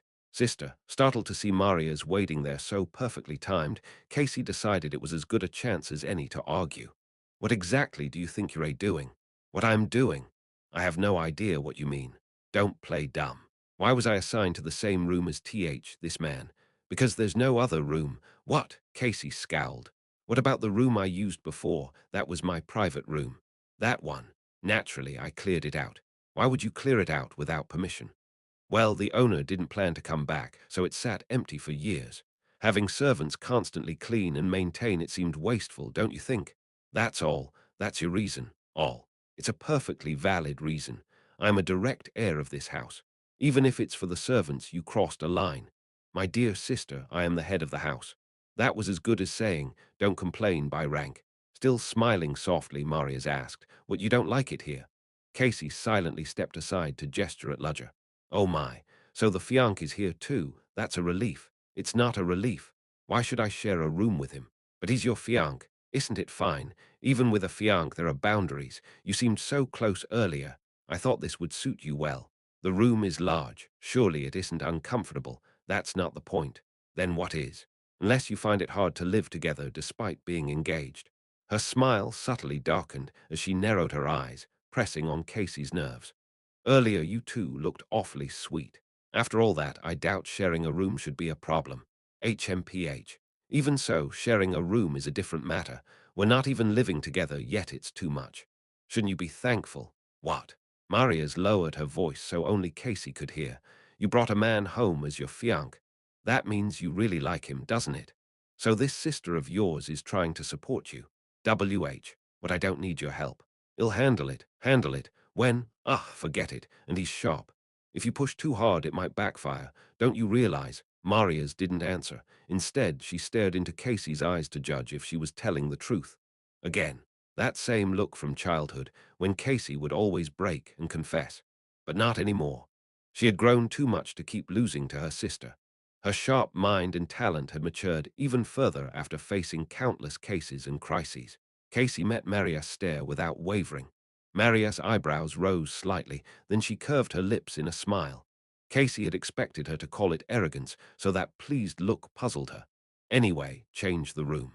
I understand your position, but I can't. What? Did you even hear me? Don't whine. My hearing's fine. Then why? There are no spare rooms. Parts of the estate are under repair. Especially the servants' quarters they practically need rebuilding. Then make them commute. Some have served House Selmore exclusively for decades. You wouldn't know, since you neglected the family's affairs. The sharp rebuke left Casey speechless. As head of the house, Marius was defending the servants. What could Casey say to that? It was her weak point. She bore the Selmore name but had wandered the world, absorbed in her detective work. She had no grounds to argue. Then, have a good day. Thanks to you, not good at all. Casey snapped back as Marius left, just to ease the sting of defeat. The door shut softly. Casey lingered at the entrance, unable to move. The argument was one thing, but now she truly realized she would be sharing a room with Ludger. Seems your sister still suspects us. Ludger had sensed it already, watching the sky outside. It was still grey, as if rain might pour any moment. Casey sighed and trudged to the bed, dropping onto it. The softness showed it was a luxury bed, but the fact it was the only king-sized bed in the room weighed heavily on her. Like it or not, tonight she had to share this room with Ludger. Her head spun. What do we do now? At the very least, we should organize our next steps. You're not even flustered. Casey glared at him. Her head was about to explode, yet Ludger sat on the sofa looking completely at ease. Being flustered won't change anything. Oh, really? What, is it so normal for you to share a room with a woman that this doesn't bother you? How did the conversation turn that way? He gave her an exasperated look. Well, if not, then you can't possibly be calm about sharing a room with a beauty like me. I won't deny you're a attractive Ludger, let out a mocking chuckle anyone could recognize. But with a personality like that, it hardly seems appealing. What was that? What do you know about me? And what do you know about me? You talk as if it's obvious, but this is my first time in such a situation too. What? First time? What do you mean? Casey blinked. You don't mean first time sharing a room with a woman. Is that supposed to be an issue? Are you kidding? With that face? Ludger scowled in irritation.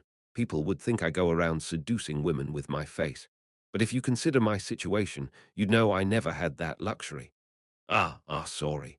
Casey apologized honestly, yet inside she was startled. That such a man had lived alone all this time. It seemed a waste of such looks and talent, but strangely, she felt relieved. What am I even thinking? Casey shook her head, brushing the thoughts away. What mattered now was keeping up their act and matching each other in front of Maria's scrutiny. So what do we do now? If she cornered us like this because she openly suspects us, then we need to respond somehow. What I find strange is this. I thought we'd just talk a bit and it would be over. But at this rate, we'll be stuck here for several days. I thought it would end quickly too. But it seems she won't let us go until she's convinced. And if we simply try to leave, you've spoken with her enough to know she wouldn't give up over something like that. She'd get more persistent, troublesome. Ludger shook his head, clearly fed up. Still, she seems to treat her little sister with unusual care. Were you too close? Close. Are your eyes broken? She's always dying to tear me apart. It doesn't look that way. Well, I suppose her personality is twisted, so she expresses herself wrong. You clearly don't know. Do you know why I have a phobia of rats? Caeciphalis against anything was terrified of one thing, rats. The idea of the genius detective being afraid of rats was laughable, yet it also sparked curiosity. Judging from context your sister's doing, it was when we were kids. We were playing hide-and-seek. She was it. I hid in a crate in the family's underground storehouse, sure she'd never find me. But she found me easily. Recalling it made Casey shiver. You know what's absurd? Even knowing I was inside, she didn't call me out. Instead, she caught a few rats that had sneaked into the storehouse and tossed them into the crate with me. A clueless little girl suddenly trapped in the dark with rats crawling all over. No wonder she was traumatized. I screamed and bawled. A rat chewed some of my hair, and my favorite dress was torn. Do you know the worst part? There's more. What she said to me while I cried. Didn't we promise not to hide in the storehouse? You broke the promise, so of course you're punished. Can you believe it? She did something that awful, and instead of apologizing, she said I deserved it. That's why I'm scarred for life. That's a bit much. She did sneak back at night later and leave a stuffed toy id wanted, so she showed some form of apology. Why do you flip your words like that? Because of her, I still freeze stiff whenever I see a rat. Giving you the toy you wanted was, in her way, a gesture of remorse. Whatever. It sounded like childish whining, but her feelings were understandable. Maria Selmore probably hadn't realized it would leave such a deep scar when she put rats in the crate. But the reason was simple. Casey broke the rules. She cared for her sister, but that made her unrelentingly strict. If she was like that since childhood, then she had a near-obsessive fixation on promises and rules. Now I see why Casey Selmore asked me this favor the moment she got my letter. With a sister like that, had Casey stubbornly refused to return to the family, Maria's would have come herself and dragged her back. Thanks to Casey's story, Ludger could now sketch out the outline of Maria's Selmore's character. He ought to be glad, but in truth it only made things more troublesome.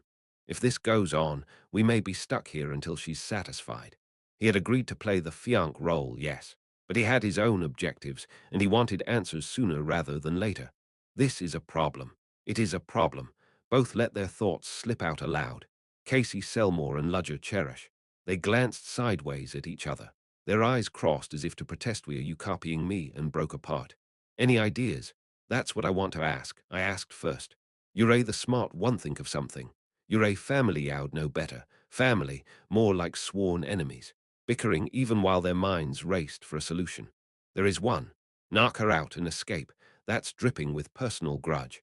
What, you didn't know? Every sibling grows up with the thought of killing each other planted in their heads. The fact we don't actually do it means we're close. Isn't your sister a high-ranking official in this country? I have no wish to be branded a national criminal. You've already made enemies of several nations. What's one more? Fine, fine. Well, think of something else. Stop looking at me like that.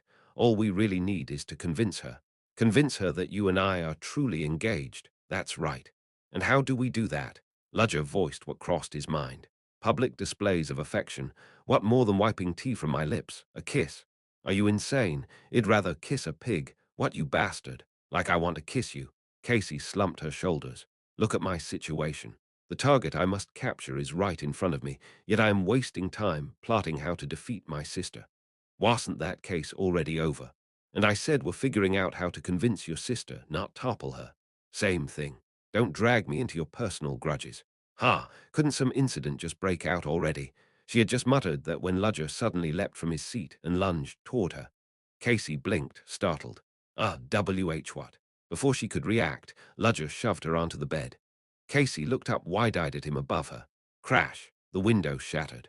A bullet tore through the air where Casey's head had been moments before. 488 chapter, a fortuitous opportunity.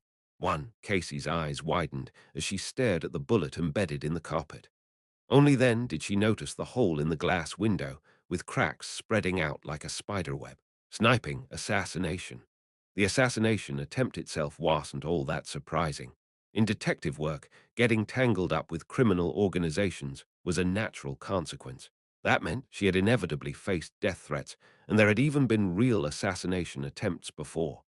What shocked Casey the most was that this was happening here, inside the Selmore family estate. Would anyone in their right mind attempt an assassination here, of all places? In a way, perhaps it was even admirable, striking from a direction nobody would ever expect. Casey shoved Ludger aside, sprang to her feet, and stood by the window. If the opponent was a sniper, stepping out like this was a dangerous move, but it didn't apply to Casey. If she had been attacked without realizing, then maybe. But once she was aware of it, not even a cannon shot could break through her defense. Of course, the opponent knew that as well. There was no second shot. The moment the sniper saw that the first bullet missed, he immediately pulled back. Ludger stood beside Casey, scanning the scene outside.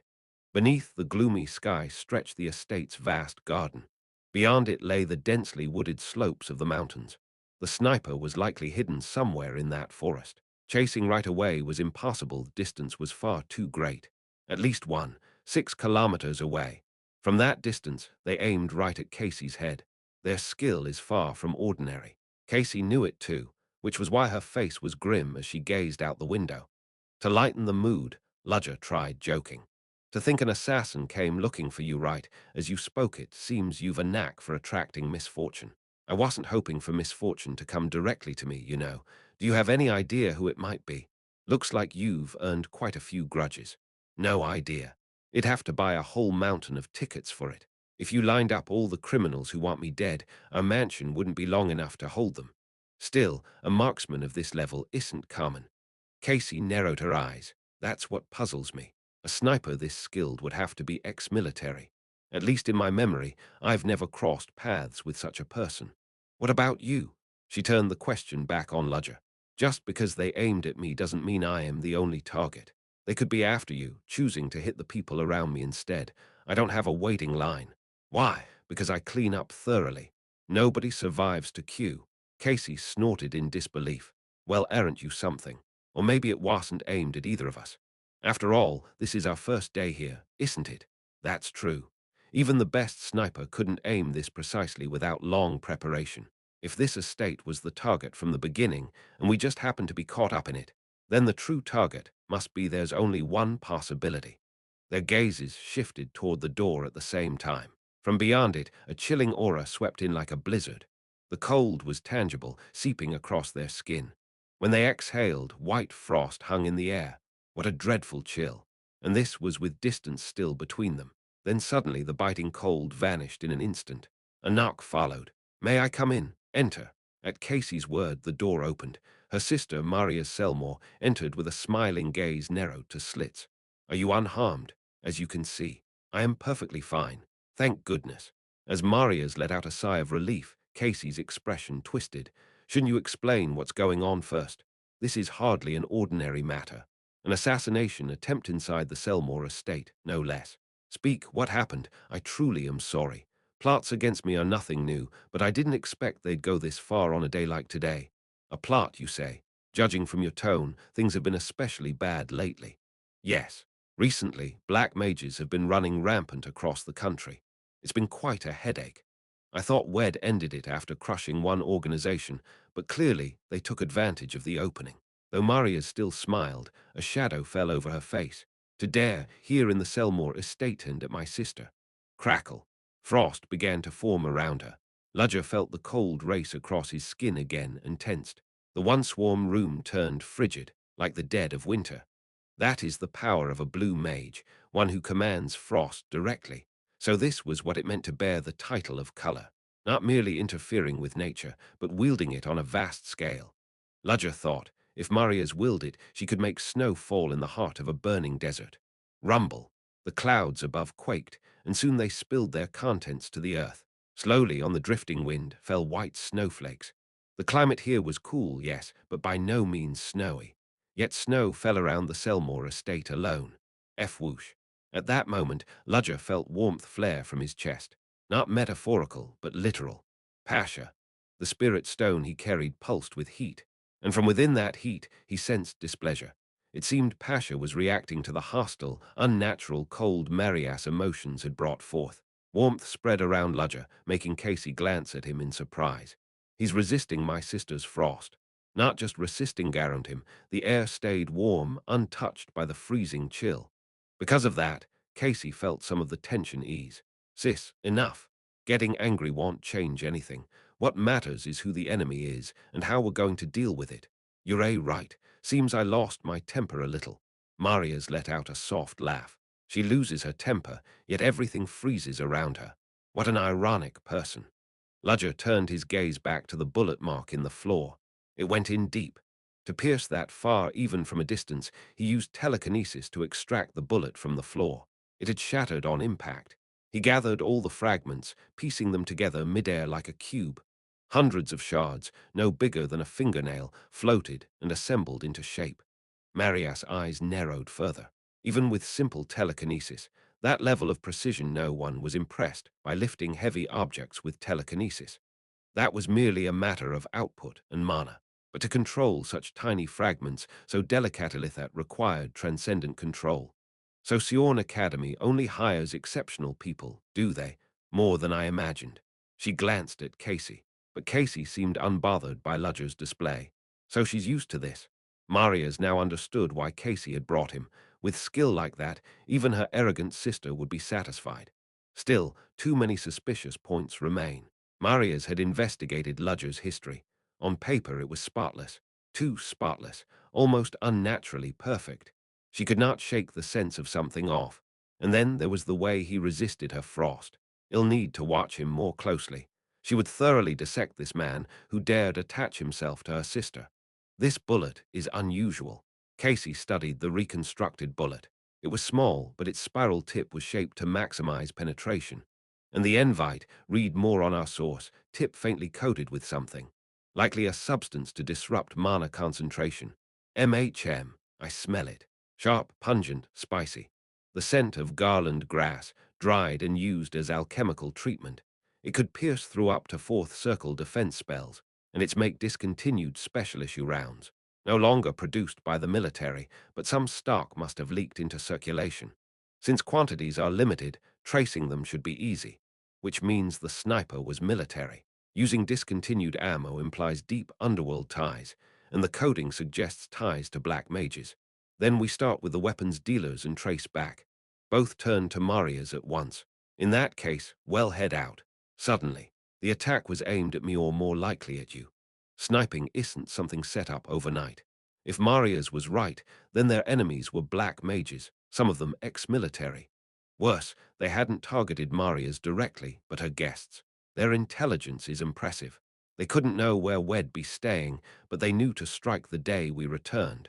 They must have been watching us since the station. They already knew what your sister looked like. That feels insulting. Am I supposed to be easy prey? Casey folded her arms, frowning.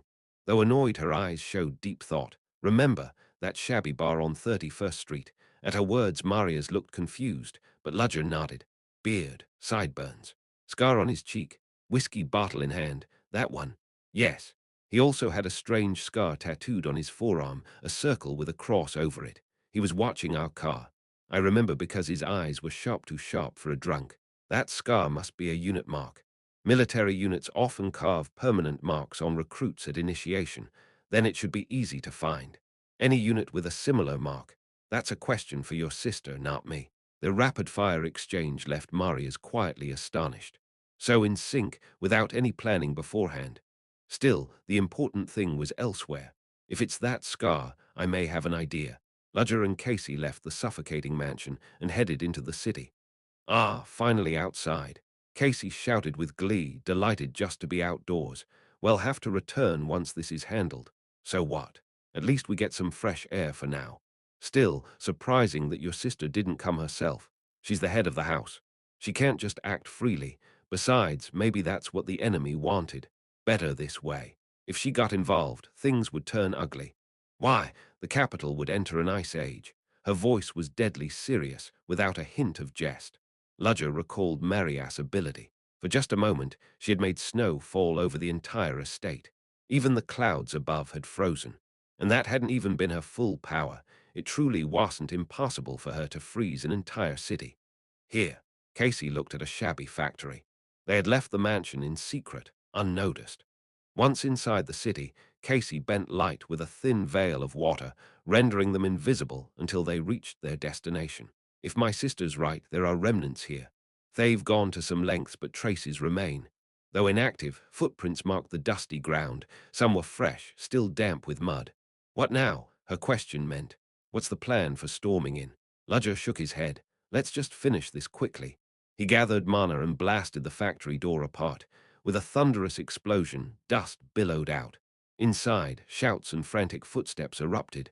Plenty of work to do anyway. 489 Chapter: A Fortuitous Opportunity. 2. When you stir an anthill, of course the ants will swarm out. From the outside, the factory had seemed so quiet, but once shaken, a considerable number of people burst out. What the hell? Since when did your mana increase like that?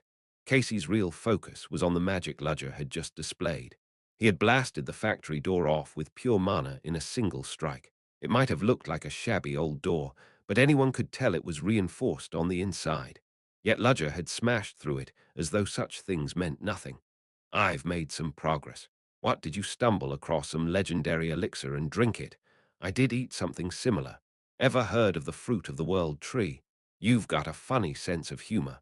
Where in the world would such a thing exist? Exactly. I hadn't known it existed either. Ludger swallowed the rest of his words and fixed a cold gaze on the enemies. Outwardly, they looked no different from nearby factory workers, but their sturdy builds and the vicious gleam in their eyes told otherwise. Do you see him? No, there are too many to interrogate one by one. See over there, the guy with the hat just behind the others. I see him. He's the highest ranked one among them. What makes you think so? There's cigar ash on his clothes. In a crowd of rough laborers, the one smoking expensive cigars is obvious. A reasonable deduction. Ludger stepped forward. It was as if to say he would handle this. Casey remained still. Since Ludger had taken charge, interfering would only get in the way. Besides, now that their hideout's been hit, the others will be moving. The enemy wouldn't expect their base to remain undiscovered forever. Naturally, they would have prepared countermeasures for this moment, layers of safeguards. They were operating in the capital of a mid-sized nation. After all, they'd have that much capability. Found it. Casey's sharp senses picked up an alien trace. Something had glinted from the rooftop of a building overlooking the factory. Not a sniper likely, just a telescope to monitor this side. While Casey moved quietly toward the target, Ludger had already engaged in combat. Ludger pointed his staff and fired a mana projectile. Some who tried to dodge were caught in the blast and sent rolling across the ground. Their reactions were fast, but the explosion's power was too much to avoid completely. Still, none were fully incapacitated. Ludger's eyes narrowed slightly, their responses faster than expected. Even when ambushed, they moved in perfect coordination. Even though their opponent was a mage, they showed no panic, only calm reaction, which meant they had anticipated such a situation. This is indeed the right place. From afar, something like a metal canister flew toward him. It landed near Ludger and hissed, spewing a thick white smoke. In an instant, dense fumes filled the area. Not ordinary smoke. The prickling on his skin told him it was tear gas. A clever tactic. Guns won't work against a mage, and charging recklessly would make them easy prey. So they detonated tear gas to obscure vision and disrupt spellcasting. Huomph. Through the haze of gas, men in gas masks rushed at Ludger. 3 of them. Each attacked from a different angle, blades aimed at his vital points. And the blades weren't ordinary knightly swords. They were butcher's knives, meant to hack flesh into chunks. Nothing less than human slaughterers.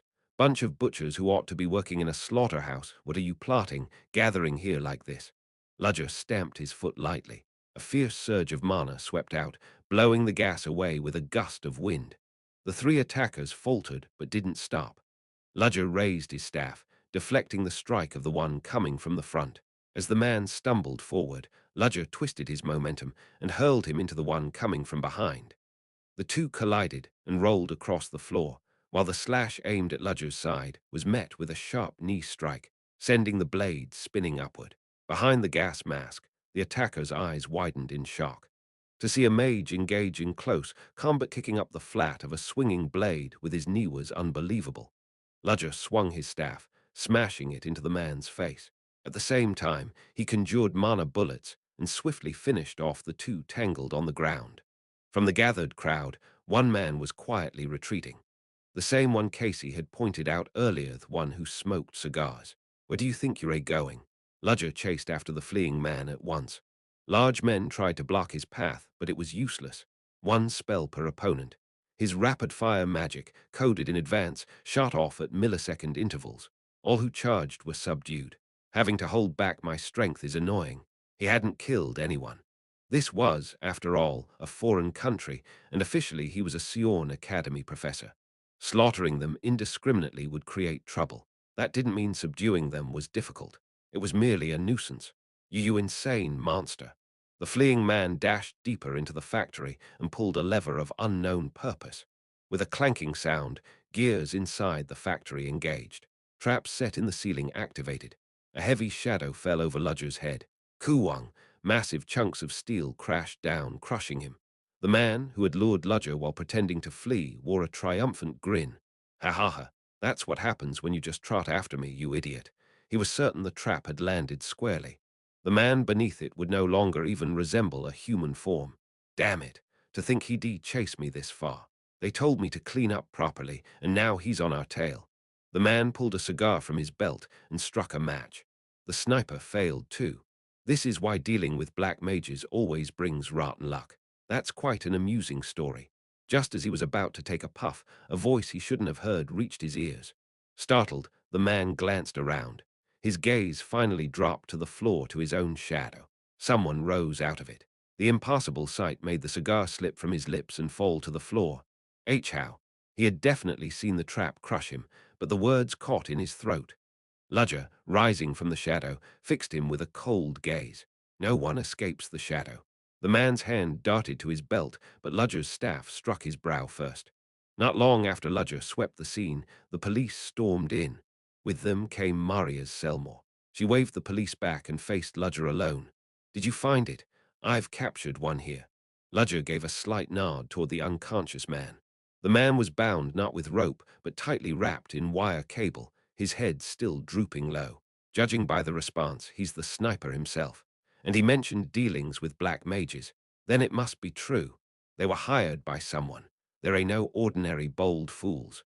To actually attempt the assassination of someone from House Selmore, of all people. Maybe they were desperator, perhaps. Someone greater stands behind them. Someone greater.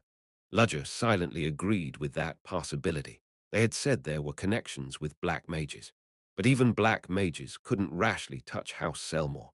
Even if they hadn't directly targeted Marius herself, would they really be insane enough to provoke a mage holding one of the color titles? For such a move to be made, it meant they were confident that even if Marius was enraged, they could still fight on equal footing. A black mage group of that caliber. At minimum, 5th circle, possibly 6th circle black mages. And not only the Black Dawn Society exists. The Black Dawn Society exercised broad influence across many nations of the continent. But in regional territories, there were plenty of organizations with more direct authority than them. Amazing. I never thought you'd find them this quickly. I had a lot of help from your sister. There was no need to reveal more here, so Ludger attributed it to Casey. Maria's chuckled softly, perhaps taking it as humility. Yet, as always, her half-lidded eyes made it hard to read her true feelings. You're not only capable, but also humble. My sister has really found a man too good for her. Thank you for the compliment, even if you don't mean it. Oh my, but it isn't flattery. What a shame. Compared to my sister, what do you think of me? That's a very generous offer, but I already have Casey. How disappointing, disappointing indeed. Ludger thought again that he could not let his guard down with Maria's subtle probing. No matter how beautiful, how could one trust a woman whose true mind could never be read? In fact, it was better in such moments to show firmness. More importantly, what do you intend to do with this man? Oh, are you curious? Marias tilted her head slightly, touching her cheek with a finger. Ludger shook his head. It's better I don't know. This man would never stand in a formal courtroom. He would never see the inside of a holding cell, nor a prison. Instead, he would be dragged to a place very quiet and secret, a place far beyond anyone's gaze, where neither law nor justice nor mercy existed, only violence. Most likely he would spill out every memory of his life up until the brink of death. Thank you. Thanks to you, we caught him much sooner. Otherwise, it would have taken days. I only did what I had to. It's my honor if I could be of help. Still, since I received your help, it would damage my reputation if I left it at that. If word spread, others would whisper behind my back, saying House Selmore is ungrateful. I don't want that, so if there's anything you want, you may ask it. Are there no limits? Ludger asked immediately, as if waiting for that answer. At his provocative question, Marias' smile deepened, as though to say, oh, let's see. Usually when I make such offers, people are either shocked or become wary. Perhaps I've grown bolder after spending time with your sister.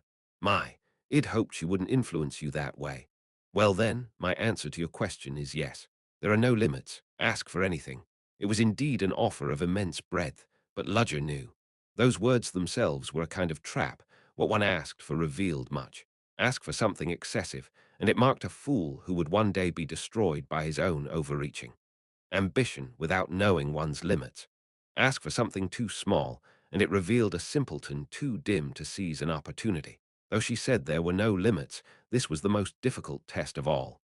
The reward must be precisely equivalent to the merit of this deed, just the right balance, matching exactly what she gained from this incident. Ludger gave a faint laugh. There is but one condition I ask for this time. This time. That odd phrasing pricked her attention, but only briefly.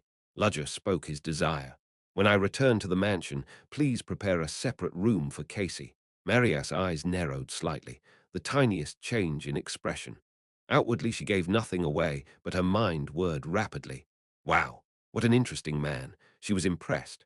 The request itself defined what sort of man Ludger Cherish was.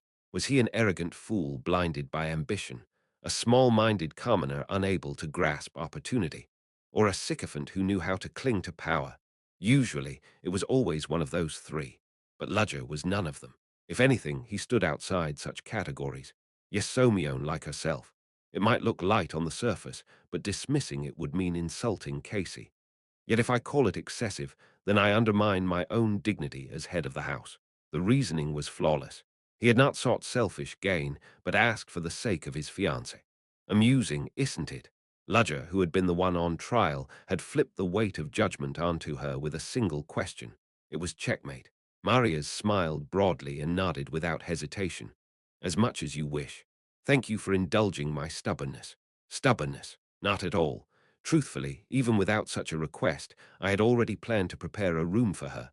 Oh dear, then I must have acted unnecessarily. Phew. Ha ha ha. Ludger and Marias both laughed together. I am back. At that moment, Casey arrived, dragging along the captured lookout.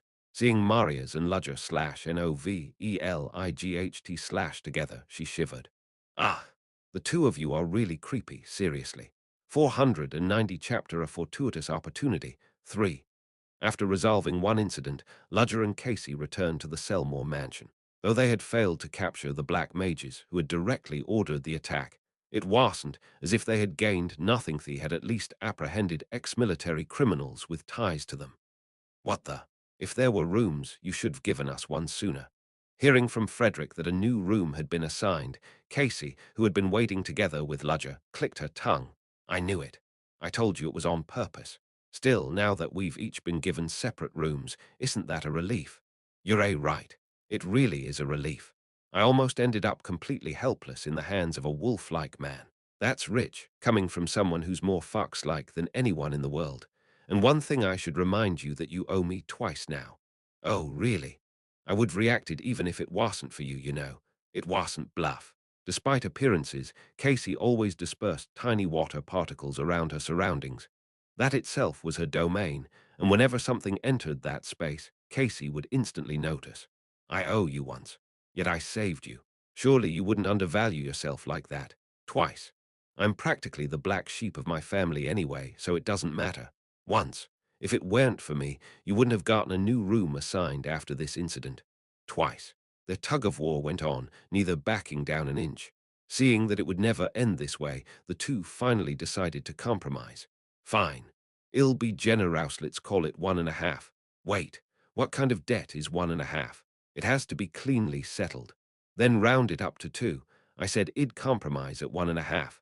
Of course, Casey wanted to stand her ground even on the question of who was compromising. Ludger lightly shrugged his shoulders. Sure, why not? Since I am the one keeping track, I can overlook it with generous magnanimity. You're so annoying. You'd better clear that debt quickly. Otherwise, who knows what I might demand. Ha, bluffing again. You think that's going to scare me?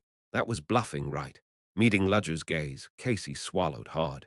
Just for a moment, she wished someone would take a shot at Ludger right then. Then she could save him heroically and say, now we're even debt cleared. But reality was harsh. The bullet that had once flown would not be flying again. And the place where the two were staying now was not one of danger anyway. Just as Casey began to feel uneasy, the door opened and Marius entered. Are both of you all right? Knowing well what that question meant, Ludger and Casey nodded. Good. Where should I begin? To get to the point, I need your help. So suddenly. You're saying if you're asking for help, then this is something hard to handle on your own. Marius didn't bother denying it. Casey asked, puzzled. Even with you and your subordinates, it's that difficult. My position keeps me from acting directly, and our people are specialized in gathering information, not in cleaning up criminals. Still, it's not like they can't do it. Agents of the Magical Intelligence Bureau aren't the type to be dismissed anywhere. If we wanted, it's not impossible. But you know as well as I Dodo launch, such an operation requires time, manpower, and authorization from above. Casey snorted. Authorization, huh? You're the one who stamps the papers. You can even draft the documents yourself. If I were to abuse that just because I could, I wouldn't be fit for my position. A post carries responsibility. So you're asking us because it's hard to move immediately. That's true. But I also acquired some interesting news. It was impressive, considering the source of that information. To extract what was needed from a hardened criminal of the underworld in less than 30 minutes. A short time like that meant the subject had been subjected to pain beyond endurance. Big sis, what if it's a lie? Do you really think it is? Marius asked with a smile, and Casey closed her mouth. That reaction meant she was certain her captive wouldn't have dared lie in that situation. Just what had she done? Casey sighed, exasperated. Ha! So what's this interesting news? That black mages are behind it. Already heard that much. That they've been driven out in a power struggle, and now they've drifted hereditarying to take root in our kingdom, brazenly. Driven out in a power struggle. Casey clicked her tongue. So they went after you because you were in their way. To be precise, they targeted you. They couldn't strike at you directly, so they went after family to drag you in, which means they have a way to face you. In other words, there's a very powerful black mage behind it. At Marias' confirmation, Casey nodded. To go against you, it would take at least a sixth circle black mage. My, do you rate me that highly? Thank you. Don't twist it. You have a color title, that's why I said it. They know it too, yet they went after you anyway. Which means they see you as both an obstacle to their growth and still someone they can take on. But Casey couldn't understand one thing. Isn't it strange they'd even think of fighting a color mage? You said they were driven out. That means they were demoted and expelled from their old base. And yet they still have that kind of power. If you knew where they were expelled from, you'd see it differently. Where? A place you've heard of. Casey's eyes widened like a startled rabbit. Don't tell me Isla Macia, Marius nodded.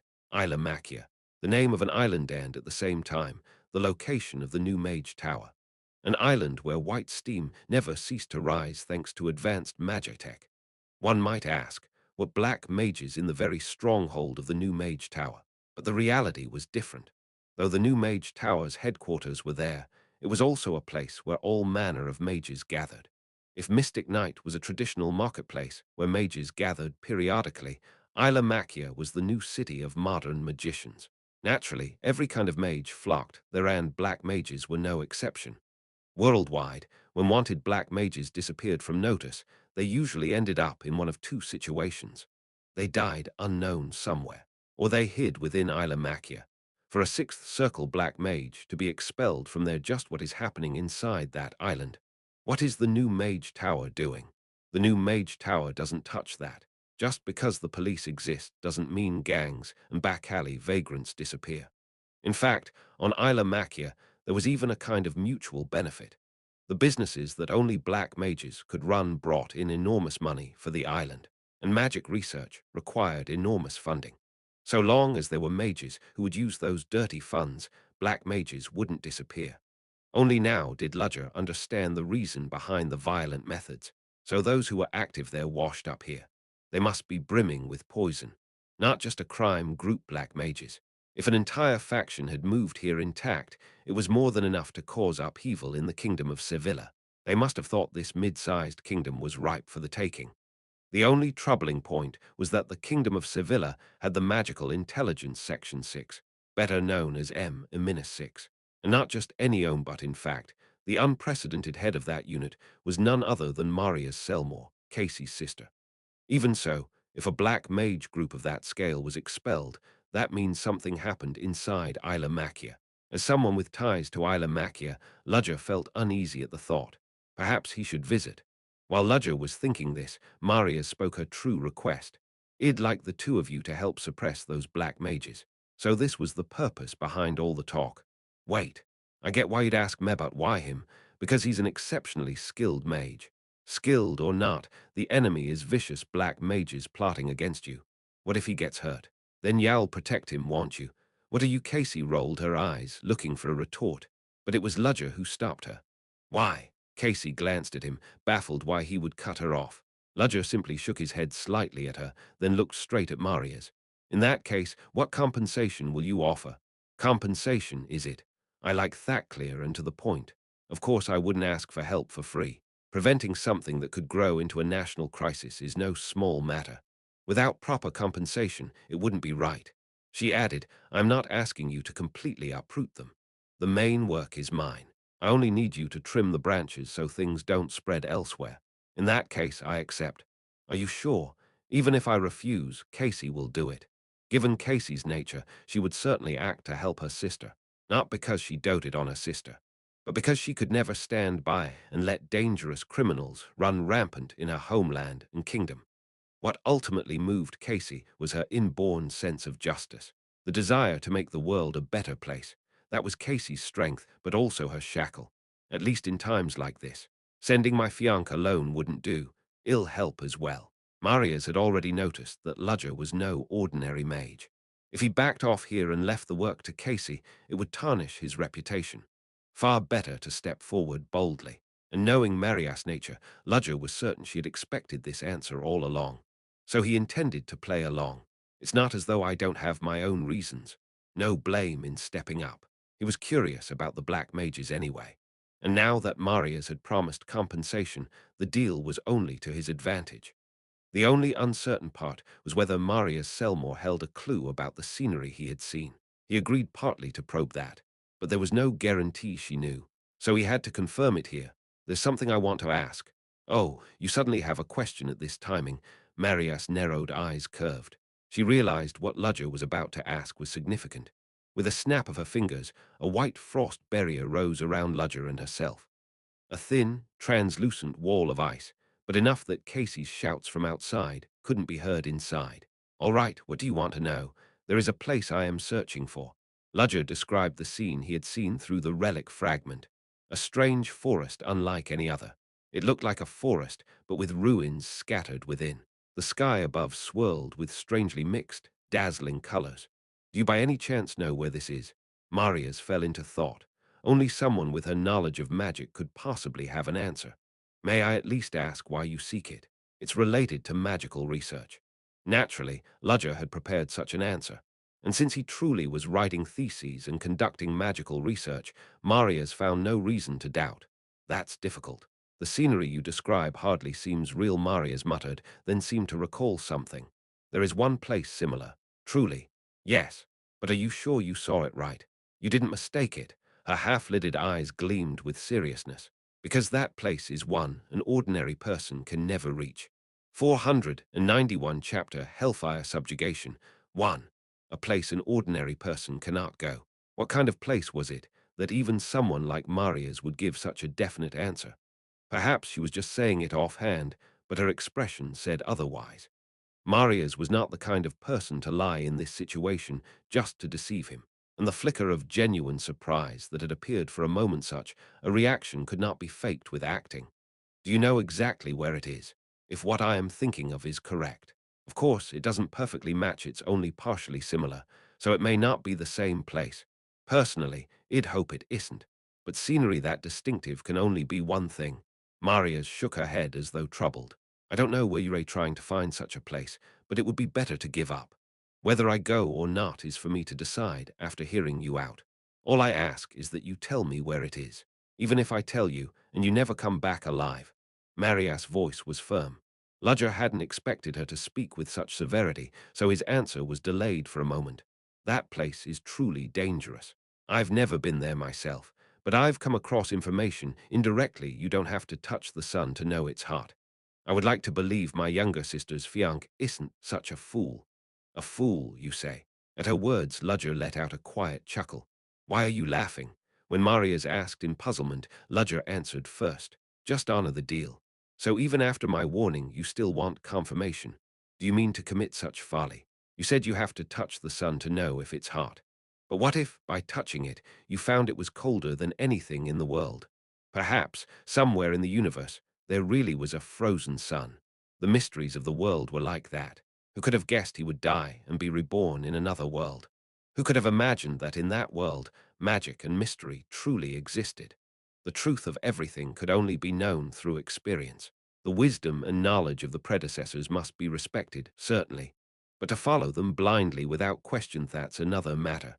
There's a saying, no smoke without fire. If such talk exists, there's a reason for it. Perhaps. But that doesn't mean it is absolute. By colliding with Novelight and exploring the unknown, a new path will always open. Ludger snapped his fingers. The frost wall Marius had conjured for their private conversation melted away in silence. Marius' brow twitched at the sight. Even if it had only been a simple version, he had interfered with the magic of a color mage. I will find it, and I will keep searching. Right at that moment, Casey, who had been straining to eavesdrop, widened her eyes when the barrier vanished. What were you two talking about? Nothing important. What kind of nothing? Watching Ludger's back, Marius quietly sighed in admiration. Though Ludger was a teacher at Theon, his mindset was more open and free than anyone's. They say mages are seekers of the world's mysteries, but in truth, few are as bound by formality as they are, especially a teacher whose role was to instruct students inevitably bound to standardized knowledge. Yet Ludger's words in his pursuit were the opposite, a pathfinder. By temperament, he was closer to a dreamer than a realist. But who could mock him? This was the man who had created the magic source code that no one else had ever imagined. At least in terms of credibility, his words could not be dismissed, and he didn't demand an answer right away. He meant to ask after succeeding in this request, as payment. He could have asked immediately if he was truly desperate, yet he didn't. That meant he followed his own principles. Because if I tell him too easily, he'll think his debt to me is erased. Ha, interesting. What an extraordinary man. Too much to hand over to her younger sister alone. HMPH. Foolish thoughts. Focus on the matter at hand. Marius clapped her hands together with a bright smile. Casey, who had been pestering Ludger about what they'd discussed, turned her gaze toward Marius. Enough with the lovers' quarrel. Shall we talk business now? The capital of the kingdom of Sevilla, Tartanin, lay against the northern sea. Naturally, it had developed into a bustling port, with Caliro's harbor as its pride. Caliro's harbor, vast in scale, was a hub where goods and people from all over passed through. That also made it an ideal haven for illegal immigrants and criminals. The black mages hiding in one of the port warehouses were no different. The mercenaries we hired have failed. At the report from a sunken-cheeked mage with protruding cheekbones, a middle-aged man in his 40s clicked his tongue. That's what you call a report. He hardly looked like a black mage. Hair was far too neat and refined. Hair slicked back, long sideburns, and a carefully groomed beard. Beneath his black robe was a uniform of black and crimson design, more befitting a gentleman or noble. These were supposed to be the most reliable locals, and this is the result. I apologize. It seems the opposition was stronger than expected. I didn't expect success, but letting them trace it back to us, that's a problem. They weren't careless. Rather, it seems Casey Selmore's ability was beyond what we anticipated. He knew Casey had returned to the mansion. The plan had been simply kill the younger sister, and the elder Marias would fly into a rage and come out herself. But Casey had not only survived, she had directly caught those who had targeted her, even though they had employed a highly skilled sniper. How had she known? To black mages who only delved into magic, it was difficult to imagine. With another color mage added to their side, wouldn't it be wiser to tread carefully? Don't spout nonsense. They already know of our existence. Not long ago, one of their newly built branches had been destroyed by agents of the Magical Intelligence Bureau under Marias' command. Among those lost had been some valuable fourth circle black mages. For the man, the loss cut deep. If we cower now, what changes? They'll hound us relentlessly either way. We have no choice but to fight. But what do you plan to accomplish with such timid resolve? Chastised, the subordinate bowed his head. Look at our Hellfire School now. Driven from Isla Machia, hiding in this soul-trusted, mold-ridden warehouse. How long must we endure this shame? But at present, we have no alternative, which is why we must remove that thorn, Marius Selmore, and claim this city for ourselves. The man Kalatar stamped the ground in frustration. How did it come to this? Back in Isla Machia, none dared lay a hand on the Hellfire School. How did it come to this disgrace? He cried out as though lamenting, but in truth, no one knew better than Kalodo himself. They had been defeated by another group. Like bubbles rising from the deep sea, they had suddenly appeared in Isla Machia's underworld. Unbelievable that the black mages, who knew every shadow of the underworld, had not sensed their existence. And even more absurd was their advance. Like a swarm of locusts devouring everything, they struck suddenly, colliding with neighboring groups and dismantling them. The Hellfire School was, of course, among their victims. In fact, the Hellfire School was lucky. At least they had escaped intact with their strength preserved. Other factions had been annihilated. The School of Corpse Decay, the School of Bone Distortion, the School of Flesh Modification, groups once renowned in the underworld, had been shattered or absorbed.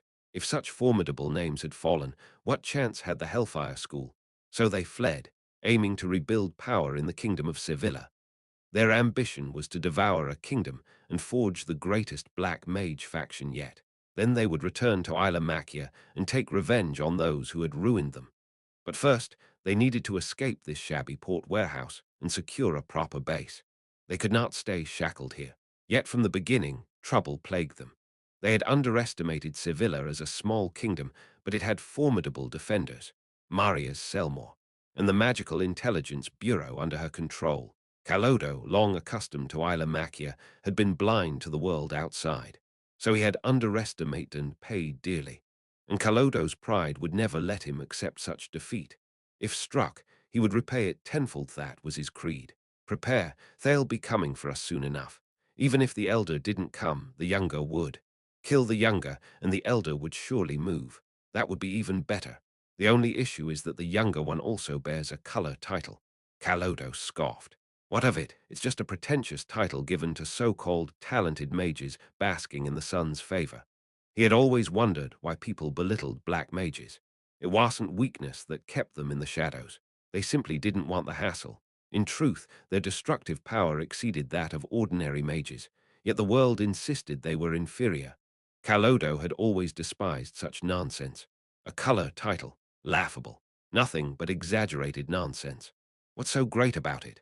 Ordinary mages preached morality while secretly conducting illicit experiments. Such hypocrites spread propaganda of their superiority over black mages.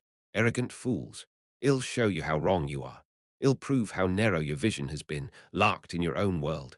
Hunting a color mage would be the signal fire of that proof. Soon the world would learn how terrifying the black mages they had scorned truly were. There it is. On a dark night, with even the starlight hidden behind heavy clouds, Casey pointed toward a massive warehouse at the harbor. If the intel my sister gathered is correct, the black mages are hiding inside. The Hellfire School, was it? They're a group that wields devastating elemental magic. You sound like you know them. They were skilled enough to make a name for themselves. And yet mages like that were driven out here. Just what is happening in Isla Machia? What is the new mage tower doing? I can't make sense of it. Isla Machia isn't entirely under the new Mage Tower's control. It serves as their base, yes, but the island itself is a congregation of countless mages. The tower holds less than half of it. The other half was made up of countless groups, large and small. In truth, the fact that the tower even controlled nearly half was impressive enough. Anything I should watch for with this Hellfire School? I haven't fought many black mages. You ask as if I have, haven't you? I've fought some. Casey narrowed her eyes at him. Some, huh? Not likely. 492 chapter Hellfire Subjugation 2. So what exactly do we need to watch out for? That its power is extremely strong, and that the user's mental state is abnormal. Just those two things. What do you mean by abnormal mental state? The Hellfire School is a gathering of black mages who aim to push magic's destructive power to the absolute maximum. They use ordinary pure mana mixed with specially processed mana. If ordinary mana was plain oil, Hellfire mana was synthetic fuel laced with all kinds of additives. Synthetic oil in its proper form was meant to enhance stability and efficiency, but Hellfire mana was the opposite. Its sole pursuit was raw, destructive power. That excess force gave birth to severe side effects. Precise control is impossible, and since the output is excessive in any circumstance, they can't even distinguish friend from foe. A walking powder keg, then. The biggest issue is that it causes mana addiction. Mana addiction. Casey looked puzzled, then suddenly clapped her hands, as if she remembered something she had heard before. Right. The more you overuse mana, the more you start to feel a strange kind of pleasure. That's what I heard. Hellfire mana was unlike natural, pure mana. It stimulated users mentally, carried an addictive pull, and the more it was used, the more it twisted the mind. Those intoxicated by Hellfire mana craved ever stronger mana, and in that endless spiral, they quickly fell apart. Its power is so high that even a second circle spell can strike with third circle force. And since it's easy to learn, many mages once turned to the Hellfire School. But with its addictive nature, its dangers, and its mind-wrecking effects, that was why they were branded as black mages. Their power lets them overwhelm mages of higher circle than themselves. They're quite dangerous. Hence why they ended up biting everyone around them. If a fight broke out here, the entire warehouse district would be torn to pieces. Not just the spot where the enemies were hiding, but the whole surrounding area would be blown away. At least this place was secluded, mostly abandoned warehouses or empty lots. Still, since people occasionally passed through at night, controlling movement was essential. To think it'd be cooperating with the Magical Intelligence Bureau. Having mostly dealt with illegal work, now he found himself tasked with eradicating criminals. It felt strange. He had always fought villains in the shadows, but being part of an official operation was unusual. More importantly, you really didn't talk with my sister about anything. At Casey's question, Ludger's brow furrowed slightly. You're persistent.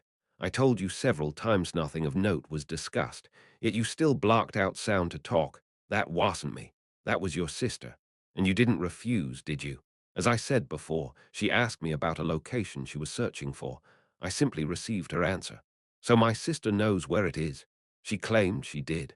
That ambiguous nuance made Casey ask without realizing it. She knows but won't tell you. Forget it. This has nothing to do with you. Hold on. Nothing to do with me. Did you forget we're partners right now? Partners.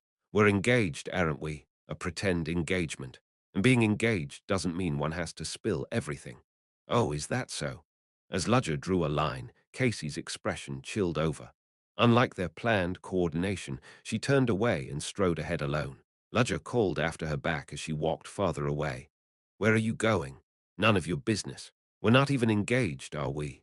Her tone made it obvious she was upset, but Ludger couldn't understand why she was angry. He considered chasing after her, but time was already up. The operation's starting time had arrived. Perhaps to signal that, one of the agents approached Ludger. A man in his mid-20s with the insignia of the Magical Intelligence Bureau on his shoulder. He looked young and striking, tall and handsome. Being that age and already in the Bureau meant he had significant talent and skill. Indeed, he carried himself with obvious pride in his position, and his gaze toward Ludger was anything but friendly. A subtle mix of wariness and irritation colored his expression, as if questioning why someone like Ludger was even here. Are you ready? And where's the other one you were with? Why are you alone? She seems to be moving separately. When Ludger casually covered for her, the man's face hardened. Do you even understand how serious this operation is? Acting separately. Are you making a joke of this? Perhaps he had disliked them from the start because his voice rose slightly. There's no need to be so worked up. Her skill is real. Ha! What good is skill? She's someone who's never even received proper training. And frankly, I already disliked that she was flaunting being Lady Marias' younger sister. Ludger shrugged lightly. Well, Casey is indeed a bit willful. I heard she was your fiancé, but if she meddles with half-hearted resolve, she'll regret it. If you don't want to end up badly hurt, just follow orders and stay put. It seemed this man thought Ludger and Casey had forced themselves into the operation. Or perhaps even though he had heard they were personally invited by Marias, he simply refused to accept it. To acknowledge that would wound his pride. You people don't need to do anything. Just stand still, breathe, and stay out of the way. That'll be easier for everyone. He turned abruptly, spotting his comrades in the distance, and walked off toward them. He really dislikes us. Ludger and Casey's role was to handle the lesser black mages trying to flee. The Bureau was leading the mission, and at best they were support. To them, Casey and I are outsiders. No way they'd let us shine here, but still treated like this, huh? It wasn't just that one agent. Other Bureau members also cast unfriendly looks at Ludger and Casey. For them, this mission was about uprooting black mages who threatened the Empire, and in such an important battle, to have a runaway private detective and her fiancé, a schoolteacher, tagging along even if that detective carried a color title. And that teacher was a Theon graduate who had created new magic that was all theoretical. Actual combat was another matter entirely. Ludger smirked faintly at their evaluation and quietly fixed his gaze on the warehouses. Beneath the night sky, the district looked calm and deserted, but it looks different through this. He slipped a monocle over his eye. Through the artifact, faint currents of mana appeared throughout the factory. Judging from the density, NOVELIGHT, there are defense and alarm spells. The real thing must be deeper below. Since nothing was visible at the surface, there had to be underground passages beneath the factory, which means the fleeing black mages won't come toward the spot I am guarding. He was stationed openly, blocking the way from outside.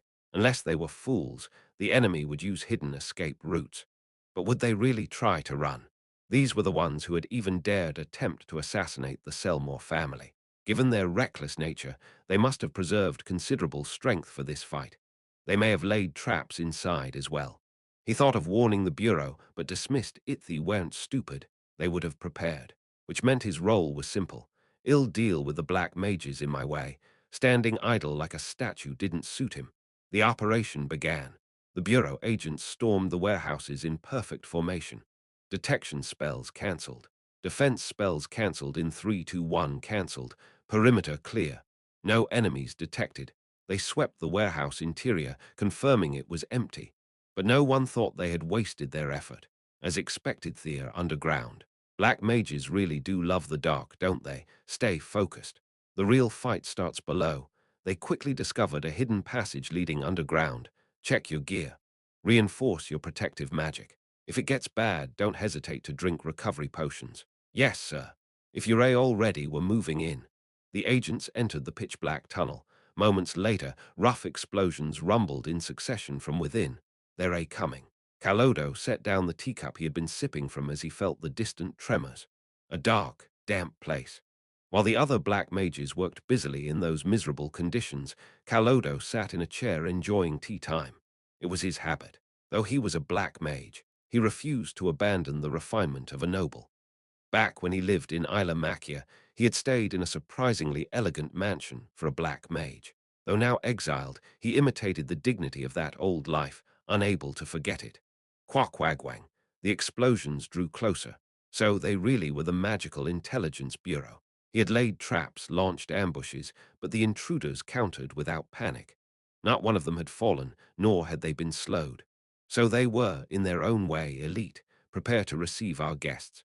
Calodo rose slowly from his seat. His subordinates bowed and set themselves to welcome the visitors. Watching them, Calodo left with several of his direct disciples. Lord Calodo, is this wise? Asked the first disciple. Calodo was withdrawing from the hideout, leaving his underlings behind. It doesn't matter. They're all replaceable. Those he left were disposable, lacking in talent but obedient puppets. Thanks to Hellfire Mana's addictive lure, creating such soldiers in droves had been easy. Sending them as suicide squads, combined with the hellfire explosion traps he had planted, would buy him enough time. Those kinds can be replenished quickly. What we must focus on is not the Bureau's rank and file but their head. Thus, he led them through another underground passage that connected to a secondary base. The Bureau would soon realize this hideout was a decoy and pursue the real one. That was where Calodo intended to meet them properly. So, with 5 disciples and several senior black mages, he walked the dark corridor. Drop. A bead of water fell from the ceiling to the ground. Calodo, leading at the front, suddenly raised a hand and stopped. The black mages behind him halted. Didn't expect a rat to sneak in this early. Faster than I thought. How rude. A woman's voice echoed from the air. Then a watery veil dissolved, revealing Casey. To call a lady a rat. Oh, you heard it that way. I meant it as a compliment of sorts. As expected of a crude black mage, your words reek of ignorance. You're a Calodo, aren't you?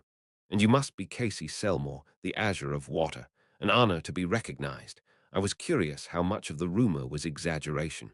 Calodo lifted his golden ornamented staff. Casey braced for combat, yet Calodo lowered the staff again. But I'm a busy man right now. I'll leave you to my disciples. What? Running away? At the word running, Calodo's face twisted, but he quickly regained composure. He had more important matters. A pointless fight here wasn't in his plans.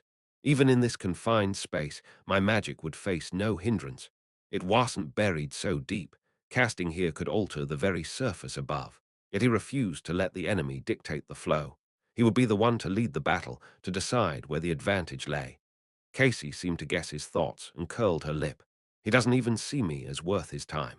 To hold such arrogance, even hostility, it shows his bloated self-importance. She had no intention of letting him pass, but was forced to give it up. His disciples already had their spells aimed at her.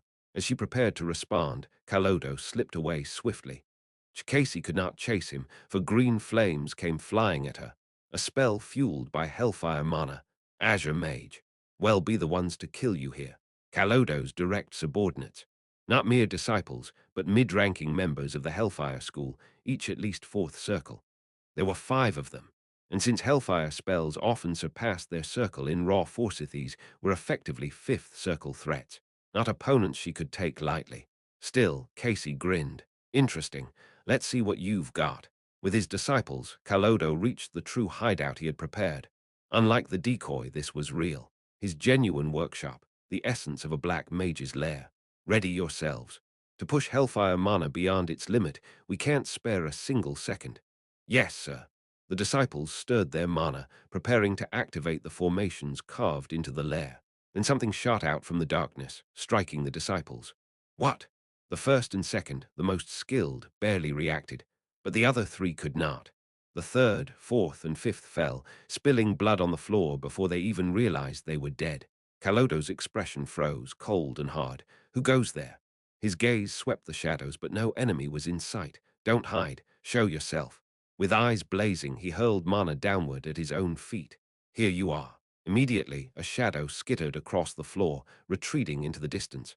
Then, a man rose suddenly from beneath the ground, emerging from the darkness.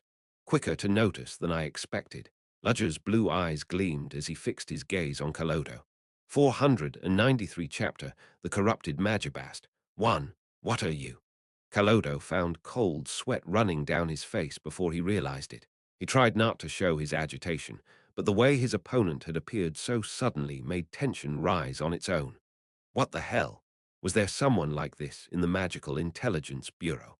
A sneak attack or not, 3 of his 5 disciples had been taken out in an instant. They weren't green novices either. They had plenty of battle experience, yet hadn't even managed a proper defense. No more than that, even I didn't notice until the very last second. A man who lived in the underworld learned to sharpen his instincts to an extreme. Hadn't he sensed the Azure Mage, even when she was cloaked? But this one hadn't noticed a thing until the strike came. Such stealth wasn't something any ordinary human could possess.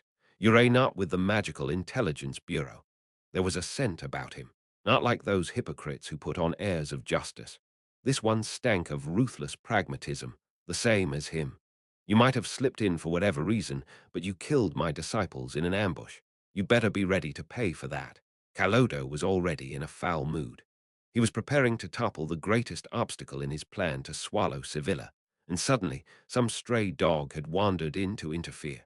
He couldn't remember ever earning the enmity of someone this skilled. Perhaps the Bureau had prepared a hidden trump card. Doesn't matter what he is. He dared to touch Mehel Pay dearly. 3 disciples were dead. The river of blood had already been crossed. That debt had to be repaid with the lives of his opponent and every mage allied with him. And not just equanimity times over. But I can't underestimate him. Calodo calmly analyzed. It wasn't just that he had failed to sense the ambush. His opponent's magic was far too unusual. He just moved through shadows.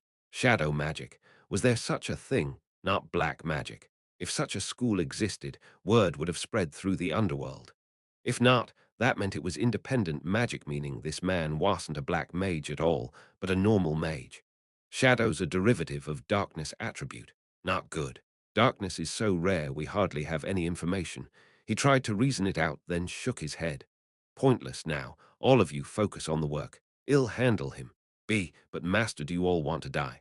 His bulging eyes silenced them, and the 2 surviving disciples quickly returned to raising their mana and preparing the array. Calodo never let his gaze leave Ludger. I expected him to interfere, yet he's not rushing. He's relaxed. That composure, whether arrogance or real power, would soon be revealed. Kurururu mana rose around Calodo's body. It roared like steam surging inside a turbine. An odd sound, when ordinary mana release was silent. Hellfire mana's destructive excess was straining against his will, eager to run wild. A normal Hellfire mage would be consumed, dragged by the power. But Calodo was different. He was a pillar of the Hellfire school. He shaped and restrained the violent surge. Green mana spread around him. The name Hellfire had been inspired by flames that would burn forever in the pits below. Whoosh! The green blaze lit the warehouse, overflowing with piled goods. The light scoured away the darkness. Even the shadows Ludger had hidden in were washed out.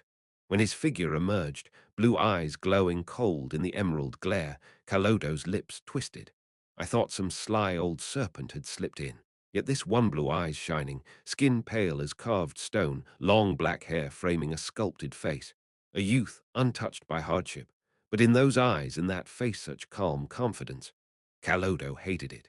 He had long carried resentment toward mages. And now this man's cold gaze scraped that raw nerve. How dare you look at me like that? Hellfire mana thrashed, whipped up by his fury. It swelled into a tidal wave, surging outward to consume everything. There was nothing here worth preserving, so he cast without restraint. This is Ludger, watching the flood of Hellfire mana, made his choice. Impossible to block head-on. The force was too great. Though the spell was only early 4th circle by form, its destructive power had already reached mid-5. 4th circle casting speed, NVLGT, official version, but 5th circle impact. No wonder mages fall into Hellfire's temptation. Magic was supposed to be a slow climb, step by step, failure by failure. But not all took that road. Some, lacking talent, looked for shortcuts. When despair stretched without end, wasn't it natural to reach for an easier path? It was human nature. Still, Calodo's magic has reached a mature stage. No wonder he's called the head of his school. Ludger quickly retreated. Wherever the green fire touched, the warehouse vanished into ash. In an instant, his whole vision was washed in emerald. He watched as the flame swelled toward him, then broke off like a mirage, vanishing. He looked down. At his feet, the fire's mark ended in a clean line, as if cut.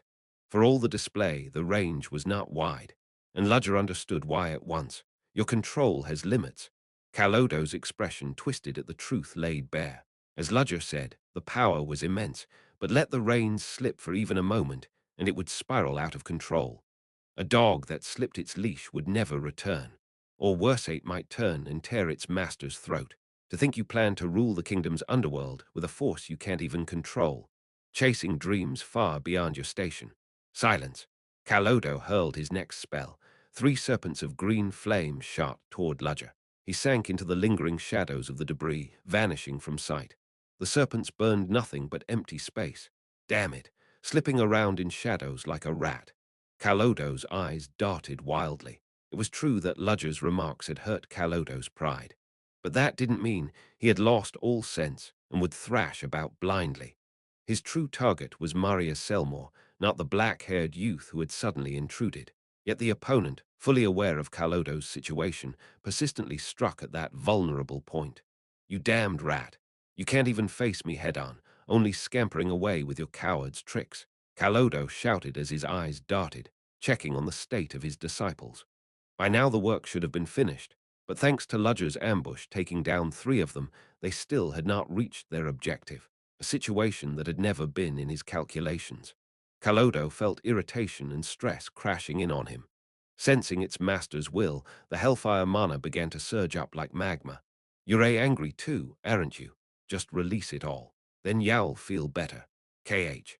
Kalodo clenched his teeth, forcing down the temptation offered by the hellfire mana. That was the problem with this power. The moment his composure wavered even a little, it tried to seize control and swing its master as it pleased. The higher the rank, the fewer the temptations, but sometimes a massive, unbearable strike would come. And now was exactly such a moment. Kalodo ground his teeth as he restrained the mana, and Ludger had no intention of letting that exposed gap slip by. Sharp arrows of mana shot toward Kalodo's brow, his temple, his solar plexus. Just as Kalodo failed to react, green flames surged around his body, not only cancelling Ludger's mana, but burning it away. The mana moved on its own. Ludger let out a laugh of disbelief. So it wasn't only a drawback after all. In that case, pecking at him from the outside will just be a waste of time. With his judgment made, Ludger stepped out into Kalodo's view. At that moment, Kalodo, having regained his reason, glared at him with wide, furious eyes. "How dare you? You don't even dare fight me properly head-on, and now try me." "What? I said I'll fight you head-on. No measuring, just both of us giving our all." Kalodo couldn't understand what Ludger was saying. Surely this was some kind of trap. "What, are you scared?" At those words, Kalodo wiped away the thought of a trap from his mind. "Fine. Since you insist, I'll show you properly." Yes. Could he really refuse such a chance to break this arrogant mage's nose? Kalodo soothed his mana. "There ahead of you is your prey, the one who ignored and looked down on us, so swallow him whole with all your might." The condensed green flames writhed like tentacles. It wasn't an illusion. Behind Kalodo, a massive octopus made of green fire appeared. "Your arrogance has roused my flames. Mage." Kalodo cast his spell toward Ludger. The green tentacles surrounded him from all sides, enclosing him. Even if he tried to escape with that vaunted shadow magic, they would engulf the entire area. And yet Ludger made no preparations for a spell. What is this? Kalodo, though certain of victory, still felt puzzled by Ludger's behavior. They hadn't fought long, but in that short time it was obvious. Ludger's way of fighting was ruthlessly rational and meticulous. Even if he revealed himself openly, there had to be some deeper plan. But even with his life on the line, Ludger just stood still. Has he lost his mind? Kalodo laughed inwardly with delight. So that's it. He puffed himself up with bravado, only to quail before this magic. For someone who seemed like a seasoned veteran, what an absurd, pathetic mistake. But that was how real battle was. Even a hardened veteran could lose his life to a trivial mistake. Kalodo was convinced Ludger had done the same until he suddenly pulled out a red jewel from within his clothes. "Devour it." Pasha, waiting for the chance, reacted. The green fiery tentacles rushing at Ludger from every side suddenly twisted their direction. Like water sucked down a drain, the red jewel ravenously absorbed the green fire. What is this? Kalodo was dumbstruck, watching his magic's greatest spell being sucked into a mere red jewel. What in the world is that? Even more shocking was what appeared as the flames were devoured. Behind Ludger, the huge head of a dragon emerged, inhaling every last flame, then snorted. "What? I thought it would be tasty, but it's nothing special." Its expression clearly seemed to say so. As if it had no more business there, the dragon's head returned to the jewel. Ludger casually slipped the jewel back into his clothes. Hellfire, was it? For all the grand name, it was nothing much. What did you say?" "I only said it because he didn't find it very tasty, contrary to expectations." Ludger understood Pasha's reaction. After all, the greatest influence on Pasha's birth had been dragon fire. For something that fed on flames, mere black mage fire could never satisfy. Besides, hellfire wasn't a pure element, it was a jumble of mixed things. From Pasha's perspective, it was probably like eating cheap junk food loaded with harsh seasonings. Naturally, with his picky taste, he didn't like it much. Impossible, impossible. Kalodo was half out of his mind. Not only had his proud hellfire been absorbed so easily, it had been treated like worthless scraps. The blow to his psyche was deep. Because of that, the mana he had held down with reason and calm now began to surge across his skin. By the time Kalodo realized it, it was already too late. Gra! F-whoosh. Kalodo's body was engulfed in green fire. In an instant it swallowed him whole, burning wildly. His skin cracked hard like stone. Flames seeped out through the gaps, scattering sparks. His clothes burned away, even the staff in his hand crumbled to ash. This is unexpected, Ludger watched. Within the green flames, Kalodo's flesh vanished, leaving only bones. At last, what remained was no longer a finely dressed black mage, but a charred skeleton spewing green fire. The thing turned its skull to glare at Ludger. 494 chapter, The Corrupted Magobast, 2, F-whoosh. Sparks scattered wide in the air. The sight of a black skeleton burning in green flames made one's spine chill on its own. Mana that uses its master's corpse since it stems from mana, should it be called a magic beast. He hadn't known Hellfire mana carried such a trait. It likely wouldn't have happened without a black mage of such high rank. That explained why there had been almost no prior examples. And now, of all times, it had to erupt. Through the heat prickling against his skin, Ludger gauged the creature's strength. And this is without any will of its own yet. It might be more dangerous than Kalodo himself. Kalodo had restrained the power to avoid being consumed by it, but this thing had no need for such concerns. Fortunately, the black skeleton merely glanced at Ludger, then slowly turned its head elsewhere. Ignoring me. Perhaps because Ludger had freed it by interfering, it was willing to overlook him this once. The black skeleton began walking forward. With each step, blazing green footprints remained behind. Its destination was the magic circle into which Kalodo's two disciples were pouring mana. Focused on channeling as instructed, the two hadn't even noticed the slow approach of the skeleton. That is, Ludger's eyes narrowed. In a flash, an uneasy thought crossed his mind about what the creature wanted. If Kalodo tried so desperately to activate that circle, then it must be crucial to this operation. Considering the nature of Hellfire mana, there was only one result such a magic circle could produce: a massive explosion of Hellfire. Kalodo must have planned to delay the Bureau agents at the decoy hideout, then trigger this trap here. Ludger had interrupted that plan, yet the skeleton seemed intent on finishing it anyway. It isn't Kalodo's will, but Hellfire Mana's own will driving it. If Kalodo had wanted to kill the agents, the black skeleton was different. Its behavior was instinctive, far more primal. It simply sought to overflow with more of its own hellfire. In truth, it was kin to that twisted fire wraith, Quasimodo, a dreadful monster, burning everything around it with nothing but its pure will. A massive explosion at the harbor warehouses, there was something similar in my previous life on Earth. The Halifax explosion. That incident had been caused by a cargo ship loaded with explosives detonating. The sheer gunpowder alone created 1/10 the power of a nuclear blast. Its point of comparison had been nothing less than an atomic bomb, and Halifax had been before the nuclear age, recorded as the largest man-made non-nuclear explosion. If something similar happens here, and not mere explosives, but hellfire mana, far more volatile. The scale, range, destruction, it could easily exceed Halifax several times over. Perhaps even rival a nuclear detonation. I tried to take it easy, and now it looks like I'll be the one to carry the blame. With a short sigh, Ludger pulled out Pasha's spirit stone again. Devour it. After all, the black skeleton itself was nothing but a body of hellfire. If Pasha consumed it all, the fight would end quickly. That was Ludger's thought as he gave the command, yet Pasha gave no response. Instead, the jewel merely glowed faintly as if in refusal, then went dormant. "What are you doing?" Pasha had already tasted hellfire, and he was saying he had no desire to eat such foul flames again. Damn insolent creature. Utterly self-willed. The fact that he would only fight when he felt like it was vexing, but Ludger had no way to force him out.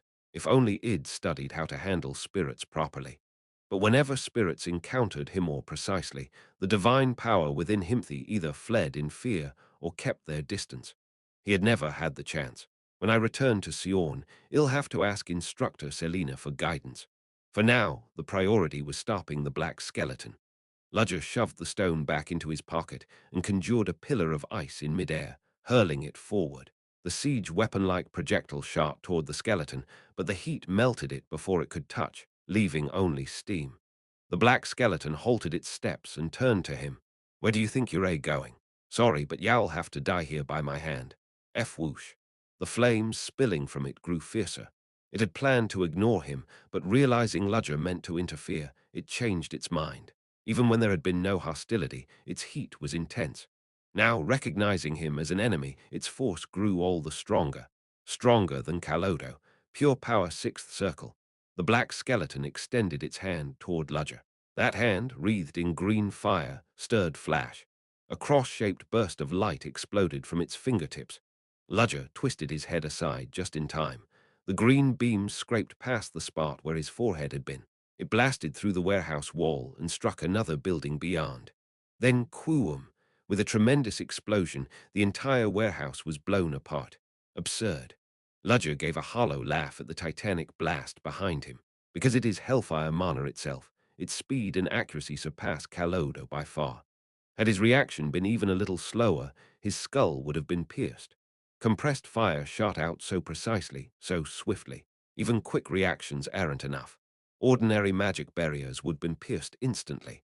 Indeed, most mages, trained to raise shields instinctively, would have fallen to it 9 times out of 10. An unblockable attack. The only defense was evasion. At that moment, a bolt of lightning struck the black skeleton from afar. Its body shuddered slightly just as it raised its arm toward Ludger again. Ludger turned. It was the agents of the Magic Information Bureau who had just arrived on the scene. Among them, he recognized a familiar young Mageth one who had warned him earlier to stay back. There, that thing is Kalodo. The form is different, but that mana can only be Kalodo. Everyone, be careful. Whatever trick he's pulled, we end it here. The agents were certainly skilled. They unleashed spells on the black skeleton without pause. Since it was wreathed in flames, their focus was on water and ice attributes. And whenever it tried to counterattack, they raised earth to shield or obscure its view. As expected of Bureau agents, their teamwork is flawless like the interlocking gears of a complex machine. It wasn't something built in a day. They struck at its elemental weakness, divided clearly into offense and defense, each fulfilling their role. No wasted effort, no overexertion, just precise coordination. But their opponent was ill-matched. No matter how much magic they poured, the black skeleton already transcended into another level wouldn't fall. Worse, the stronger its flames grew, the more their spells fizzled against the heat, erased as if they had never been. What? Their attacks failing and the enemy growing stronger, the Bureau agents' faces darkened. In that unexpected turn, a small but dangerous gap opened. The black skeleton did not miss its chance. Its finger rose, and the one it pointed to was the most inexperienced-looking of the young mages. By instinct, it had chosen the weakest link in the group. At the instant, the mana gathered at its fingertip reached the threshold flash. A cross-shaped brilliance spun, and a green beam shot forth. The young mage, seeing the attack racing toward him, hastily unfolded a defensive spell formula. It was proof enough of his skill. He wasn't some child who had entered the Bureau by nepotism. His barrier was precise and swift. The very fact he had even managed to react to such a strike testified to his talent. And then, someone yanked him sharply aside by the scruff of his neck. Ooh-whoa. The young mage felt his back grow damp as the green ray pierced through his barrier as though it were nothing and sliced through the air where his head had been. If not for the one who had pulled him, nothing would have been left above his shoulders. Who, falling back onto his rear, he looked up at the one who had saved him. His eyes widened. Don't get in the way. Move aside. Ludger left the man stammering behind and strode slowly toward the black skeleton. The creature, perhaps irritated that its strike had been foiled again, fixed its hollow gaze squarely on him. The Bureau agents, unaware of the strange tension in the air, muttered, "What's with this atmosphere?" To him, we NVLGT official version don't even exist. The black skeleton opened its jaw. Ha! A sigh-like exhalation escaped, carrying hellfire in a surging wave. Dodge it, everyone fall back. They had just seen the youngest nearly lose his head even behind a barrier. That attack was death itself, so the Bureau agents withdrew quickly, but Ludger stepped forward, boldly. That lunatic, what is he doing? They shouted in alarm, but their cries died when they saw the impossible. The tide of green flames split cleanly in two parting left and right, with Ludger standing firm at the center. What just? Wasn't that supposed to be an unstoppable attack? How in the world? Their disbelieving eyes locked on Ludger. They had thought him nothing more than a teacher brought by Marius. Someone like Casey Selmore was supposed to be the real help, even if she acted on her own whims. At best, they had only hoped Ludger wouldn't be a burden, but the reality was the complete opposite. He wasn't there just because he was Casey's fiancé.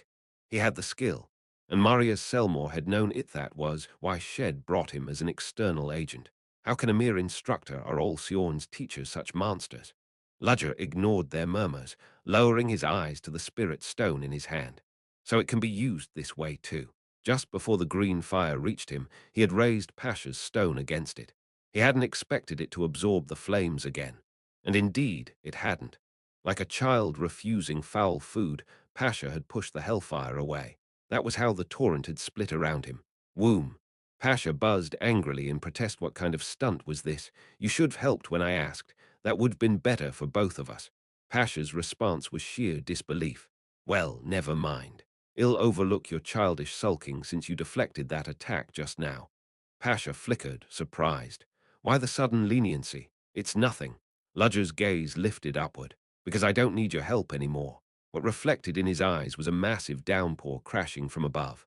Not a drizzle, but a torrent, like a localized flood, descending upon the black skeleton.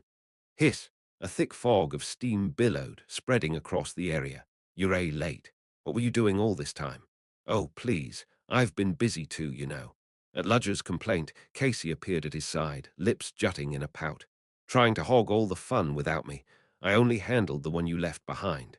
I didn't leave it. I was fighting another target and planned to chase this one afterward. That kind of carelessness is why someone else has to take your share. HMPH. Doesn't matter. I am the one who just took it down, so this fight's mine. I don't remember us ever betting on such a thing. At Ludger's cryptic reply, Casey shot him a look as if to ask what he meant. Instead of answering, Ludger pointed forward with his chin. Casey followed his gaze and raised her brows. What the hell is that? The fog lifted. Green flames burned within, and rising at its center the black skeleton still wreathed in fire. They had assumed dousing it with water would end it, but apparently not. That thing, it's Kalodo. What? More precisely, his corpse. Now it's been seized by the Hellfire mana he once controlled, turned into a puppet. Then that means the mana itself has a will. If you had to name it, call it a corrupted magic beast. That makes it all the more dangerous. Unlike Kalodo's flesh, it has no limits. The black skeleton turned its burning gaze on Casey. The green flames, fed by its killing intent, roared skyward. Heh! Casey's lips curved into a crooked grin. That boasting blaze of hellfire ignited her own spirit in return. Fire is fire, nothing more. Clutching her staff, Casey summoned her mana. Just wait. I'll put you out in no time. 495 chapter, The Azure Mage. 1. In the middle of the night, a wave of green fire surged upward. Against it clashed a stream of piercingly cold blue water. The two elements tangled, colliding and cancelling each other out with violent shockwaves. Where the hellfire prevailed, the water evaporated into steam. Where the water prevailed, the flames sputtered out. But in most places, they matched evenly. Because of that, thick white steam, like dawn's mist, spread across the battlefield. Even through the rising steam, Casey and the Hellfire Skull aimed at each other, exchanging blows non-stop. What destructive power! She's holding her ground against that monster without giving an inch. There's no way to intervene. The agents of the Magical Information Bureau, watching from afar, could not help their astonishment. They knew Casey was Marias' younger sister, and that she bore one of the color's titles. Yet deep down, they had always harbored a quiet sense of superiority, believing perhaps they might be more capable than her. In truth, it was jealousy. Casey had been born with great talent, yet wasted it, in their eyes, on the work of a detective. Meanwhile, they trained rigorously, hunted criminals, and fought life-and-death battles. Surely, in an operation like this, they were the ones meant to play the vital role. But watching Casey fight, they realized how mistaken they had been. She's on a completely different level from us. They could admit to themselves they had envied her status as a single-element mage. But they were confident that if they ever faced her directly, they wouldn't lose. After all, magical strength wasn't decided purely by destructive power. Real combat was different. Things could go any way once the fight began. That easy confidence was completely washed away now. That skull blazing with green fire was a monster that could unleash impossible barrages of attacks with nothing more than its breath, and Casey Selmore was clashing head-on against it, matching it blow for blow. It couldn't be dismissed as a matter of elemental affinity. From the moment she freely commanded thousands of tons of water, any talk of advantage or disadvantage in attributes became meaningless. Fall back, a cold voice cut toward the Bureau agents. It was Ludger addressing the onlookers.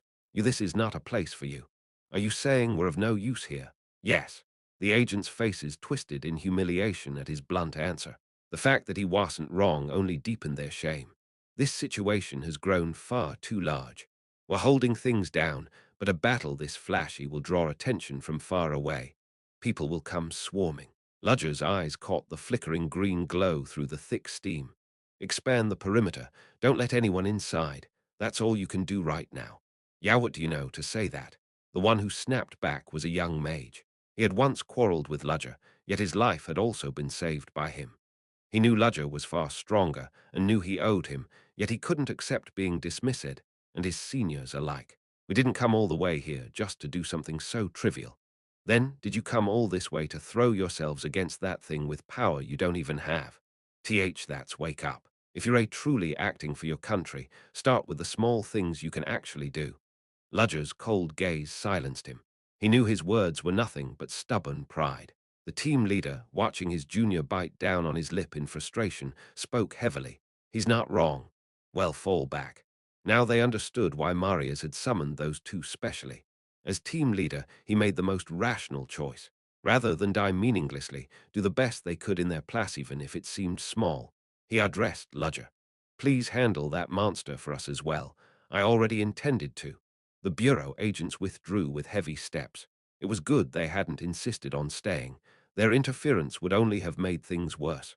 Ludger turned his eyes back to Casey, who was still locked in combat. Casey is still going strong, perhaps frustrated that she rarely got chances to shine. Casey was unleashing every spell she could against the Black Skull. Even the steam born of fire and water's collision was water, in the end something she could turn to her advantage. Water was endless, forever circulating. Casey drew the foggy steam together, condensing it into torrents exceeding hundreds of tons. Rumble! A colossal stream of water spun above the Black Skull's head like a halo. As though angered at the idea of water hanging over it, the green flames blazed hotter. The surging emerald fire swallowed the watery halo. The skull intended to vaporize it all away, yet quickly realized something was wrong. No matter how much it burned, the water didn't end. Even when it tried to erase every drop, leaving not even steam behind, more kept pouring in without stop. The reason became clear at once. Hey, bonehead, did you forget where you are? This is right next to the harbor. Casey marked the skull that had once been Calodo's corpse. You shouldn't be fighting me near the sea. Streams of water writhed like living serpents in the air. Like great silken banners unfurled across the heavens, the waters covered the night sky, endlessly feeding the halo. This was a harbor city, a warehouse district by the coast. There was all the water she could ever need close at hand, and the sea was limitless. Casey could draw on it at will without exhausting herself. But what about you? Do you think that pitiful flame can vaporize every drop of seawater in the world? At her taunt, the skull's fire roared higher, burning stronger than ever truly hellfire. For a few moments, the surroundings were drowned in emerald light. Then whoosh! Artificial rain cascaded from the heavens. A sudden squall drenched the area, snuffing out every green flame. The skull realized the truth. If it continued with a contest of pure firepower, it would only burn itself out and lose. It pointed a finger at Casey. Hellfire gathered at its fingertip, then erupted in the shape of a cross, shooting a beam straight at her. Handling vast amounts of water, Casey had no time to react. But the green ray bent midair, as though space itself twisted, and soared harmlessly into the sky. Looks like you forgot about me. Ludger stepped before Casey, his shadow rippling around him. Wide area attacks were difficult, but pinpoint beams like this, he could bend them aside easily. I didn't need help, I could have blocked that myself. In times like this, you just say thank you. Who's thanking you? Casey shouted back furiously, then vented her irritation by unleashing an even heavier downpour on the skull. The poor target of her misdirected anger, the black skull, flailed helplessly. Water engulfed it, sweeping it around as if trapped in a vast invisible bucket set to spin like a whirlpool. The vortex formed on the ground began grinding its body apart. At this rate, it would be destroyed. It sensed danger. How long had it even possessed this host body to end here already?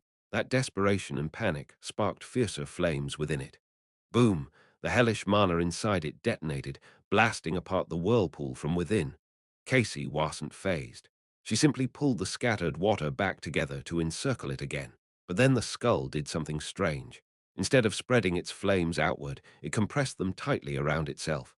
Wreathed in condensed emerald fire, it stamped the ground.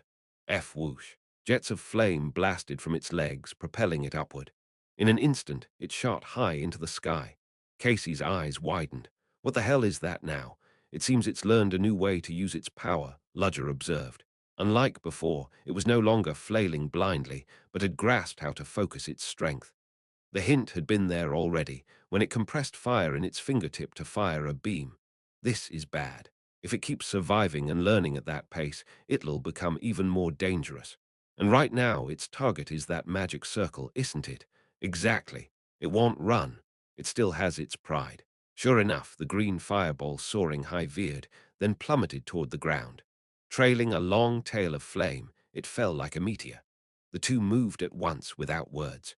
Casey erected countless walls of water along its trajectory enough to divert it or at least sap its firepower. Meanwhile, Ludger rushed toward the magic circle.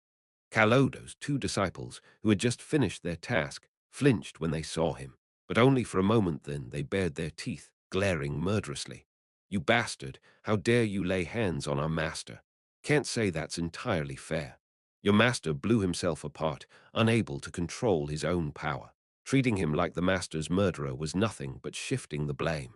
Not that I didn't have some influence, but still. Either way, it didn't matter now. You too. If you don't want to die, leave. Now, don't make me laugh." The disciples drew on hellish mana, casting spells. Ludger had expected this. He began weaving his own faster. Behind him, Casey's warning rang out, "Watch out, it's still coming down." All eyes turned skyward. Beyond the many walls of water, the green meteor still descended. Its size and power diminished with each barrier it pierced, but it never stopped. Ludger had to decide catch it or deflect it elsewhere. If it reached the magic circle, it would absorb the hellfire gathering there and explode. In that case, his decision made, Ludger's mana flared. There was no time to add elements. A pure mana cannon, condensed to maximum output. A blue flash shot into the circle's core. The disciples, distracted by the falling meteor, couldn't react. What is this? The first disciple's eyes widened at the sight of the stabilizing circle. A circle infused with hellfire couldn't be Envite, read more on our source, stopped simply by smashing it. But Ludger had chosen another way. He injected his own mana into its core. Blue mana mingled with green. They seemed to clash, yet synchronized. Ludger's mana wrapped the hellfire and dragged its flow elsewhere. That alone was enough. A circle required a set quantity of mana to follow its designed paths. By redirecting the flow, its function collapsed, maybe not perfectly, but at least by half. Not by breaking it from outside, but shaking it from within. And more.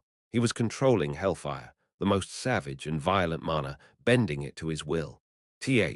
This is something even Master couldn't do. The disciples gaped in disbelief. Ludger had to retreat as the green meteor slammed down. Boom! A colossal explosion tore the ground, a shockwave ripping through the dust cloud. At the center, the black skull stood. But the hellfire it had hoped to absorb was nowhere near enough. Its gaze darted around and fixed on the nearest of Kalodo's disciples. The younger one. It reached for him. What? Guara. The disciple screamed as green mana poured from his eyes, nose, and mouth into the skull's hand. His body went slack dead. Strengthened by stolen hellfire, the skull's flames flared higher. Damn it. Just when we almost killed it, it goes and recharges. Casey growled, about to strike again. But an unexpected voice stopped her. "You've done enough." A smooth, leisurely voice, full of composure. Before Casey could even react, crackle, crackle, crackle. White frost enveloped the skull, freezing it solid. 496 chapter The Azure Mage. 2. The black skull wreathed in green flames froze solid. It wasn't just a thin frost clinging to its surface. The blazing emerald fire itself was sealed inside the ice. It looked like a living specimen encased in a flawless crystal sculpture. Time itself seemed to have stopped. Casey lifted her head in shock. All the torrents of water she had drawn from the sea and spread around the area had frozen stiff, turned into vast sculptures of ice. Through the frozen stillness, snowflakes began to fall, and lighter than the drifting snow descended Maria's Selmore. Ha! Casey twisted her lips. What took you so long? I had other places to handle first. If you were coming, you could've come earlier. Though she spoke sharply, Casey couldn't help but marvel inwardly at Maria's power. She froze it all in an instant. Even that black skull I struggled to restrain, she sealed so easily. True, it had weakened somewhat fighting her, and had replenished its fire by draining Kalodo's disciple. But even taking that into account, it was strong. And yet Maria's suppressed it effortlessly, as if to make a point. We both bear the title of color, but the gap is still this wide. Casey had thought Shed grown stronger, but Maria's was still far ahead. Not as unreachable as before, at least she could see where her sister stood. Even so, the frustration rose in her chest. If I ever fought her, I'd lose without question. Maria's not only had greater mastery of her element, also held the advantage of affinity. Casey controlled water, but Maria's commanded ice and cold. No matter how much water Casey gathered, Maria's could freeze it all and claim it for herself. But I won't give up. She had tasted enough defeat. She had realized bitterly how much she had relied only on her talent. From now on, she swore, she would not repeat that failure. Maria's eyes narrowed, watched Casey clench her fists. Her sister probably didn't even realize she was burning with excess determination. Maria's didn't hold it against her. In truth, she felt like praising her. My little sister really has grown, living in this world. She was no longer the reckless idealist she once had been. She could now face reality, too. Maria's had once worried her sister's Navit would leave her constantly deceived and beaten down. But looking at her now, perhaps not. Still, her growth isn't the issue at this moment. Maria's gaze returned to the skull, frozen along with its flames but not dead. Crack. Water trickled down the ice as it began to melt. Crash. The skull burst free, green eyes blazing, shattering the prison. Whoosh. Its flames roared higher, seething with rage. It had been doused, frozen, humiliated. For a being born of hellfire, it was an unbearable disgrace. And yet it acted shrewdly. It didn't rush at Maria's immediately. Oh my.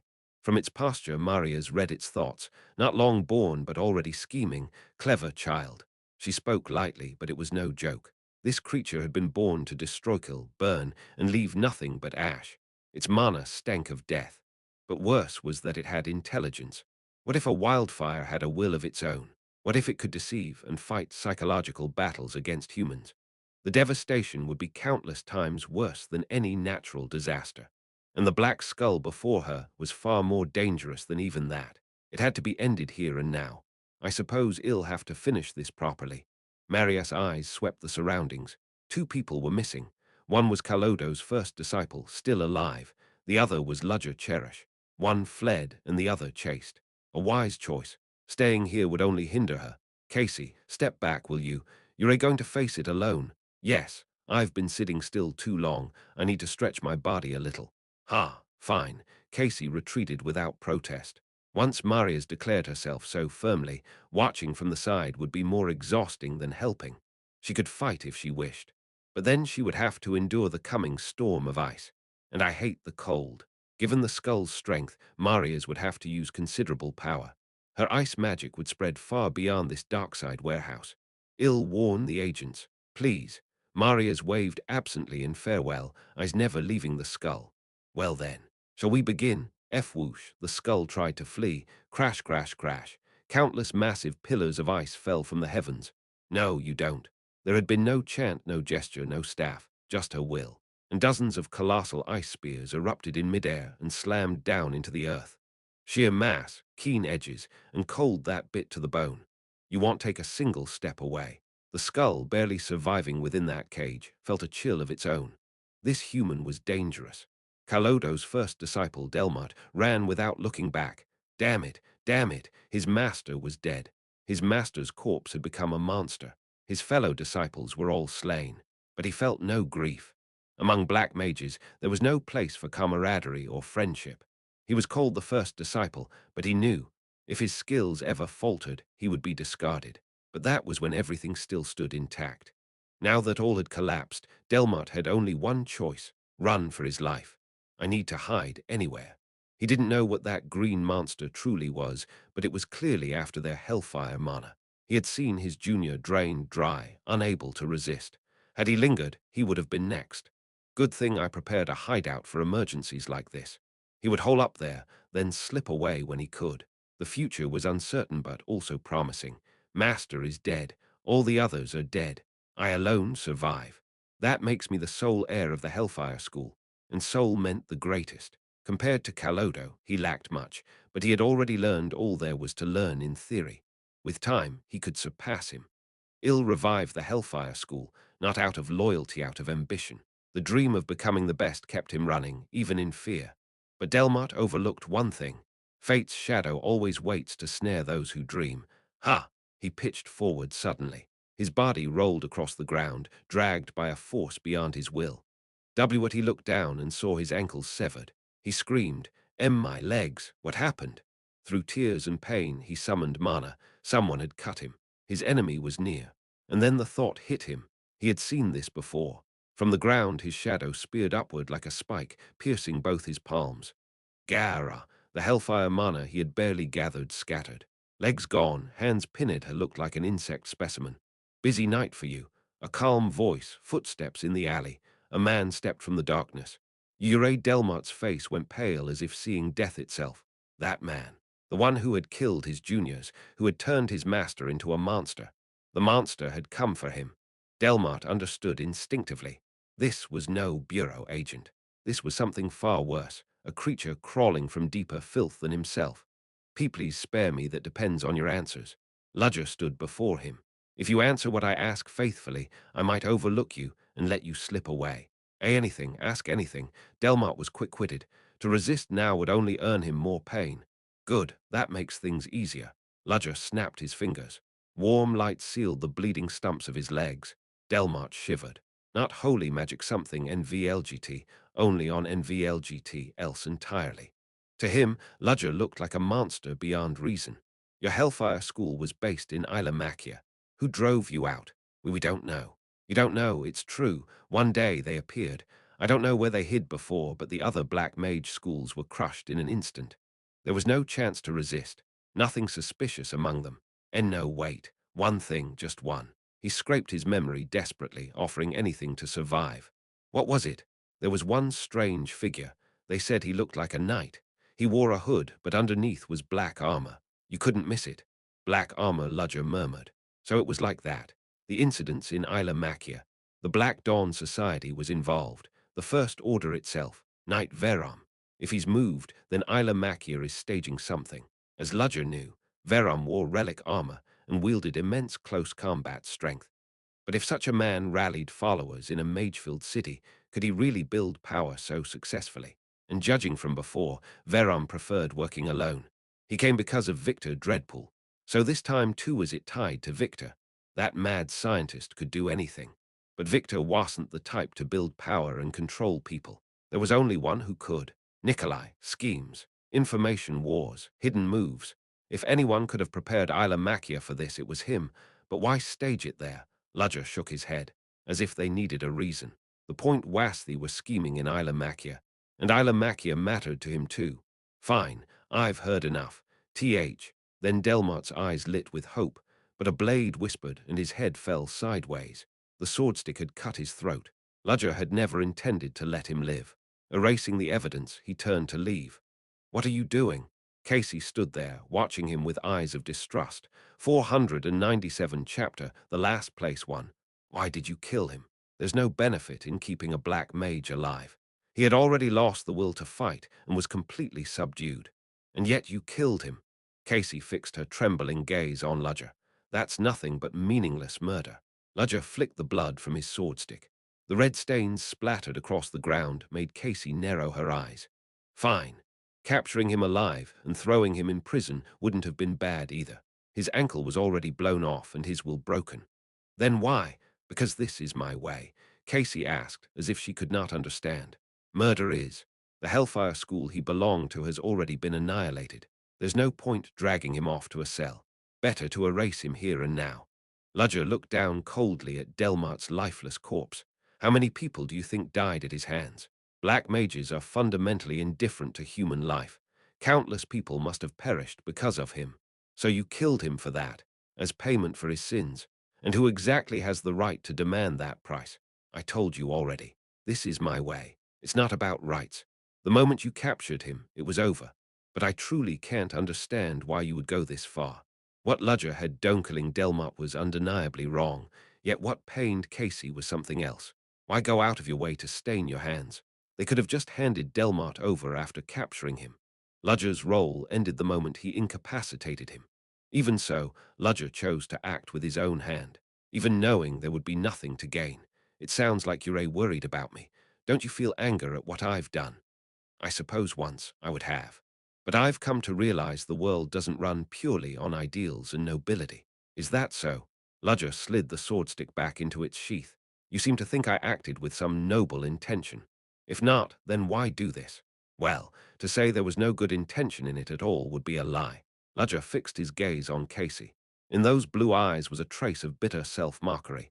Even so, I know this way is wrong. If you know, then you can change. Are you pitying me? Casey didn't bother denying it. You've changed, Casey Selmore. Everyone changes. But precisely because of that, you should not forgive me. What do you mean?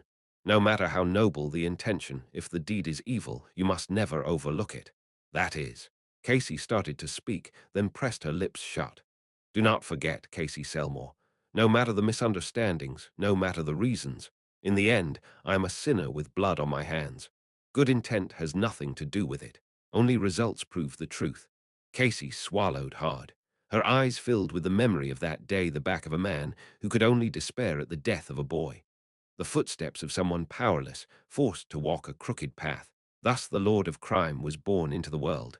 Even if that's merely the image the world gave you, what a laughable notion. Ludger snorted, as if the very thought were absurd. This isn't something the world forced upon me. I chose it. I steeled myself as a villain. This path was chosen by my will. The labels others, Thrucent or sinner, held no meaning for Ludger. He himself had chosen to be a villain and to carry on committing evil. Because he decided so, he walked this path. Why push yourself so far? There's no need. Casey thought about it. Ludger was competent, extraordinary. Even now, as a teacher at Theon, he was fulfilling his role admirably. Whatever he had experienced in the past didn't matter. Just living the new life he had now was enough. Everyone would look up to him, envy him, praise him. He could easily have walked a peaceful path, and yet Ludger cast that aside and willingly chose the road drenched in blood. It was senseless, irrational. But why? A good person does good with good intentions. Nothing is better than that. Ludger looked into the air. But sometimes, regardless of intent, things go wrong. A deed done with the best intentions can lead to the worst result. It happens often in reality. The intent was good, but the outcome turned out disastrous. And in such a situation, what will people choose? Will they accept their fault in full, or will they make excuses, saying that wasn't their intent? That is. When good deeds bring good results, all is well. But sometimes those good deeds end in ruin. Then people turn away from the result and flee into excuses. That wasn't my intention. I did it all for your sake. No doubt, those words were not lies. But they compromise with sin, forgive themselves, and repeat the same acts. That is how people break. And afterwards, they become monsters. People who believe themselves righteous and commit any deed without hesitation. Even when the result is always disastrous, they convince themselves it is fine because their hearts were pure. Ludger saw such people as worse than villains. That is why, at the very least, I don't turn away from the sins I commit, even if the target was a villain, even if the battlefield excused it, even if the intent was for someone's sake. The fact of taking a life does not change. There is no such thing as a righteous evil deed. Evil is evil, and it leaves an unerasable brand. Like the mark carved on his back since birth. Casey Selmore, could you bear that weight? I don't know, but I'd try. That answer suits you, and it's the decisive difference between us. To Ludger, Casey Selmore was a good person, Her intentions were pure, her methods straight, which was why she had been taken advantage of. And yet Casey Selmore had not given up. Never forget. Though we stand in the same place, we live in different worlds. A person living in a different world from himself. Sometimes he envied that world. But once he chose this path, Ludger had no thought of leaving it. He lived within the barbed wire fences of violence. You are. Casey's lips trembled.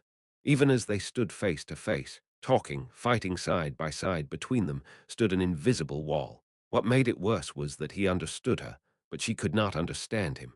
From the past to the present, Ludger always made her feel defeat. Yet she swore she would not remain powerless as she had that day. Casey resolved this and was about to speak crack.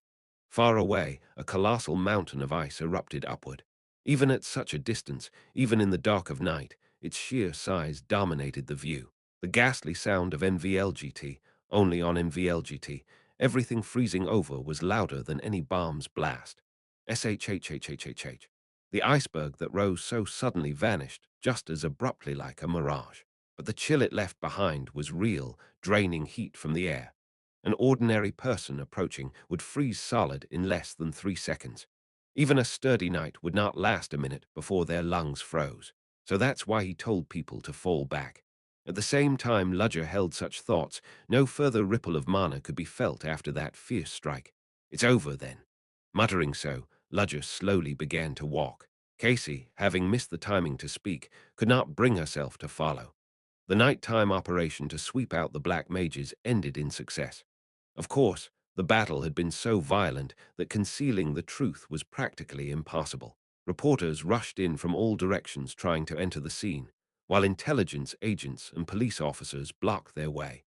But no matter how tightly they set up guard lines and held the press back, they could not completely hide the traces of battle in the warehouse district. How could they? The remote sea sector, where the warehouse had stood, was not only frozen over as if covered in frost, the chill was so powerful it had frozen the nearby coastline as well. Even if the land route was sealed off, the aftermath was plain to see from the sea. Good grief. What on earth happened overnight? I heard from my neighbor Jacob there were green lights bursting everywhere, like chaos itself. They say black mages infiltrated and the government launched a sweep operation. Really? Well, then it can't be helped. Fishing's already banned near the docks anyway, not like we're losing anything. The fishermen chatted like that, but their eyes could not help but stray toward the site of the warehouse. A part of the sea frozen pure white was a rare sight even for them. Sis, you really blew it up this time. Inside Maria's Selmore's office, Casey slapped a newspaper down on her sister's desk. On the front page was a giant headline about the previous night's incident at the warehouse. So, where's the person who said this had to be handled quietly? Why put it that way? That was about as quiet as it gets. You call freezing the whole nearby sea quiet. That area's not used for traffic anyway. No fishing boats, no merchant ships, no freighters are inconvenienced. There are still eyes watching. You saw the situation yourself. Leaving that monster unchecked would have caused far worse damage. This way we got off cheap. Ha, true enough. Casey knew that better than anyone. They had destroyed an entire faction of black mages. And in the middle of it, a high-level black mage had gone berserk, transforming into a corrupted magical beast. If things had gone wrong, not only the warehouse, but the entire harbor could have been obliterated. The devastation Maria's unleashed was terrifying, but considering what might have been, the damage was minimal. Besides, it let me blow off some stress for the first time in a while. That's the real reason, isn't it? Ha! Why say that? I can't move around freely like you do. And don't nag me too much. This incident helped you too. Me? Thanks to your fiancé and the aid you gave, our agents got out alive. So is your older sister, and as a public officer of the Magical Information Bureau, I owe you proper reward. At the word reward, Casey's ears pricked up. Maria's smiled slyly, eyes narrowing. This big sister sincerely congratulates you and your fiancé. Are you kidding me? That's a reward. Just give me money instead. Oh, really? Have you turned this materialistic while I wasn't looking? And do you think I couldn't give money if you asked? That. Casey started to reply, then closed her mouth and thought. Wait. Give me some time to decide. Take your time. Maria's watched her sister with a bright smile. Yes, she really was adorable like this. Even if she'd grown a lot, she still had gaps proof she was still her little sister. But it's good to think carefully. I have another appointment, so why don't you leave my office for now? Appointment? What kind? Oh, many kinds. For one, the high officials of the nation who want to drag me over the coals about what happened. Marias shook her head as though troubled. Honestly, being a low-level official is too much hardship. Low-level? You're a higher than a bureau chief and you say that. That's a misunderstanding. Casey snorted. A misunderstanding? Hardly. Her sister could replace directors at will. How could she be so shameless? Anyway, I'll come up with a proper reward later. Just wait patiently. I'll be expecting it. Casey turned her back and left the office. But her steps soon halted, ran right into Ludger coming in. What? What? What are you doing here? To receive my reward. Reward? Ah, so that was the appointment her sister had mentioned. Casey worked her lips but couldn't find words. Last night's conversation with Ludger still echoed in her mind.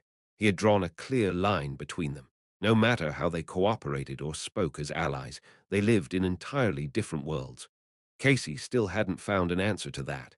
Instead, she quietly stepped toward him. She fastened one of the buttons on his jacket with her slender hands. Dress properly. You're seeing my sister. Don't let her look down on you. Ludger looked down at her. She avoided his gaze, showing only the crown of her head. Some fragrance you hate for perfume, she wore always carried the scent of clear water. After fixing his button, Casey briskly walked away. Ludger pulled his eyes off her retreating back and entered Marias' office. Ludger Cherish. You're here. My sister just left. I met her on the way, I see. Marias opened a small box on her desk and popped a candy into her mouth. Mind if I eat, or would you like one? They're surprisingly good. I'll pass. Try one. Under her gentle but insistent urging, Ludger had no choice but to accept a candy. The instant it touched his tongue, the overwhelming sweetness nearly made him spit it out. What the hell?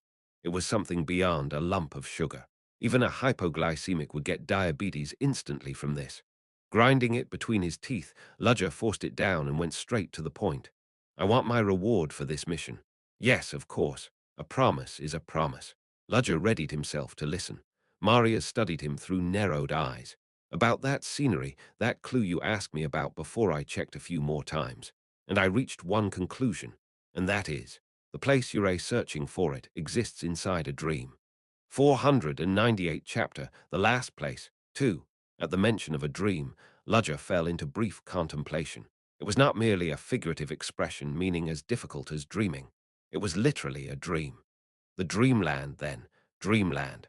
A world formed from the unconscious, the spirit, and the dreams of all humans in existence, at least according to one mage's theory. In truth, its origin was so ancient it defied estimation, and thus could very well be different. Only one thing mattered. The path leading to dreamland was difficult to access, even for Ludger himself. It seems you know a little about dreamland. If one is a mage, it is impossible not to have heard rumors about it. Dreams are linked to the unconscious, and attempts have indeed been made to amplify magic through that unconscious. But all such attempts ended in failure. For Dreamland was not a place an individual mage could dare to control. Marias agreed. As you know, Dreamland is truly a place hard to enter. Falling asleep doesn't mean you can reach it. And even if you do, the problems begin afterward. Because it is a world of the unconscious, you cannot know where to go, how to move, or even how to act within it. One experiences similar things while dreaming. In a dream, ordinary movements sometimes do not work properly. Conversely, one can perform impossible feats with ease. There are no clear rules, no known methods, the control of consciousness. That was the most basic requirement to approach dreamland. But there are those who can make it possible. You mean the mages of the School of Reverie. The School of Reverie. Among the many branches of magic, it was one not yet fully systematized, composed of mages who specialized in dream magic. Considering how few mages belong to other unique branches, the School of Reverie was comparatively sizable. Even among Ludger's own students, one belonged to it. With a teacher of Ludger Cherish's level, it's not strange if you know at least one of them. But did you know, even those mages of the School of Reverie have limits to how far they can move? Ludger nodded. Being of the School of Reverie did not mean one could freely travel Dreamland. Even among them, their level and rank as mages decided how far into Dreamland they could go. Even the most exceptional Reverie mage alive has never descended beneath the middle layer of Dreamland. Do you know why? Because the unconscious power dreamland holds is too much for even their minds to endure. Correct.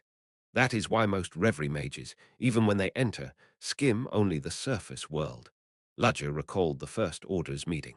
They too had gathered in dreamland, but perhaps due to its danger, they met secretly only on the surface layer. In other words, even the Black Dawn Society did not dare to venture deeper. And I said before, didn't I, that once you go, you can never return. In fact, that isn't quite true. If it were, how could information about the scenery you mentioned have been passed down? You mean someone went there, saw it, and returned? Yes, long ago, only once. A young mage of the School of Reverie attempted to reach Dreamland's depths. Pure recklessness. Knowing he could never return, and still he did it.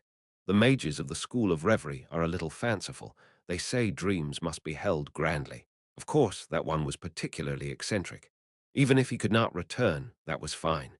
Even if all he did was behold the deep world of dreamland unseen by others, that was enough. He claimed as much, then fell into the dream's abyss. And he saw it. All the world's beauty, its sorrowful cast-offs, its ruins and its wondrous forests. A sky split, mingled, and whirling in phantasmagoric swirls. All of it engraved into his sight for a mere 3 seconds. And at the center stood a massive structure of unknown origin. And there that is where his record ends. So there was something at that structure. Judging from the context, yes, or perhaps nothing at all. But that scenery was indeed a clue, and it is indeed the place you seek. Ludger sank into thought. Marius spoke softly, gently offering advice. You proclaimed that you would never stop, but sometimes one must know when to stop. That is not cowardice. It is wisdom. Please, do not forget that. Even on the train ride back from the Empire, Ludger could not easily break free of those thoughts. Dreamland, is it? Among all the fragments he had searched across the continent, only one place remained. He had vowed to find it, no matter where it lay. Yet fate marked that resolve by raising an impossibly high wall before him. Whether he could climb it, whether anything existed beyond it, even that was doubtful. Facing such a wall, Ludger stood at what could rightly be called a crossroads of his life. Marius Selmore's advice was not wrong. The depths of dreamland are perilous. Once entered, escape is nearly impossible. He had heard a story on that matter as well. A mage of the School of Reverie who lingered too long in dreamland's middle layer. The deeper one goes in dreamland, the more its sense of time diverges from reality. A day in dreamland might pass, yet upon waking only hours had gone by. 1 hour on the surface equals 1 hour in reality. But from the upper layer onward, 1 hour equaled 10 minutes in reality.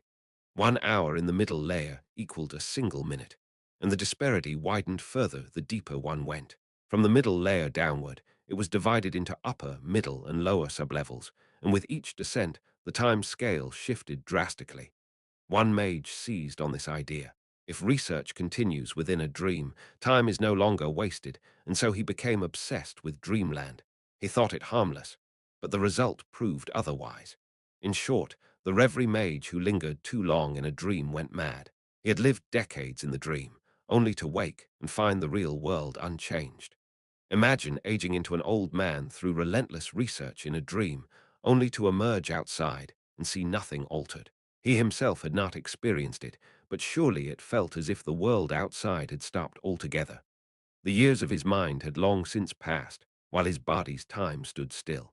The moment he realized that the outside world had not changed at all, as though fixed in the far distant past reality and dream. Mind and body, consciousness and unconscious, all split apart, breeding a terrible end. No matter how great their mental strength in dreamland, even mages of the School of Reverie could not escape madness. Even those who walked dreamland as though it were their home met such wretched fates. Can I truly go there? Reaching it, perhaps he could manage that much. But the greater problem came after going. The place where the relic lay could only be the deepest depths of dreamland. The moment Ludger entered that place, what he would have to fight was not merely the unconscious or anything so simple. The further downward he went, the more the endless expansion of the time disparity.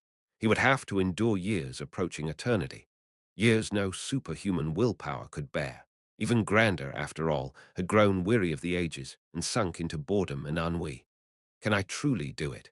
He had thought he had finally reached his goal, but the place he sought remained impossibly far away. What he believed visible was a mirage, and even that hazy shape was beyond his grasp. Still, even so, he could not stop. Dreamland and Isla Makia as well. He'll have much to do during the break. He was already planning to send a letter to Isla Makia as soon as he returned, to ask after the one staying there and to hear what had happened. Nikolai, Victor Dreadpool, and Verom, just what are you planning? Squelch. When a leg clad in black armor stepped down, the mud pooled on the ground, splashed lightly. One might have cared about the splatter marring the smooth, dark armor, yet the wearer walked on unconcerned. Black armor covering the entire body, a sharp helmet that concealed even the face, a great black hooded cloak draped over all. The alley the knight emerged from was strewn with corpses and blood. Bravo. As expected, your skill is tremendous. At the sudden voice, First Order Verum halted his steps and turned his gaze. A man stood there. A sly-looking man with thin features and hair grown, long and stringy like seaweed. He smiled with a seemingly benevolent face, but anyone who knew his true nature would never be fooled. You, who usually skulk like a coward weaving intrigues in the shadows, what business brings you down this alley? Verum spoke, inwardly cursing the damned speech pattern. But there was no help for it. That tone was a curse bound to the armor itself. Even so, Nicolay's expression did not change. Thanks to you, it's become far easier to seize the underworld of Isla Makia, enough that I think it's about time I moved personally. Truly a cunning one. All thanks to you, isn't it? Of course, there are still a few groups left. At Nicolay's insinuation, a sharp killing or a burst from Verum. Greed beyond one's station shortens one's life. Even under that pressure, Nicolay's face did not change. Instead, others reacted to the killing aura. SSSK.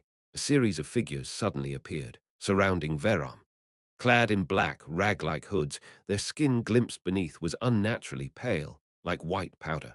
Most striking were the red tattoos crossing their white flesh. From the alley to the iron balconies, the brass pipes, the shabby street lamps, they occupied every perch, silently staring at Verum. And Verom's displeasure was plain. Defective experimental trash, he had just set a hand on the hilt of the greatsword on his back when enough. At Nicolay's order, the figures melted away like mirages. My apologies. Those creatures are reckless envy, original source, when it comes to protecting me. Their loyalty is not to your leadership, but to Victor's drugs and brainwashing. Verum let go of the sword. He turned his back, as though unwilling to consort with Nikolai any further. A warning. If you ever again dare to play your petty tricks on me, then my blade shall be aimed at your neck. Oh dear. I thought this last job had brought us closer. My involvement was nothing more than a strict transaction. With the battle just now, I have fulfilled my role. Verum's part was to personally cut down the most troublesome figures of Isla Makia's Black Mage Society. Now that task was complete, there was nothing left for him. For Nikolai, losing such a powerful piece was a sore loss. Thus he tried subtle persuasion, but Verum was merciless in such matters. Even revealing the experimental subjects for intimidation made no difference. We are equals. There is no superior nor inferior between us. If you intend to provoke me half-heartedly, then one of us must end here and now. Calm yourself. I had no such intent. Words without sincerity are as light as feathers. Even at that cutting rebuke, Nikolai only smiled. Will you return to Victor then? Shall I tell him his creations served you well? I will not join Victor either. He is far away from here. Ah yes, so he is. Nikolai chuckled. In the lands of the southern Beastkin tribes, was it? I can't imagine what he's doing there. You feign ignorance, though you know. Verum sneered. The sly Nikolai always kept a keen eye on the other First Order's movements. Naturally, he already knew exactly what Victor was doing in the Beastkin lands, and what purpose Victor Dreadpool pursued there. He was surely watching Verum's every move as well. Just as Verum was turning to leave, Nicolay's voice held him a moment longer. Verum, what? Speak your business only. Be cautious. It seems there's been turmoil in the elves' forest. Nikolai had not spoken out of pure goodwill. For something to have happened in the elves' forest meant that Ventmin herself had been touched. In other words, another First Order might fall. HMPH. Verum snorted and vanished into the shadows. Watching his retreating figure, Nikolai exhaled lightly and strolled away. Not into the shadows, but into the lamplit street. And behind him, the experimental subjects melted from the darkness, following like loyal guards, like rats chasing after the Pied Piper. 499 Chapter Immortal Death 1. Having returned to the Empire, Ludger immediately poured all his remaining time into Dreamland. He read related books, pored over theses, and scraped together as much information as possible.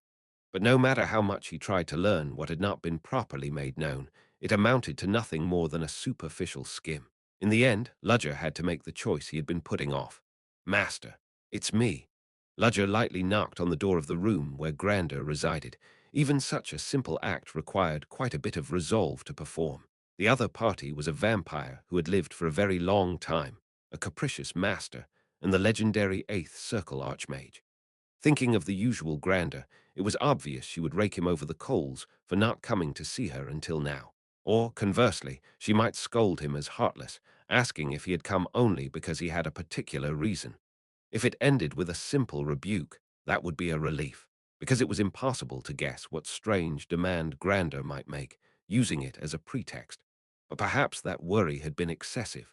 Determined to endure any situation, Ludger heard an answer from beyond the door that utterly transcended his common sense. No business.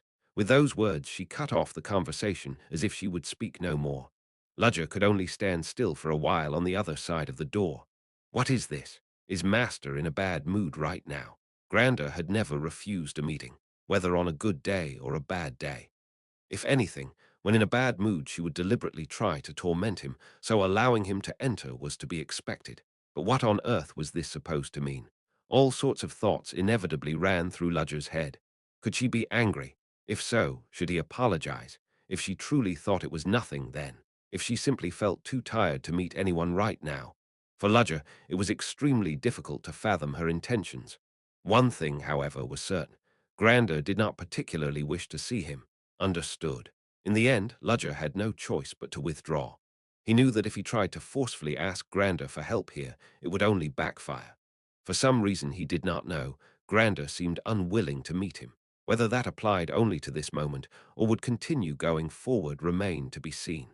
At least, he had clearly learned that Grander was not her usual self. I should ask Hans about Master's condition. Ludger immediately moved his steps. At the moment, asking Hans would be difficult, as Hans was also busy with many matters to handle. Ludger intended to return to Theon and at least search the library for materials on Dreamland. That plan changed when Hans came looking for Ludger instead. Brother, did you return safely from the kingdom of Sevilla? Yes, you must be busy. Did you have some special business to come find me? Well, is it because of Master? Hans, who had been hesitating, nodded. Yes, I had just gone to pay my respects to Master as well, but she refused to see me. Did something happen while I was away? When you first went to the kingdom of Sevilla, Lady Grander was quite annoyed. I can understand that. Then she said she would go out for a change of mood since it had been a while. We didn't have any grounds to stop her, so we left her be. Something happened out there. Your master, well, speak freely. The church. I mean, she ran into people of the Lumines church. Ludger's eyebrow twitched. Even though he tried not to show it, what Hans said was quite a shock. From the way you say it, it doesn't sound like it ended with simply running into them. Brother, did you know? There is currently a major figure here in this city who came from the Bretis homeland. A certain person's image flashed through Ludger's mind. The woman in the imperial castle who wore a tiara over her eyes and looked at him with curiosity. Priestess Rumria. She left the capital some time ago and has been staying here in Riederbelk.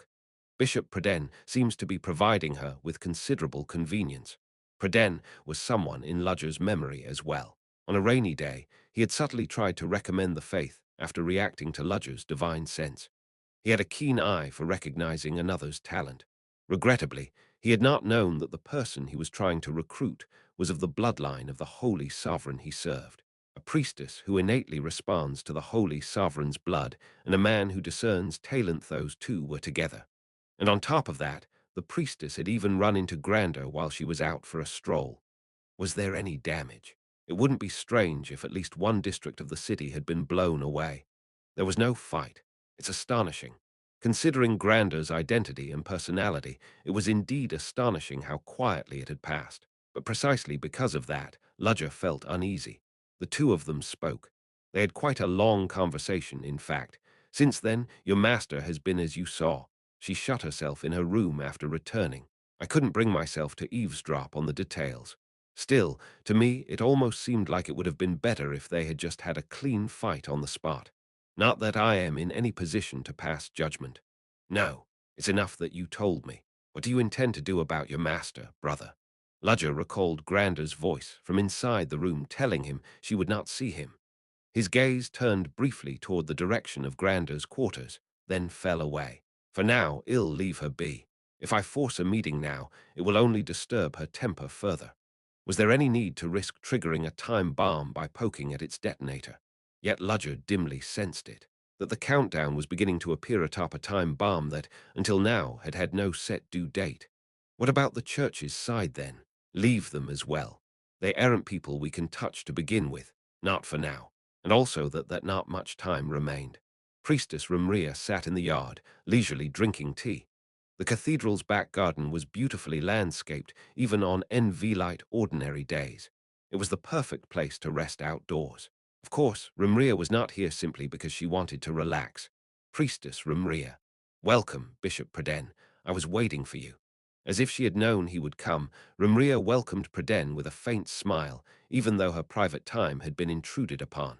Preden glanced around, shifting his gaze. Beyond the table set with black tea and refreshments, a single empty chair had been prepared. It had been prepared in advance because she knew he would come, as expected of a priestess from the homeland. It was said that priestesses see what others cannot. Preden himself had some small attainment in that direction, but compared to what she possessed, his talent was far too meager. What priestesses saw was something on an entirely different plane. That was why they usually covered their eyes with a tiara to block their gaze, so that they would not see anything other than what they see.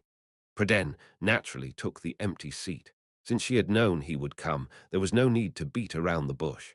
You recently went out into the city for an outing. Yes, I felt too stifled staying inside. Will that be a problem? I had an escort, so nothing particular happened. Preden shook his head. There is no problem. Wherever you go in this city is your freedom, priestess. It is not my place to say anything about it. Only, he continued, there is currently a truly dreadful being lurking in this city. At least two of them, in fact. Although nothing happened immediately, I fear that the subversive presence hiding in this city might recognize you and do you harm. As Bishop of Riederbelk, Preden held a fairly high position. But compared to a priestess, that status could not be measured at all. If Priestess Rumria were to suffer any harm, the responsibility would fall entirely upon Preden. I am sorry. I lacked consideration on that point. But my going out into the city for a brief outing is deeply related to what you just said, Bishop Preden. Deeply related, you say. You just said it a moment ago, didn't you? That subversive beings are hiding in this city. I moved because I wished to meet them. Preden parted his lips to say something, then fell into thought. Rumria did not hide her motive for acting. If she moved even knowing it was dangerous, she had surely seen something with the priestess' characteristic eyes. Even so, it was best to offer counsel and remonstration without stint. Preden spoke in a gentle tone. It cannot be helped if curiosity arises. But the subversive being presumed to be residing in this city is not of that level. Not of that level, meaning. Recently, a forest near Riederbelk completely disappeared, and at that time it is said the sky turned blood red. The holy knights dispatched to the scene all testified in unison. That unique gloomy orate undoubtedly belonged to a vampire, the very race our church has long opposed and sought to slay. A vampire, a race passed down only as legend, like dragons. Beautiful and noble, a race that freely manipulates blood. But the greatest fear of vampires was a single thing: immortality. An existence that could live through eternal time stood, opposed to the church, and that very creature was hiding somewhere here in Riederbelk. The next danger on the list was the beast of J. Vodden that had reappeared. But since the incident at the Kunst auction house, it had not shown itself, so its danger had fallen to a lower priority. From the outset, one could not even place the church's archenemy, a true-blooded vampire, and the beast of J. Vodden on the same line for comparison. The beast of J. Vodden can be killed, but a vampire cannot be killed. From there, the rank of the two beings diverged. Moreover, Rumria was one of the church's key forcessor priestess. If that vampire tried to do her harm, no one could stop it. A vampire. Certainly, that degree of mana and that peculiar aura would be difficult to emanate unless it were that existence. Surely you did not meet it, not on purpose. I moved only thinking I would observe it from afar, get a feel for it, but that one's awareness was remarkably quick. Preden's stiff expression did not ease. Rumria spoke as if it were nothing, but the gravity of the matter was anything but ordinary. What made him even more wary was that Rumria had confronted that vampire and yet survived. How? We ended up exchanging words and had a talk. Priestess, it is not my place to say this here, but lower your voice, please. Merely communicating with a vampire is, in itself, a deed forbidden by the church. Is there a law that punishes one for speaking? Even if not, I fear that such news might reach other ears. You need not worry so much. What you fear will not happen.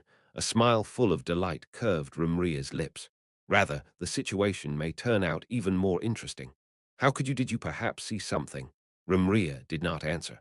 That silence alone was enough of an answer for Preden. Is such a thing possible? Is it not an existence whose fate cannot be seen? Priestesses see what others cannot. Essence, destiny, or perhaps the future of something.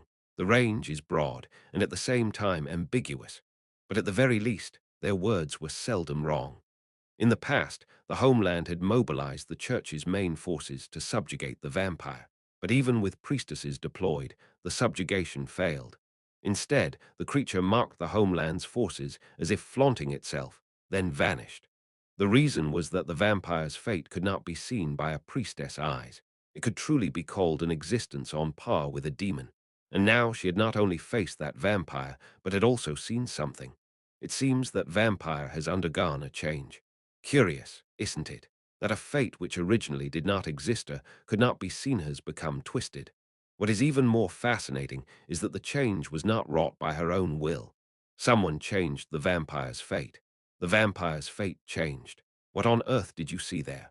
Do not be startled and listen. At Rumria's words, Preden pricked up his ears as much as he could. Death. Even though he had steeled himself, Bishop Preden nearly let out a scream.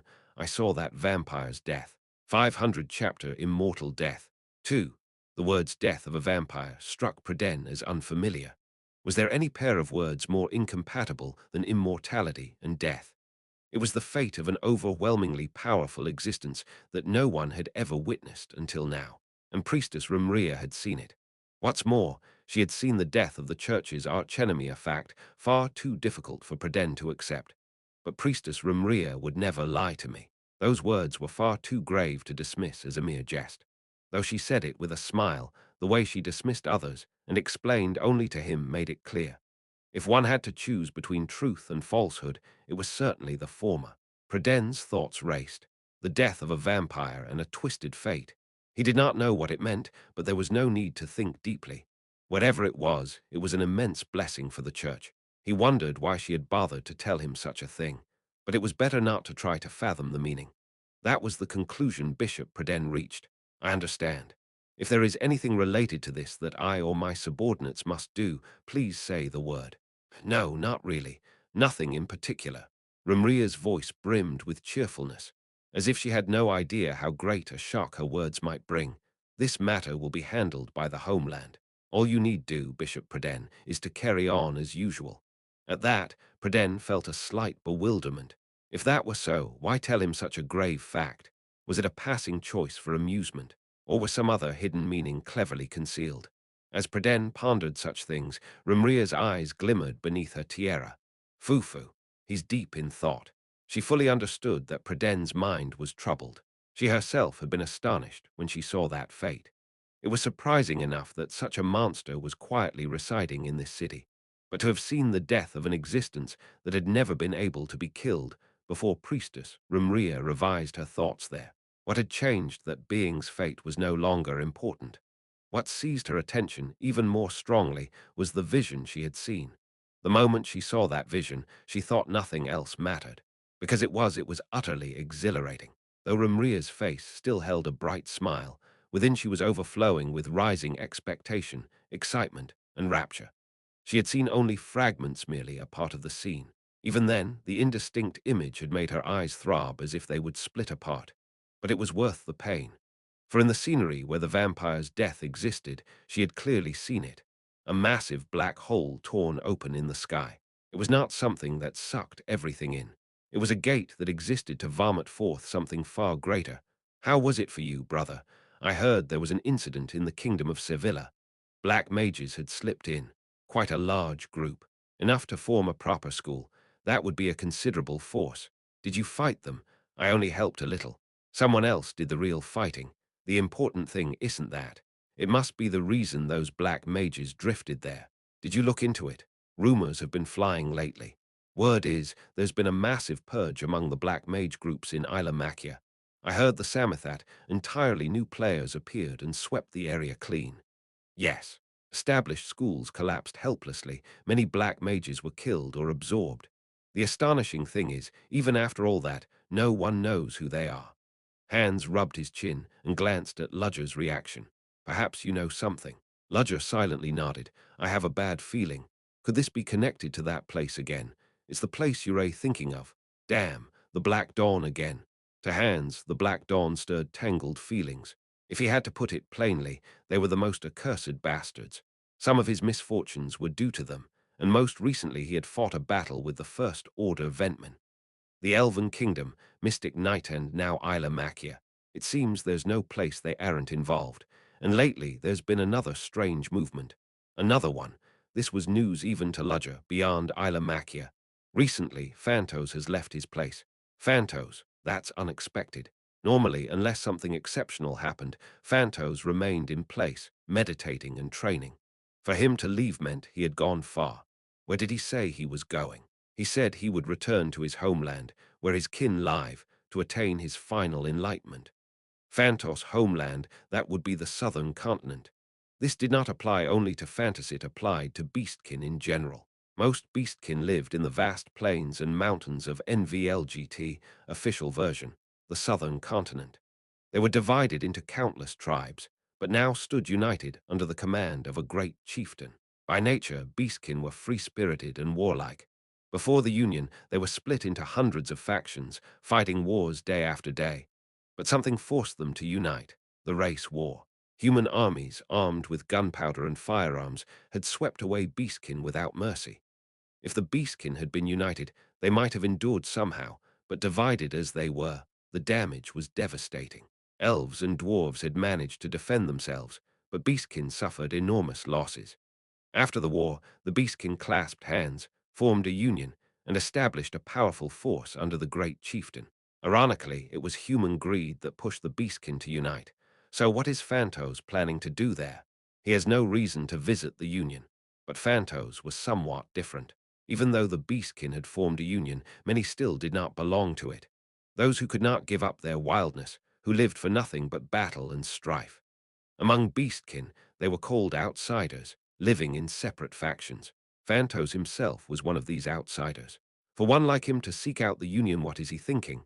Hans folded his arms and nodded, seeming to share Ludger's thought. Well, that reaction makes sense. After all, Phantos is an out-of-standard being. Aren't you worried he might have gone there to pick a fight with the Union? I can't deny the possibility. Phantos was taciturn, but within him burned a savage beast fiercer than any. He held it down only with superhuman self-restraint. The moment it was released, there was no telling where he would rampage. That was why Phantos pacified his wildness with the hunt, seeking out opponents stronger than himself, insurmountable walls. He had roamed the continent. Even his insane feat of hunting whales at sea with a harpoon, overcoming beastkin's dislike of water, was part of that. He has been particularly restless lately. After his battle with Lutus Wardart, Phantos' talent had fully blossomed.